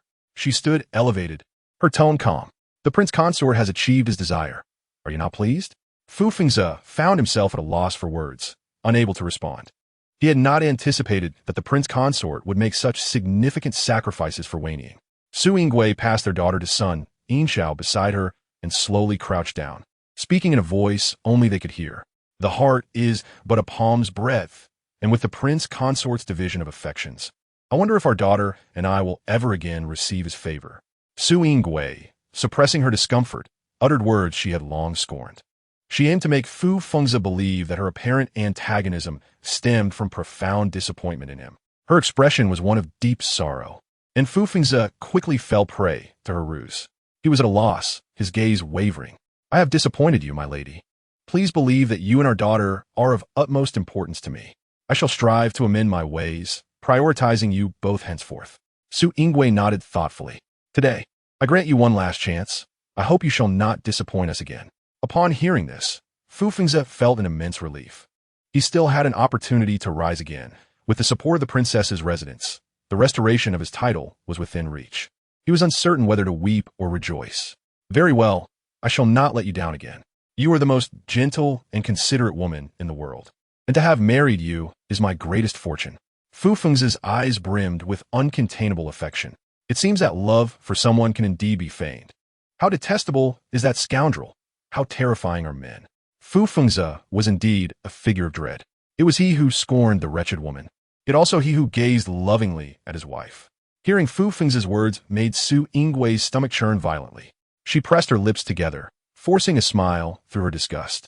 Not far away, several noble women whispered amongst themselves. What are the princess and the prince consort discussing? The prince consort seems quite pleased. Perhaps the princess had offered some comforting words to ease his troubled heart. Oddly, the prince consort had not received her assistance during his plea for mercy. Instead, she had exacerbated his predicament. Indeed, is the princess not deeply in love with the prince consort? What is there to speculate? Madame Zhou suddenly interjected. If your husbands were like the prince consort, burdened by a troublesome sister, would you still find joy if they shielded her from the consequences while sweet-talking you? Her words left the noble women speechless. Furthermore, the empress and the queen mother are the princess's family. If your relatives were to support your husband, would you foolishly cling to him? The noble women pondered her words, and a collective look of shame crossed their faces. They had not anticipated that the royal family would endure such indignities. Madame Zhou maintained a calm demeanor, explaining that the princess harbored feelings for the prince consort and did not wish to see him troubled. Yet in life, emotions are finite if all affection is exhausted. Only impatience and indifference remain. The prince consort's current plight was of his own making. With a sigh, Madame Zhou spoke earnestly. Do we not know the princess well enough? It is difficult to find fault with her. Yet such a person is driven to indifference. One can imagine how excessive the other party's demands must be. The noble women found her reasoning compelling, nodding in agreement. When they ceased to discuss the princess further, Madame Zhou nodded in satisfaction and discreetly departed. Meanwhile, Su Yingwei had ordered someone to assist Fu Fengze to his feet. Having been punished, the matter was concluded. The prince consort should remain to entertain the guests. Upon hearing this, the emperor nodded in agreement. As the princess wishes. Fu Fengze felt the tension within him ease slightly, as if he had escaped a perilous situation. The emperor's allowance for him to remain signifies that he has not entirely cast him aside. As for Fu Wenying, the emperor's expression grew slightly somber. Fu Fengze, having barely settled his heart, felt it lift again in trepidation. He was not concerned for Fu Wenying's plight, but rather feared she might act out of desperation and utter words best left unsaid. Confined to a dismal chamber, she was barred from any visitors and forbidden from leaving unaccompanied. A glimmer of dark delight flashed in Fu Feng's eyes. The emperor's decision was precisely in line with his intentions. The isolation of the chamber would prevent any leaks of information from Fu Wenying. At the emperor's command, a robust matron from the princess's residence stepped forward to forcibly escort Fu Wenying away. "No, do not imprison me, please." Sensing the imminent danger, Fu Wenying began to resist violently, her voice hoarse with desperation. "Brother Fengza, save me. Brother Fengza." Fu Fengza's heart quivered, and he shouted, "Gag her." He endeavored to maintain a facade of calm. "Today, both Her Majesty the Empress and His Majesty are present. You cannot act with impunity. How amusing it is, indeed. It is clear you are guilty, fearing Fu Wenying will expose the sordid details of your shared secrets. Yet you speak with such feigned righteousness." A fleeting look of disdain crossed Su Yingwe's face. "Dear daughter, why speak of what is already understood?" After Fu Wenying was forcibly taken away, the atmosphere at the banquet returned to its initial harmony. Chapter 67. A meeting of rivals after the Emperor's instructions were conveyed. The seating arrangement did not strictly separate the genders, allowing guests to mingle freely. Observing this, Fu Fengza refrained from mentioning his intention to greet the guests in the front courtyard. In the presence of the emperor, Fu Fengza focused on playing the role of a father, continuously monitoring the demeanor of the young Ruyan. "Our Ruyan has such a lovely smile. Her beauty has nothing to do with you. I take after my mother," Su Yingwe replied, a slight smile gracing her lips. Believing his words to be well received, Fu Fengza pressed on. "I find Ruyan much more charming and cheerful than she was in her youth. She will undoubtedly grow into a lively character. Do not compare me to that fellow Fu Junliang. It is quite bothersome." Su Yingwe's smile faded, her expression growing indifferent. "Ruyan is unique. I do not wish for anyone to compare my precious child to others." Fu Feng's smile began to wane, but he brushed it off. "Siblings, Yuyist. He is not my brother. I have only one brother." Mentioning her missing son, Su Yingwe's demeanor grew even colder. "Ruyan is a one-of-a-kind existence in this world. I do not wish for anyone to compare my darling to another." Fu Feng's smile became increasingly forced. "Very well, I shall remember that. Mother and I truly share a connection," little Ruyan exclaimed, flailing her small arms with joy. Su Yingwe stifled a laugh. The little one was unaware that all her thoughts were transparent to her mother. As the star of the 100-day banquet, Su Yingwe carried her little bundle around, receiving compliments wherever she went, making Ruyan giggle throughout. When the emperor announced that he had prepared a whole jade mine as a gift for the little princess, Ruyan's eyes sparkled with delight. She seemed eager to leap into the emperor's embrace. "Uncle Emperor is the best uncle in the world. Uncle Emperor surely has a grand gesture. I adore you, uncle."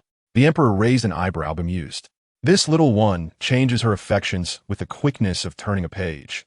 Not long ago, someone had claimed that he, the emperor, only gifted gold and jewels, which were rather mundane, though he felt a twinge of disdain. The emperor instinctively embraced her as Ruyan reached out, wishing to leap into his arms. The little one planted a kiss on his cheek, causing the emperor's expression to shift as an unfamiliar warmth blossomed within him. Soft and fragrant, akin to freshly made milk cake. He suddenly resolved to have another daughter with the empress. The noblemen present exchanged nervous glances, fearing that Ruyan's actions had offended the emperor's dignity. Unaware that he was quite pleased, after a moment of surprise, the emperor's countenance brightened, and he generously ordered a plethora of rewards. Ruyan's delight grew with each proclamation, leaving a trail of affectionate kisses on the emperor's face. Fu Fengza, equally pleased, realized that the emperor's lavish gifts to the princess's residence would surely overflow the treasury. As Ruyan is his daughter, the gifts would naturally benefit him as well. He calculated his gains while maintaining a neutral expression. Throughout the event, Fu Fengza remained by Su Yingwe's side, weaving conversations with the emperor to create an illusion of being favored. A classic case of self-deception. Just moments ago, he had been stripped of his title. What did a few words from the emperor signify now? "Your servant pays respects to His Majesty." A familiar yet long-absent voice suddenly resonated, causing Su Yingwe to freeze momentarily. She lifted her gaze to see a man garbed in dark attire, exuding an air of noble composure. His features were striking, and the light in his eyes shimmered like the delicate sheen upon jade, appearing soft yet remarkably resilient. Their gazes clashed, igniting a flurry of sparks in the air. In contrast to her calm demeanor, the man's eyes reflected a sense of melancholy. Duke Lu Huichuan bowed respectfully. I have just arrived in the capital and fortuitously discovered the invitation to the 100-day banquet from the princess's residence. I thought I would join the festivities. So that is the case. How serendipitous. The emperor nodded, his gaze turning contemplative. The emperor had been friends with Duke Lu for many years, and the ties between the duke and the princess ran deep. The entire city knew of the duke's infatuation with the princess, yet she had given her heart to another, leading them to drift apart. After the emperor ascended the throne, Lu Huichuan, then merely the heir, had accompanied his father to secure the borders. Following numerous battles, the duke perished on the battlefield, and the heir inherited his title, continuing to lead troops. Only this year, with peace established at the borders, did the duke settle in the capital. Whether he had rushed to the banquet or it was mere coincidence, only he knew. Upon hearing the emperor reminisce, Lu Huichuan grew somewhat uncomfortable. He cautiously raised his eyes to gauge Su Yinggui's expression, fearing to provoke her displeasure. Your Majesty, you favor the peach blossom wine brewed by the princess back then. The emperor laughed heartily. I still cherish that flavor. Do not think I am alone in this. You were quite fond of it back then, were you not? Fu Fengzi stood nearby, his emotions a tumultuous mix. He had certainly heard the tales of the duke's affection for the princess. It was precisely during the height of their romance that he had endeavored to win Su Yinggui's heart. At the painting studio, he had inadvertently witnessed Su Yingui reject Duke Lu. She had expressed her preference for a man as gentle as jade rather than the fiery Lu Huichuan. She had articulated her desire to share poetry, music, and the refined pleasures of life with her husband, rather than simply watching Lu Huichuan brandish a sword. Su Yingui had shared much that day, and after that, Fu Fengzi had reshaped himself to align with her desires. Such painstaking efforts ultimately garnered the princess's affection. After all these years, with Junliang now 10, Fu Fengzi realized he had never known that Su Yingui could brew peach blossom wine. Chapter 68. Where is the prince consort's gift? But other men knew, not only knew, but had also tasted it. A wave of sourness surged within him, accompanied by an overwhelming sense of unexplainable crisis. Fu Fengzi remained oblivious, unaware that the reason he had been ignorant for a decade was that he had never truly sought to understand Su Yingui. No, it cannot be. Su Yingui evidently harbored no affection for Lu Huichuan. Otherwise, she would not have chosen to remain single all those years ago. However, the moment her gaze met Lu Huichuan's, it became clear that he could not quell his lingering desires. As a man, Fu Fengzi perceived it all too clearly. After a long separation from his beloved, Lu Huichuan was unable to restrain his eyes. Since Su Yinggui's marriage, their encounters had been few and far between. Aside from the banquet celebrating the young master's first month, their meetings had been mere fleeting moments within the palace walls. Lu Huichuan wore a gentle smile, for the peach blossom wine brewed by the grand princess was renowned throughout the realm. Anyone who tasted it would be left enchanted. Su Yingui smiled lightly, suggesting it was a simple task. She turned to Meilong, exchanging a knowing glance, and asked her to fetch some peach blossom wine for everyone to enjoy. The emperor observed this with a sense of nostalgia, recognizing that today, Escalating was indeed blessed by the Duke of Jinghua. Your Majesty's words are far too gracious. Su Yingui chided her brother with a pointed look. Well, have I ever denied you peach blossom wine? Noticing her displeasure, Lu Huichuan became flustered, hastily assuring her, Do not be angry, Your Highness. The emperor is merely jesting. Hearing his gentle and melodious voice caused Su Yingui to momentarily lose her focus. The Duke of Jinghua had undergone considerable changes over the years. She nearly failed to recognize him by his voice alone. With his beloved drawing near, Lu Huichuan could hardly conceal his joy. Time has certainly taken its toll on me, he mused humorously. Yet, the Grand Princess remains as resplendent as ever, her demeanor even more refined. Su Yingui curved her lips in a smile, replying, Your Grace is too kind. You make me blush. Is it just me, or do I see pink bubbles forming between Mother and the Duke of Jinghua? Little Tuanzi murmured with her wide, curious eyes. Su Yingui felt a slight warmth rising to her cheeks, although she did not fully grasp the meaning of pink bubbles. The context left little room for misunderstanding. The little one had grown cheeky, teasing her mother. After a long absence, the Grand Princess was in good spirits, but the seemingly casual greeting was laced with profound regret. Su Yingui embraced her precious daughter, assuring her that all was well. The emperor sensed the unusual atmosphere between his elder sister and the Duke of Jinghua and caught a glimpse of Fu Fengzi, who appeared noticeably anxious. An idea struck him. Since he could not dismiss Fu Fengzi outright, he would make him uncomfortable instead. It seemed that the Duke of Jinghua held the Grand Princess in high regard, but today's banquet was centered around his little niece. The emperor paused before adding with a smile, "In the past, we were as brothers. Naturally, my little niece belongs to you as well. Come, embrace the little princess." Upon hearing this, the Duke's eyes sparkled with hope. "Is that permissible?" he asked eagerly. Su Yingwei nodded, "Of course." Fu Fengzi, unable to contain himself, interjected, "After holding her for so long, surely your hands must be weary. Allow me to take her instead." He emphasized "my wife" with intent. "Strange. You weren't this attentive just a moment ago. Now you're eager to show off?" Little Tuanzi protested. "I don't want you to hold me, mother.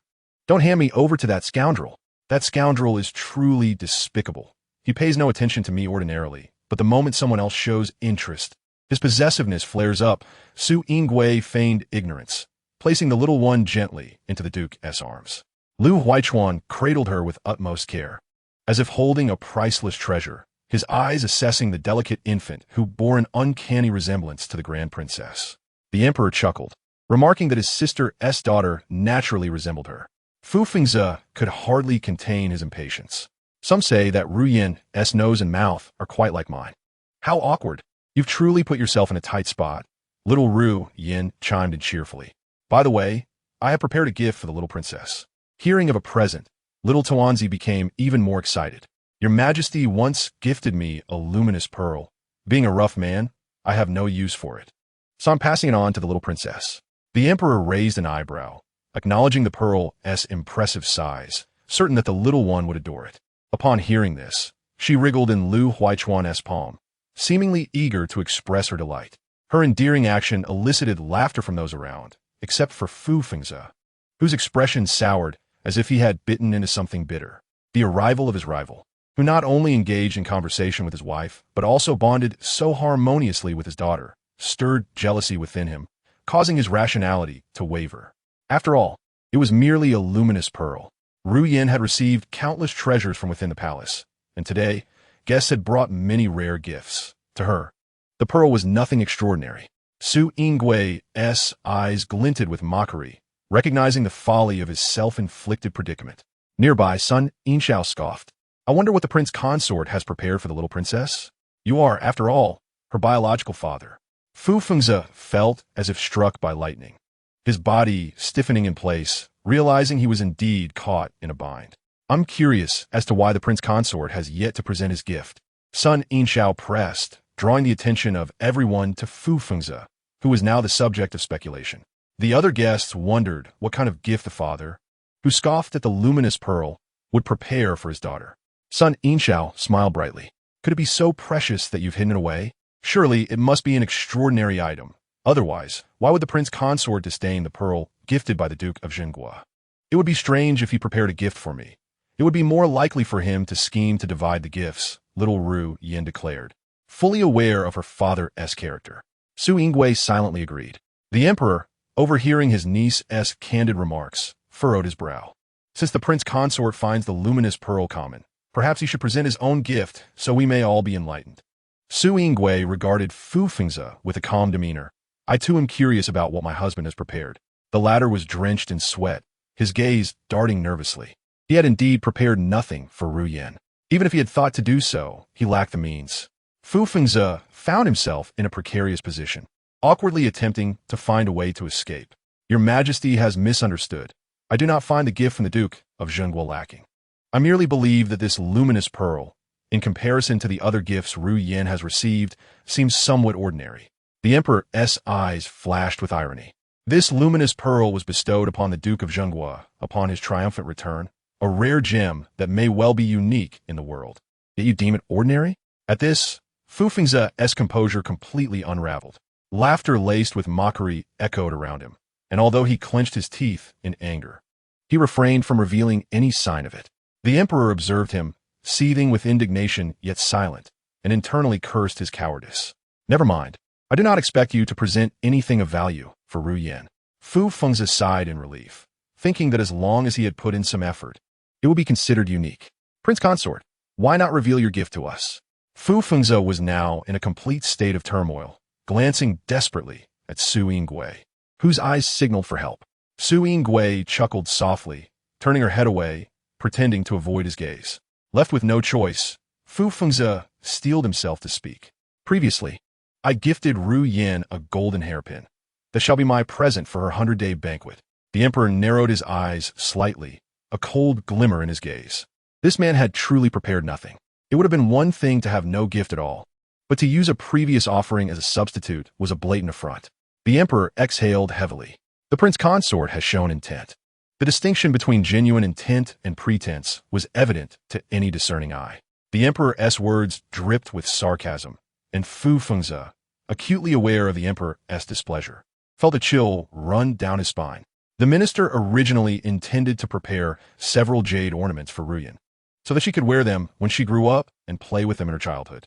Fu Fengze spoke earnestly. It seemed that this irresponsible father had the audacity to dream grandly in the presence of the emperor. If he were to say it and fail to deliver, it would indeed be a crime of deceiving the sovereign. However, Fu Fengze suddenly shifted his tone. Regrettably, I have yet to find satisfactory jade materials. Thus, this matter has been delayed repeatedly. I feel deeply ashamed for not being able to prepare a gift for Ruyan on time. As he spoke, he sighed and shook his head, believing his excuse to be impeccable. If he could just get through today, he would have the leisure to investigate the matters between him and his daughter afterward. What kind of jade materials does the prince consort wish to find? Lu Huichuan inquired with goodwill. Having fought in battles for many years, I possess knowledge of resources for various regions. The prince consort may as well express his needs.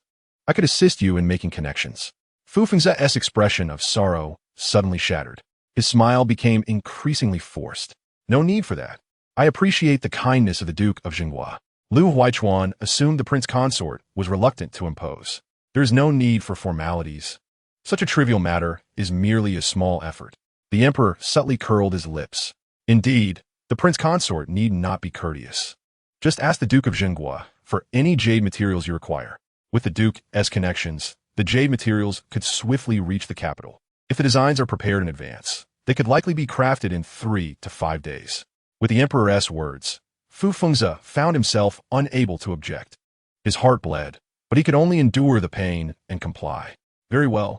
I shall also wish to see the gifts the prince consort prepares for the little county princess. Upon hearing this, Fu Fengze's heart sank further. It seemed that he could not escape this predicament. Now, his private assets were nearly exhausted, and he had lost his title as Marquis. Where'd he find the money to purchase jade materials? He could only seek assistance from Su Yingwei later. Regret welled up in Fu Fengze's heart. Had he known this, he would not have mocked the Duke of Jinghua earlier. Now, he had brought upon himself such a significant trouble. It seemed that the Duke of Jinghua's strong presence provided a considerable sense of security to the little Ruyan, as she soon began to doze off. Watching her daughter, who resembled a chick pecking at rice, Su Yingwei could not help but smile. The little county princess had been socializing all day and was undoubtedly exhausted. Little Ruyan struggled to keep her eyes open, her eyelids feeling particularly heavy. She was still just a baby, consuming only milk each day, with limited awake time. Mother, little Ruyan is so sleepy, I really cannot hold on any longer. Su Yingwei's face radiated tenderness as she gently caressed the smooth forehead of her little bundle. Although the main character had left the scene, the banquet continued. This was indeed Ruyan's 100-day banquet, but it also served as a gathering for the powerful. Such a grand affair was rare, hence everyone cherished it. Being aware of his unpopularity, Fu Fengze closely followed Su Yingwei, lingering like a shadow. Growing impatient, Su Yingwei excused herself to socialize with the noble women, sending Fu Fengze away from her constant chatter. Just as Fu Fengze departed, Madame Zhou approached. With an apologetic expression, she said, "Your Highness, I am truly sorry for today's events. I did not intend to escalate the situation. I merely overheard some rumors about Miss Fu's true appearance and wanted her to face some consequences, not expecting it to develop into this." Su Yingwei wore a gentle smile, nodding thoughtfully. "It is of no concern. I understand your intentions.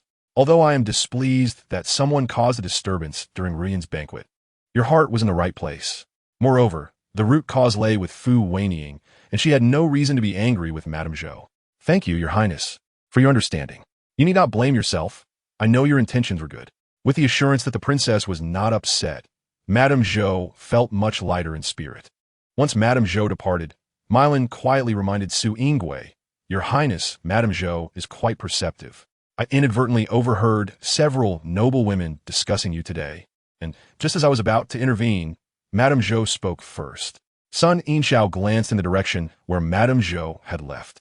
Indeed, she was a straightforward woman, with a clear sense of right and wrong, always willing to defend others. Interestingly, her husband, Lord Zhou, was a staunch rival of the prince consort in the court, one representing civil authority and the other military. Whenever they crossed paths, it always led to heated arguments. Speaking of this, Su Yingwei found herself intrigued. Sun Yinxiao continued with enthusiasm. "From what I observe, they genuinely respect you, Your Highness. No matter the circumstances, they always defend you, regardless of the other party's status." Chapter 70. An outsider. Su Yingwei raised her brows slightly. "This indicates that I have a good rapport." Sun Yinxiao rolled her eyes in mock exasperation. "All right then. Are you planning to open a dyeing workshop now?" Noticing Qingzhu's somber expression, Su Yingwei's smile faded. "What troubles you?" Qingzhu suppressed her breath, feeling it inappropriate to express her displeasure at the banquet. Lowering her voice to ensure the other noble women could not overhear, she continued, "In a moment. My secret guard informed me that the young master is leading a man towards our courtyard, and his behavior seems suspicious." Upon hearing this, Su Yingwei's expression darkened considerably. Sun Yinxiao's face mirrored her discontent. "What is he plotting?" Su Yingwei snorted coldly. "Perhaps he is angered by seeing his mother wronged and seeks to retaliate against Ruyan." However, she was not overly concerned. Although Qingzhu had a vivacious personality, her capabilities in managing affairs were exceptional. Otherwise, she would not have become the first maid beside the princess. Sun Yinxiao felt deeply that Su Yingwei deserved better. After 10 years of nurturing, he is merely a dog, recognizing its master by wagging its tail. Su Yingwei's eyes glimmered with cold light. A rotten tree produces rotten fruit. If his parents are not good people, he surely is not either. Su Yingwei's chest heaved with intensity. That scoundrel Fu Junliang had the audacity to harm her daughter. "Qingzhu, how did you handle this?" "I did not raise an alarm, but instructed the secret guard to protect the young princess and then switched Fu Ruyan with her, without revealing any signs." Upon hearing Qingzhu's actions, Su Yingwei smiled slightly. "You did well. If they dare to harm her daughter, then all misfortunes will befall Fu Ruyan." Before long, Fu Junliang stumbled into the banquet. Earlier, Su Yingwei had ordered him not to appear at the gathering due to poor performance in his studies. Now he looked panic-stricken, as if he had encountered a great fright. The emperor was the first to notice Fu Junliang's abrupt entrance, a sense of foreboding rising in his heart as he hurriedly commanded someone to stop him. "What is the matter that has you so terrified?" Fu Junliang, rarely in the presence of the emperor, was instantly intimidated by his imposing aura, trembling and quaking in fear. Although both were children of the Grand Princess, the blessings bestowed upon the young heir differed vastly from those on the little county princess. The emperor could not articulate the reason, and before learning the truth, he felt no affection for this child, despite being the eldest son of his elder sister. Initially, he thought it was because Fu Junliang resembled his father. Now, it seemed it was due to their blood ties. Observing Fu Junliang's cowardly demeanor, which mirrored his father's, the emperor's disdain grew even stronger. Fu Junliang spoke in a stutter, his face bearing an expression of uncertainty. The emperor furrowed his brow, growing increasingly impatient. "Speak." He then saw a man standing before the couch, touching his sister inappropriately. Upon hearing this, the emperor's face darkened severely, like a storm cloud gathering. Were there no attendants present in the room? Fu Junliang shook his head. "I am not sure. The wet nurses might be resting, and there was no one in the room, only my sister and that strange man." Silence. At the emperor's authoritative command, Fu Junliang was immediately struck with overwhelming fear. Tearfully shaking his head, he raised his voice, proclaiming, "I am not fabricating tales, Emperor Uncle. I truly am not lying. I saw a stranger in the room, behaving inappropriately with my sister." His words echoed through the assembly, inciting a wave of murmurs. The emperor, seething with rage, ground his teeth, wishing to execute the wretch on the spot. With prior warnings given, Fu Junliang's audacity was clearly premeditated. It was inconceivable that Fu Wenying could possess such capabilities so soon after a capture. Thus, it indicated that this entire scheme was orchestrated by the 10-year-old boy. How malicious his heart, and how profound his cunning. The emperor narrowed his eyes slightly, a dangerous glint lurking within. Such audacity was truly astonishing.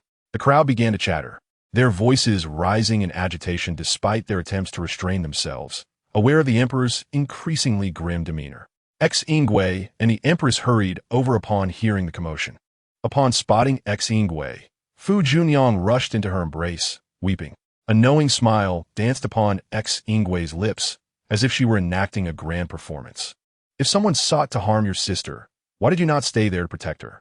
Fu Junliang hesitated, stammering his explanation. The assailant was clearly an adult man. I am but a child, afraid I could not withstand him, so I ran to seek help. Moreover, I slipped away quietly, fearing to alert him and allow his escape. His quick thinking suggested that his mother had nurtured him well, albeit for nefarious purposes. Cease your nonsense, the emperor bellowed, his fury palpable. How could you speak so recklessly in front of so many? Emperor uncle, I saw it quite clearly. There was indeed a stranger. Silence. Do not address me as emperor uncle. His use of such a title only served to nauseate the emperor, lacking the sweetness and warmth that characterized the name Fu Ruyan. Still a child, Fu Junliang's eyes began to well with tears after a few scoldings. He turned to Ex-Ingwe, his expression fraught with urgency. Mother, let us hasten to rescue my sister. We do not know what that villain might do. Despite her prior knowledge of Fu Junliang's malevolence, Ex-Ingwe felt a pang of anxiety at his display of panic. Such a young mind, yet so insidiously scheming. Who could imagine that this fa-ade of fright was but a mask for his own dark machinations? And who could connect such a conspiracy to a mere 10-year-old?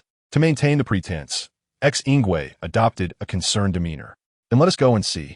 Son Inshao chimed in, quickly, lest Ruyan truly falls victim to foul play. Hold on, the emperor interjected, casting a perplexed glance at his elder sister.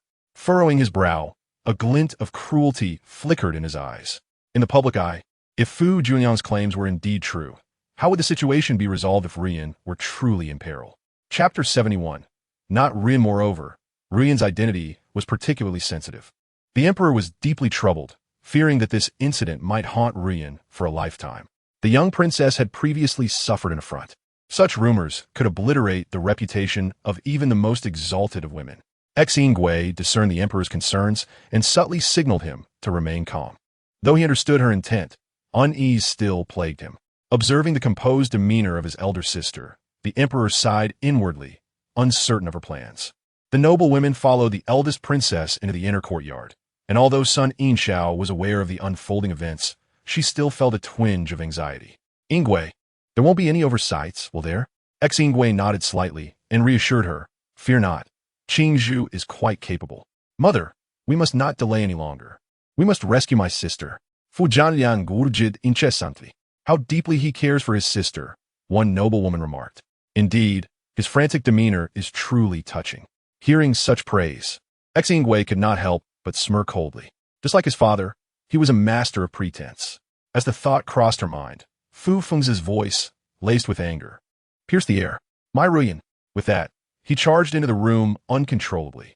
Ex-Ingwe and Sun Inshao exchanged incredulous glances, both recognizing the humor in the situation. When Fu Fengze entered, the emperor followed closely behind, fearing that his sister might overlook something critical. He had thoroughly contemplated a retreat. If the situation spiraled out of control, at least the nobles would not have witnessed it, allowing the royal family a chance to regain control. In contrast, Ex-Ingwe appeared unfazed. Bring forth the guards. Surround the courtyard. Not a single leaf shall escape. Though the occupant of the room was Fu Ruyan, the insidious man must be severely punished and not allowed to flee. Had the shadow guards not detected the threat, it would have been Ruyan who suffered. Ruyan, my daughter. Fu Feng's voice rang out, drawing the curiosity of numerous ladies outside. The emperor frowned, displeased with Fu Feng's overt display of anxiety. In such a critical moment, he ought to be worrying about Ruyan's plight and striving to suppress the unfolding chaos. Instead, he seemed eager to announce his affection for his daughter to the world, brandishing his feelings like a trumpet. The sincerity of his emotions was unmistakable. The emperor strode into the room with purpose, but before he could grasp the chaotic situation, he heard Fu Feng's furious demand, bind this villain. The emperor's brow twitched. Villain? Did the eldest sister fail to arrange matters properly? Has someone truly infiltrated? Where was Ruyan? His heart raced with trepidation, fearing for his niece's safety. The father and son were locked in a battle of wills, one lamenting for his daughter while the other knelt on the ground, consumed by guilt. Father, it is all my fault. If I had been braver and driven the villain away, my sister would not have had to endure such a fate. Their voices grew louder, echoing outside the courtyard. The emperor's expression darkened, an impulse to bestow death upon the pair surging within him. The more they drew attention to themselves, the more he suspected that this was all part of their intricate scheme. This was indeed a conspiracy, yet Fu Fengze was innocent. Perhaps he himself had not anticipated that his son possessed such capabilities. The repugnant middle-aged man had been securely bound by the servants of the princess's residence, held firmly to the ground. The emperor, his countenance thunderous, approached and kicked the man before hastily moving to the bedside. Where's Ruyan? The commotion had startled the infant lying on the bed into a fit of wails. Hearing the unfamiliar cries, the emperor's frown deepened. This did not sound like Ruyan. When Ruyan cried, her voice was clear and melodious, not at all this grating. The emperor recalled his sister's earlier calm demeanor, his heart gradually settling. It seemed she had sensed something amiss and had taken steps to protect Ruyan in advance. With that realization, he felt reassured. The pair remained committed to their roles, and the emperor's lips curled into a cold, disdainful smile. Bring Ruyan to me. I wish to see her. Upon hearing this, Fu Fengze complied immediately. This is not Ruyan. Who is this infant? Fu Fengze awoke from his stupor, glancing down to discover it was Fu Ruyan. Ruyan, how did you come to be here? Fu Junliang, upon hearing his father's words, could hardly believe his ears. Sister Ruyan? How could this be? Ultimately, his inexperience in the world led him to reveal his true colors in the face of unexpected circumstances. The emperor observed their reactions with a composed demeanor, taking in every detail. It appeared that Fu Junliang was the mastermind behind this conspiracy. Even for an emperor well-versed in the complexities of human nature, he could not help but inwardly marvel at the treachery of this 10-year-old child. Upon discovering that the infant girl was Fu Ruyan, both father and son appeared visibly flustered and at a loss. Meanwhile, Su Yingwei accompanied the Empress Dowager and others into the room. Observing her mother's anxious demeanor, Su Yingwei felt a pang of regret for not having disclosed this matter earlier. Is Ruyan all right? The Empress Dowager's face, filled with worry, suddenly bore the weight of many years. The emperor quickly stepped over to her side, reassuring her, Mother, there is no need for concern. It is not Ruyan. If it is not Ruyan, then where has she gone? Instead of feeling reassured, the Empress Dowager's fear only intensified. Su Yingwei feigned ignorance, displaying a look of confusion. The siblings' gazes collided in the air, and Su Yingwei nearly betrayed her composure. Qingzhu, bring the wet nurses who looked after the young princess today. Soon, several wet nurses followed Qingzhu into the courtyard. The courtyard door remained wide open, allowing those outside to gradually discern the happenings within. It was not the young princess who had suffered, but another infant girl. Su Yingwei stood on the steps, looking down with an air of superiority. Chapter 72. Interrogation: Why is the young princess not in the room at this moment? Later, the girl returned, stating that the prince was aware of Duke's attachment to the young lady, Fu Ruyan, and, feeling sympathy for the solitary girl, instructed us to bring her over to prevent her from feeling too lonely in the adjacent room. Upon hearing this, Fu Fengze's expression altered significantly. It turned out that the lady cared for him. She remembered what he had said. Su Yingwei disdainfully curled her lips. This was merely a pretext prepared in advance by Qingzhu. There was no way she could feel sympathy for Fu Ruyan. To pity the child of an enemy was akin to stabbing oneself with a knife.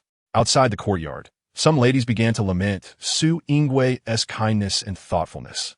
The eldest princess treats the duke's niece so well, even bringing her over to be with the young princess. It seems that the eldest princess's kindness has spoiled these people, making them increasingly audacious. Everyone involuntarily recalled the earlier hysterics of Fu Wenying in public. Everyone, please remain quiet. They are still questioning inside, and it is hard to hear. Then what happened? The wet nurses had been briefed by Qingzhu beforehand, so their accounts were remarkably consistent. After bringing Fu Ruyan over, the young princess seemed to have been startled by something and began to cry incessantly. Remembering Qingzhu's instructions, knowing the duke valued Fu Ruyan, and that the prince respected the duke, they took the young princess out for a stroll. The noble women outside the courtyard erupted in outrage. Was this not a reversal of roles? This was the eldest princess's courtyard. If the young princess wanted to cry, let her cry. Why must she be taken out to be soothed? Indeed, if one were unaware, they might think that the young lady Fu Ruyan was the true mistress of this place. The eldest princess was simply too kind-hearted, allowing these people to act with impunity. It was the Duke's lack of resolve. Had he warned Fu Wenying beforehand, the eldest princess would not need to indulge their every whim. Su Yingwei listened to the fragmented sound from outside, raising her eyebrows slightly. This was indeed an unexpected delight. The interrogation continued. Did none of you stay behind to look after Fu Ruyan? We did, the wet nurses anxiously explained. The young master had come by midway, saying that Qingzhu had sent for us, and he could remain to help look after Fu Ruyan, believing that the young master's presence would prevent any mishaps. We felt secure leaving. At that moment, nearly everyone turned their gaze toward Fu Junliang. Fu Junliang felt the oppressive stares weighing down on him. In Fu Fengze's eyes, there was more shock and confusion. Given the situation's progression, if he could not comprehend it now, he might as well abandon his career in the officialdom. Fool! His mother had just committed a grievous error and was confined within the courtyard, cut off from contact. Meanwhile, he had stirred up yet another troublesome affair. Fu Fengze was enraged. The mother and son were competing to create chaos, each dragging the other down. Taking risks could lead to unforeseen disasters if any mistake occurred. Not only would he be punished, but he might also be unable to conceal his identity in relation to Fu Ruyan. His audacity was astonishing. Fu Fengze was profoundly shocked. It must be that wretched Fu Wenying who had instilled such misguided ideas in him, ruining a fine child. He had cautioned so many times to endure humiliation and bide his time, yet Fu Junliang had absorbed none of it. Fu Fengze felt exasperated. If these people sought their own demise, so be it, but they must not drag him down with them. The courtyard is guarded by hidden sentinels. How could such a man slip in undetected? The wet nurses trembled in fear. Su Yingwei furrowed her brow and glanced at Mylan. Understanding her intent, Mylan brought the hidden guards over. It must be said, despite his young age, Fu Junliang was remarkably astute. He seemed to be acting on behalf of Ruyan. Thus, even when interrogated, he managed to evade any incrimination. Was the banquet at the princess's residence truly a mixed bag? The young master was perhaps overly anxious. After all, he was merely concerned for his mother. Back to the matter at hand, the individuals had been dismissed, leaving no one aware of how this nefarious man had traversed numerous obstacles to enter the room. Bring that man to me. The man was bound tightly, utterly immobilized. As the servant removed the foul cloth from his mouth, he immediately began to plead for mercy. Please spare me, your highness. Please spare me. This man did not recognize any of the noble ladies present, only knowing to apologize and plead for forgiveness from the master of this residence. Observing his coarse garments, it was clear he was not one of the household. Who are you, and why did you infiltrate my princess's residence? How did you manage to sneak into this courtyard? In a state of panic, the man instinctively glanced at Fu Junliang. It was Fu Junliang who had brought him in and guided him along the way. He had no knowledge of the identity of the infant girl in the room. Upon learning that the infant he had assaulted was none other than the young princess, who was currently in the spotlight of the capital, the man felt as though he had half buried himself in the ground. Fortunately, it was not as dire as it seemed. He had not committed anything heinous. He merely admired the tender skin of the infant and had only touched her.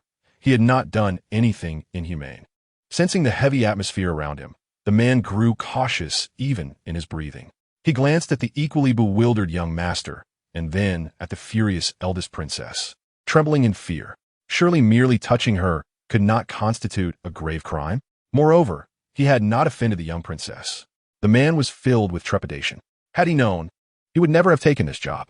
He never anticipated being caught red-handed, with no chance to escape. Who brought you here? Su Yingwei narrowed her eyes, exuding an overwhelming pressure. Today, the residence was hosting a banquet, with every entrance tightly guarded. It was impossible for outsiders to slip in undetected unless someone provided cover. Su Yingwei's gaze sharpened, her tone becoming more forceful. Speak. Who brought you in? The man's eyes were filled with fear, and his muscles began to tremble uncontrollably. He intended to implicate Fu Junliang.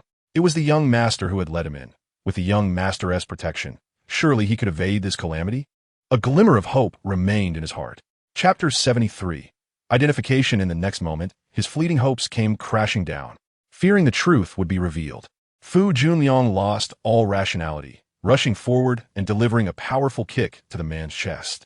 The man fell to the ground, wailing in agony. Su Yingwei lowered her eyelashes, a smile playing on her lips. She understood the urgency. There was no need to rush. There would be more for him to worry about. Anyone who dared to harm Ruyan would not escape easily. Just then, little Ruyan was brought over by a wet nurse. She opened her bleary eyes, seemingly unclear about the situation. What is happening? Why is everything so chaotic? Fu Junliang's fear has transformed into a blazing fury. How dare you harm my sister? You shall pay a heavy price for this. Fu Ruyan felt utterly bewildered. Which of your sisters are you referring to? Fu Fengzi, fearing the truth would be revealed, spoke in a hurried tone. There is no need to pursue this matter any further. We shall dispense justice on the spot. Should Junliang's intentions be exposed, the secret of his identity would be in jeopardy. If the royal family were to discover Junliang's true identity, the most prudent course of action would be to execute the villain and bring this farce to an end. The man, realizing he had been betrayed, was immediately filled with rage. He thought to himself, if worst comes to worst, he would at least drag someone down with him. As his gaze met Fu Junliang's warning glare, the man hesitated. After all, this was the young lord, the son of the Grand Princess. Even if he were to confess, what would it matter? The Grand Princess would surely protect her son. Panic gripped the man as he closed his eyes in despair. Ultimately, he was the only one who would suffer. He had already steeled himself for a painful beating, unaware that the Emperor and the Grand Princess sought nothing less than his head. At the Emperor's discreet signal, someone swiftly apprehended the emotionally distraught Fu Junliang. His heart pounded like a drum, his eyes fixed on the man, terrified he might utter forbidden words. Speak. Who brought you here? Su Yingwei was gradually losing her patience. The man, gritting his teeth, decided to take the plunge. A beating in exchange for a worry-free life was worth it. I snuck in myself amidst the crowd. Su Yingwei's lips tightened. Nonsense. My palace is heavily guarded. Do you think you are some kind of expert who can come and go without a trace? Everyone knew that for this man to enter the Grand Princess's residence, someone must have assisted him, not to mention the hidden guards lurking in every corner. Even the visible sentinels were particularly vigilant. This man, emaciated and clearly unskilled in combat, could not possibly evade detection. Yet he stubbornly refused to divulge anything, leaving Su Yingwei and the others at a loss. The Emperor's expression darkened as he resolved to investigate the matter thoroughly. No one associated with this incident would escape. Given his obstinate silence, he would first be taken away for some persuasion. The man knew he could not escape this calamity, yet he was still filled with terror. Noble one, spare my life. I truly did not intend to sneak in. The Emperor raised his hand, halting the servants in their tracks. I shall give you one last chance. Who brought you into the Grand Princess's residence? Me? The man suddenly trembled. Could it be that the imposing figure before him was the reigning emperor? In a breath, all hope was shattered. Before the emperor, any lies or struggles were futile. He had unwittingly committed the crime of treason. It was the young lord. The young lord brought me in. Without further hesitation, the man chose to confess completely. This was his last opportunity to save himself. The crime of treason could mean losing one's head. He never expected that someone of his lowly status would ever have a chance to stand before the emperor. However, the situation was dire. The emperor likely only wanted to take his life. The man's mind raced, his strongest desire being to preserve his own life. Your Majesty, it was the young lord who brought me in. He said I could indulge my desires and promised me a substantial sum of money.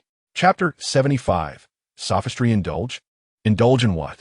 Fu Ruyan scrutinized the man, noting his skeletal frame and disheveled appearance. She quickly deduced the truth. Fu Junliang, how could you be so despicable as to bring such a person into the palace? There was no doubt who the intended victim was. You would ruin my innocence. Fu Junliang, your heart is truly wicked. I am but an infant. The little one raged helplessly in her mother's arms. The Grand Princess gently patted her daughter's back to soothe her. Fear not, dear daughter. Your mother and your emperor uncle shall avenge you. As the man's words fell, the emperor's piercing gaze shifted to the visibly distressed Fu Junliang. Whispers of speculation spread among the crowd, and Fu Junliang was drenched in sweat, his forehead glistening with beads of perspiration. It was the young lord. Could it be true? The young lord would bring such a person into the Grand Princess's residence. What could his intention be? This man appeared to harbor unspeakable tendencies, and now the palace had two young girls. The lady's remark left many with wild imaginations. Within the Grand Princess's residence were two infant girls, one a noble young princess and the other an ordinary girl of uncertain origin. For the young lord to admit such a figure into the palace, who was the target of his malice? Regardless of who it might be, the young lord's actions were undeniably reprehensible. The emperor's countenance darkened, his eyes glinting with cold fury. Fu Junliang.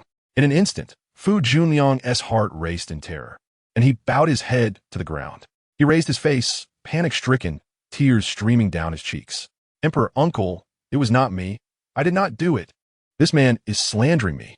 The emperor clenched his jaw, lacking the patience to argue over this wretch's choice of address. You dare to quibble? With so many witnesses present, why would this man single you out of frame?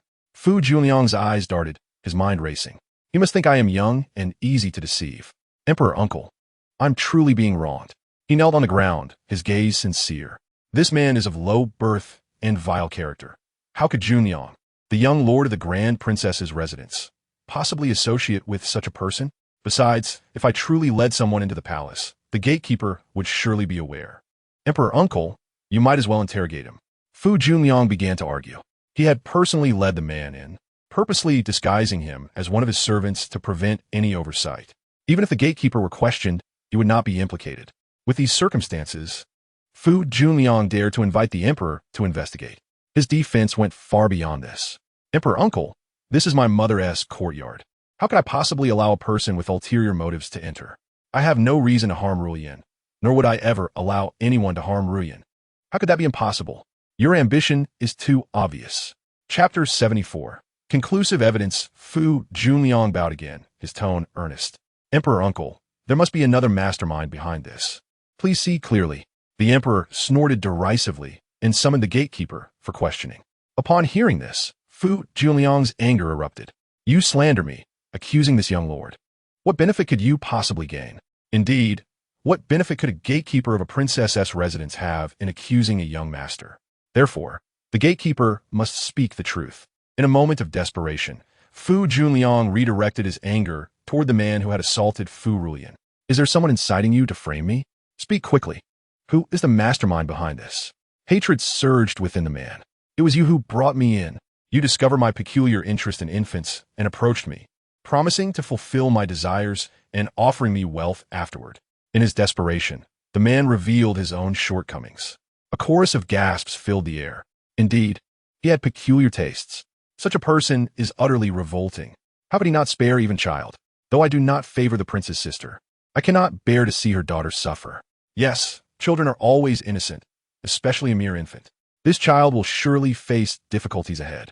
With a mother of questionable character and a background shrouded in mystery, enduring such humiliation in her infancy. Every word pierced Fu Junliang's ears like daggers. Regret flooded his heart. He had brought ruin upon his sister. Yet now, his own situation was far from favorable. If I were to be caught red-handed today, then my mother and sister would be utterly hopeless. Fu Junliang turned to Su Yingwei. His eyes reddened as if he had suffered an immense injustice. Mother, I truly did not bring outsiders into the residence. You must believe your son, right? Su Yingwei offered a faint smile. Of course, mother believes you. But since the clues lie with you, the investigation must continue. This matter is of great importance and must reach a conclusion. The emperor nodded solemnly. Indeed, all those involved in this case today must face severe punishment. Otherwise, there may be those who harbor ill intentions, leading to future imitations. And the safety of the princess's residence would be compromised. The emperor's gaze swept over Fu Junliang before pointing to the attendant kneeling behind him. Did you accompany your master today? This attendant was Fu Junliang's confidant, having grown up together and naturally loyal to him. Sun Yinxiao furrowed her brow and questioned the doorkeeper, who found himself in a difficult position. Typically, he accompanied the young master into the princess's residence, but today he had not paid close attention. Fu Junliang felt a surge of joy within, masking it with an impassive exterior. He crawled to the emperor's feet, his face a picture of disappointment and helplessness. Uncle Emperor, Junliang truly did not commit such acts. Have I not done enough to earn everyone's trust? The noble women present felt a pang of sympathy for the young master. His reputation in the capital had always been commendable, known for his independence, understanding, and calm wisdom. Seeing him reduced to self-doubt evoked compassion among the already married noble women. After all, he was but a child, Was it not too harsh to treat him this way? I believe the young master has been wronged. At merely 10 years old, how could he possibly be involved in such sordid affairs? Su Yinggui's gaze remained unfocused, feeling no need to waste time on what was already a foregone conclusion. The garments of the servants in the residence were regulated in quantity, and sizes were distinct. A chilling glint flickered in Su Yinggui's eyes. Milan, investigate thoroughly to find out which courtyard servant lost their clothing. If we discover a particular person from a specific courtyard, that individual must face severe punishment, along with their master. Beneath the surface, turmoil was brewing, and Su Yinggui's words stirred the waters even more. Fu Junliang felt a rush of panic. Mother, this may not be appropriate. He suppressed his racing heart and argued weakly. If the man's clothing was stolen, would it not be an injustice to the servants of the residence? Su Yingui curled her lips, her gaze filled with intrigue. The matter has not been clarified. Yet you seem so anxious, Junliang. Is there something you are hiding from your mother? Fu Junliang's eyes darted away, quickly shaking his head. No. How could I hide anything from you? I am not anxious. I merely fear for the innocent. Su Yinggui's expression remained cold. Fear for the innocent? The matter is still unresolved. How do you know it would not be an injustice? Fu Junliang was left speechless. Your Highness, I have discovered that among all the servants, only the young master's courtyard is missing a servant's clothing. Fu Junliang's heart sank. Milan continued, moreover, I have compared, and the servant who lost their clothing bears a resemblance to this man. The servant is also here. May your majesty and the young master examine him. The trembling servant knelt on the ground. Su Yinggui's gaze sharpened, momentarily resting on the servant.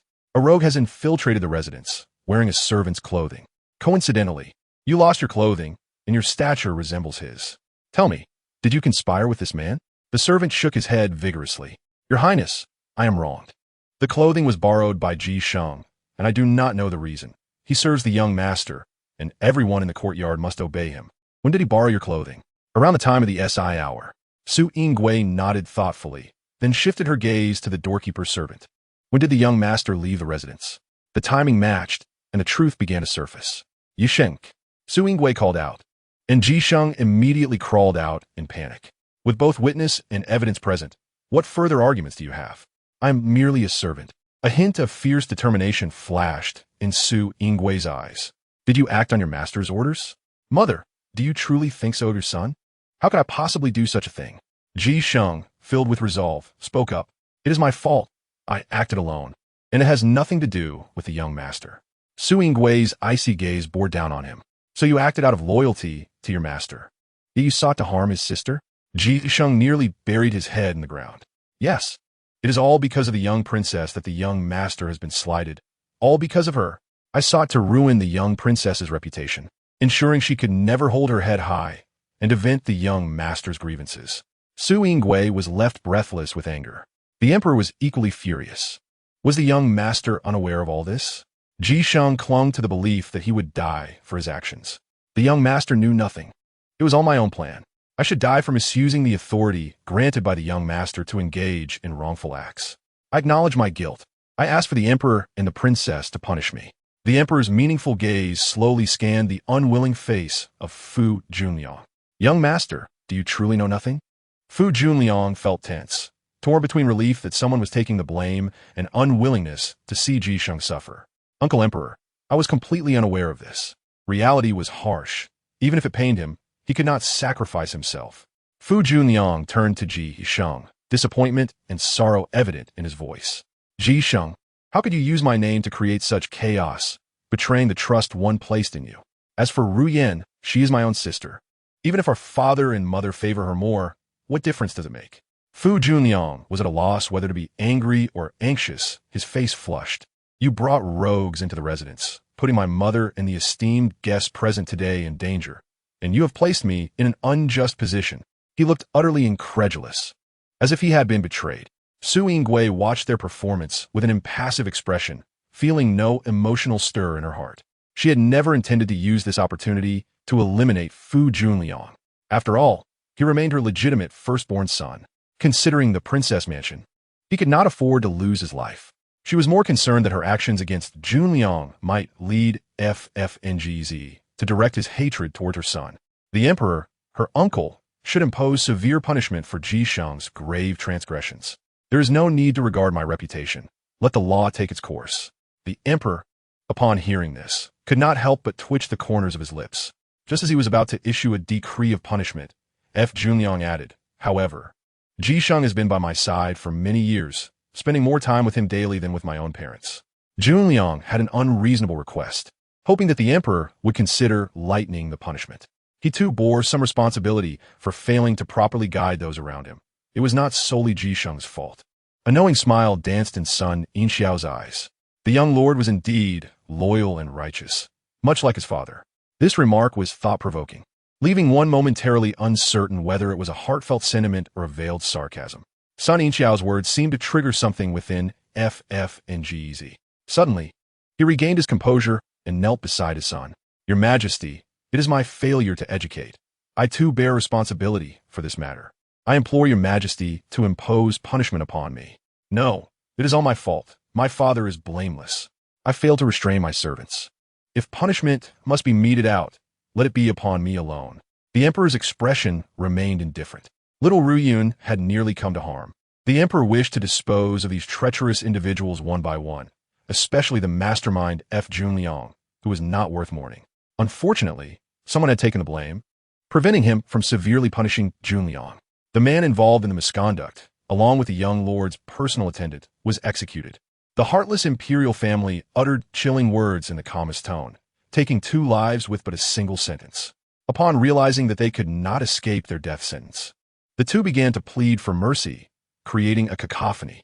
Junliang was taken aback that his uncle the emperor would impose a death sentence so readily. After all, this was his longtime personal attendant, and Junliang felt a pang of compassion. Uncle Emperor, I beseech you to show leniency and spare Ji Sheng. Uncle Emperor, you may punish me. I am willing to bear the consequences in his stead. Please do not kill him. Such profound loyalty between master and servant. It was no wonder Ji Sheng was so faithful, risking his life to take the blame, seeing his son act irrationally for the sake of a mere servant. FFNGZ frowned. Junliang, be mindful of your limits. His Majesty has issued a decree, and it must not be defied. He completely forgot the face he had shown when pleading for Fu Wenying earlier. Su Yingui regarded his inconsistent demeanor with a cold smile in her heart. The emperor's decrees were not yet concluded. Junliang, for failing to restrain your servants and for your lack of vigilance. You shall receive 20 strokes of the cane and be placed under house arrest for 10 days. Uncle Emperor Junliang murmured, his spirit in disarray. The emperor furrowed his brow, correcting his address once more. Do not call me Uncle Emperor. With a stern expression, he issued another command. You will watch as your servant is punished. I want you to witness how he loses his life due to your negligence and inaction. This way, you may remind yourself to prevent similar occurrences in the future, forcing him to witness the punishment and death of a companion he had known for many years. Junliang felt a tightening in his chest. He was but a 10-year-old child. Such punishment was a torment of the soul. He was responsible for Ji Sheng's death. Chapter 76. The dilemma of sister-in-law and brother-in-law with reddened eyes. Junliang obeyed. The emperor began to dismiss everyone. The chaotic farce finally came to an end. Su Yingui observed FFNGZ's changing emotions with a calm demeanor. After some contemplation, she decided to offer a sweet. Prince Consort, during Junliang's punishment, discreetly instruct the palace servants to be mindful. If they refuse, just say it is my intention. I will clarify with His Majesty later. FFNGZ's gaze subtly shifted. His wife still cared for Junliang.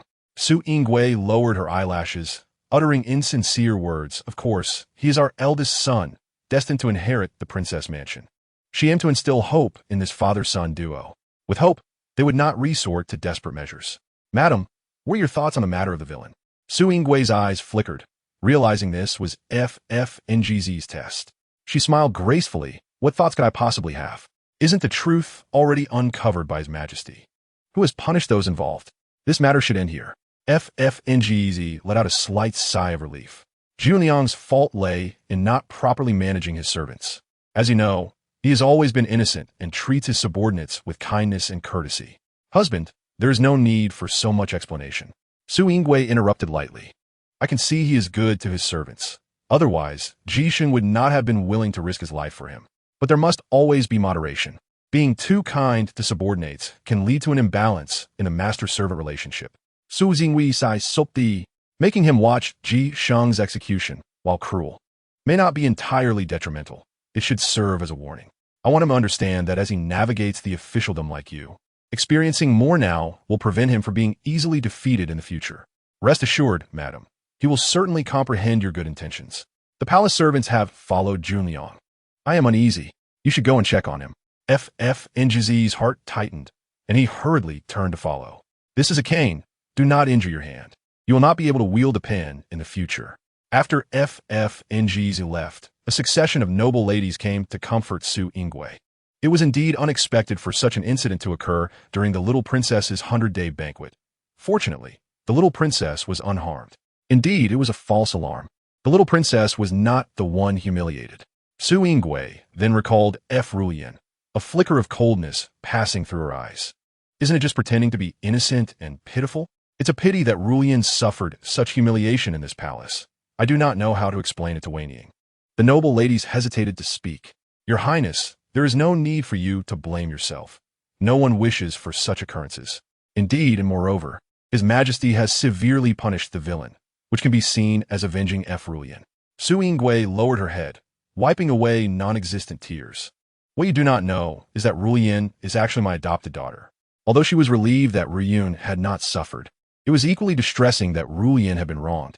The noble ladies gasped in shock. Fu Ruyan is actually the adopted daughter of the Grand Princess? How come we have never heard of this before? Sun Yinxiao's reaction was even more intense. Her eyes widened, staring at Su Yingwei. You adopted Fu Ruyan? Why? Were you coerced? Hundreds of doubts sprang to Sun Yinxiao's mind.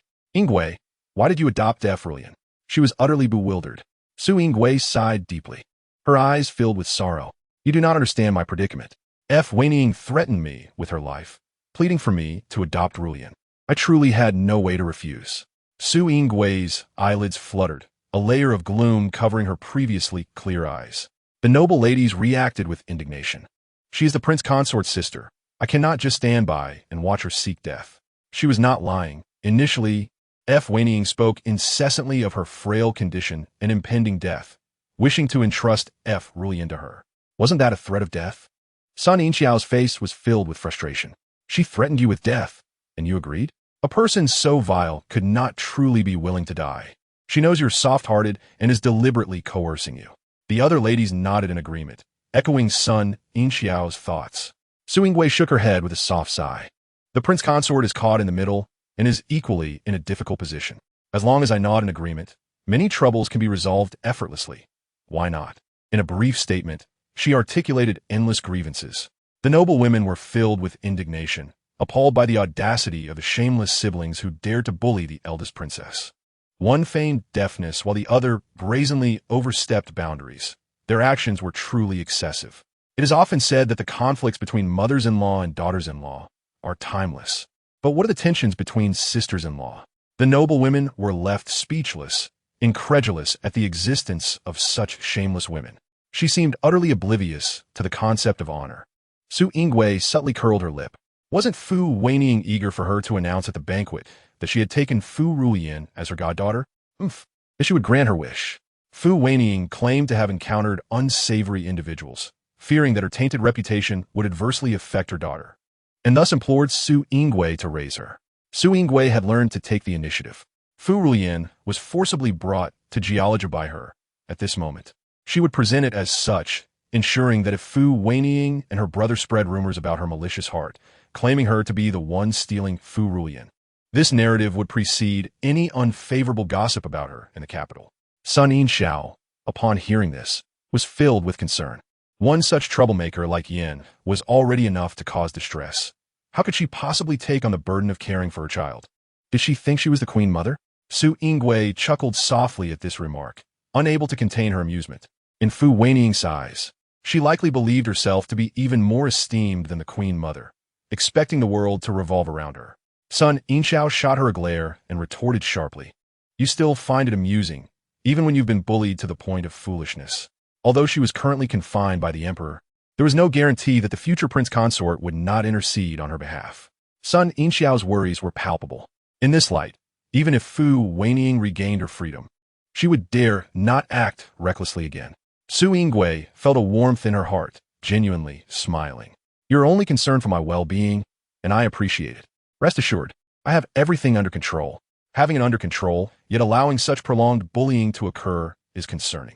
You must remain vigilant and not let the prince consort dismiss matters with mere words. In the days to come, the true nature of the siblings would be fully revealed within the circles of noble women in the capital. Once the matriarch of the household was aware, the master of the house would surely also know. At that time, it would be difficult for Fu Fengze to maintain his standing in the court.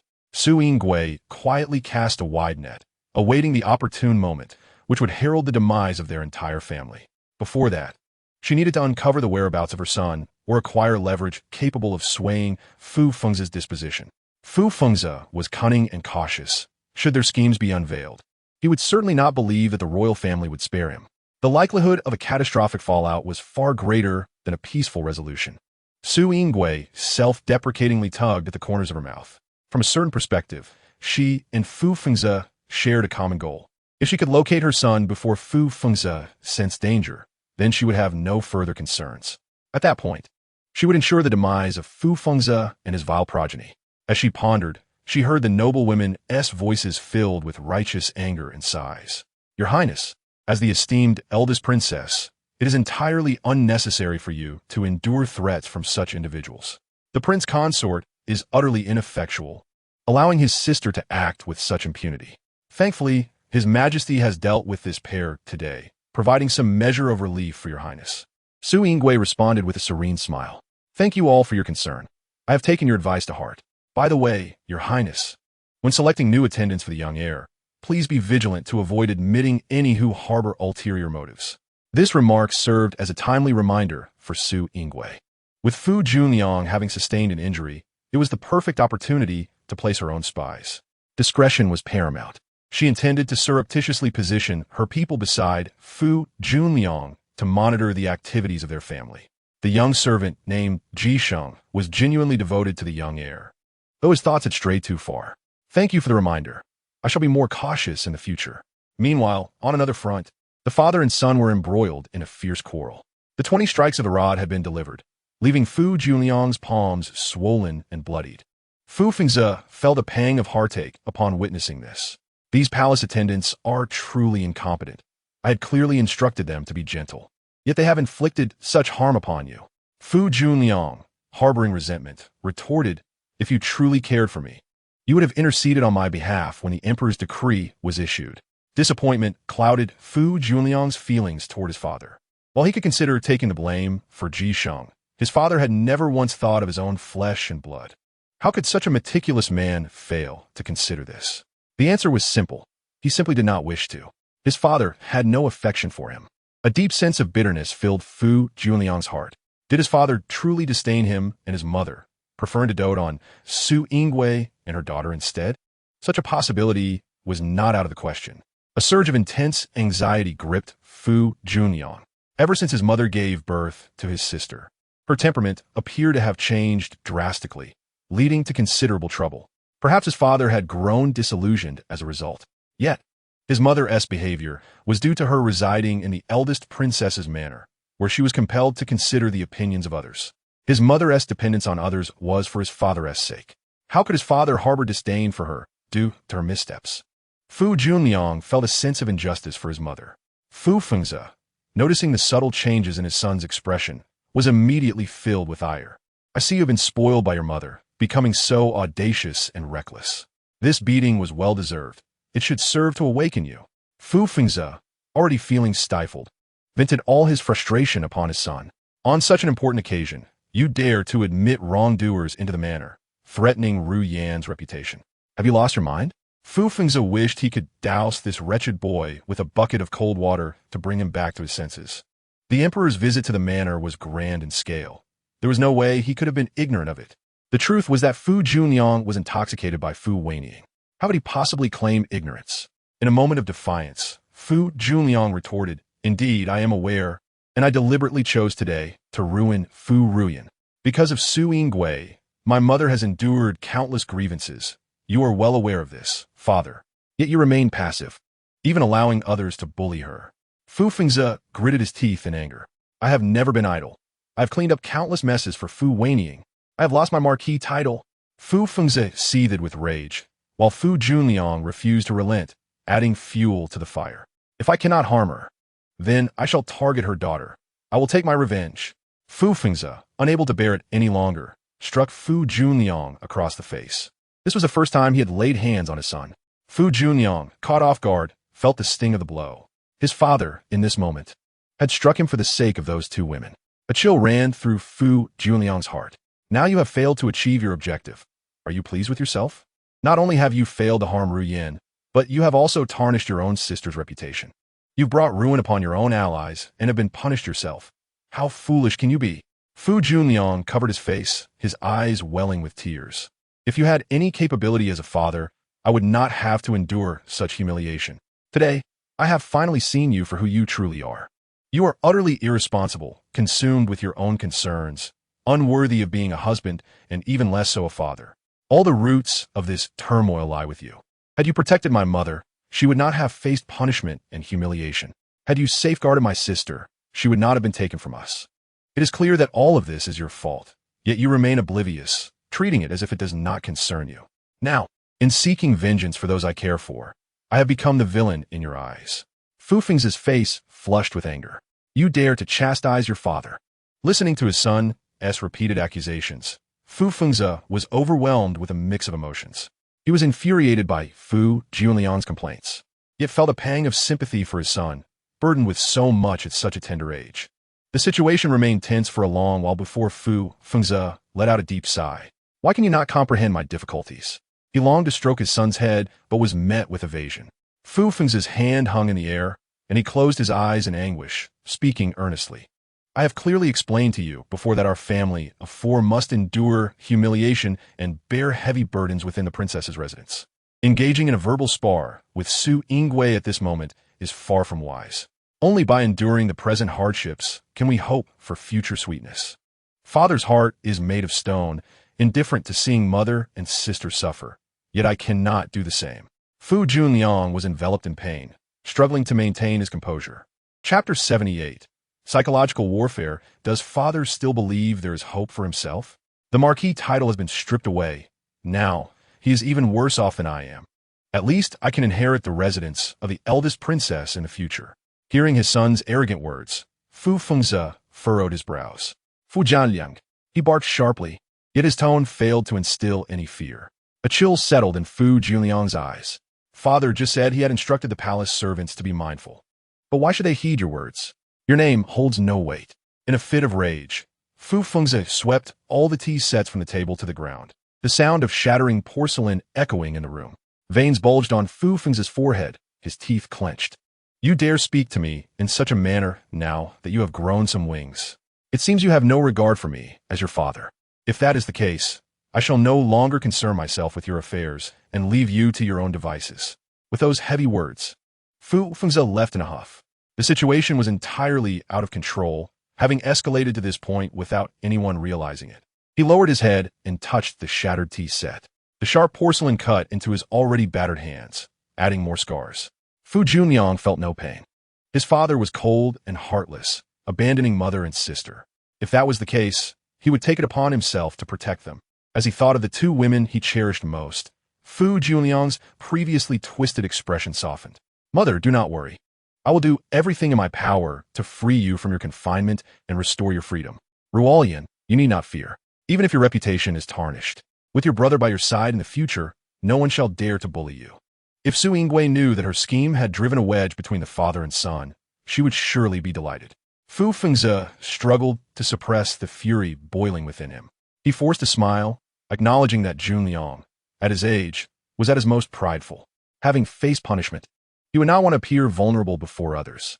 Su Yingwei pursed her lips, her face reflecting disapproval. He had been punished and was required by the emperor to witness Ji Sheng's execution. This was precisely when he felt most helpless and fearful, needing companionship and comfort the most. She shot Fu Fengzi a glare, feigning concern for their son, but it was merely a test. Fu Fengzi felt uneasy, unwilling to let Su Yingwei know about the argument he had just had with their son. He was not young anymore. He ought to learn to stand on his own. Su Yingwei, upon hearing this, shot him another glare. Junliang is only 10 years old, and both parents are alive. Why rush him to shoulder such burdens? Fu Fengze then felt a twinge of regret. Yet he recalled his son's disdain and contempt for him, and selfishly wished to avoid seeing him again. Madam, your thoughts are far more meticulous than mine. Why not go and accompany Junliang? I shall remain here. With the banquet nearing its end, Fu Fengze's suggestion pleased Su Yingwei immensely. Very well, I shall go see Junliang. Fu Fengze was adept at concealing his true intentions. Extracting information from him was not so easy. Although Fu Junliang was shrewd, he was still just a child. She speculated that a conflict had arisen between the father and son. This was an opportune moment for her to exploit. Su Yingwei mused that the discord between Fu Fengze and Fu Junliang stemmed from two main grievances. Fu Junliang lamenting his father's indifference and inaction, while Fu Fengze was incensed by his son's reckless impulsiveness. She could seize this opportunity to drive a wedge between them. A sense of lightness filled Su Yingwei's heart. It truly was a matter of effortless gains. She had merely played along with the scheme, and without even making a real move, had instigated a family rift. Fu Ruyan, realizing the situation, could not help but feel a surge of excitement. Oh dear, the father and son are at odds. Mother, let us take advantage of this opportunity to drive them apart. It would be best if they became enemies. Su Yingwei smiled slyly, for that was precisely her intention. When she arrived at Fu Junliang's courtyard, he was watching Ji Sheng endure his punishment. The boy stood with his back to the door, his posture straight, and one could sense his stubbornness even from his silhouette. Su Yingwei's gaze shifted, noticing Fu Junliang's tightly clenched fists. He must be consumed by hatred at this moment. Hatred for her, his nominal mother, hatred for the emperor who ordered Ji Sheng's execution, and hatred for the empress dowager who punished his mother. He might even resent Fu Fengze for not providing him support. This ungrateful wretch was not worth any further investment of her affections. Yet the timing was special. If her plan succeeded, it would yield great results with minimal effort. Su Yingwei entrusted Ruyan to Milin and quietly approached Fu Junliang from behind. Perhaps the cries of the punished were so dire that they drowned out the sound around the courtyard. Or perhaps Fu Junliang was immersed in his own world, oblivious to her presence. As soon as warm hands covered his already sore eyes, he shuddered. Following the warmth came a voice imbued with tenderness. Do not be afraid, child.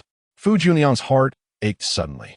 He had not expected that in his moment of greatest uncertainty and fear, it would be the woman he despised most who would come to comfort and accompany him. His true mother wallowed in self-pity or cursed the heavens, while his father was mercenary and heartless. But Su Yingwei, despite his many disappointments, would always forgive him after her anger subsided. This was the true essence of motherhood. For the first time, Fu Junliang felt a deep sense of lament, wishing he were Su Yingwei's biological son. Su Yingwei gently embraced the boy. Junliang, do not fear. Your mother is here. I will always be by your side, your steadfast support. Fu Ruyan, nestled in Milin's arms, felt no hint of jealousy. Mother's psychological tactics are truly remarkable. Fu Junliang won't be able to withstand this. Fu Junliang indeed found it hard to resist. Listening to Su Yingwei's gentle voice and feeling the warmth of her embrace, his heart stirred. Mother, he whispered, tears threatening to spill over. Not far away, Ji Sheng was on the brink of death. Fu Junliang felt as if he had grasped a lifeline. Mother, can you save Ji Sheng? He is about to be beaten to death. Su Yingwei sighed softly, feigning a look of deep distress. Mother would never wish for you to witness Ji Sheng's demise. You have grown up with him. Your bond is extraordinary. If it were possible, I would also wish to protect him for your sake. But your uncle, the emperor, has spoken. His words cannot be easily changed. Tears streamed down Fu Junliang's face as the emotions he had suppressed for so long finally burst forth. He turned to bury his face in Su Yingwei's embrace. Mother, I truly do not know what to do. I do not want Ji Sheng to die. It is all my fault. I will accept punishment for him. Junliang, calm yourself, Su Yingwei said, her expression one of helplessness. At the end of the day, Fu Junliang was merely a child. How could he maintain his composure in the face of such trauma?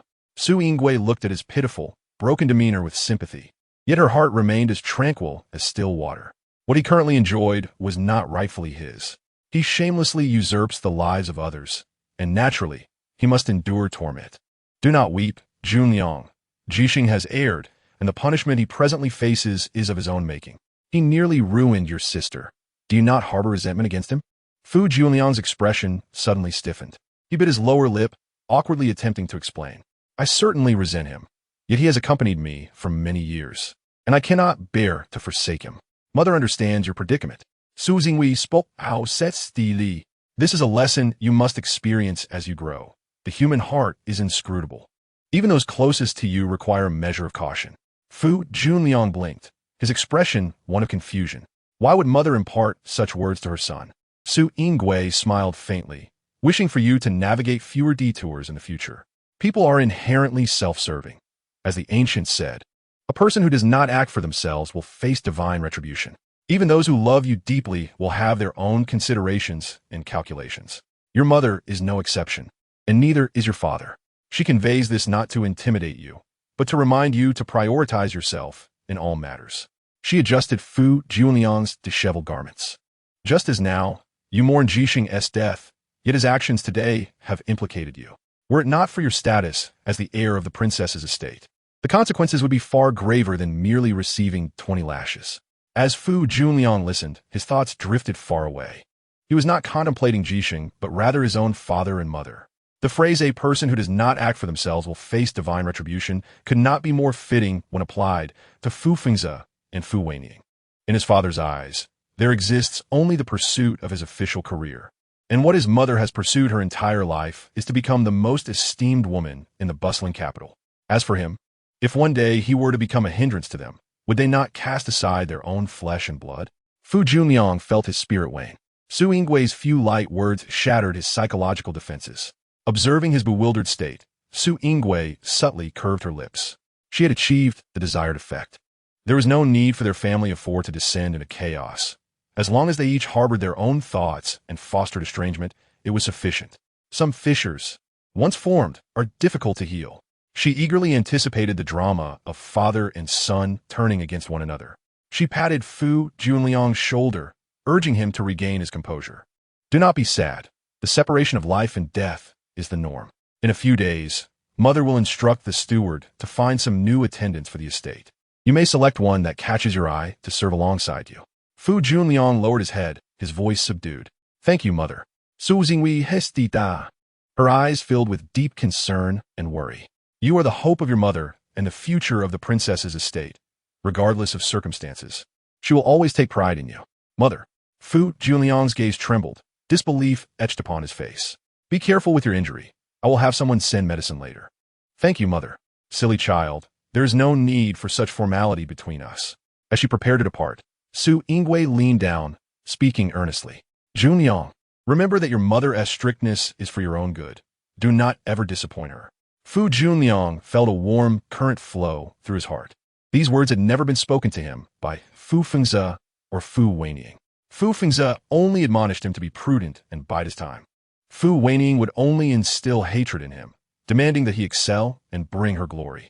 Watching Su Yingwei's departing silhouette, a wild thought suddenly sprang to Fu Junliang's mind. What if he were to be nothing more than Su Yingwei's son for the rest of his life?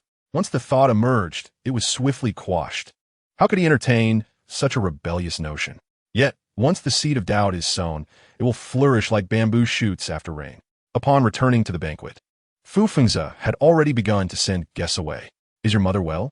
Would you like me to summon the Imperial physician? Son, Yin Xiao shook her head. There is no need. My mother's headache is an old ailment, and having served her for many years, I know how to care for her. It is a pity.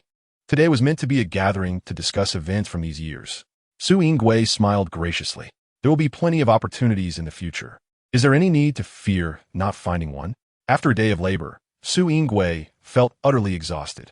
Just after finishing her cleansing routine, she was about to tally the congratulatory gifts received today when Fu Fengzi entered uninvited.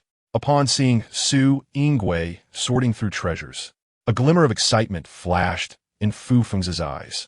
He comfortably settled beside her, then cleared his throat, feigning nonchalance as he initiated casual conversation. Madam, are you counting the gifts sent to Ruyan by the noble guests? Su Yingwei's lips twitched slightly at his words.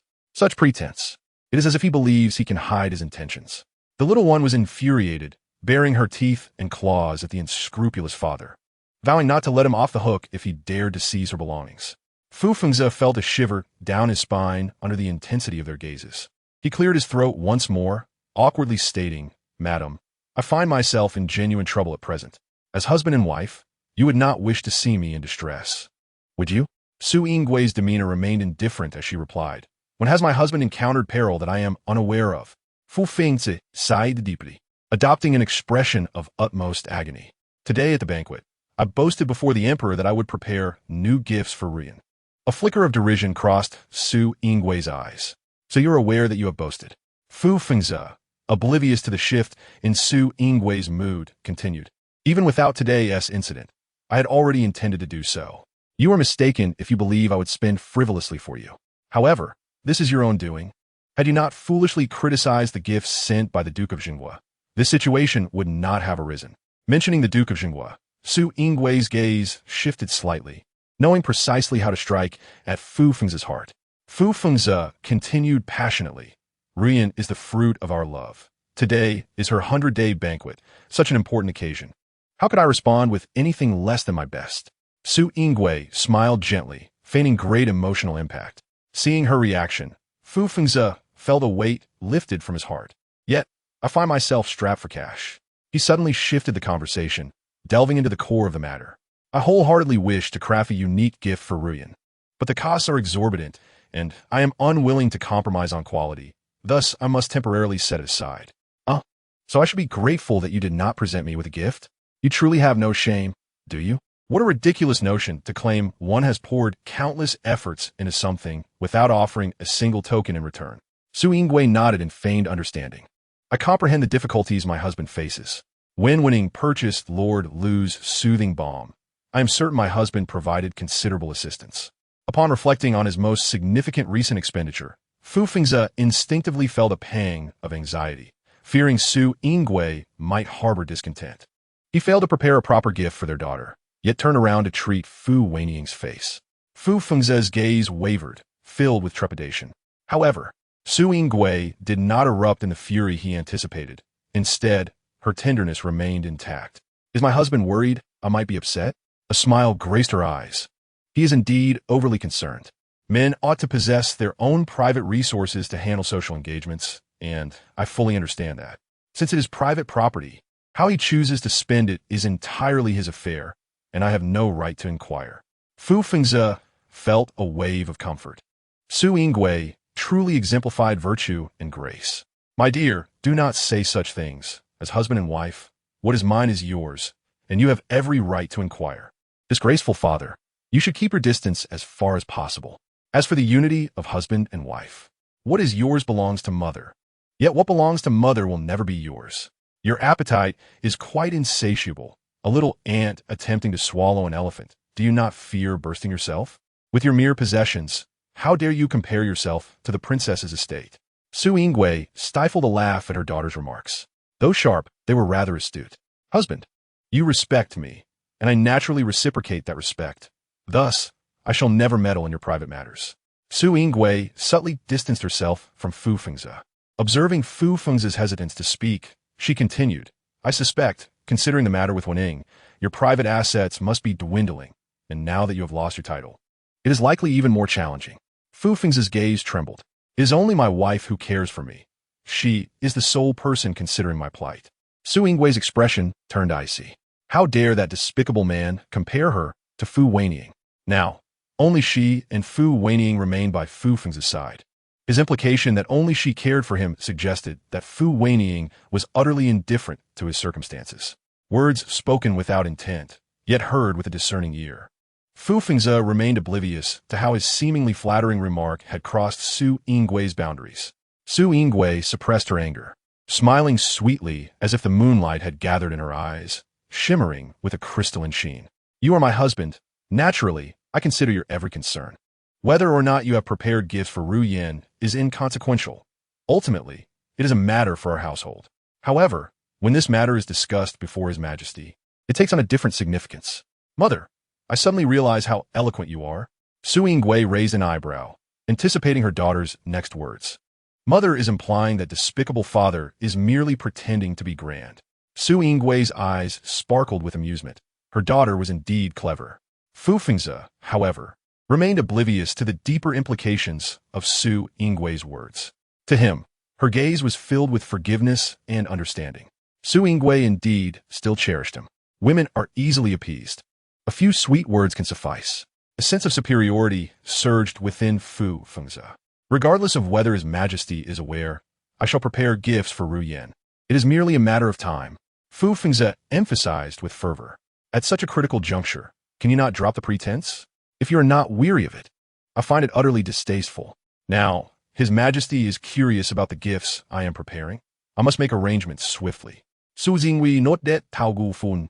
Regarding the jade materials, my husband may certainly entrust the Duke of Jinghua. He possesses broader connections. As she spoke, she discreetly observed the changes in Fu Fengzi's demeanor. She intentionally mentioned the Duke of Jinghua. In the complexities of marriage, Su Yingwei understood this man too well. He may love others, but he cannot tolerate any shift in affection from her. Yet he needed her assistance now. Su Yingwei was genuinely curious. Under these circumstances, would she display intimacy with Duke Jinghua? Would Fu Fengzi erupt in fury or swallow his pride? Su Yingwei's intuition proved accurate. Mentioning the Duke of Jinghua caused a subtle fracture in Fu Fengzi's expression. There is no need to trouble the Duke of Jinghua. I can find my own means. Chapter 81. Establishing a written agreement. Oh dear, comparing oneself to others now? Despicable father, do you possess any self-awareness? That person is a renowned general, celebrated for his battlefield prowess. You do not even measure up to a single hair on his head. Su Yingwei's lips twitched slightly upon hearing this. After all, she had once turned away from the Duke of Jinghua to choose a scoundrel instead. The jade resources that the Duke is familiar with may not necessarily surpass my own. Su Yingwei intentionally undermined his position. The Duke of Jinghua has long been engaged in warfare, gaining knowledge across many regions, while my husband remains in the capital, undoubtedly less experienced than he. Fu Fengzi was momentarily silenced, his displeasure evident. My wife constantly praises other men before me, which truly pains my heart. Su Jingwei instinctito frauen. Fu Fengzi's pitiful demeanor was rather irksome. She forced a smile, though her stomach churned. When have I ever praised him? I merely speak to the point. How has my husband transformed into a jealous woman, unable to tolerate a few words? Since he is so concerned, why did he not refuse when His Majesty tasked him with seeking the Duke of Jinghua for jade materials? After all, it is the Emperor, even with 100-fold courage. He would not dare decline. If I were to refuse His Majesty, it would be tantamount to openly defying an imperial decree. A hint of disdain flickered in Su Yingwei's eyes, such a fragile facade. As the conversation meandered further from the topic, Fu Fengzi promptly steered it back on track. Let us set aside the matter of jade materials for now, my dear. I find myself in a more difficult situation. Su Yingwei smiled knowingly and took the initiative to inquire, is my husband short on funds and in need of my assistance? Mother, why are you bringing this up? You cannot possibly be planning to help despicable father, can you? Indeed, she intended to extend a helping hand to Fu Fengzi. However, she was clear that her support would be modest, never substantial. The reasons for her decision were twofold. Firstly, the more understanding she appeared, the greater the contrast with Fu Wenying, which would only incite further discord among their family of four. Secondly, the gifts Fu Fengzi planned were for Ruyan. With these considerations in mind, Su Yingwei relented. Yet Fu Fengzi audaciously asked for more. He pretended to be in a dilemma. My dear, if it is merely assistance, it may not suffice. Su Yingwei's eyes suddenly turned cold. She narrowed them slightly. Husband, you explicitly stated before His Majesty that you would prepare gifts for Ruyan. This task should rightfully be yours. My willingness to assist is already more than generous. Fu Fengzi's expression grew conflicted. I am fully aware, but my dear, I am truly at my wit's end. Please, assist me as if it were a loan. I promise to repay you in the future, if you would. Mother, do not trust him. In this day and age, whoever lends money is the master. Moreover, despicable father will undoubtedly try to weasel out of repayment. Once the money is given, it will be like pouring it into the sea. Though he claims this money is for my gifts, he can easily gain a reputation as a good father without lifting a finger. Why should he? Hearing her daughter's words, Su Yingwei became even more resolute. She could not afford to assist excessively. If you wish to borrow money, let despicable father sign a written agreement. If he fails to repay in the future, we will tarnish his reputation and ensure he cannot survive in the capital. A sudden glimmer of inspiration sparked in Su Yingwei's eyes. This was indeed a splendid plan. My lord, it is not that I am unwilling to assist you, but I fear that my aid may alter His Majesty's perception of you." She began to threaten. "Lord Lu still resides in the residence. She is well aware of the public accounts and my assets. Should any fluctuations arise, she will undoubtedly sense them." Upon hearing this, Fu Fengzi's face immediately displayed signs of agitation. Such reasoning from my mother is impeccable, leaving no room for criticism. Once Fu Fengzi had wallowed in his frustration long enough, Su Yingwei finally spoke again. "I have another method." Fu Fengzi's spirits lifted instantly, and he eagerly inquired, "Madam, what is your method?" Su Yingwei shook the booklet in her hand, indicating that numerous congratulatory gifts had yet to be stored, unregistered, and thus effectively vanished, unnoticed by others. Fu Ruyan's eyes widened in disbelief. "Mother, what are you planning?" Su Yingwei could only inwardly reassure her daughter, for she had her own schemes.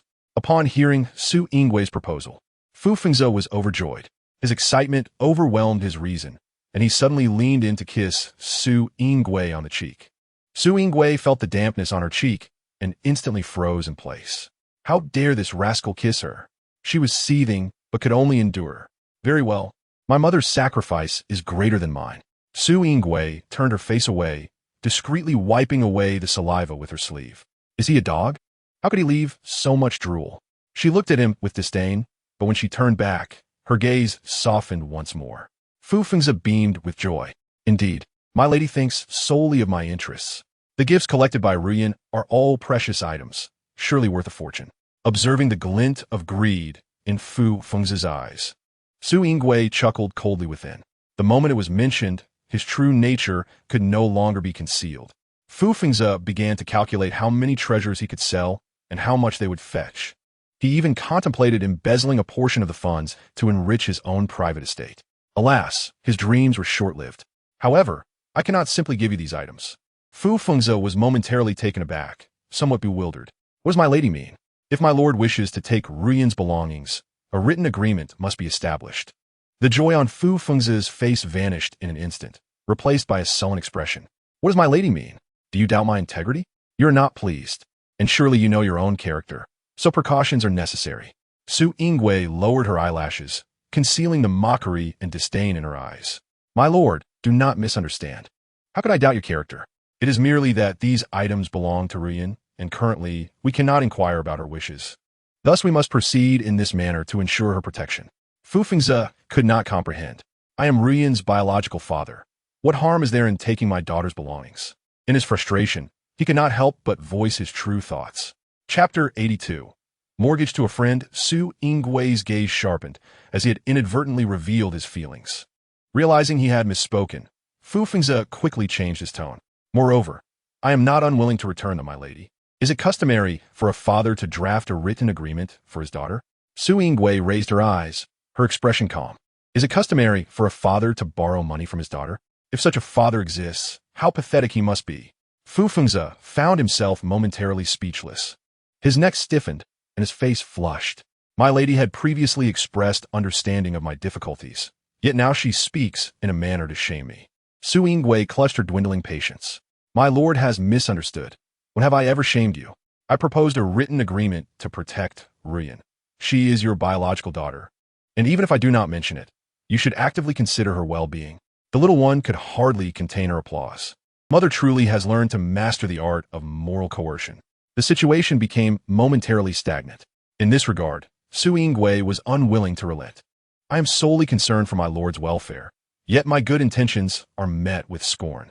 Observing Fu Fengzi's hesitation and evident unwillingness, Su Yingwei gradually displayed her impatience. She cast him a sidelong glance, her tone icy.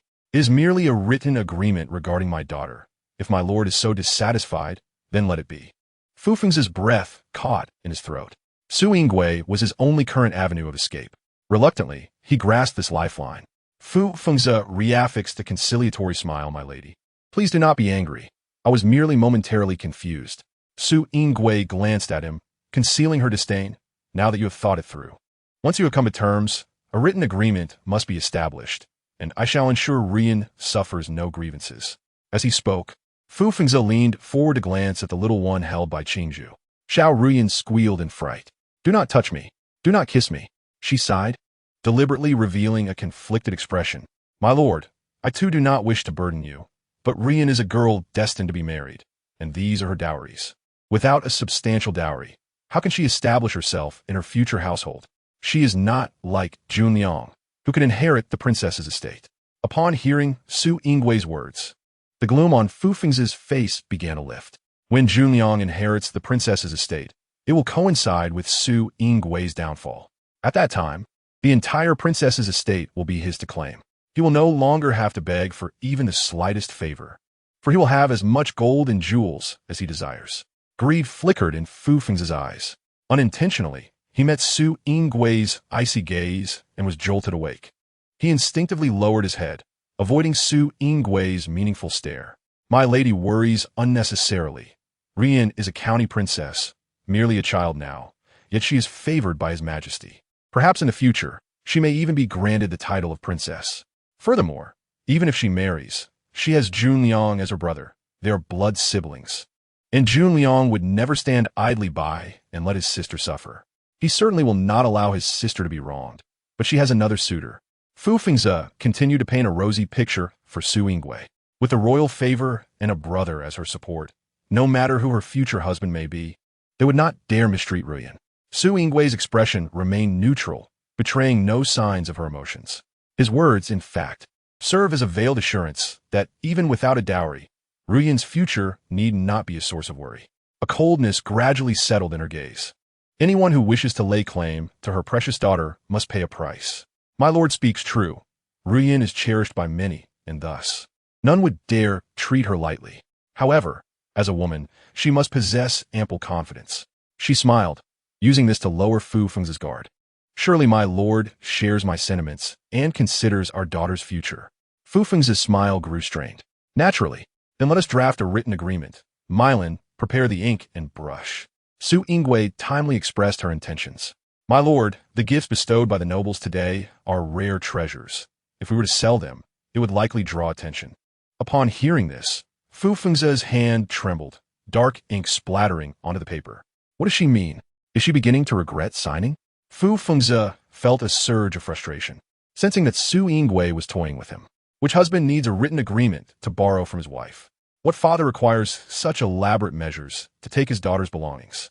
Were it not for the pressing circumstances, he would never allow Su Yingwei to humiliate him in such a manner. Fu Fengzi failed to consider that there exists no husband or father in the world as pathetic as he, reduced to utilizing his wife's assets to claim his daughter's possessions. Observing the frustrated expression on Fu Feng's face, Su Yingwei felt an immense sense of satisfaction within her heart. She smiled gently, adopting a demeanor of understanding. I have already devised a plan. To facilitate my husband, I shall first pawn these precious treasures to Yin Xiao and borrow money from her. Rest assured, my husband, Yin Xiao certainly possesses ample funds. At this juncture, Su Yingwei sighed, her expression tinged with melancholy. Would my husband resent me for being inept as a dignified princess, still subject to the whims of others? As she spoke, Su Yingwei silently apologized to Lord Lu in her heart. Her words inadvertently painted Lord Lu in a negative light, as a meddlesome figure. Seeing Su Yingwei's display of weakness, the flames of Fu Fengzi's anger and dissatisfaction began to wane. How could I resent you? There is no need for you to blame yourself. You understand my difficulties, and I naturally comprehend your struggles. As husband and wife, we shall hold each other as hands, grow old together, and share joys and sorrows. Fu Fengzi set down his pen, suddenly grasping Su Yingwei's hand, his gaze brimming with affection as he uttered sweet nothings. Su Yingwei shuddered in disgust. She almost gasped aloud. At this moment, Fu Fengzi's embrace felt more repugnant to her than a dung cart. His pretense of deep emotion made her uncontrollably recall the intimate moments he shared with Fu Wenying. The more she thought about it, the more nauseated she became. Yielding to her instincts, Su Yingwei forcefully pushed Fu Fengzi away. My husband, we are already an old married couple. Why act so clumsily? Fu Fengzi felt a twinge of dissatisfaction at Su Yingwei's reaction. Chapter 83. Intense jealousy. Recently, Su Yingwei had frequently rejected him in front of others, which he found rather peculiar. Suddenly, the memory of the undercurrents between Lord Lu Huaichuan and Su Yingwei at the banquet flashed through his mind. Could it be that they were indeed reigniting an old flame? This thought was instinctively dismissed by Fu Fengzi. A man like him, selfish and profit-driven, could never grasp the essence of love that arises unbidden and runs deep. The bond between Lu Huaichuan and Su Yingwei was one forged in childhood. A relationship of childhood sweethearts, regarded as a golden couple by the prominent families of the capital. Had he not intruded with ulterior motives, their connection might have blossomed into something more.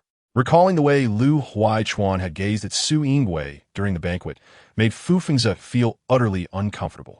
Without warning, he darkened his expression, his voice low as he questioned, "Had we not crossed paths, would you have married Lu Huaichuan?" Su Yingwei found this sudden jealousy perplexing. Why had the conversation, initially about settling a written agreement, taken such a convoluted turn? Listening to Fu Fengzi's furious inquiries, she could not help but smirk internally.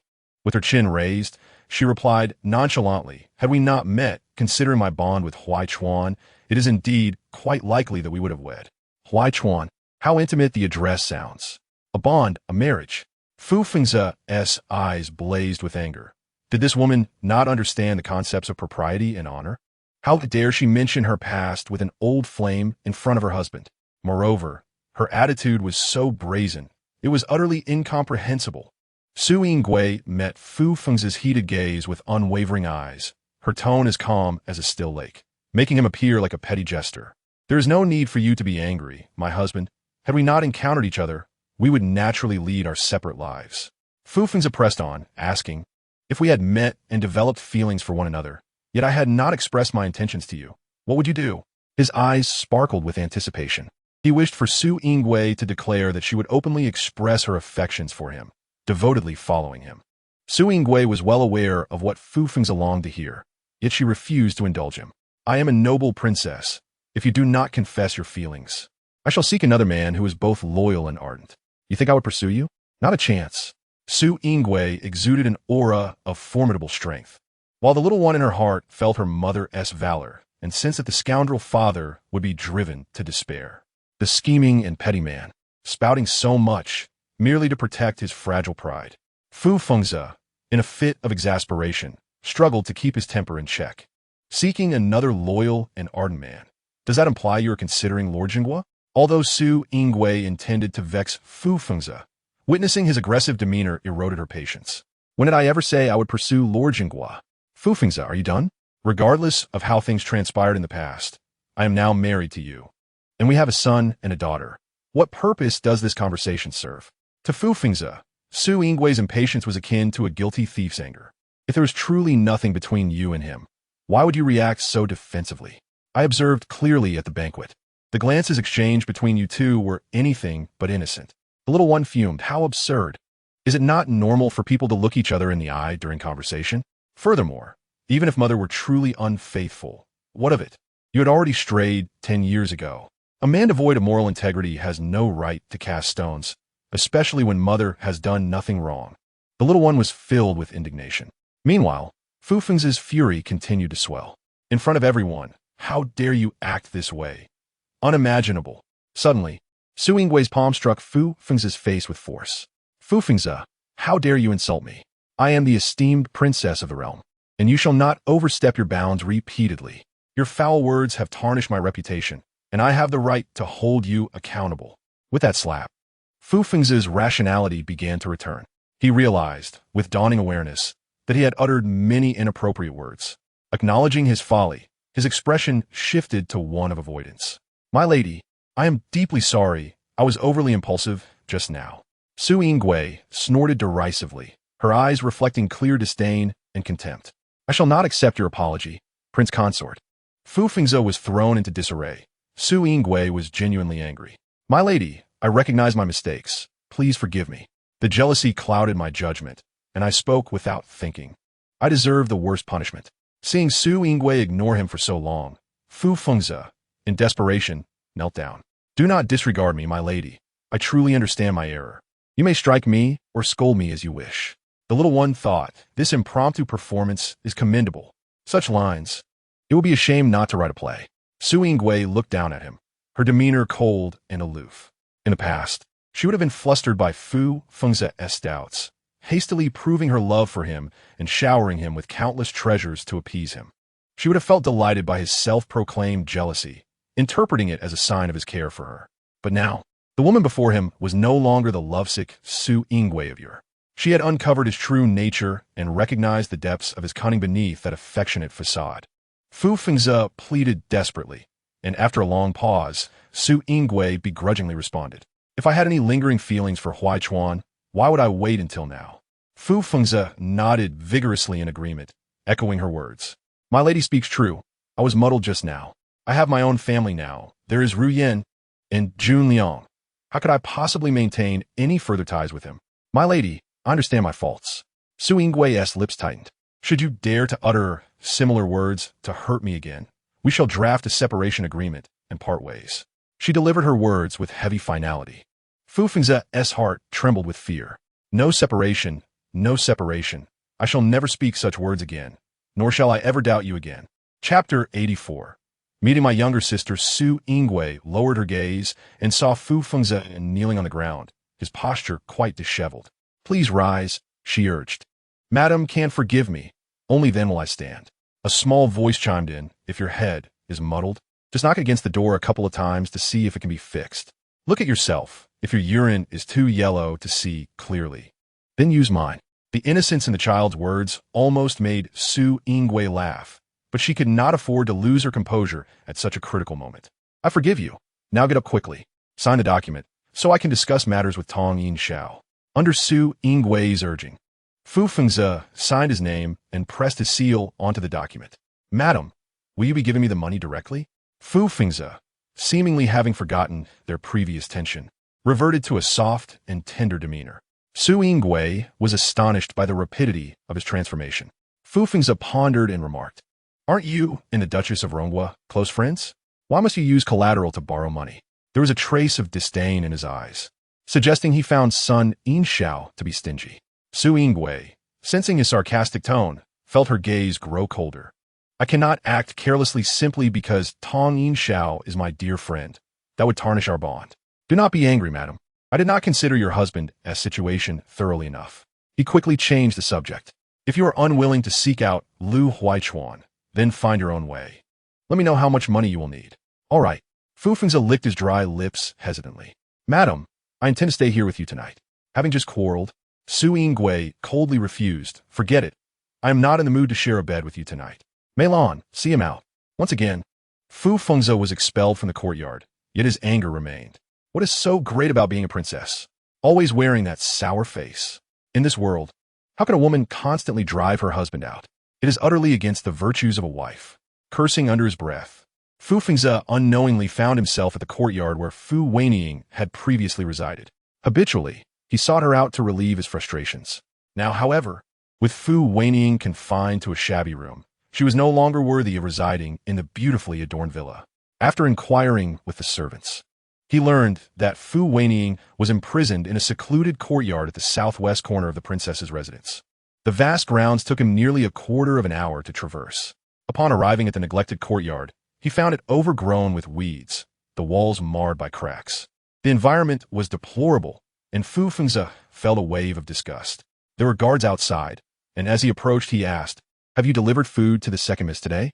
Upon hearing this, Fu Fengzi's brow furrowed tightly. "Only one meal a day? Wenying is already frail. This will surely ruin her health." Though worry gnawed at him, he had no intention of bribing the guards.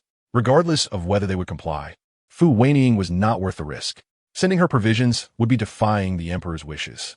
He was unwilling to jeopardize his future for a woman who had betrayed him. He was already in the emperor's disfavor. His focus should be on regaining the emperor's favor. As Fu Fengzi turned to leave, one of the guards spoke up, "Prince, would you like to go see the second miss?" Before he could refuse, the guard continued, "The princess has instructed that if the prince comes, he may enter. Her Highness knows you are concerned about your sister and has made an exception. You can rest assured that the emperor will not be informed." Listening to the guard's words, Fu Fengzi's heart was a tumult of emotions. Su Yingwei was always considering his welfare, yet he had doubted her relationship with Lu Huaichuan. She was right. If there had been anything between them, there would have been no need to wait until now. He had been overly anxious. Fu Wenying had offended her publicly, yet she was willing to consider his feelings and allow him to visit. Not only did she turn a blind eye, but she also provided him with cover. Sighing at this realization, Fu Fengzi thought, if Su Yingwei were willing to stay by his side as a concubine in the future, He would do his utmost to preserve her life. The Su family was destined to fall. Every member of the royal family would meet a tragic end. Yet, for the sake of her deep affection, he would spare her life. Fu Fengze had unwittingly taken on the role of Su Yingwe's savior, unaware that his days of comfort were swiftly coming to an end. Upon pushing open the door, he was met with a heavy, damp atmosphere, mingled with an indescribable mustiness. Furrowing his brow, he began to cough uncontrollably. His eyes scanned the small room, lit only by a single candle, appearing desolate and eerie. Is this place truly habitable? Wenying, where are you? Your brother has come to see you. He called softly, too frightened to raise his voice in such a strange place. Suddenly, a force from behind surged forward, tightening around his waist. Fu Fengze was startled, his heart racing as he instinctively tried to shake off the person. Fu Wenying, weak from lack of nourishment, lost her balance and fell heavily onto the table and chairs. Brother Fengze, it's me. It hurts, Brother Fengze. Fu Wenying began to sob softly, her voice delicate and heartbreakingly sweet. Hearing her familiar voice, Fu Fengze regained his senses and approached cautiously. Wenying, how is it you suddenly appeared from behind me? In the dim candlelight, he discerned her appearance. Fu Wenying was disheveled, her hair in disarray, nearly obscuring her once fair and delicate features. Fu Fengze swallowed hard, finding it difficult to accept the transformation. What has happened to Wenying? The distraught girl crawled up from the ground, unsteadily approaching him. Brother Fengze, I have waited for you for so long. I fell asleep by the door. Why did you come so late? It's dark now, and I am so frightened. This place is so eerie and terrifying. Chapter 85.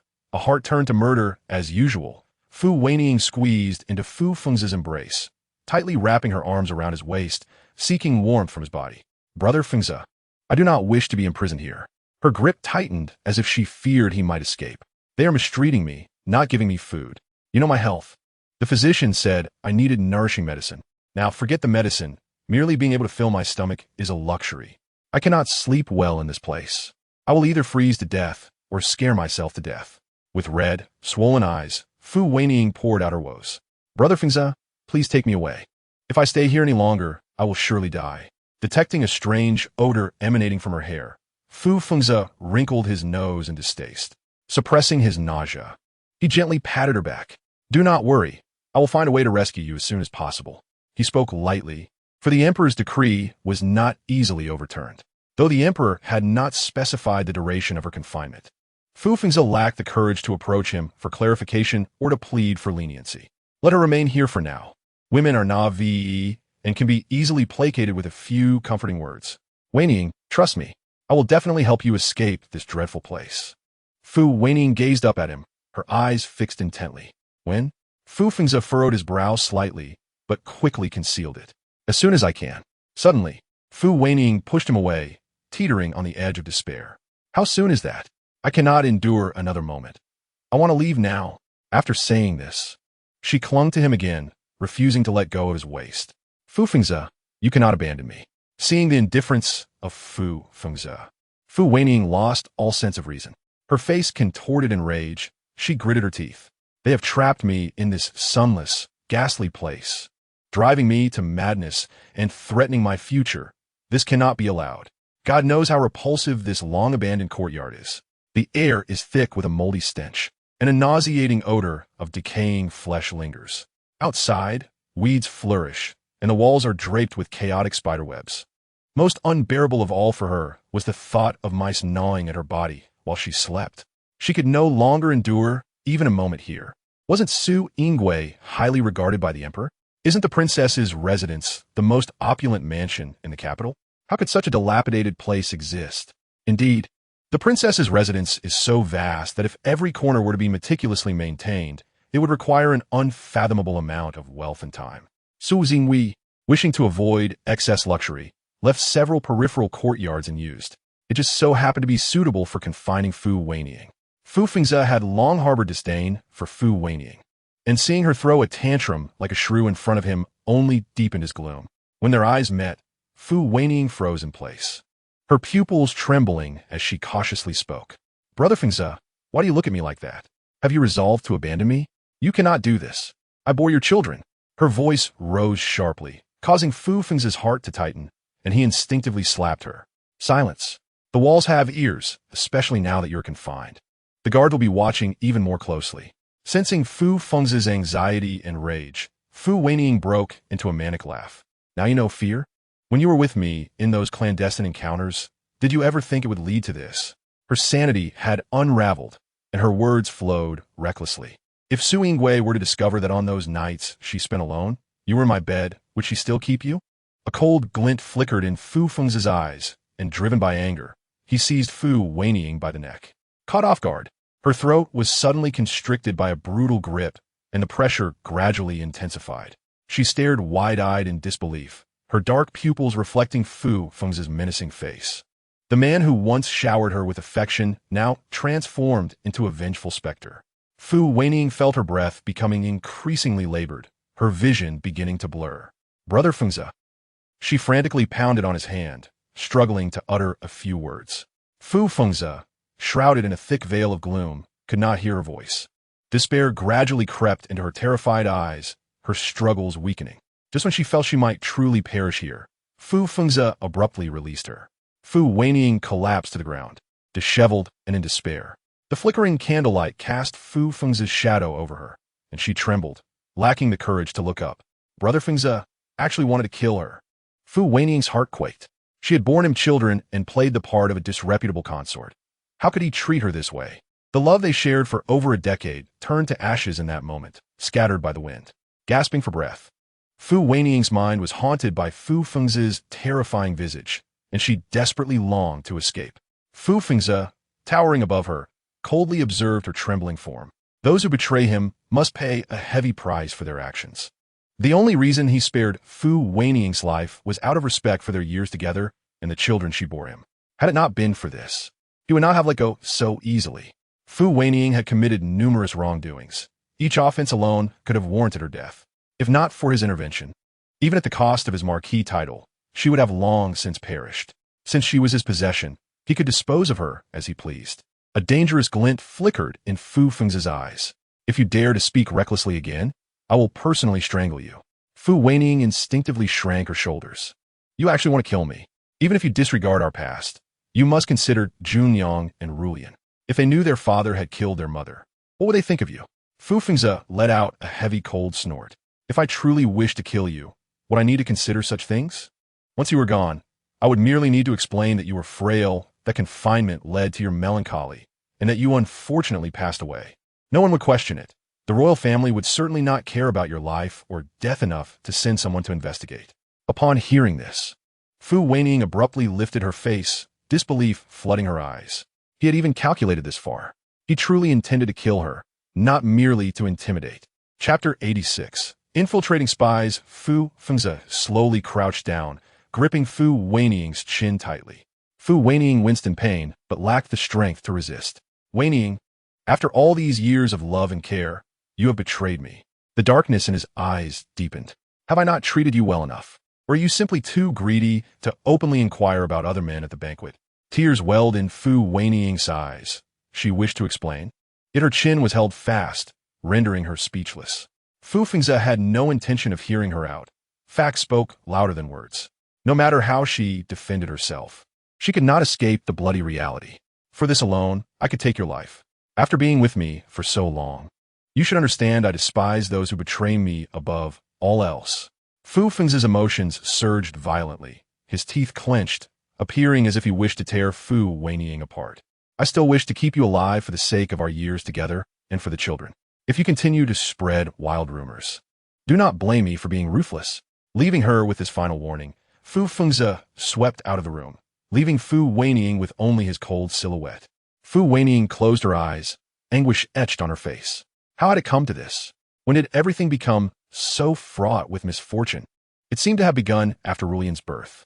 Since then, Su Yingwei had subtly targeted her, first ensuring she could not properly recover after giving birth, then exposing the matter of the blood swallow, followed by a series of subsequent events.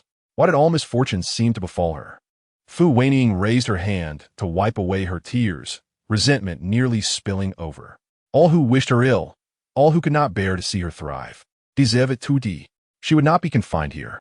Fu Junliang was now like a clay Buddha crossing a river, unable to protect himself. After enduring punishment, He could not even manage his basic daily needs, truly living a life where food came to his mouth and clothes were brought to him. Yet Fu Junliang did not fare well either. The physical pain he endured, coupled with the trauma of witnessing Ji Sheng beaten to death, left him utterly defeated. One day, he inadvertently overheard the servants in his courtyard whispering about Ji Sheng.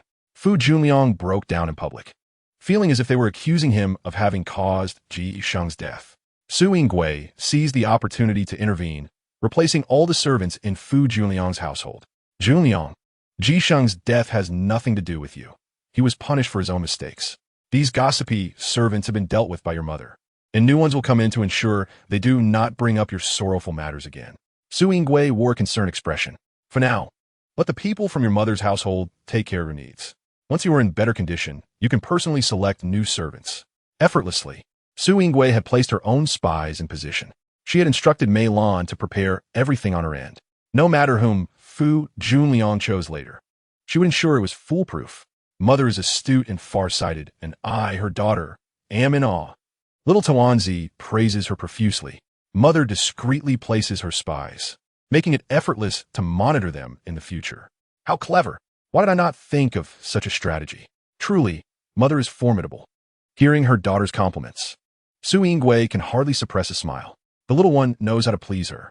Upon hearing Tuanzi's somewhat clumsy babbling, Fu Junliang, who had been lost in thought, suddenly comes to his senses. He raises his eyes. Mother, may I hold Ruyan? He smiles, striving to convey affection and anticipation, yet cannot conceal the lurking malice beneath. Little Ruyan promptly kicks her legs. No, no, Mother, I do not want to be held by Fu Junliang.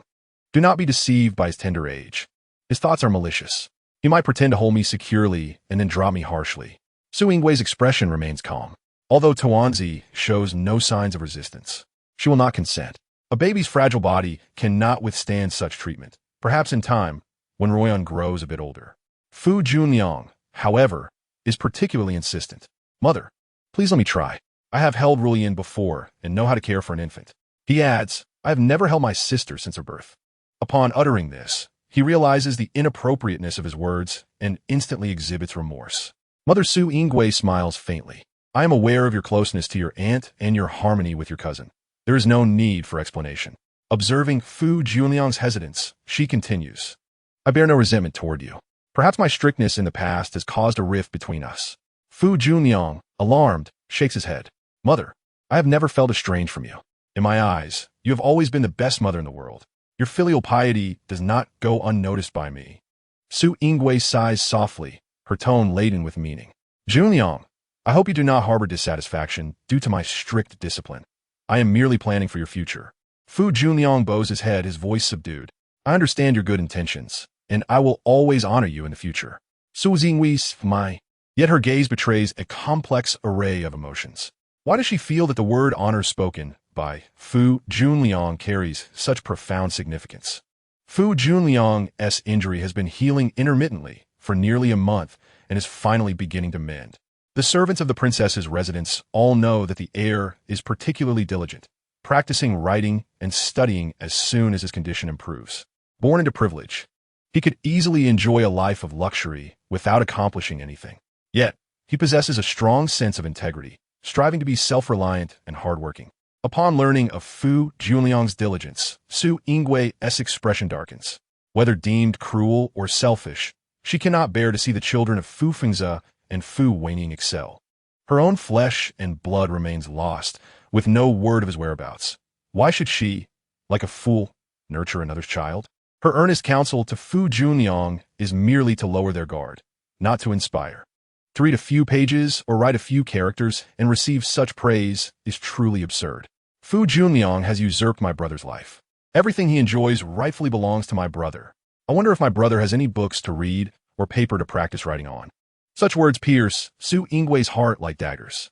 Little Ruyan's sigh evokes a sense of profound melancholy within Su Yingui. Gradually, resentment begins to swell in her eyes. How could Fu Fengzi and Fu Wenying possibly treat her child well? He would undoubtedly be abandoned in a poor household. Even if he possesses ambition, resources would be scarce. Perhaps he would toil in the fields daily, suffering greatly, and despite his talents, would remain forever obscured. With such thoughts, Su Yingui feels a dull ache in her heart. Chapter 87. Pursuing true love after remarriage. They hold such high hopes for Fu Junliang, do they? Very well. She shall ensure he is rendered useless. It has been half a month since the matter of Milan and Jixing, and it is inappropriate for the heir to be without a servant by his side. Milan comprehends immediately. I shall find some suitable young boys to serve in the residence. Su Yingui conveys a meaningful glance, and Milan slightly bows, awaiting further instructions. Seek out clever ones. The heir has a heavy academic load and needs companions to help him relax. They must also be perceptive, ensuring the heir does not feel discomfort. Milan nods in understanding. Rest assured, I will handle it well and find suitable candidates for the heir to choose from. Su Yingui smiles with satisfaction. Go ahead. Milan departs, and upon learning of her mother's plan, little Ruyan dances with joy. Mother's decision is wise. We shall avenge our brother. Su Yingui lowers her eyelashes, her heart a tumult of emotions. Even if she exacts revenge on Fu Junliang, it cannot compensate for the suffering her own son has endured. Lost in thought, a servant hurriedly enters to announce the arrival of son Inshao. Su Yingui's expression brightens, her earlier worries dissipating somewhat. Quickly invite Madame Sun in. Upon entering, Sun Inshao finds a seat without hesitation. Is your mother-in-law's ailment truly not a concern?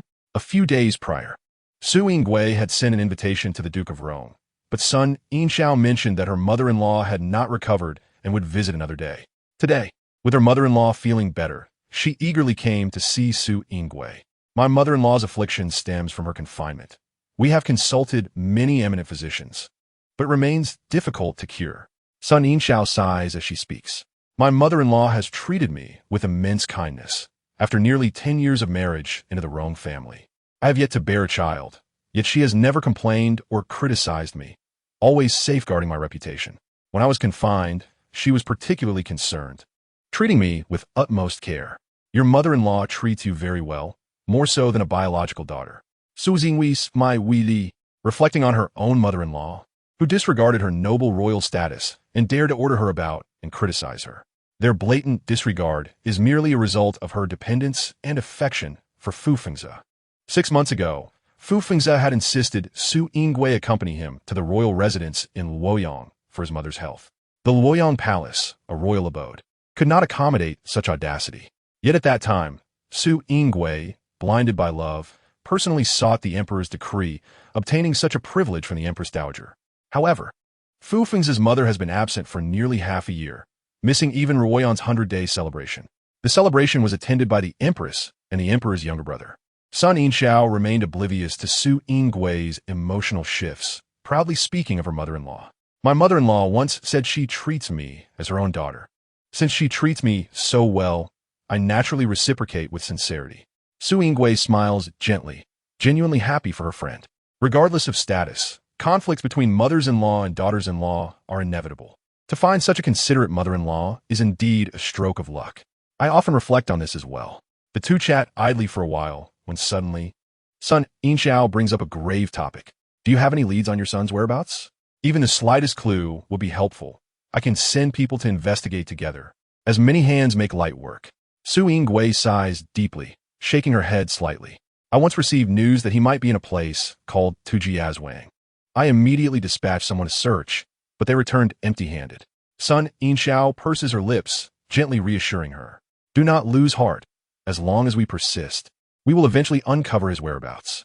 By the way, we could enlist the help of the Duke of Zhen. Sun Inshao suddenly recalls, her expression animated. The Duke of Zhen is well known and has connections everywhere. It would be much more convenient for him to act than for us. Su Yingui contemplates thoughtfully.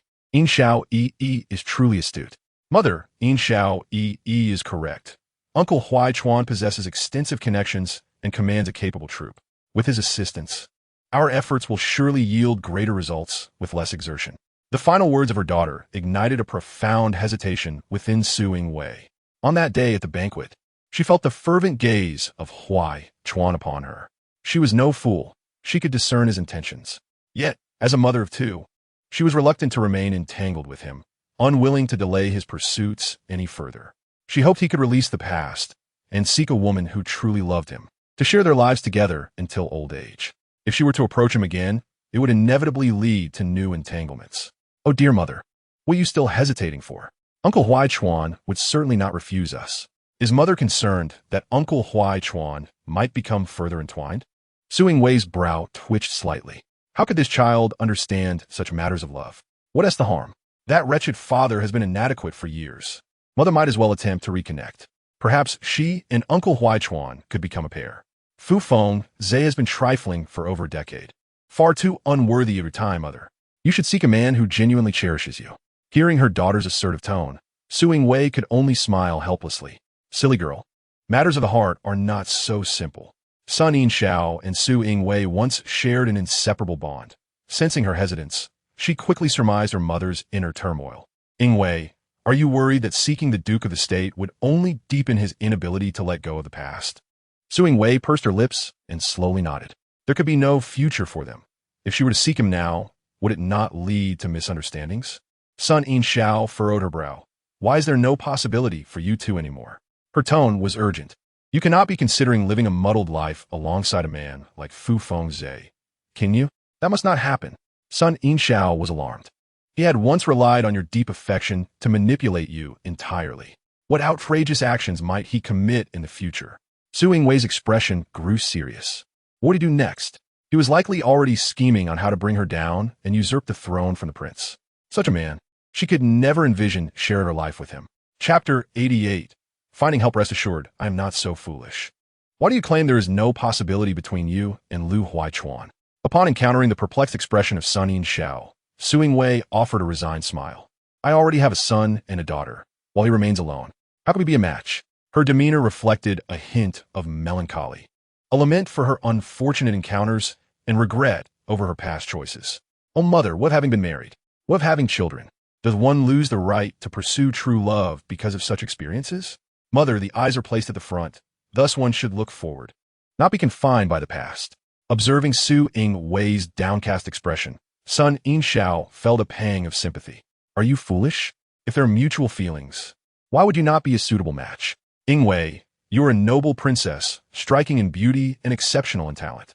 There is no man in this world you cannot attract. In Sun Yinxiao's eyes, Su Wei was flawless. She found it hard to believe that someone as extraordinary as Wei could feel inferior. Wei, if the man has feelings and the woman reciprocates, regardless of their social standings or past experiences, they can come together. Sun Yinxiao's tone was urgent.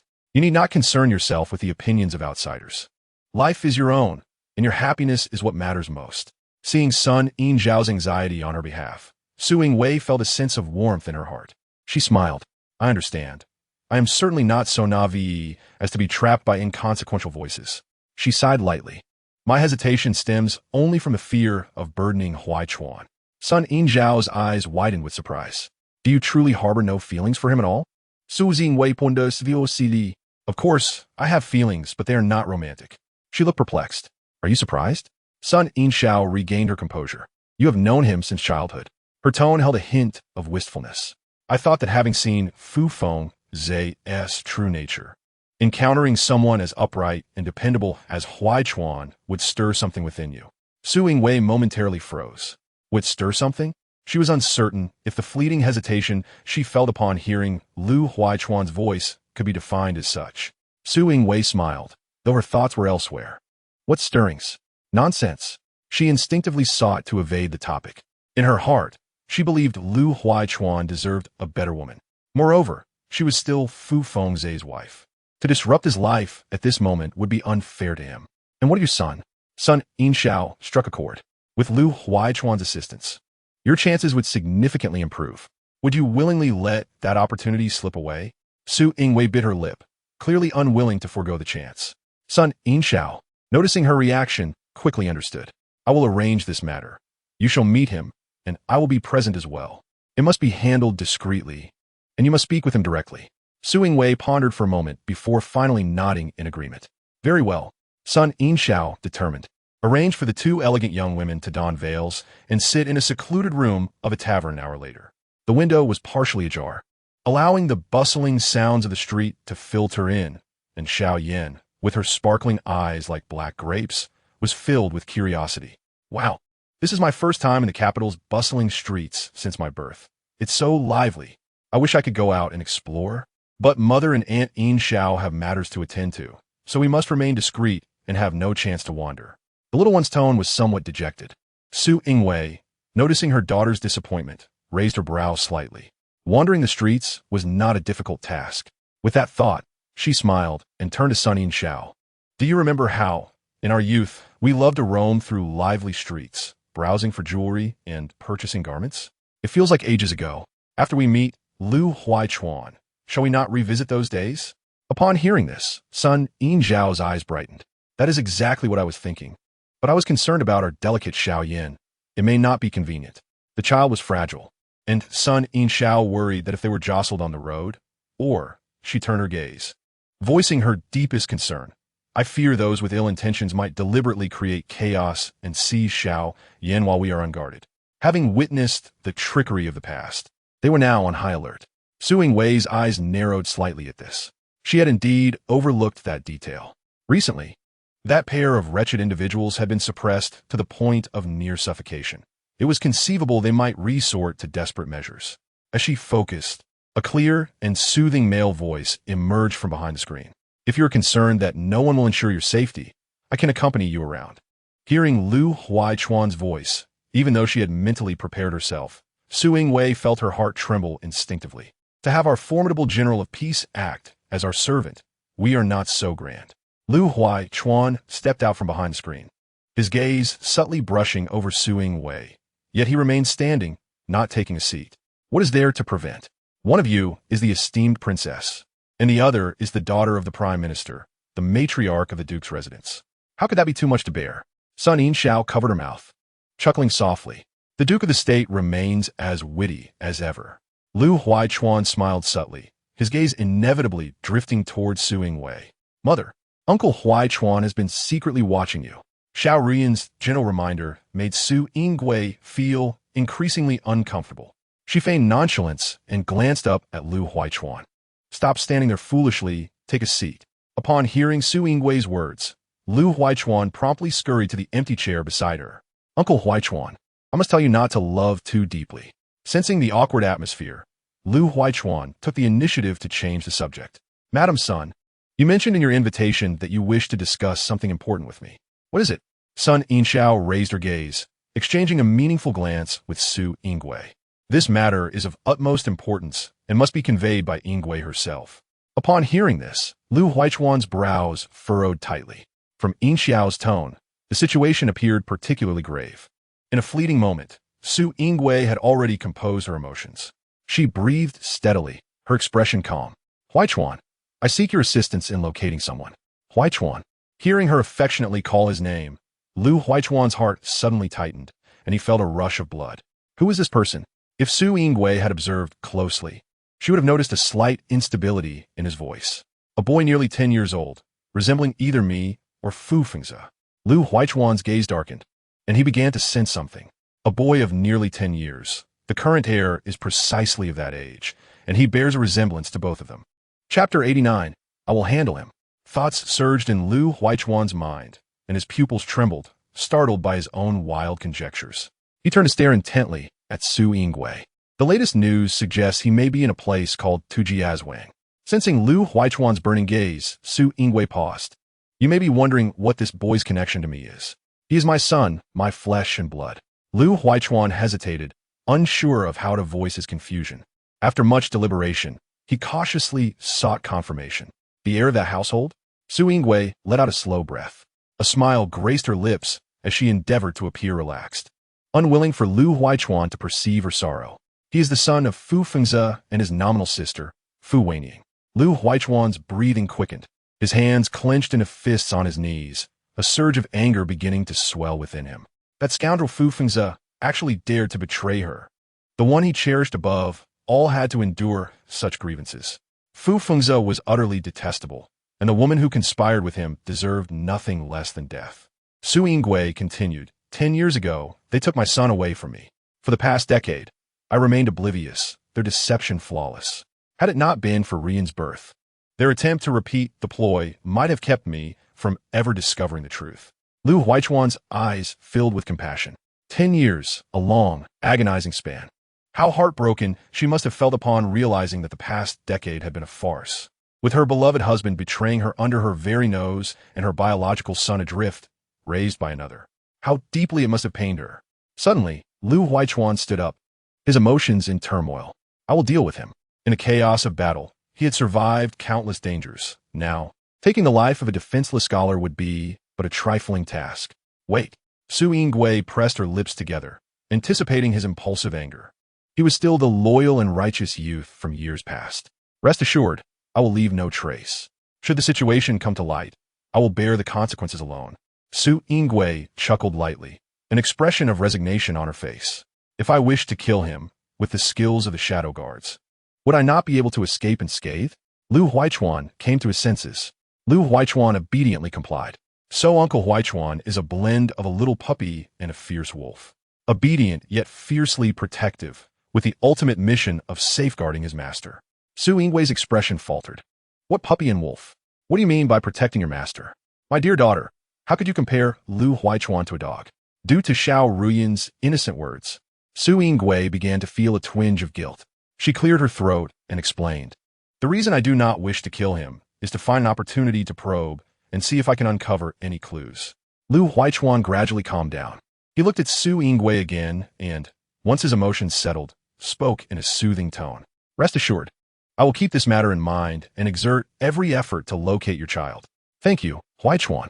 Lu Huichuan swallowed hard, feeling somewhat uneasy. There is no need for such formality between us. Sun Yinxiao observed the shifting atmosphere between the two, a subtle smile creeping onto her lips. Indeed, you two share a bond of childhood familiarity. Being overly polite only serves to create distance. And Yinxiao's support is remarkable. Ruyan also wishes to assist.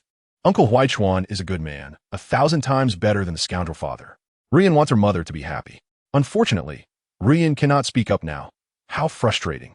Su Yingwei felt a flush of warmth rise on her cheeks. She shot a glare at Sun Yinxiao, her tone laced with gentle reproach. Do not jest. Those are old matters and should not be counted against us now. Upon hearing this, Lu Huichuan's previously sparkling eyes suddenly dimmed. Su Yingwei sensed the shift, her breath catching as a pang of regret washed over her. She should not have been so eager to sever ties. At the very least, she should have chosen her words more delicately. The next moment, she heard Lu Huichuan speak with a hint of self-mockery. Your Highness speaks rightly. These are merely past events. Now turn to smoke. He then turned to Sun Yinxiao. Madam Sun, please refrain from further teasing. The walls have ears, and careless words could reflect poorly on His Highness. His eyes were clouded with complex thoughts. The prince already had a family. Even if the consort harbored ulterior motives, they were, on the surface, still husband and wife. He explained, yet it felt more like a warning to himself. Even if one day the princess would sever ties with the consort, until that moment came, she remained the consort's wife. He could not overstep his bounds. He might disregard his own reputation, but he could not ruin hers. A forced smile lingered on Lu Huichuan's face as he turned to Sun Yinxiao once more. Madam Sun, please do not bring up past matters again. The atmosphere in the room suddenly grew tense, the only lively presence being Fu Ruyan in Su Yingwei's arms. I feel as though Uncle Huichuan is about to shatter. Su Yingwei looked on in confusion. Shatter? He appears perfectly fine here. Although aware of her daughter's whimsical thoughts, Su Yingwei often found herself perplexed by her daughter's eccentric remarks. As the atmosphere grew increasingly awkward, Sun Yinxiao felt a pang of anxiety. This was not her intention at all. Did we not just say we would go out for a stroll? Now that everything has been clarified, let us head downstairs. Sun Yinxiao's decision proved wise. As they wandered the streets, the atmosphere became noticeably harmonious and natural. Little Ruyan was excited by everything she saw, her bright eyes radiating a charm that made one want to gather the stars from the sky just for her.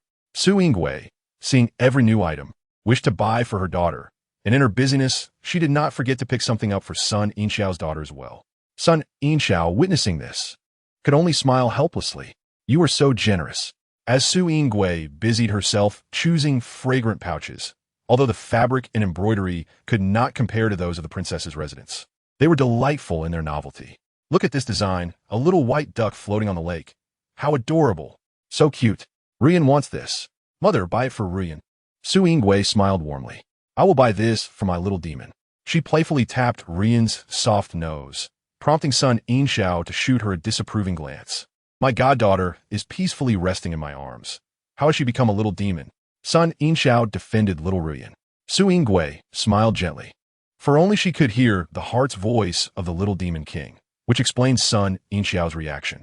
While the two engaged in conversation, Lu Huichuan quietly handed the necessary silver coins to the street vendor. Chapter 90, Escorting Home. Sun Yinxiao seized the moment. The Duke of the State remained as considerate as ever. In the past, the two of them were often confined within the palace, and whenever they had the chance to step outside, they would eagerly blend into the crowd, relishing the lively atmosphere. At that time, Lu Huichuan, concerned for Su Yingui, would often follow closely behind. The capital was rife with jest, claiming that the heir of the duke's residence had become the personal attendant of the Grand Princess, diligently paying for her expenses and taking on all responsibilities during their outings. Reflecting on the past, the smiles of the two gradually turned uneasy. Upon noticing this, Sun Yinxiao felt a pang of frustration. Lu Huichuan, how could you let such a splendid opportunity slip away? Yingui, Lu Huichuan treats you sincerely. What harm could there be in giving it a try? Sun Yinxiao sighed inwardly, unaware that the little one shared her sentiments. Mother, Auntie Yinxiao is working so hard to assist. Why not give Uncle Huichuan a chance, as it would also be an opportunity for yourself? Mother's marriage with that scoundrel has long been a mere formality and can be disregarded entirely. Mother need not do much. Just signal to let Uncle Huichuan know your feelings. Su Yingui sighed softly, unsure of how to explain. In summary, given the current situation, she had no desire to provoke Lu Huichuan. If they were to consider a future together, it would have to wait until the matter with Fu Fengzi was settled. The three continued to stroll together, but it was evident that they were somewhat preoccupied afterward. As the sun began to set, they parted ways.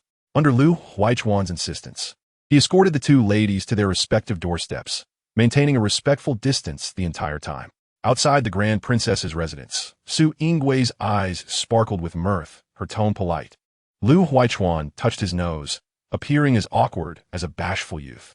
His words suggested a growing distance between them. Su Yingui's smile deepened. In any case, thank you for today. His promise truly filled her with hope. Lu Huichuan instantly grasped the deeper meaning behind Su Yingui's words. He straightened his demeanor, speaking earnestly. Rest assured, I will do my utmost in this matter. I know. She understood he would spare no effort in wishing for her happiness and fulfillment. At that moment, silence spoke volumes. They exchanged a knowing glance and nodded in unison. Under Lu Huichuan's lingering gaze, Su Yingui slowly walked into her residence. The little one was delicate. Such items left outside might not be clean. After giving her instructions, Su Yingui hardly had a moment to sip her tea when Fu Fengzi rushed in, agitated. Without preamble, he began to question her. Su Yingui hesitated slightly, holding the teacup. You've got quite the network of information, the little one remarked sarcastically. Su Yingui remained unperturbed, leisurely sipping her tea before setting the cup down, her expression indifferent. Indeed, what of it? Fu Fengzi's face contorted with anger. Were you still wandering the streets with him?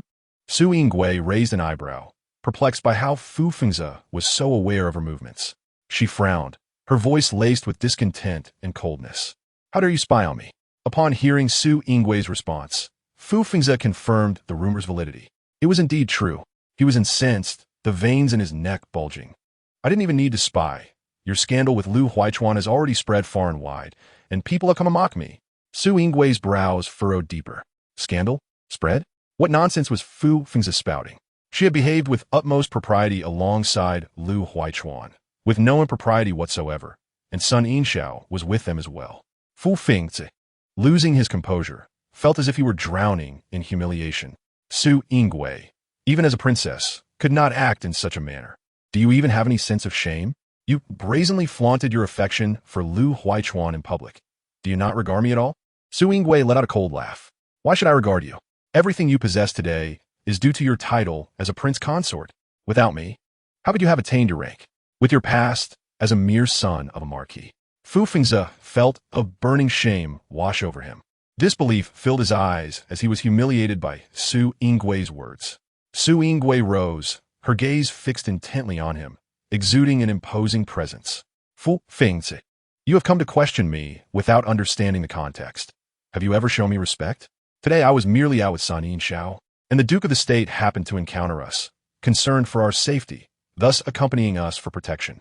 In broad daylight, The Duke maintained a respectful distance, adhering to the principles of a gentleman. How has this turned into a scandal in your words? Realizing his information was flawed, Fu Feng's face turned awkward. Yet he was reluctant to relent. She insulted him. Why should he bow his head? Did you not bring attendance when you went out? Why did you not refuse him? Su Jingwei Juka Sopti. Indeed, we did not bring attendance. We simply wished to enjoy a leisurely stroll. If you desired leisure, why allow him to follow? Fu Fengzi pressed on relentlessly. Su Yingwei regarded him as if he were a fool. The Duke of the State is worth more than a dozen attendants. He merely followed at a distance, neither intrusive nor lacking in protection. Why should I refuse him? Fu Fengzi gritted his teeth in frustration. Is he truly that admirable in your eyes? 3 out of 5 of your statements are praises for him. Father is losing his composure. Mother is incredible. You are truly the epitome of a heroine in a romance novel. Su Yingwei's eyes darkened, her tone steeped in profound disappointment. My relationship with the Duke is entirely innocent, yet you persistently cling to this matter. You even mock me for lacking shame. Sensing the chilling undertone in Su Yingwei's voice, Fu Fengzi instinctively flinched. Madam, I realize my mistakes. Again with this phrase, father never tires of it, and I'm almost nauseated. Seeing Fu Fengzi's continued insincerity, anger flared within Su Yingwei. What mistakes? The prince consort should enumerate them. Fu Fengzi's expression stiffened. What did she mean by making him publicly list his faults? This was utterly intolerable. Chapter 91. Pretending to be jealous. Fu Fengzi held his head high defiantly. Su Yingwei scoffed, mimicking his earlier aggressive stance. Did you not wish to admit your mistakes, Prince Consort? Why can you not enumerate them now? Have all your previous admissions of guilt merely been superficial? Fu Fengzi was instantly drenched in sweat. He bit his teeth, feeling resentful. How had this woman become so difficult to deal with? His mind raced, and then he lowered his head, regret washing over him. Madam, it is all my fault. I should not have misunderstood you, nor should I have questioned you without discernment. Su Yingwei coldly regarded him as he put on a show. You would rather believe rumors, trust the mockery of others, than consider trusting me. When those people spread rumors, did you ever intervene or defend me? Of course not. Fu Fengzi's eyes reddened, displaying a sense of guilt and unease. It is often said that real men do not cry easily, yet Fu Fengzi's demeanor was pathetically weak. He had always employed this tactic. Knowing Su Yingwei could not bear to see him upset. Madam, I truly understand my mistakes. Please do not remain angry with me any longer. My reaction stems from a reason. He began to argue irrationally. Madam, your relationship with the Duke is one of childhood friends. My anxiety is purely due to the fear of losing you. Madam, I simply do not wish to be apart from you. And it is not that I harbor doubts about you. Gazed intently at XYNGWI, his eyes ablaze with fervor. A sudden frown creased her brow. Was this man resorting to his melodramatic antics once more? Under her scrutinizing gaze, FFNGZ rasped, My lady, I am at fault for not considering your feelings. He stepped closer, abruptly enveloping XYNGWI in his embrace, burying his face in her hair, his voice muffled and laden with an exaggerated sense of grievance. I have been selfish, forever haunted by your past with the Duke of ZH. I recognize my error. XYNGW, I rolled her eyes, exhaling a long breath as she exerted all her strength to push him away, yet to no avail. Her expression grew increasingly impatient, her tone frosty. Release me. FFNGZ, relentless, misinterpreted her irritation as a sign of playful anger. Let go of my mother. You villain. Can't you see she is unwilling? Quickly remove your hands. XYNGW, I felt a wave of nausea rise within her as she listened to FFNGZ's self-indulgent declarations. It was utterly revolting. She closed her eyes, forcing herself to remain composed, her teeth clenched. Release me at once. If you have something to discuss, let us do so calmly. If you continue this incessant entanglement, I shall truly become enraged. FFNGZ gradually loosened his grip. My lady, please forgive me. I truly recognize my mistake. His face fell as he began to cling to her once more. Blame my jealousy, blame my narrow-mindedness. Seeing you close to the Duke of ZH clouded my judgment. For my own selfishness, I failed to defend your reputation when others tarnished it. His regret was palpable. Indeed, I am troubled by your closeness to another man. Yet I dare not voice my grievances, allowing others to spread malicious gossip. FFNGZ portrayed himself as a lovesick man distorted by his affections. Qngzh. Quickly fetch a basin. I feel nauseous. A fleeting smile danced in Xyngwi's eyes. She lowered her long lashes to veil her emotions. And when she lifted her gaze again, her demeanor remained icy. Your resentments permit you to cast me in an unjust light. She paused, her tone suddenly weighty. Should our lives be at stake in the future, I cannot guarantee that you would not sacrifice me for your own safety.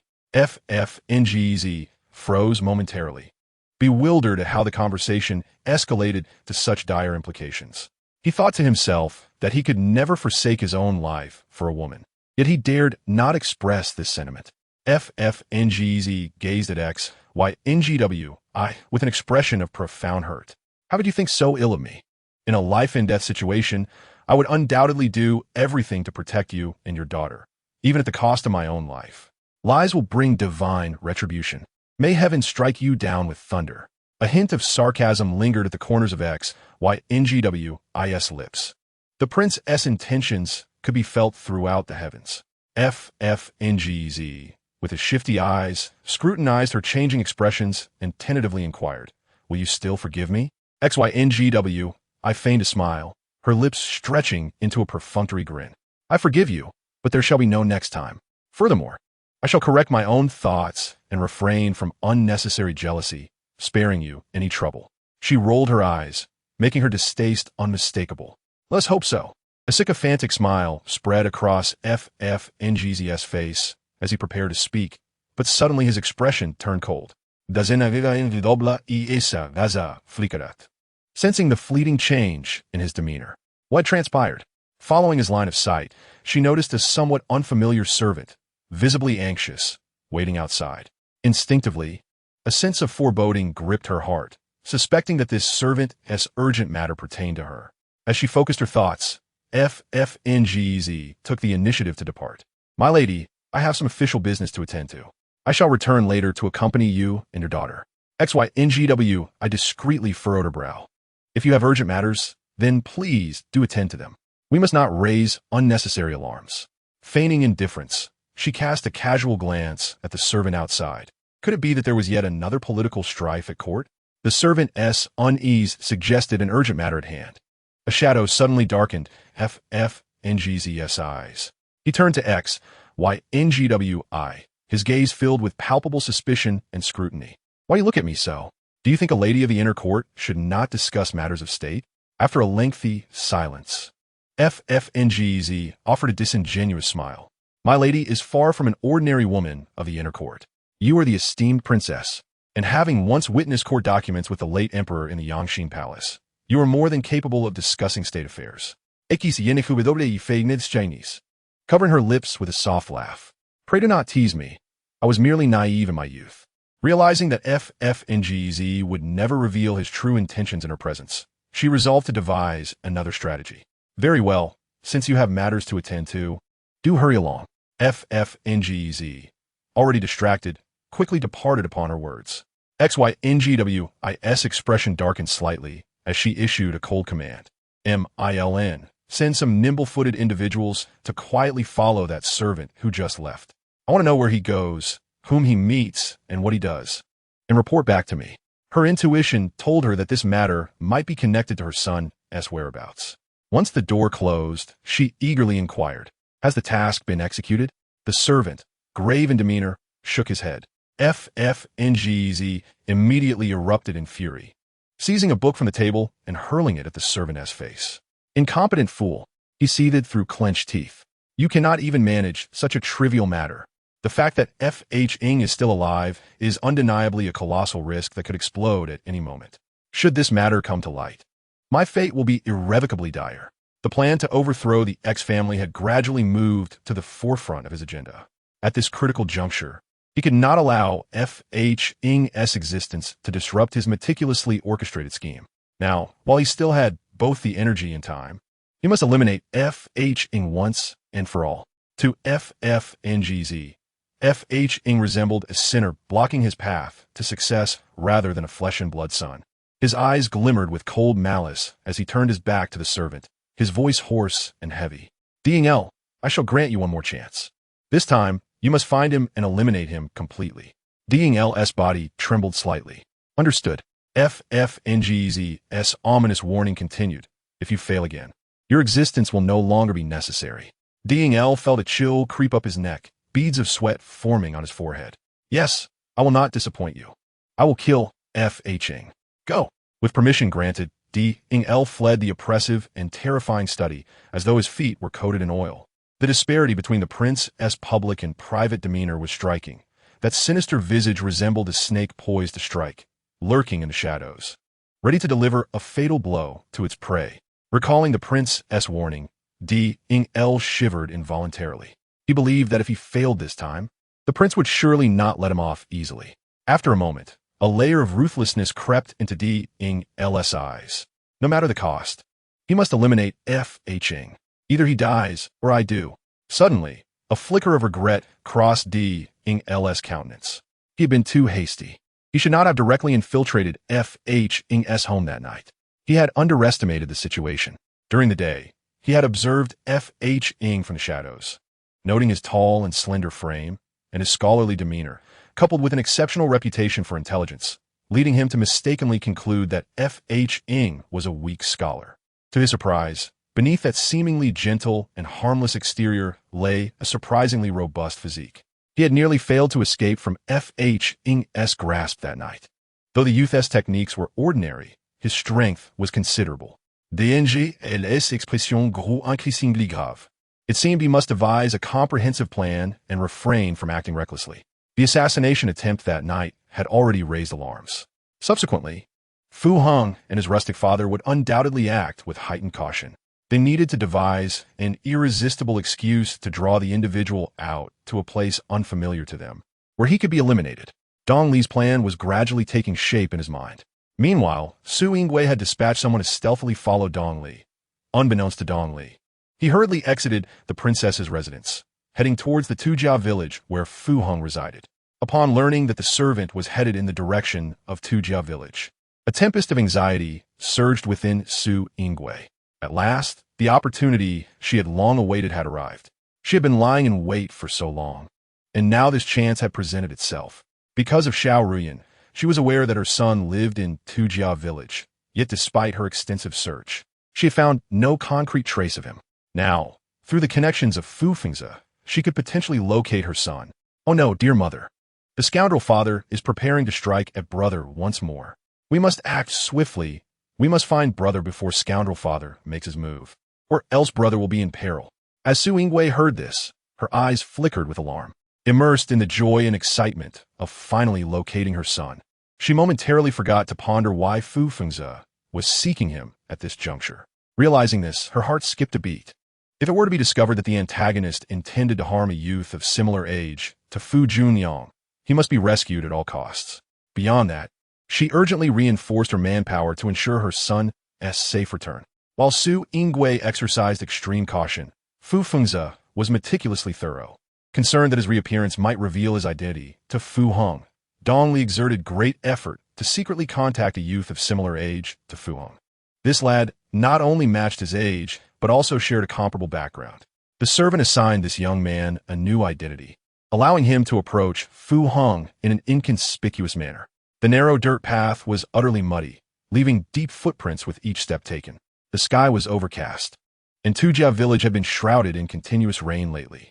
In the dim light, a handsome young man sat at a table engrossed in his studies. The wooden table bore the marks of age, its surface marred with mottled stains, and a corner was even missing, haphazardly patched with pieces of wood, lending it a somewhat comical appearance. Inside, the flickering oil lamp cast shadows, and wisps of black smoke wafted through the air, evoking thoughts of its acrid scent. It was in such an environment that Fu Hong devoted himself to studying a book he had painstakingly borrowed from the town. His family was impoverished. His mother had passed away due to illness, and his father had exhausted their wealth in an attempt to cure her. Now, only the father and son remained, living in this dilapidated old house. Fu Hong was aware that he was not the biological son of this household, yet he could sense the genuine affection from his adoptive parents, and had never harbored a desire to seek out his birth parents. He was oblivious to the reasons behind his abandonment, not knowing if it was a deliberate act or one born of sorrow and helplessness. However, these considerations were ultimately inconsequential. One must live in the present. If he were to find his biological parents in the future, it would be a joyous occasion, but given his current hardships, he could not indulge in lofty fantasies. Despite the challenging conditions, Fu Hong had never complained, continuously striving to seize every opportunity within his limited circumstances. Unable to afford books, he borrowed from others. Lacking money for daily sustenance, he relied on writing letters and performing manual labor to make a living. He had initially planned with his father to save enough money to travel to the capital for the triennial Imperial examinations. However, he never anticipated that just days prior, he would nearly lose his life. That night, as he lay on the hard wooden bed, listening to the crisp sound of raindrops outside, he found himself wide awake. While tossing and turning, he suddenly noticed someone climbing over the courtyard wall. Chapter 93. The adoptive father is injured. His heart raced with caution as he quickly rolled out of bed and hid behind the door.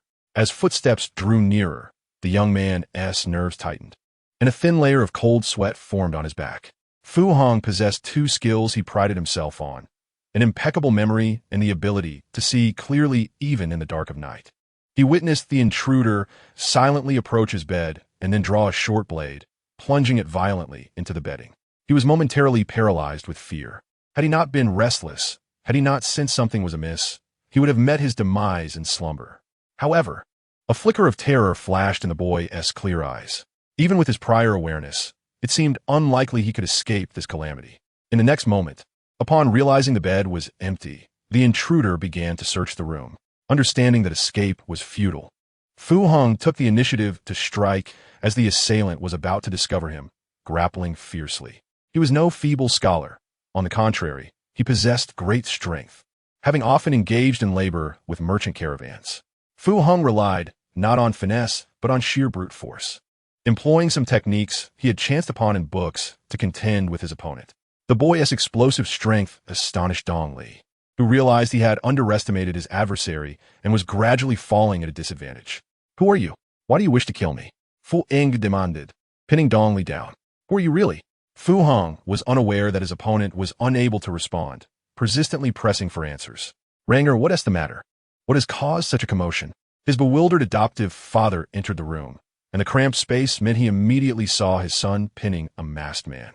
Having never witnessed such chaos, the adoptive father was momentarily at a loss. Upon seeing his father approach, Fu Hong's heart nearly leapt from his throat. "Father, don't come any closer." Though he had managed to subdue the criminal, it was evident that the assailant was not to be trifled with, and he could not guarantee that he wouldn't break free. At his son's urgent call, the adoptive father hesitated, refraining from advancing further. With a cold expression, Fu Hong explained the situation. "This villain sneaked into our home while I was asleep, intent on taking my life. Fortunately, I reacted in time to thwart his plans." Hearing that someone had threatened his son's life, the adoptive father was shocked, his face a mask of disbelief. "How could this happen? Hongya, have you offended anyone recently?" Fu Hong's expression grew solemn. He had considered this question before and had found no answer. The adoptive father was a simple and kind-hearted villager, known for his generosity and assistance to neighbors. Under his guidance, Fu Hong had developed a pure and benevolent heart, always treating others kindly and never having had a quarrel. Individuals like them were unlikely to have enemies, nor did they possess any treasures that might provoke envy. Thus, Fu Hong was utterly bewildered as to what he could have done to incur such a fatal threat. In a fleeting moment, the man beneath him suddenly began to struggle. Instinctively alarmed, Fu Hong exerted greater force to restrain Dong Li.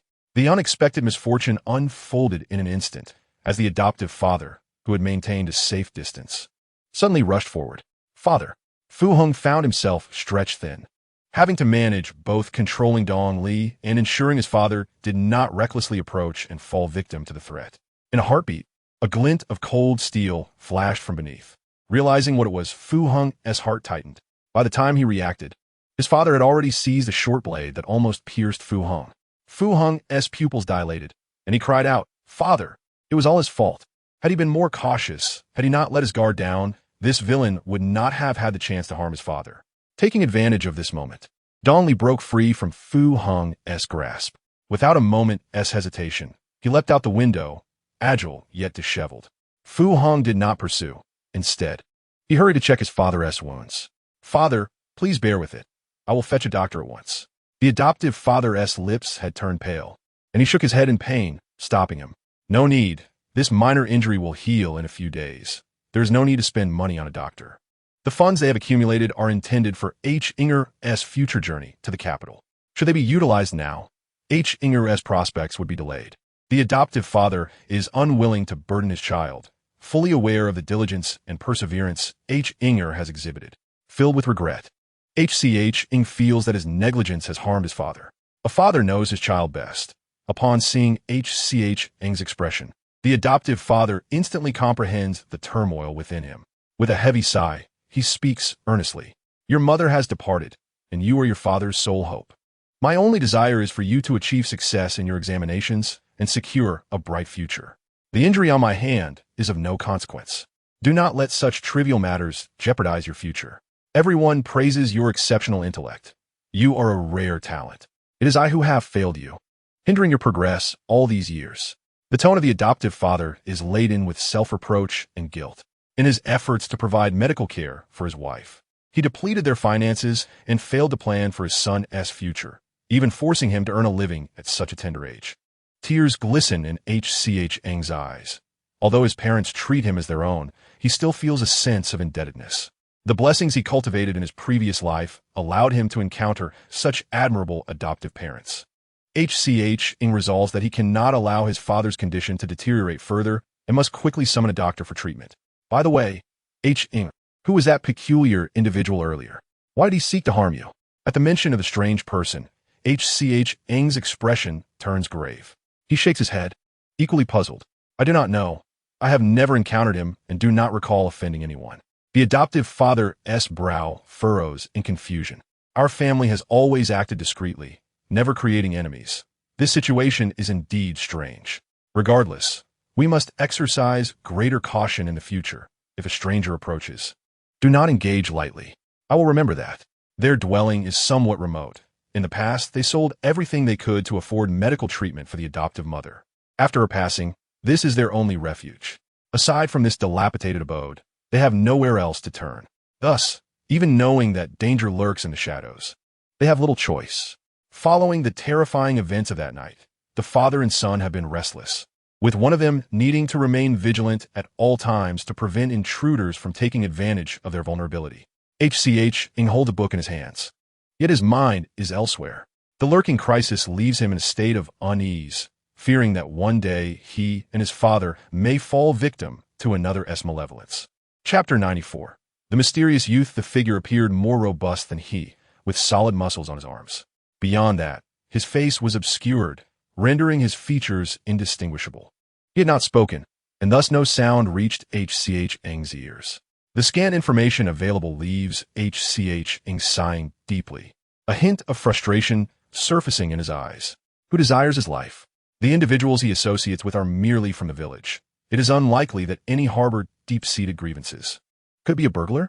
That seems improbable. Their home is visibly dilapidated. Any thief would likely shake their head in disappointment upon seeing it. Moreover, the masked assailant had approached his bed with the intent to kill, clearly not a thief.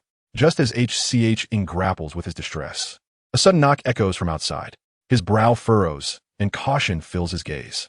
After that night's ordeal, he has become wary of every sound. He turns to exchange a glance with his adoptive father before moving to the door. Who is it? A clear, youthful voice calls from outside, carrying a hint of naivety. Would you be so kind? I am from P.N.G.S.H.N. village, having ventured down the mountain to pursue my studies. Unexpectedly, I encountered misfortune along the way.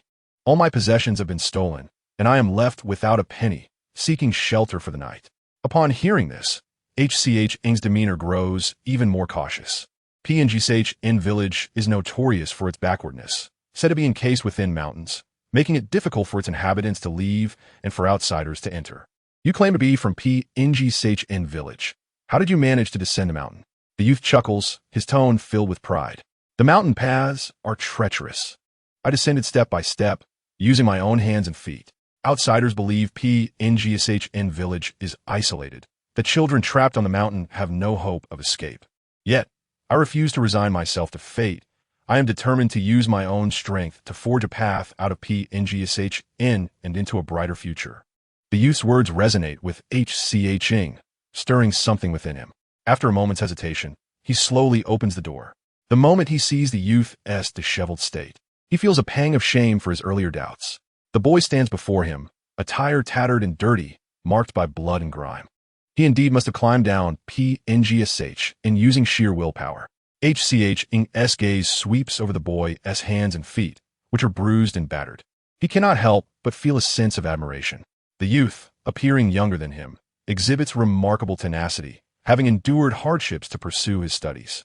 As a fellow scholar, HCH empathizes deeply, allowing his guard to lower. You may come in. The youth's face lights up with surprise, yet he hesitates to enter. Is it truly permissible? Do you genuinely wish to take me in? He scratches the back of his head, a shy smile gracing his lips. I have asked many others along the way, and they refuse to accept me. Do you truly wish to help? HCH senses the profound bitterness beneath the youth's feigned optimism and nods in affirmation. You may stay. Please come inside. The youth, of similar age to HCH, prompts the adoptive father to feel a swell of emotions upon seeing the boy covered in blood and mud. My child, I will prepare some hot water for you. Wash up and change into clean clothes. The adoptive father, kind-hearted and sincere, feels no resentment towards his son for offering refuge to another despite their own hardships. HCH retrieves his old garments, slightly tight on him, yet perfectly fitting for the youth. Thank you. The boy's eyes shine with sincerity, radiating a sense of optimism and hope. What is your name? HCH, moved by the warmth of this sun-like youth, begins to inquire. I have no name. The boy's laughter remains infectious, as if he bears no burdens. I am the sixth child in my family. Everyone affectionately calls me Shioli. If you do not mind, you may call me Shioli as well. The absence of a name fills HCH with sorrow. He has long heard of PNGSH village's desolation, likely a reflection of the residents' lack of education, rendering them unable to bestow meaningful names upon their children. While waiting for the water to heat, Shioli begins to sort through his belongings. His bundle consists merely of a piece of coarse brown cloth, already frayed in several places. He carefully opens the bundle, revealing two neatly preserved books. Though the pages have yellowed, they are well kept, showing signs of affection. After checking the books for any damage, Shioli breathes a sigh of relief. Thankfully, they are unharmed, otherwise I would have nowhere to cry. What are these? The books bear no markings, and HCH's curiosity about their contents piques. The youth, noticing HCH's interest, eagerly explains. These are manuscripts I copied myself. Our village has a shrine containing two books. One lists the names of all the villagers, and the other is a scripture left by a monk from long ago. Shioli speaks animatedly, showing no shame for his impoverished background. These are the only two books in all of PNGSH village, and they encompass all that I can access. Thus, I copy them down to study and recognize. HCH suddenly feels a weight in his heart. He laments the unfairness of fate. Previously, he had never entertained such thoughts. Wealthy children are born into privilege, often regarding books as mere trifles, never needing to strive for success or endure hardship, yet they can still lead a comfortable life. Those who thirst for knowledge are often born into destitution, where even the most fundamental ability to read and write becomes a luxury. With the consent of Xiao Lu, Fu Hong perused the two notebooks he had transcribed. There were several misspellings, which he patiently corrected one by one. Xiao Lu was overjoyed. You are truly remarkable, recognizing so many characters. When his adoptive father entered with a bucket of hot water, Xiao Lu was astonished. So much. Uncle, this is too extravagant. I only need a little to wash my face and clean myself. His smile turned awkward and restrained, aware that this family was not well off and unwilling to add to their burdens. Fu Hong gently patted his shoulder, offering reassurance. It's all right, hurry and wash up. It has been raining these past 2 days, and the cold will be much more bearable after a hot bath. Xiao Lu, feeling uneasy, quickly waved his hands. I truly don't need this much hot water. It feels wasteful. It's fine, child. Just use it freely. There is more firewood at home. His adoptive father said with a kind smile, genuinely fond of Xiao Lu.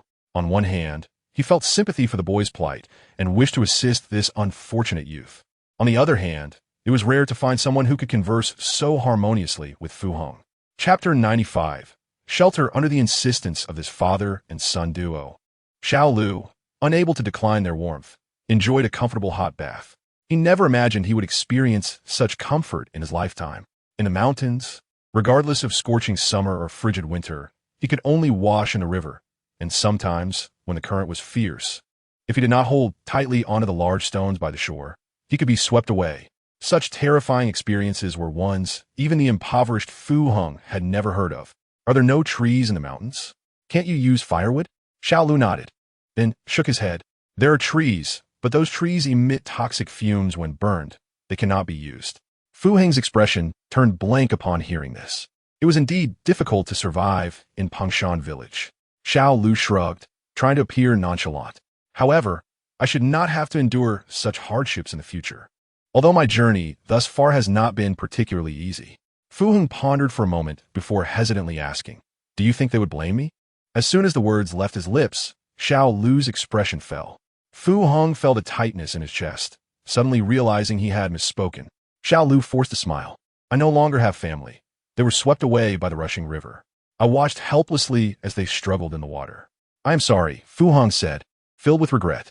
Xiao Lu sighed softly. "It was I who caused my family's demise." "No," Fu Heng countered, his eyes filled with compassion. "It is not your fault. It was the torrent that took their lives." "Xiao Lu, I believe you tried your best, but in the face of natural disasters, humans often seem insignificant." Xiao Lu slowly lifted his head, looking particularly helpless. "Brother Heng, do you think they would blame me?" "Of course not. Your family would only feel comforted by your existence. You are the continuation of their bloodline, their sole hope." Lost in thoughts of comforting Xiao Lu, Fu Heng was oblivious to the fact that he had never mentioned his own name. Yet Xiao Lu could recall it effortlessly. "Thank you. After hearing your words, I feel much better." Fu Wenying smiled gently. "Your eyes are in the front. Thus, you should look ahead. You have endured countless hardships to escape Pingshan. Do not betray your past self."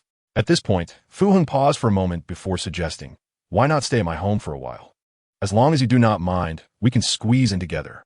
Fu Heng, pure of heart, felt a deep sense of compassion upon learning of Xiao Lu's tragic experiences, especially as he admired Xiao Lu's resilience even in his dire circumstances. "You can stay with me for a few days. During this time, I will teach you how to read and write properly." Anticipating that Xiao Lu would likely refuse, Fu Heng spoke with utmost sincerity. After hearing Fu Heng's words, Xiao Lu's pupils trembled slightly, his face filled with disbelief. He stammered, "Why are you being so kind to me?" Fu Heng hurriedly waved his hands, denying any ulterior motives. "Do not misunderstand. I do not seek anything from you. I simply wish to help. In such difficult circumstances, you still yearn for knowledge.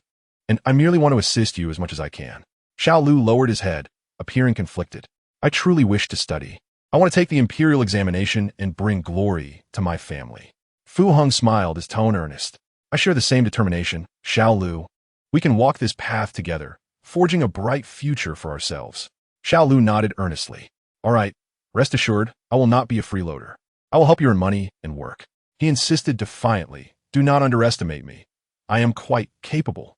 I also know about medicinal herbs. When I first ascended from the mountain, I had nothing, but I survived thanks to the free medicinal herbs." As the night deepened, Fu Heng sat quietly on the bed, listening to Xiao Lu's steady, soft breathing. He had already fallen asleep. Fu Heng became lost in thought, recalling Xiao Lu's reaction when he mentioned the recent instability at home. "I am not afraid. I escaped from Pangshan. What else is there to fear? I will keep watch with you, so you can rest easier." Observing Xiao Lu's peaceful sleeping face, Fu Heng instinctively moved quietly. He rose and stepped outside, the night breeze gently brushing against his cheek, carrying an indescribable dampness. He had declined Xiao Lu's offer to take turns keeping watch. The boy was so thin that every bone in his body was clearly visible, epitomizing the term emaciated. Fu Heng sighed softly, allowing him to rest in peace. In the darkness, a piercing gaze swiftly swept over the silhouette of the boy outside. Fu Heng would never realize that it was his kindness and compassion at this moment that would one day save his own life. Meilon inwardly sighed, noting that this was the fourth time the prince had inquired about this matter. Su Yingwei appeared distracted.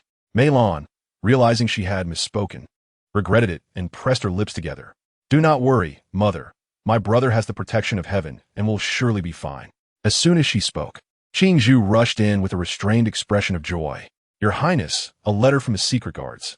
Su Yingwei's breath caught, and she immediately reached out to take it. After reading the letter, a smile gradually spread across her face. Xiao Ruyan sat in the young man's lap, watching the letter intently. Did you find my brother? Is it true? The letter says my brother is emaciated, wearing tattered clothes, covered in blood and dirt. That shouldn't be. I remember my brother's adoptive parents treated him well. And even if they are poor, he shouldn't be living in such dire straits. The light in Su Yingwei's eyes dimmed, her lips stiffening as doubt crept in. Had they made a mistake? Just as this thought crossed her mind, Xiao Ruyan's innocent voice chimed in. Mother, could the secret guards have mistaken the person? Why do I feel like the boy in the letter is not my brother? Su Yingwei's lips tightened as she pretended to speak to Qingzhu, but was actually explaining to Xiao Ruyan. I sent someone to follow Fu Fengzi's people to trace the source. The age is the only criterion they have for identification. I can't shake the feeling that something is off. You must not trust it too readily. My brother's adoptive parents cherish him, and he possesses extraordinary talent. How could he be in such a miserable state? Chapter 96. The plague. Su Yingwei held her breath, discreetly listening to her daughter's analysis. Even if they are poor, the village wouldn't ignore such an outstanding youth and let him drift away. Su Yingwei suddenly realized that her excessive worry for her son's well-being had clouded her judgment. The innocent voice continued, excitedly offering strategies to her mother. The mother should inquire thoroughly about the relationship between the scoundrel father and that young man. Although the content of their conversation remains unheard, the atmosphere of their interaction can indeed be perceived. Through this, we can discern the nature of their connection. Su Yingwei nodded thoughtfully, acknowledging the wisdom in her daughter's words. For the moment, there was no need to delve into Fu Fengzi's true intentions. It was clear they were not benevolent. Indeed, the scoundrel father harbored ulterior motives. Xiao Yuyin chimed in enthusiastically, echoing her sentiments. Su Yingwei pondered for a moment. At this juncture, the identity of the young man remained unclear. Milan informed the secret guard that under no circumstances should that young man be allowed to fall into danger. It is better to be cautious than to gamble on the unknown. What if that young man is truly her son, lost for many years? Su Yingwei dared not take such a risk. Xiao Yuyin understood her mother's apprehensions as well. Listening to Xiao Yuyan's fervent praises lifted Su Yingwei's spirits considerably. Mother, since we've made progress, we must quickly inform Uncle Huaichuan. Su Yingwei suddenly came to her senses. Yes, she needed to share the news with Huaichuan, who had connections everywhere, making potential actions more convenient and swift. Milan, please summarize the situation and send a letter to the Duke of Zhenggu's residence. It is imperative that this letter be personally delivered to the Duke by our people. Milan, with her exceptional efficiency, completed Su Yingwei's instructions in less than half an hour. Upon her return, however, she bore a look of deep concern and fear. Su Yingwei furrowed her brow upon noticing her distress. What troubles you? Milan sighed. Your Highness, I just heard a rather alarming piece of news on the street, but its authenticity is uncertain. Lacking concrete evidence, she hesitated to speak freely. What is it? We are all among friends here. You may speak candidly. I have heard that there is a plague in the capital. Su Yingwei's expression froze, and she immediately pressed for clarification. A plague? Is it true? Only then did she recall Milan mentioning earlier that the news was unverified. Such chaos, capable of unsettling the hearts of the people and shaking the foundations of the state, would not be spread without substantial proof. Su Yingwei was filled with indignation. Were people saying outside? Seeing the princess truly angered, both Milan and Qingzhu trembled with fear. Milan lowered her head and recounted the details. It is said that a household in the outskirts of the capital unknowingly consumed poisonous herbs, leading to their demise. Living in a remote area, their plight went unnoticed until they were discovered, by which time the bodies had already begun to decompose. The good Samaritans who buried them soon fell ill with high fevers, and the plague gradually spread. Milan spoke hesitantly, fearing it might distress the princess.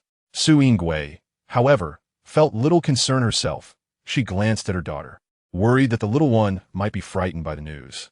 But to her surprise, the child seemed quite intrigued. The capital is the emperor's domain, the richest place, where governance is clear and the people live in peace.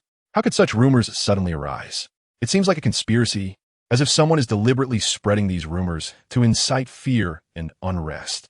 Su Yingwei gradually regained her composure. Yet we cannot dismiss the possibility of an actual plague. Mother, you are the esteemed princess of the realm. You have the authority to send someone to investigate this matter. We must act quickly to ascertain the truth. If it is mere rumor, those who started it must be severely punished, if it is indeed a plague. If a plague breaks out, The capital will surely be in chaos. It is unimaginable how many lives and resources would be lost. Mother, you must send someone to investigate at once. Su Yinggui's expression tightened as she promptly dispatched individuals to uncover the truth. Since the plague is contagious, those sent must take precautions, prioritizing their own safety. As Su Yingui sought the truth, the plague erupted in the capital with alarming swiftness. Countless citizens fell ill, with entire families succumbing to the disease. Panic and discontent swept through the populace, and within the royal palace, an oppressive atmosphere prevailed, with even the servants afraid to breathe loudly. Su Yingui wore a grave expression. She had heard of a small village in the outskirts that had become a mass grave for those who died of the plague. While the uninfected were quarantined and forbidden to wander, their grievances palpable. She paused, casting a glance at her brother, whose demeanor was dark. Brother, the outbreak of this plague has shattered countless families. With the people's hearts in turmoil, you must urgently devise a strategy. The emperor, feeling somewhat agitated, rubbed his temples. Elder sister, do I not understand this? However, this plague is unlike any before. The Imperial Medical Institute has compared it with past records and has yet to discover a remedy to counter it. Su Yingui felt overwhelmed, struggling to conceive a response. This plague is indeed too peculiar. Hearing the innocent voice of her daughter, both siblings ceased their movements, waiting for her to continue. It erupted rapidly and violently, as if someone is orchestrating events from behind the scenes. The emperor's eyes darkened suddenly. He had suspected as much, yet the Imperial City Guard had found no trace of wrongdoing. It was either a genuine natural disaster or a meticulously planned scheme by a powerful entity, executed flawlessly. Yet if it were a deception, there would be evidence, and the truth would eventually be revealed.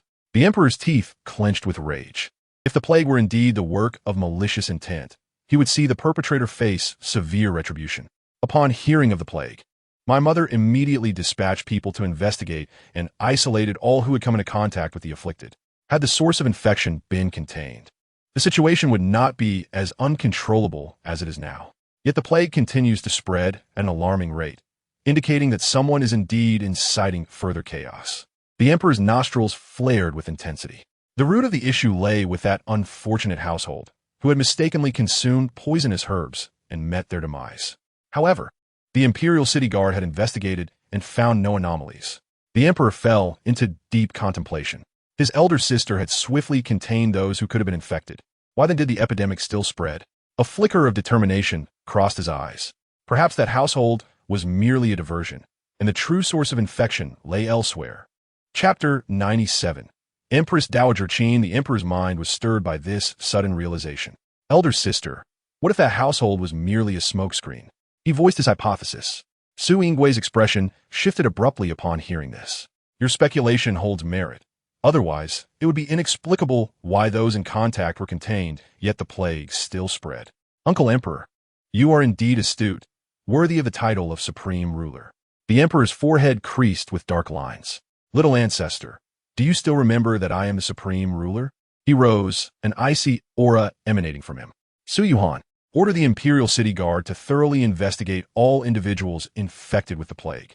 No potential source of infection is to be overlooked. The fury radiating from the emperor threatened to engulf all present. Su Yuhan, trembling, accepted the command and exited the hall. Su Yingui cast a glance at her brother, then sighed in resignation. I understand your urgency, but do temper your anger, otherwise the empress will be concerned.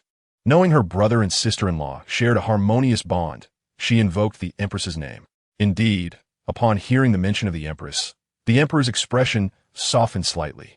I shall uncover who has the audacity to harm my subjects and threaten the stability of the state. Su Jingui not det Tao Gu Fun. Once the mastermind is revealed, they shall be dealt with most severely. However, this alone would not quell the public's anger. The afflicted citizens must also be cared for. The emperor pondered for a moment before speaking in a hoarse voice. To address the current predicament, it is imperative to discover a remedy for the epidemic. The personnel from the Taiyuan hospital, despite their numbers, have proven to be ineffectual, and their research has yet to yield a solution. Observing her younger brother's rising ire, Su Yingui gently shook her head. As the conversation progressed, she became increasingly agitated. Is it possible that by merely expressing frustration, they could swiftly develop a cure? After receiving a reprimand from his elder sister, the emperor awkwardly touched the tip of his nose. Even as an emperor, he finds it difficult to maintain composure. Before the officials, he successfully conceals his emotions, yet in private, he reveals his true self. The emperor, upon hearing her words, nonchalantly curled the corners of his lips. Sister, between us, there is no need to dwell on the intangible. In the presence of his sister, the brother need not uphold the dignity of the emperor. The inherent ruthlessness within the emperor gradually dissipated, giving way to a gentle radiance. I am certain that, regardless of the circumstances, my elder sister will always stand by my side. Father Emperor once said that no matter the challenges we face, as long as we siblings unite, we shall overcome any adversity. Mentioning their late father, Su Yinggui's gaze deepened. If Father Emperor were still alive, what need would we have to live in constant trepidation and exhaust ourselves? The emperor momentarily lost his focus. Father Emperor. Suddenly, he recalled something, and his expression shifted to one of excitement. Sister, do you remember the Tai Fei Qin? Tai Fei Qin. Su Jingwei Mumut Sok Di. Tai Mi Kingsuin. Indeed, the emperor abruptly stood up. Su Yingwei searched her memories of Tai Fei Qin. She shifted her gaze slightly. Tai Fei Qin possesses remarkable medical skills. Perhaps she could devise a strategy against the epidemic. The little one blinked her bright eyes, her face a portrait of confusion. The consort of Tai Fei Qin, as a royal consort, possesses exceptional medical skills. Su Yingwei reached out to gently pat her daughter's smooth little head, seemingly making a casual remark while actually explaining to her. Tai Fei Qin was a princess from a peripheral kingdom, to ally with our dynasty. The Qin state sent a princess for marriage. Ah, how pitiful it is to leave her familiar homeland and lose her freedom for life. Su Yinggui's eyelashes lowered slightly. Indeed, it was lamentable, as the world is inherently unjust to women. Yet, as the weaker party, there is no right to resist. The Qin state, unable to oppose the surrounding nations that eyed covetously, could only depend on the great power. Similarly, Qin Shiwujin, unable to defy the emperor's decree, had no choice but to come for marriage. When Tai Fei Qin entered the palace, she was in her prime, and with the profound affection of Father Emperor and Mother Empress, they had no intention of expanding the harem. Apart from Mother Empress, only a few old courtiers remained from years past. An alliance? Why should we ally with a peripheral kingdom? Su Yinggui's eyes subtly glimmered with amusement. The little one possessed quite a sharp political acumen. Although the Qin state is small, its strategic location is critical, which explains the eagerness of other nations to invade it. The marriage alliance appears to protect the Qin state, while also serving the long-term stability of our dynasty. The Qin state is a crucial juncture for other nations wishing to invade our dynasty, and through this marriage, we possess justifiable grounds to station troops for protection. So that is how it is. Listening to the little one's sudden realization, the emperor could not help but smile slightly. He willingly engaged in this topic. Tai Fei Qin is a woman of unique character. The emperor's eyes brimmed with admiration. She once stated that all are born equal, and she's the only person I have encountered who regards imperial power as inconsequential. Regard imperial power as inconsequential? My goodness. Could it be that Tai Fei Qin comes from the same world as I do? The same world? Both the emperor and the eldest princess frowned in unison. However, the little one remained oblivious to the unspoken thoughts of her mother and uncle. She eagerly urged them to share more about Tai Fei Qin. Oh dear mother uncle, do not hesitate. Please share more about this Tai Fei Qin. This is an era where imperial power reigns supreme. Tai Fei Qin's thoughts would be deemed rebellious in contemporary eyes. Did anything ever happen to her afterward? Su Yingwei regained her composure first. Tai Fei Qin is intelligent and astute. These thoughts were only expressed after she grew closer to us. So mother, does your relationship with Tai Fei Qin seem to be quite good? Could you take Ru Yan to meet her? The little one expressed particular interest in the Tai Fei Qin, who might share a world with her. Su Yingwei pondered for a moment, her tone carrying a hint of nostalgia. Since the passing of Father Emperor, Tai Fei Qin had moved to Qingyuan, and it had been 5 or 6 years since their last meeting. The emperor met the gaze of his elder sister, which bore a trace of concern. Tai Fei Qin harbors great ideals. I believe that if we approach her regarding the epidemic, she would not refuse. Su Jingwei gong gu. Indeed, the more I hear, the more I find Tai Fei Qin to be a remarkable individual, both intelligent and strategic. But what piques my curiosity the most is how everyone discovered her medical skills. Chapter 98. A visit to Tai Fei Qin's experience is quite extraordinary. Many years ago, an epidemic broke out in the capital, And at that time, the palace physicians were as helpless as they are today. The emperor continued the narrative. That year's epidemic was far more severe than today's. The Shaoxing region experienced severe flooding, causing refugees to scatter, and the disease spread uncontrollably. In a critical moment, Tai Fei-Qin volunteered, claiming her expertise in medicine and her willingness to collaborate with the esteemed physicians of the Taiyuan hospital to devise a solution. Su Yingui suddenly let out a soft huff, her tone tinged with dissatisfaction. However, those venerable physicians, prideful in their antiquated beliefs, openly ridiculed Tai Fei-Qin, repeatedly asserting that women lack talent and capability. Surely, Tai Fei-Qin is a royal consort. How could those physicians dare to disrespect her? Su Jingui sighed. Father Emperor could not bear to see her perish young in the palace, so he only granted her the title of Guerin, allowing her to reside within the palace without ever summoning her. To outsiders, she was merely an uncherished Guerin. Were it not for this, how could those physicians have dared to offend her? Those physicians are utterly detestable. They are nothing but pests eroded by outdated ideologies. The little one expressed indignation at the injustice faced by Tai Fei-Qin in the past. Who says women are inferior to men? Hua Milan took her father's place in the army. Her tale of bravery has endured through the ages. Mother and daughter shared the same sentiments. Su Yingui held similar thoughts back then, and thus she took the initiative to inform Father Emperor and Mother Empress of Tai Fei-Qin's situation. Mother Empress promptly summoned Tai Fei-Qin to understand her thoughts and plans. Later, with Mother Empress's encouragement, Tai Fei-Qin began to research treatments for the epidemic. With the support of Mother Empress and the tacit approval of Father Emperor, Tai Fei-Qin dedicated herself tirelessly, spending nearly 10 days to finally devise a prescription. Subsequently, when flaws appeared in the prescription, causing adverse reactions in some patients, Tai Fei-Qin tirelessly reworked it. With her singular efforts, she surpassed nearly 100 physicians of the Taiyuan hospital, establishing herself as a paragon among all healers. So impressive, Ruyan also aspires to become someone as capable as her. Upon hearing this, Su Yinggui's eyes sparkled with affection. My dear daughter has great ambitions. By the way, since Tai Fei-Qin resolved the epidemic, she must have achieved great merit, correct? What was the reaction of those aged physicians? They must have been thoroughly humiliated. As Su Yingui listened to her daughter's words, a hint of regret surfaced in her eyes. Alas, even though Tai Fei-Qin achieved great merit as a consort, she could not receive further titles or promotions. Father Emperor merely conferred upon her the title of Fei, along with generous rewards. Yet she declined. The little one listened intently, not daring to blink. She expressed her desire for freedom and pleaded with Father Emperor to allow her to leave the palace. The matter of the marriage alliance, being significant to both nations, could not be taken lightly.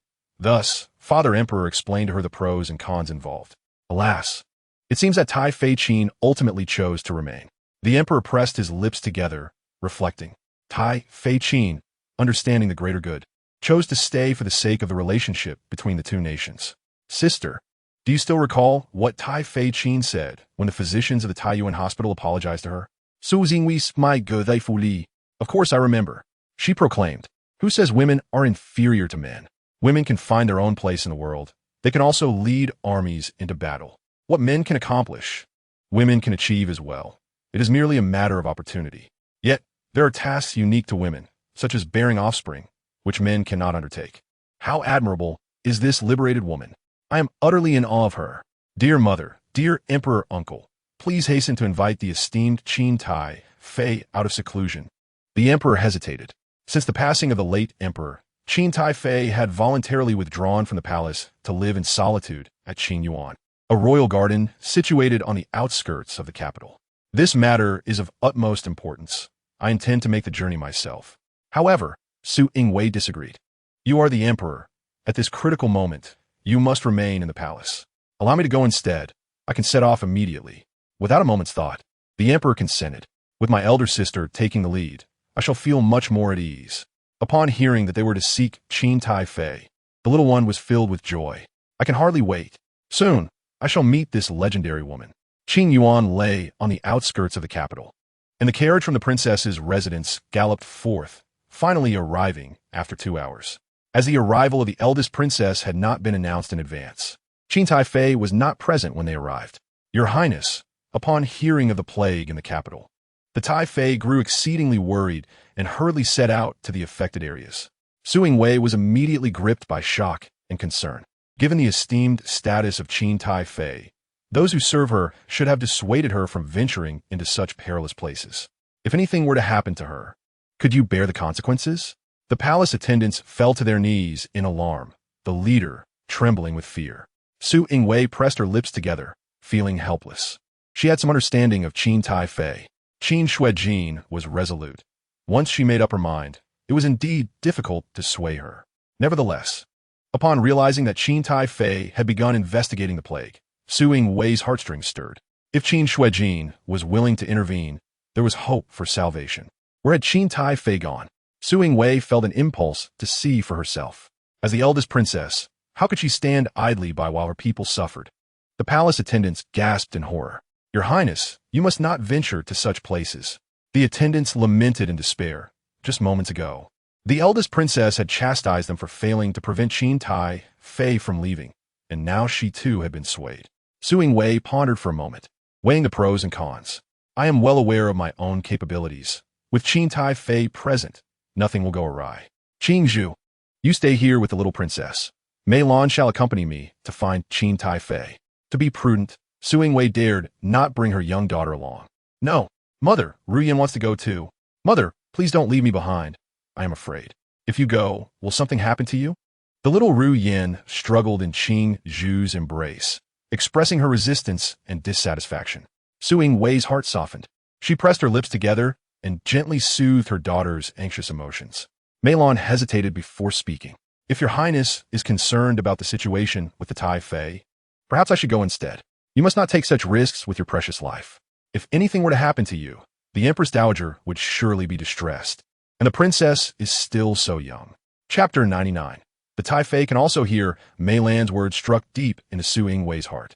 After a prolonged silence, she finally sighed. She truly lacked the courage to act recklessly, burdened as she was by numerous constraints and worries. Just as she was about to speak, a refreshing voice came from behind. Wei, is that really you? I was overjoyed to hear from the palace attendants that you had brought the newborn princess. I caught a glimpse of you from afar and nearly didn't recognize you. How the world has changed. Qin Shuijin mused, somewhat lost in thought. Su Wei smiled brightly, her heart brimming with mixed emotions upon reuniting with an old friend. Qin Tai Fei appeared more carefree and unrestrained than before. Qin Shuijin laughed nonchalantly, resembling a bird soaring freely in the sky, unencumbered by the burdensome rules of the palace. Far away in Qinyuan, she was no longer confined by the high walls that obstructed the sun or the intricate protocols that held her captive, and thus she felt naturally at ease. Su Wei couldn't help but smile at her carefree demeanor, her lips curving upward involuntarily. How cool is Qin Tai Fei? She perfectly embodies the image of a valiant female general in my mind. Little Ruyan squealed in delight. Qin Shuijin donned a narrow-sleeved garment of pale moonlight, holding the reins with an air of formidable charm. Hearing the soft and excited voice of the little one, both Su Wei and Qin Shuijin were momentarily taken aback. The former felt awkward, while the latter was astonished. Qin Shuijin stared incredulously at the infant in the swaddling, and after a moment, she slowly turned her head, stiffly shifting her gaze to Su Wei. She pressed her lips together, her voice trembling slightly. Is this your daughter? Realizing the significance of her reaction, Su Wei's heart tightened. She sensed that Qin Shuijin was probing. Could it be that Qin Shuijin could also hear the thoughts of little Ruyan? Why? She was not a close relative. Currently, only she and the emperor brother could hear the heart's voice of little Ruyan. Su Wei had always been perplexed by this mystery. If only close relatives could hear, then why couldn't her biological father, Fu Fengze, hear it? She herself was only partially aware, and now the presence of Qin Shuijin, who had no direct connection to her, left her even more bewildered. Su Wei's gaze shifted slightly as she subtly probed. Qin Tai Fei exuded an aura of nobility, akin to a valiant general battling on a battlefield. She was verifying whether Qin Shuijin could indeed hear the thoughts of little Ruyan. I too feel that today's attire possesses the spirit of a valiant female general. The exchange of glances between the two became laden with meaning. Though Su Wei maintained a calm exterior, her heart surged with tumultuous emotions. Qin Shuijin could indeed hear her daughter's thoughts. Meanwhile, Qin Shuijin's own emotions were far from stable. She had not been hallucinating. She could genuinely hear the thoughts of the little princess. Why was such a miraculous phenomenon occurring? Qin Shui Jin's mind wandered. She had assumed that her rebirth into this unfamiliar era, devoid of any historical records, was already astonishing enough. Yet at this moment, an even more inexplicable event unfolded. She had been one of the key figures in a secret biological research facility of a new century nation, and due to a mishap during an experimental procedure, she had sacrificed herself on the job. When she opened her eyes again, she found herself cramped within a narrow palanquin en route to a distant marriage alliance. She had been reborn as the only princess of the Qin kingdom, tasked with the responsibility of the marriage alliance, aiming to save her country from peril. This Qin kingdom was not the same as the one she had learned about in her history textbooks. The current Qin kingdom was merely a small territory reliant on nomadic life. Despite its modest size, due to its advantageous geographical position, it had long been a coveted prize in military conflicts. The persistent threats from all sides had left this tiny nation in dire straits, prompting the emperor to decide to align with a powerful neighboring nation. The most direct method of forming an alliance was through marriage. Weighing the pros and cons, the Qin kingdom chose to ally with the formidable Qi dynasty, which was currently at the height of its power. An alliance contract had been signed between the two nations, but unexpectedly, the princess was attacked during her journey to marry and went missing. The original owner had succumbed to poison, leading to her time travel and becoming Qin Shuijin. After being poisoned in the attack, Qin Shuijin was escorted to safety by trusted aides. Thus, when she awoke, it was in the scene of being jostled within a narrow palanquin. Initially, she had intended to escape. Coming from a new century, she possessed a free spirit and independent thoughts. She had no desire to be a marriage alliance princess, nor did she wish to be confined within the palace. And so she did just that. Soon after, news arrived that the princess had been attacked en route to the marriage alliance and had gone missing, leading to mutual suspicion between the two nations and escalating tensions. Daki harbored doubts regarding the Qin kingdom's reluctance to part with its sole princess for a political marriage, thus orchestrating a clever ruse to safeguard her. Tensions escalated. Qin Shuijin hesitated. Having borrowed another body to prolong her own existence, she felt a natural obligation to assume the responsibilities that came with it, as a form of repayment. Yet, the situation had spiraled far beyond her control. After a prolonged absence, the princess re-emerged amidst a flurry of suspicion. Whispers circulated that she had deliberately fled, unwilling to comply with the marriage, while others claimed she had been abducted by a rival state, her innocence tarnished. Under immense pressure, Qin Shuijin entered the palace, where the heavy rumors had stripped her of her former privileges, relegating her to the status of a noble woman confined to a secluded palace. Surprisingly, she found solace in this position. Her aspirations had never been rooted in the inner court, and she longed for the day she would reclaim her freedom. Seizing this opportunity, Qin Shuijin detoxified her body and nurtured her health. It was during an epidemic that she truly shone, and following the death of the late emperor, she finally escaped the palace, which had felt like a cage. As memories faded, a smile graced Qin Shuijin's lips. Could this little one also be a reincarnation? How curious that she was reborn in the body of a child. Qin Shuijin was immensely intrigued. In the next moment, the child, Fu Ruyan, unwittingly alleviated her doubts. I wonder if Qin Taifei is like me, someone who has crossed into a book. Crossed into a book? Qin Shuijin's brows furrowed. The little one had indeed come from another world. Surely, she would possess some knowledge of the plot. Qin Shuijin's heart raced. She pondered whether she was a significant character in the narrative and if the child might provide some spoilers. As she concentrated, Fu Ruyan's excited voice chimed in again.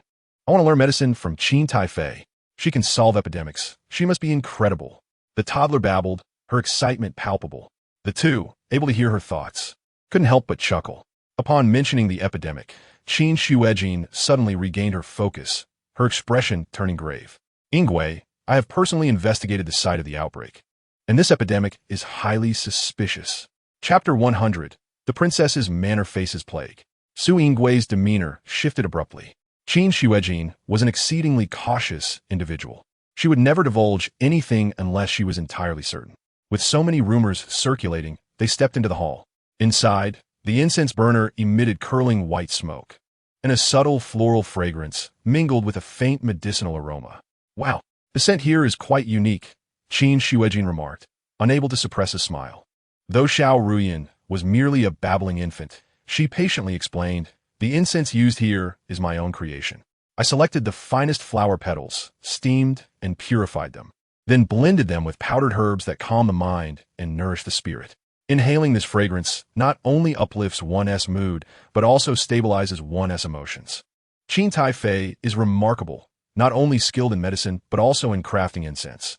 She must have many extraordinary talents. Qin Shuijin blushed at the compliment from the little one. When I grow up, I will definitely pester Qin Tai Fei to be my master. The child, too excited, spoke a bit incoherently.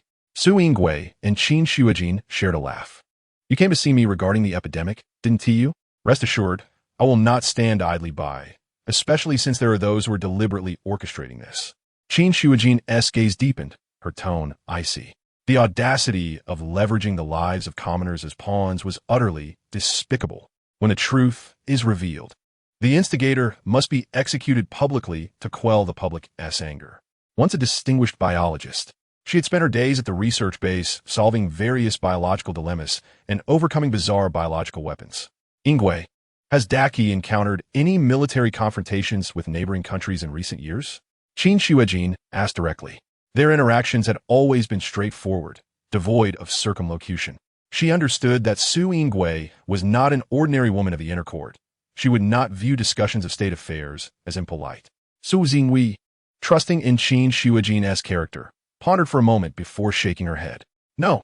Upon hearing this, Qin Shuijin furrowed her brow slightly. This was peculiar. She had assumed that a rival state was behind the poisonings, but if Daki had maintained amicable relations with its neighbors, this possibility could be dismissed. She contemplated further. It was also possible that someone sought to profit from the chaos.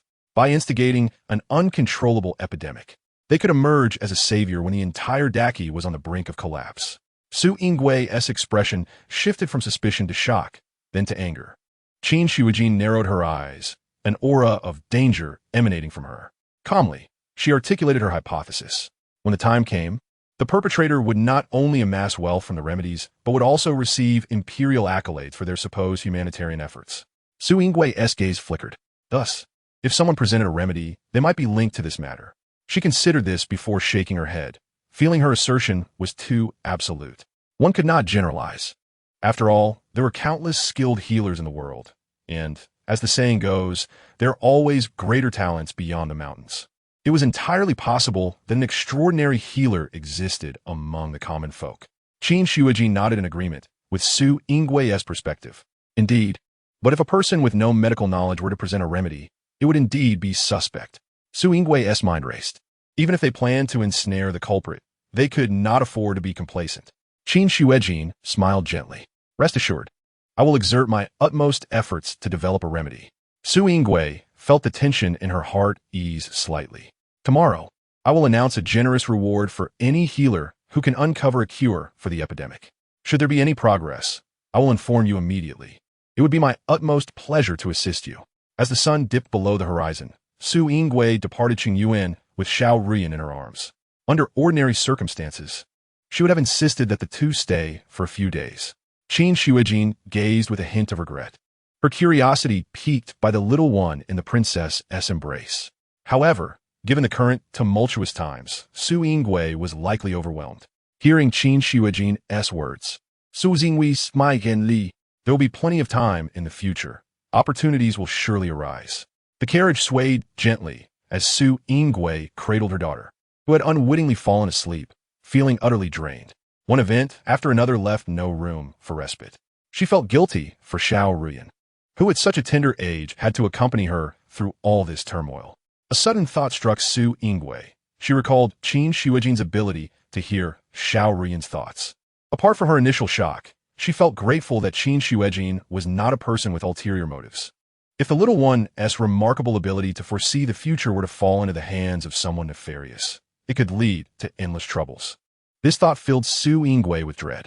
What if a similar situation arose in the future? If an evil person discerned Fu Ruyan's gift and sought to exploit or harm her? Su Yingwei couldn't bear to continue down that line of thought.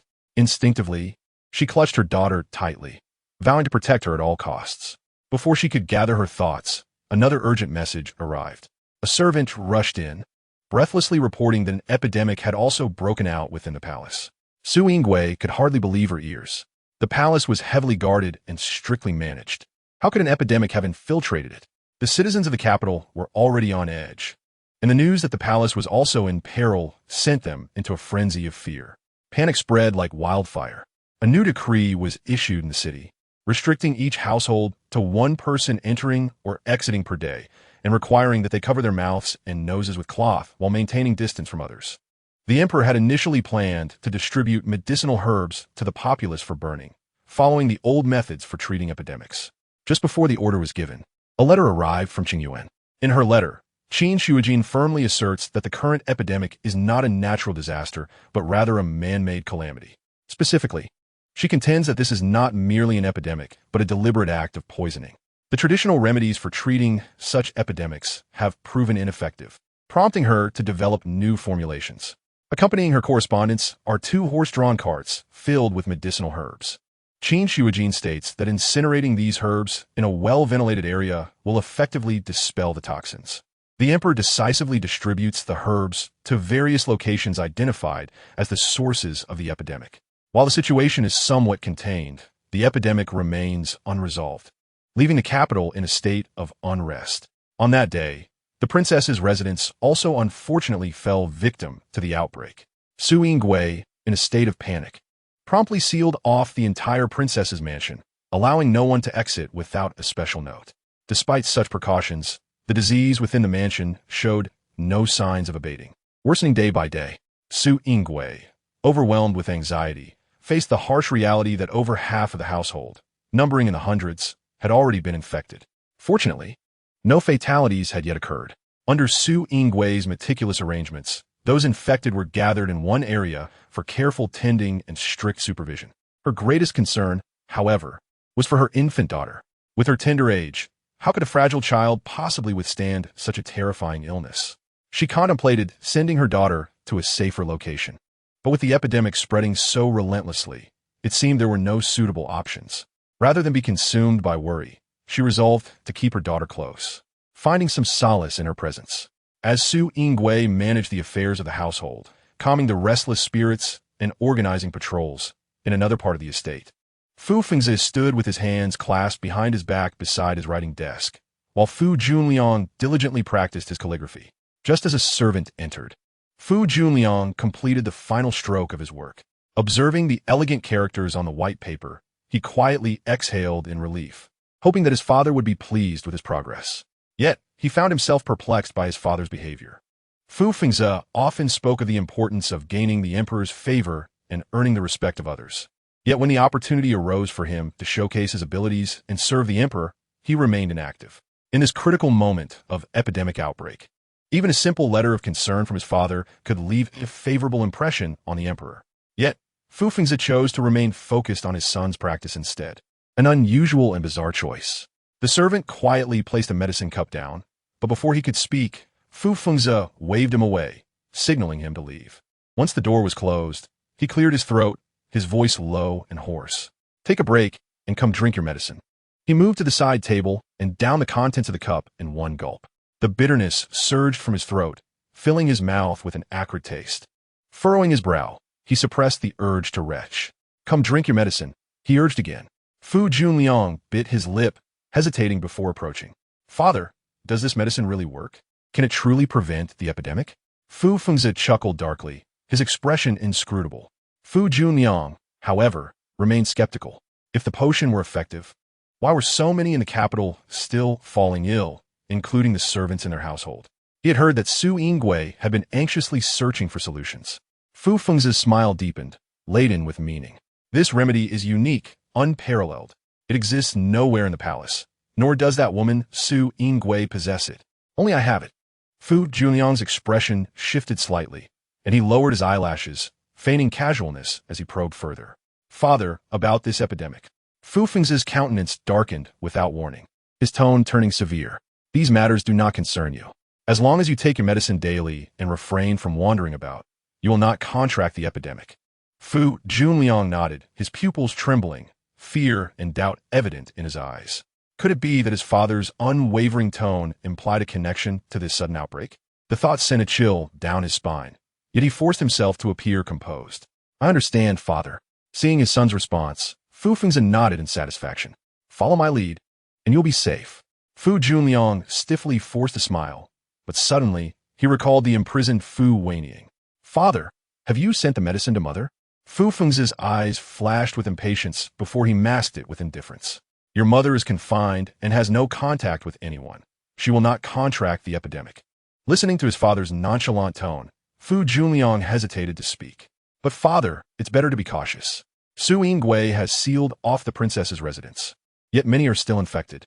Even though mother is confined, her safety cannot be guaranteed. Concern filled Fu Junliang's eyes. In stark contrast, Fu Fengzi's expression was one of relentless coldness. I have said it. She will be fine. Not to mention that the secluded courtyard has few visitors. And those infected in the mansion have been isolated. The illness will not reach her. Fu Fengzi's patience had worn thin, and his anger flared. Your mother has caused enough trouble, leading to the loss of my title and indirectly causing you to suffer punishment. Have you forgotten the pain you endured? Fu Junliang lowered his head, feeling small. Father, while mother has made many mistakes, she is still my mother and has borne you children. Fu Junliang. Fu Fengzi could no longer contain his frustration. Your mother has brazenly inquired about other men at banquets behind my back. For this alone, I could sever ties with her. That I still tolerate her is already a display of mercy. Fu Junliang trembled with fear at his father's wrath. Father, mother must have her reasons. You cannot abandon her. Fu Fengzi's anger darkened his vision, and he spoke through clenched teeth, his tone laced with disappointment. That short-sighted mother of yours has filled your head with nonsense, teaching you to be increasingly petty. You should be grateful that you have managed to pull back from the brink and have not been poisoned for too long. Fu Junliang shook his head vigorously, tears glistening in his eyes. But father, did you not once cherish mother? Why now speak such heartless words? Observing his son's pitiful reaction, Fu Fengzi scoffed. Though she is confined, she is being watched and guarded. What misfortune could befall her? What you should be considering now is how to gain Su Yingwei's attention and affection. As Fu Junliang left his father's study, he felt a profound disquiet. His concern for his mother lingered, yet his father's admonitions echoed in his mind, leaving him in turmoil. After a lengthy internal struggle, he resolved to check on Fu Wenying, promising himself that he would only take a brief moment to ensure her safety. He dismissed all but the personal attendant who had recently been assigned to him. The visit to his mother must remain secret from both Su Yingwei and his father. Arriving at the desolate courtyard, Fu Junliang found himself momentarily stunned. Since his mother's confinement, he had discreetly sought her whereabouts, only learning of her location a few days ago by chance when he overheard his father. Could anyone truly live here? Doubt filled Fu Junliang's heart. Su Yingwei's heart must be truly cruel to confine his mother in such a place. His fist clenched tightly, his eyes blazing with anger and resentment. A nearby attendant, roughly his age, quietly observed his reaction. Young master, who resides within, why are there guards outside? Fu Junliang's lips tightened. It is my aunt who loves me dearly. The young servant suddenly came to a realization. Young master, are we going to take a look? Fu Junliang was enveloped in a heavy atmosphere. My mother forbids me from seeing my aunt, and my father believes that it is my aunt who has led me astray. If I were to go in, those guards would undoubtedly refuse to relent. Even if they allowed me entry, they would rush to inform others. Fu Junliang's tone was laced with deep resentment and helplessness. The young servant's eyes darted around before he quietly reminded, Sir, look, those people seem to be changing shifts. Fu Junliang's heart leaped with joy, and he immediately focused his gaze. Not far away, two groups of guards were exchanging duties. We can't keep watching. With the rampant plague, even the Imperial palace is not spared. The guard beside him nodded in agreement. The two guards being persuaded looked at each other, hesitant. But our task is to keep an eye on that woman inside. If we leave our post without permission, the prince will punish us. Someone waved dismissively. That woman has been making a fuss all day, refusing to eat. She's already on the brink of starvation. Does she even have the strength to escape? Hearing about his mother's dire situation, Fu Junliang gritted his teeth, striving to suppress the anger within. Even if we open the door, she might not be able to crawl out. What if someone reports us? Impossible. This place is desolate. Aside from the prince visiting a few days ago, who else would care about that woman? Let us just go. No one will notice. We don't need to run to the kitchen today. Anyway, that woman refuses to eat. We brothers can avoid the storm together, lest we catch the plague and end our lives. The four of them linked arms and swayed away. After confirming that those individuals had moved far away, Fu Junliang immediately took the young servant closer to the courtyard. "Sir, you go in. I will guard outside for you." Fu Junliang wore a grim expression, contemplating for a moment. "No need to guard. No one is coming. The guards just mentioned that aside from my father's visit a few days ago, no one has come to see my mother." His mother was truly pitiful, suffering neglect and harm. He, as her son, was also at fault for only daring to come now. "Fuan, go to the kitchen and fetch some food. But be cautious. Do not get discovered." Fuan nodded solemnly. "Rest assured, sir. I will just say it is because you desire some snacks, and I will take a roundabout way through our courtyard." Fu Junliang's expression softened slightly, revealing satisfaction in his tone towards Fuan. "Go ahead." Watching Fu and hurriedly leave, Fu Junliang narrowed his eyes slightly. Fu and was clever. When Su Yingwei arranged nearly 20 suitable young boys, he immediately chose Fu and was astute. Many things did not require him to speak. Sometimes, a mere glance sufficed for mutual understanding. Even Ji Sheng, who had accompanied him for many years, lacked such rapport. Moreover, Fuan was obedient and discreet. He intended to cultivate him as a new confidant, so he could serve him in the future. Fu Junliang's drifting thoughts gradually returned. He turned to face the dilapidated and worn gate, exhaling deeply. Pushing the door open, every scene before him profoundly shook his understanding built over the past decade. Ruin, gloom, eeriness. A nauseating, pungent gas surged into his nostrils, causing Fu Junliang to instinctively hold his breath, his expression tense. It smelled akin to decaying flesh. Fu Junliang felt an urge to retreat. At the same time, he recalled his mother, confined here. As a man, he found it difficult to endure, let alone his delicate mother. His mother must be terrified. Fu Junliang's heart suddenly burned with anxiety. He yearned to see his mother. He stepped on the stairs. The closer he got, the more he detected a complex and indescribable odor, the stench of spoiled food, damp mildew, and excrement. Fu Junliang halted again. Just as he was caught in this struggle, a muffled cry emanated from within. "Mother!" Without further hesitation, Fu Junliang burst through the door. The sight that greeted him struck a heavy blow to his young heart. His once gentle and smiling mother now resembled a stray dog crouched on the ground, ravenously devouring the scattered spoiled food. Fu Junliang nearly retched. "Mother!" He held his breath, struggling to speak. He wished to approach Fu Wenying, but the filthy ground offered no place to stand.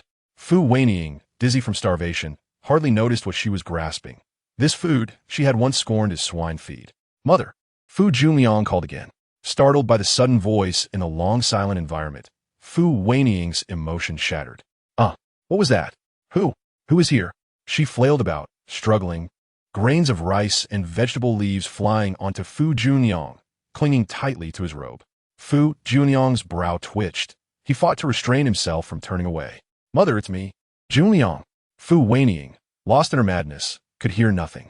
Trapped in this ghastly place, the incessant scurrying of rats plagued her ears, gnawing at her as she slept and brazenly stealing her food. The torment of these days had rendered her nearly unrecognizable. Fu Junliang hesitated in his expression, but ultimately mustered the courage to approach and embrace Fu Wenying. "Mother, Junliang is here. Do not be afraid." Fu Junliang endured the foul stench wafting from Fu Wenying's hair. Having lived a life of comfort for over a decade, he had never encountered such a wretched experience. As Fu Wenying gradually regained her senses and realized her son had come, her emotions intensified, as if clinging to the last straw of hope. "Junliang, you finally came. Why did you come so late? I thought you would forget me and recognize that venomous woman Su Yingwei as your mother." Fu Wenying clung tightly to Fu Junliang's shoulder, the latter feeling tormented yet helpless. "How could that be? Mother carried me for 10 months. I would never recognize another woman as my mother." With her son's promise, Fu Wenying felt a bit reassured, yet still appeared frantic. "Are you here to rescue me, so I can leave?" Chapter 103. A mother and son united in heart. "Mother, I am powerless. I cannot rescue you just yet." Fu Wening's lips trembled, hope still gleaming in her eyes. This was her son, her own flesh and blood. The ungrateful Fu Fengzi abandoned her, but her son would not. "Then tell me a time frame. At least give me some hope." Seeing the pleading look in his mother's eyes, Fu Junliang felt both pained and tormented. He remained silent for a moment before responding in a tone of resignation.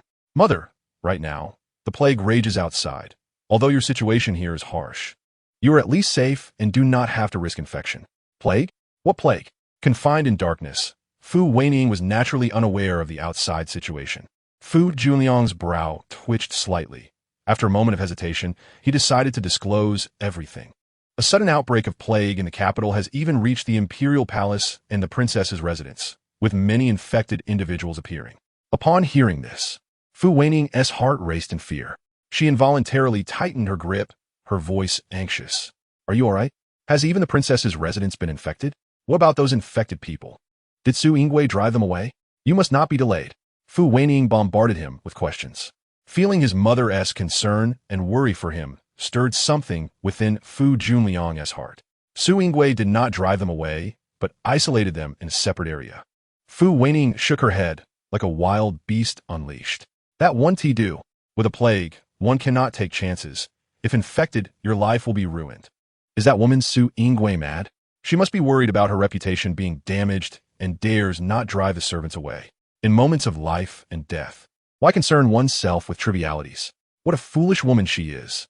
Fu Wenying's body trembled violently as her reason slipped from her grasp once more. Junliang, she is attempting to harm you. You are the heir of the princess's residence, and your words carry weight. Hurry and expel those people from the manor. Should misfortune lead to infection, it would be too late. Though she understood that her mother was concerned for her well-being, Fu Junliang gradually felt a sense of annoyance. Mother, I will be fine. Father has obtained a prescription to prevent the plague, and I have been diligently following his instructions and taking the medicine without fail. Upon hearing her son's explanation, Fu Wenying stood frozen in place. If there is a preventive prescription, have you considered me? Fu Junliang was taken aback by this question, hesitating with guilt creeping into his eyes. Mother, it is my fault for not thinking of this sooner. I mentioned it to father today. He said that your confinement is in a relatively secluded place, and since you have had no contact with others, you are unlikely to be infected. Fu Wenying slowly released her grip, her gaze fixed intently on her son, her emotions shifting like the tides. Suddenly, she raised her hand and pushed Fu Junliang. Caught off guard, he almost stumbled and fell to the ground. Mother, what are you doing? Fu Junliang questioned in confusion, nearly landing in the refuse. Fu Wenying raised her hand, pointing her finger at the tip of Fu Junliang's nose, berating him fiercely. What am I doing? I want to ask what schemes you two are plotting.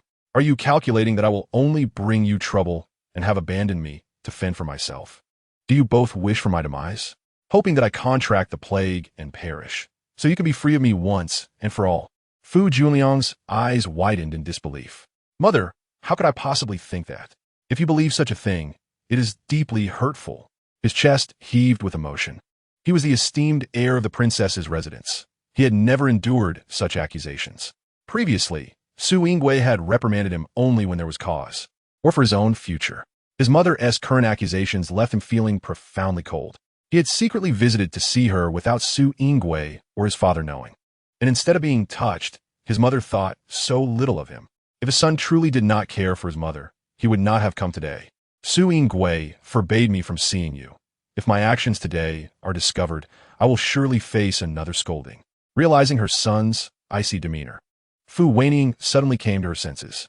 Junliang, it is I who have failed. Being confined for so long has clouded my mind. With a mother like me who brings no honor, I would be better off dead. Fu Wenying resumed her usual tactics, beginning to cry and throw a tantrum. Fu Junliang sighed softly. Mother, please do not speak such disheartening words or test me intentionally. I carry your blood. How could I abandon you? Fu Wenying gradually ceased her tears. Junliang, I know your father has lost all hope in me. I can only rely on you now. As she lamented, she discreetly observed the changes in her son's expression. This mother-son duo was indeed the greatest joke in the world. Despite their blood ties, they could not escape manipulation. I sought news of outside men at the banquet, and he must have despised me for it. Upon hearing this, Fu Junliang displayed a puzzled expression. Mother, I do not quite understand why you would act this way. Father dotes on you, and you often express your reliance on him. How did it come to this? Fu Junliang was utterly baffled. Fu Wenying's eyes brimmed with tears as she bit her lip, feeling quite helpless. It is all for our future. Fu Junliang paused, further perplexed. Since your sister's birth, many matters have spiraled out of control. I live in fear day and night, dreading the day the truth comes to light. Should the events of that year be exposed, I would face dire consequences, while your father beloved by Su Yingui, might escape unscathed. And you, Junliang, having assumed another's identity for so long, are surely a thorn in Su Yinggui's side. Your fate will not be any better. Fu Junliang's heart raced. He had never considered the long-term implications before. I wish to befriend more capable dignitaries to pave the way for our future. She suddenly stepped forward, gripping Fu Junliang's arm tightly. Junliang, we must stand united. Your father shares a bond with Su Yingui that is different from ours. Fu Wenying's words struck like a boulder into the calm waters, creating ripples of realization. Fu Junliang's eyes widened in understanding, his pupils trembling slightly. Mother, I understand now. Chapter 104. Advancing by retreating, Fu Wenying nodded, her tone laden with meaning. It is good that you understand. I only wish for our future. Alas, I fear I may not survive this period, let alone consider the future. As Fu Wenying sighed, a flicker of determination flashed in Fu Junliang's eyes. Mother, please rest assured, I will surely rescue you. A glimmer of brilliance momentarily shone in Fu Wenying's eyes, skillfully concealed. She sighed and shook her head, resembling a flower battered by a fierce storm. Junliang, I feel your filial piety. Yet, I know that the execution of this plan will be fraught with challenges. She gazed into her son's eyes, filled with tenderness and heartache. I do not blame you for facing difficulties. Defying Su Yingui is unwise, as she forbids you from approaching me. As long as your life is smooth and prosperous, I will be content. Fu Wenying's words deepened Fu Junliang's guilt and self-reproach. His mother had risked her life to bring him into this world, enduring humiliation for his future. If he were to betray her, what difference would he have from a beast? His lips tightened, his expression solemn, his voice resolute. Mother, I swear I shall never betray you in this lifetime. You are right. Father possesses a remarkable talisman of protection. He and you are on the same side. His mother had schemed for him, and he could not let her down. Fu Wenying's expression shifted. Initially, she had feigned a bit, but seeing her son's sincerity, she was moved. Good child. With your words, I can die without regrets. Fu Junliang pondered for a moment. Regarding the plague, do not worry, mother. I will find a way to deliver the medicine to you. Fu Wenying breathed a quiet sigh of relief. Her eyes darted as a bolder thought suddenly emerged. Junliang, if you wish to save me, now is the perfect opportunity. Fu Junliang was momentarily startled. Fu Wenying did not notice his unease. Recently, the guards at the entrance have been lax, perhaps due to the plague. Fu Junliang, though he had this thought, believed that the matter required meticulous planning. He pursed his lips, hesitating to speak. Mother, with the plague rampant, it is unsafe for you to escape. Furthermore, the princess's residence has recently implemented strict restrictions on personnel entry and exit. One requires special documentation to be permitted. He did not wish to refrain from rescuing his mother, but felt that impulsive actions were unwise. Fu Junliang reasoned with himself internally. To ensure the plan's success, Fu Wenying, though dissatisfied, suppressed her emotions, speaking softly. Isn't there a medicine to prevent the plague? If I take it, I will be fine. Child, look at how disgusting this place is. I would rather succumb to the plague and die than starve to death here, allowing my corpse to rot and be feasted upon by rats. Fu Junliang's gaze trembled slightly, his attitude beginning to soften. Fu Wenying, sensing this, seized the opportunity to press on. You just mentioned that those infected with the plague in your residence have been isolated, so the number of people must have diminished, leading to a less stringent watch. Fu Junliang interrupted her words. Although the number of people has decreased, the entrances leading outside are surely guarded rigorously. I do not possess any documents for passage. Those are managed by Lord Liu. Fu Junliang's expression was conflicted as he articulated the situation with difficulty. Fu Wenying regarded him with a knowing glance. She perceived her son's evasion, yet she refrained from erupting in anger or despair. Instead, she offered a gentle smile, adopting a strategy of retreat to advance. Mother understands. Upon meeting her mother's gaze, which brimmed with disappointment, Fu Junliang felt a sudden pang of anxiety. Mother, his throat seemed constricted by an unseen force, rendering him voiceless. Fu Wenying raised her hand to his lips, signaling him to refrain from excessive explanation. Mother's heart is clear as a mirror. She knows that this matter is arduous, and you are still just a child. I should not make it difficult for you. After a long pause, Fu Wenying spoke. I have made up my mind. I cannot implicate you. I shall attempt to escape. Whether I live or die is my own fate. She gently caressed Fu Junliang's forehead, her eyes filled with affection. as long as this matter remains undisclosed. You will forever be Su Yingwei's son. Should I vanish, you may pursue your destiny without concern. Listening to Fu Wenying's words, which resembled a final testament, Fu Junliang felt disoriented. Mother, what are you saying? What do you mean by vanish? I can see the end of my life ahead, with my own strength. How could I possibly escape? If I cannot escape, I shall merely languish here. Fu Junliang's hands, which hung at his sides, gradually clenched into fists. Mother, I will help you. Fu Wenying feigned astonishment and regarded him. Junliang, it is better to refrain. I do not wish for you to bear too much. Yet Fu Junliang had already made up his mind.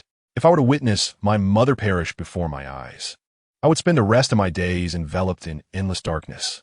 At this point, he suddenly halted. Dimly, he heard hurried footsteps approaching. Fu Junliang's eyes flickered with alertness. Who is outside? After a brief silence, a tense voice emerged, belonging to Fu and Master. I have brought some refreshments.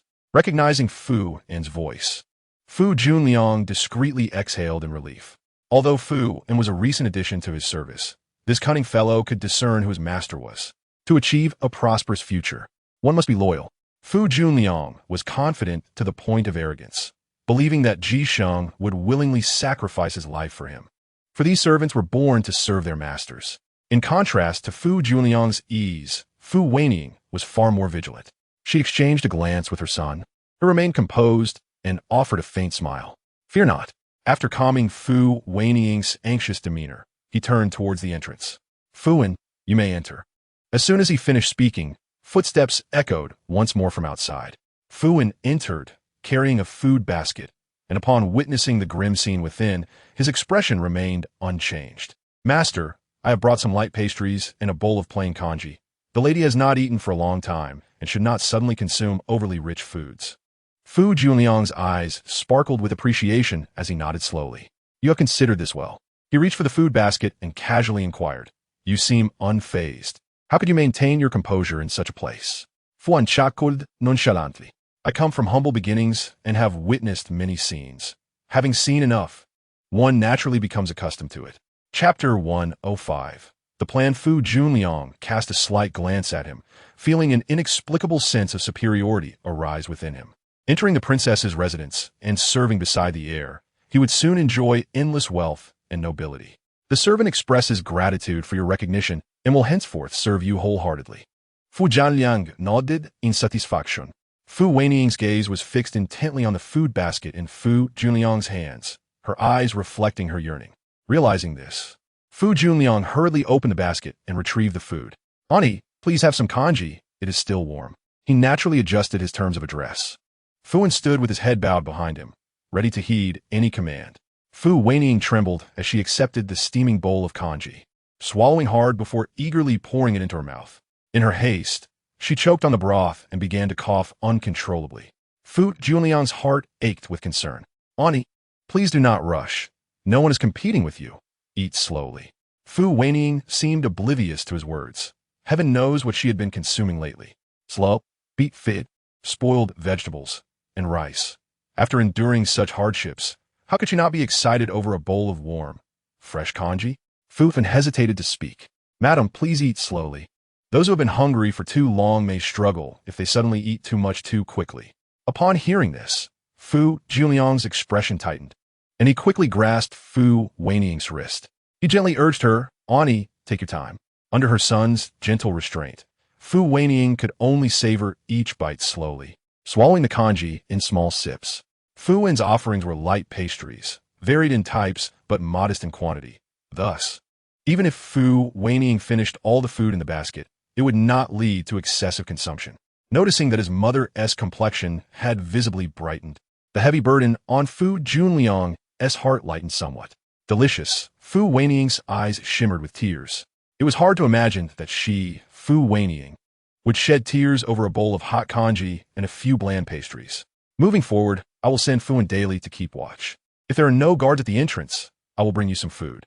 Upon hearing that she would have more to eat in the days to come, Fu Wenying eagerly nodded. Fu Junliang exhaled slowly, lowering his head with solemnity. Auntie, rest assured, I will handle everything. As he departed from the confinement, Fu Junliang felt somewhat disoriented. He was struck by the stark contrast of the two realms divided by a single door. Inside was a grotesque, decaying hell, while outside was a realm of delightful birdsong and fragrant blossoms. Fu Wenying lowered his eyelashes, silently concealing the thoughts within his eyes. Master, what transgression has your aunt committed that the Grand Princess would punish her in such a manner?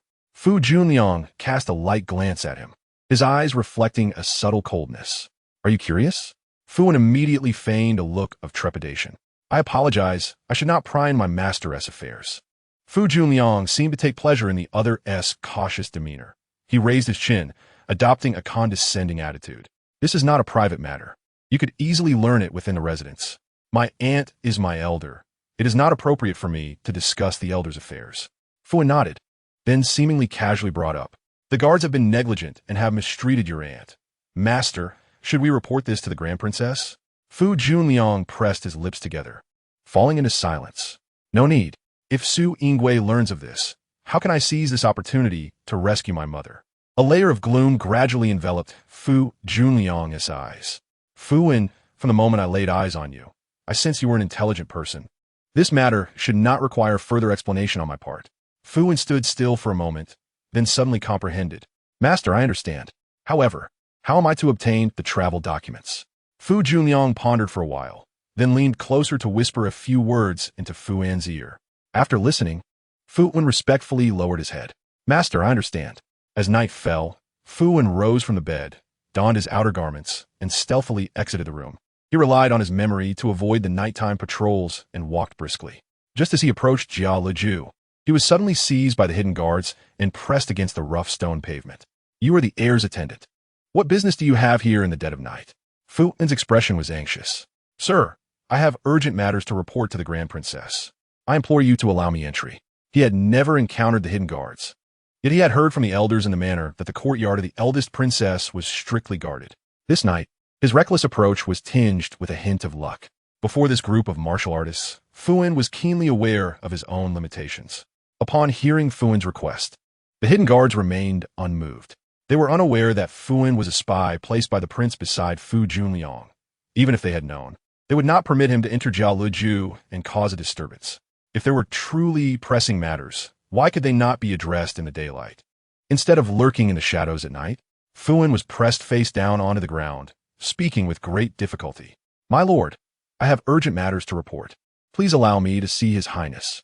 The hidden guard coldly refused, stating that the eldest princess had retired for the night and was not to see anyone. Fu Wenying's eyes darted. What about Mei Lan and Qingzhu? And Lord Liu? The guard's expression soured, irritated by Fu Wenying's relentless pleading. Those ladies are tasked with attending to His Highness. They have no time to deal with you at this hour. The guard's gaze flashed with a hint of menace. You are aware that it is quite late. The ladies do not need to attend to him, and they naturally require rest. Fu Wenying felt a sense of unwillingness. My lord, I truly have something important to report. The guard furrowed his brow tightly. Speak, and I shall relay your message. Fu Wenying hesitated. The young lord planned to secretly send his aunt out of the princess's manor. This was not something he dared to disclose lightly. This notion was merely the young lord's thought and had not yet been executed.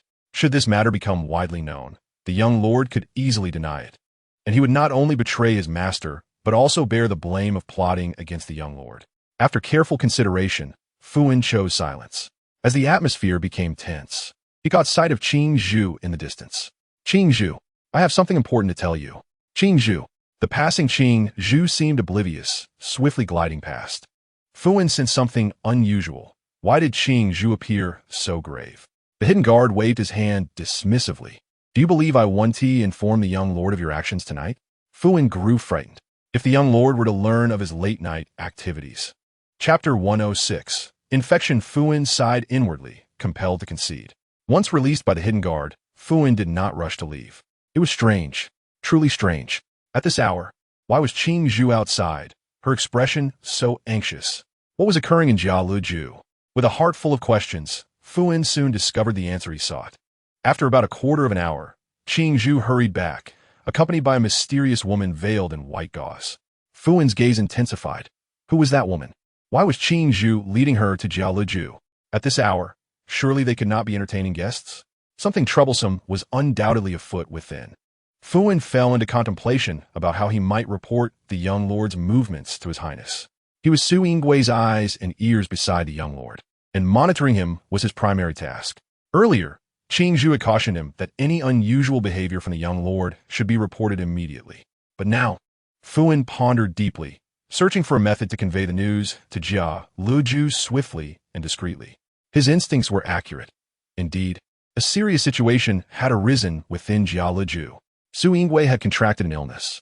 That night, she suddenly developed a high fever, losing her senses, often mumbling in her sleep. Lord Lu possessed some medical knowledge. While not proficient, he could manage minor ailments. However, after administering medicine, the eldest princess showed no signs of improvement and seemed to worsen. Mei Lan and Qing Zhu were as frantic as ants on a hot pan, and in their desperation, they decided to summon the esteemed Qin Tai Fei from Qin Yuan. To avoid causing panic among the household, Mei Lan, after some reflection, chose not to voice this matter, thus maintaining an appearance of calm in the princess's manner. How is Yingwei faring? Approaching Jia Luzhu, the two quickened their pace. Qin Shuijin's tone was urgent as she inquired about Su Yingwei's condition in advance. Mei Lan was equally anxious. The situation with His Highness is quite dire. She has been running a high fever without respite. Lord Lu prepared some antipyretic medicine, but there are no signs of abatement. Qin Shuijin's brow furrowed. Is there anything else? Any other symptoms? Mei Lan pondered briefly. When His Highness runs a fever, her body also exhibits red spots. Occasionally, when the temperature drops, they disappear. Qin Shuijin's expression grew grave upon hearing this. Furthermore, Mei Lan added, panting slightly, His Highness seems to be trapped in nightmares, constantly murmuring as if ensnared by something sinister. Qin Shuijin's countenance darkened further. Such tales of supernatural forces need not be brought before me. She hailed from a new era. Valuing nature and science, superstitions held no weight for her. Though her own rebirth was fantastical, Qin Shuijin was certain that Su Yingwei's illness had nothing to do with the supernatural. Sometimes, a person's exhaustion could lead to nightmares, especially as Yingwei was weakened by her illness, which had no relation to any malevolent forces. Mei Lan nodded, as if understanding. Suddenly recalling something, Qin Shuijin's expression tightened. What, the young princess? Has she been placed elsewhere? The child was frail. Remaining in the same confined space could spell disaster. Mei Lan's lips pressed tightly together. Rest assured, Tai Fei. As soon as we noticed the princess's unusual condition, the servants immediately moved the young princess to another room and ensured proper ventilation. Upon noticing Yingwei's symptoms, several attendants felt a sense of foreboding. They speculated that the princess had contracted an illness but dared not speak it aloud. The fear of contagion was palpable. Should the people of the princess's manor learn that their mistress had fallen ill, they could easily succumb to panic and create further trouble. Aside from those closely attending to her, only the hurried hidden guard who rushed to Qin Yuan knew about Yingwei's fever. Mei Lan, deeply worried, spoke with uncertainty. The servants caring for the young princess have not approached the main house today. They should be safe. After hearing Mei Lan's meticulous arrangements, Qin Shuijin felt somewhat relieved. You have handled this with great care. I have brought special sachets. The spices within can effectively prevent contagion. There are not many, so consider how to distribute them and instruct the servants to carry them on their persons. Thank you, Tai Fei. Upon entering the room, a heavy, stifling air enveloped them. Qin Shuijin furrowed her brow slightly. You have sealed this place too tightly. The illness cannot escape, and fresh air cannot enter, only exacerbating the princess's condition. Mei Lan's eyes brimmed with self-reproach. I thought it best to prevent the cold from entering, lest the princess catch a chill. Your intentions were not unfounded, but there's no need to seal it so tightly. Simply open a window. Qin Shuijin approached the bed with care, preparing to take Yingwei's pulse. Time slipped by unnoticed as Mei Lan and the others held their breath, anxiously awaiting the outcome while refraining from interrupting Qin Shuijin.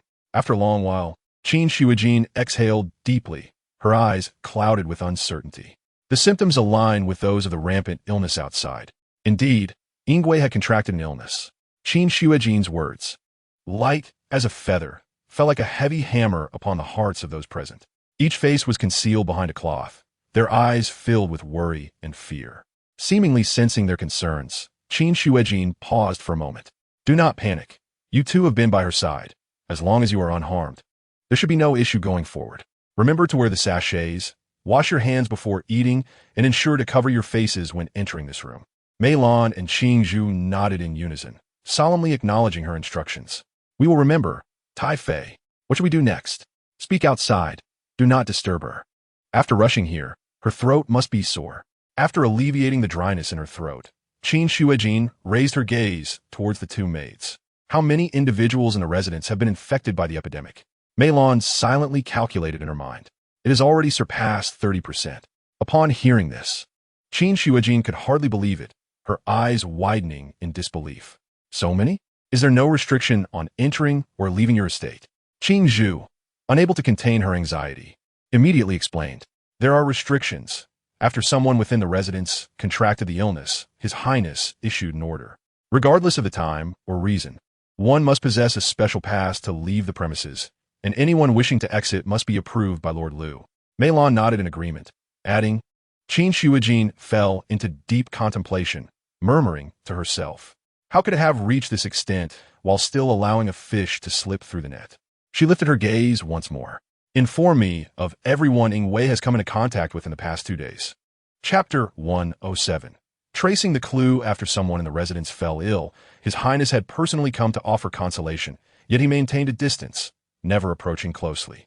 During the remaining time, he stayed in the courtyard with the young princess, neither venturing outside nor meeting anyone. Besides you two and Lord Liu, whom else has she interacted with? Mei Lan pondered for a moment. They are all people from her own courtyard. These individuals have ties to the princess's residence and would not betray His Highness. Are there no others? Mei Lan shook her head. None. The young princess is still quite young, and His Highness is especially cautious, fearing she might suffer. Please compile a list of everyone the princess has seen in the past few days for me to investigate one by one. She had mentioned that this epidemic appears to be a disease on the surface, but in truth is a case of poisoning. Ying Wei nearly surrounded the princess's residence. Yet accidents persist. Now, even she has succumbed. There must be foul play involved. Perhaps the true mastermind lies within the princess's residence. She must trace the clues to uncover the truth. What does it matter if their lives and fortunes are bound to the princess's residence?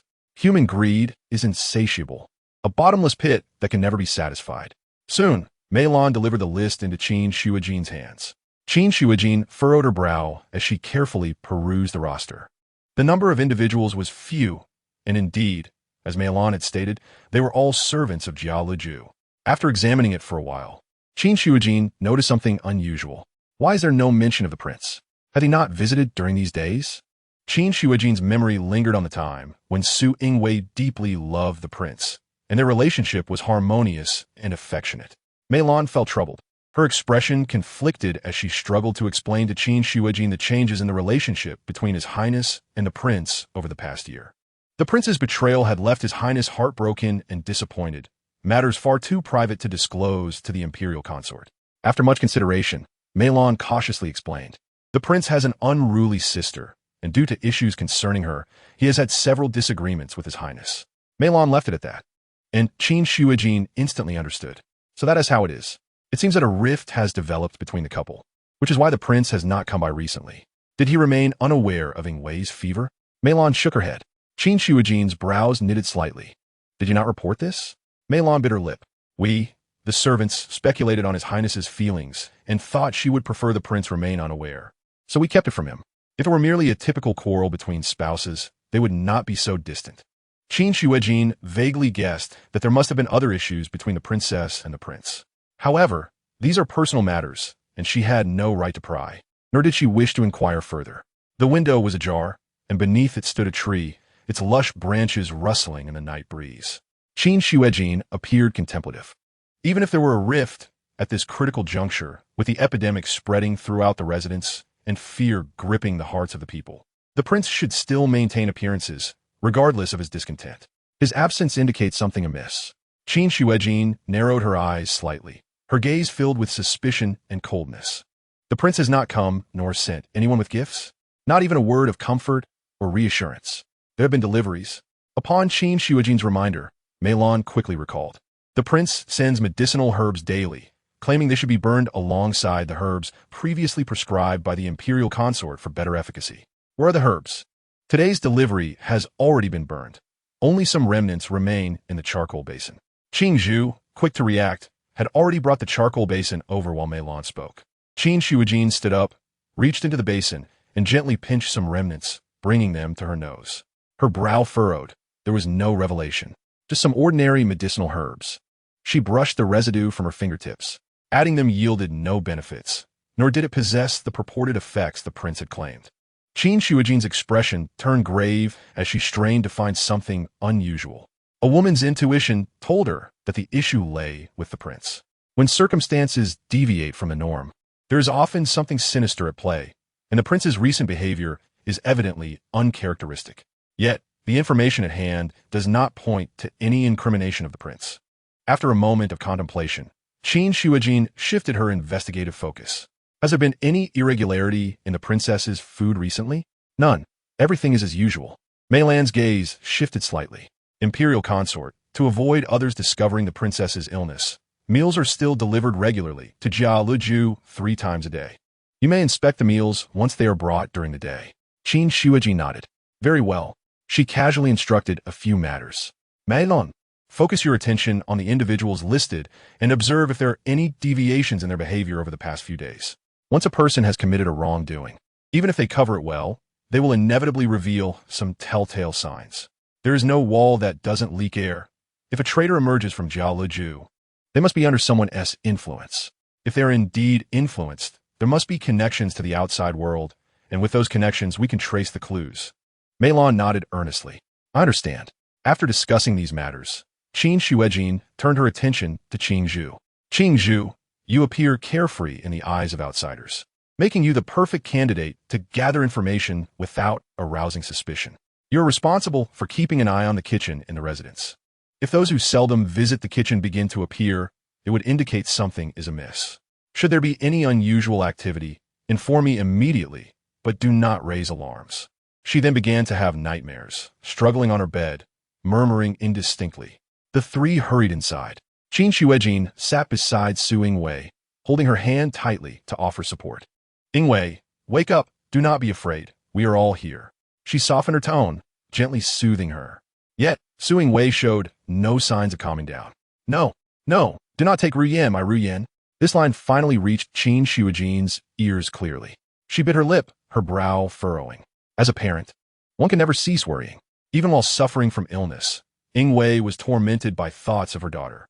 Qin Shuijin continued to hold Su Yingwei's hand, feeling her wrist slightly swell. Ruyan is safe in the next room. If you wish to see her, you must recover quickly. Imperial consort, Qin Zhu exclaimed in alarm. His Highness has developed red spots again. Qin Shuijin instinctively felt a wave of panic. Her gaze fell upon Su Yingwei's neck, where indeed red spots had begun to emerge. She leaned forward to touch Su Yingwei's forehead, which was alarmingly hot. Fetch some white wine. And do not make a fuss. If the medicine has no effect, we must resort to physical cooling.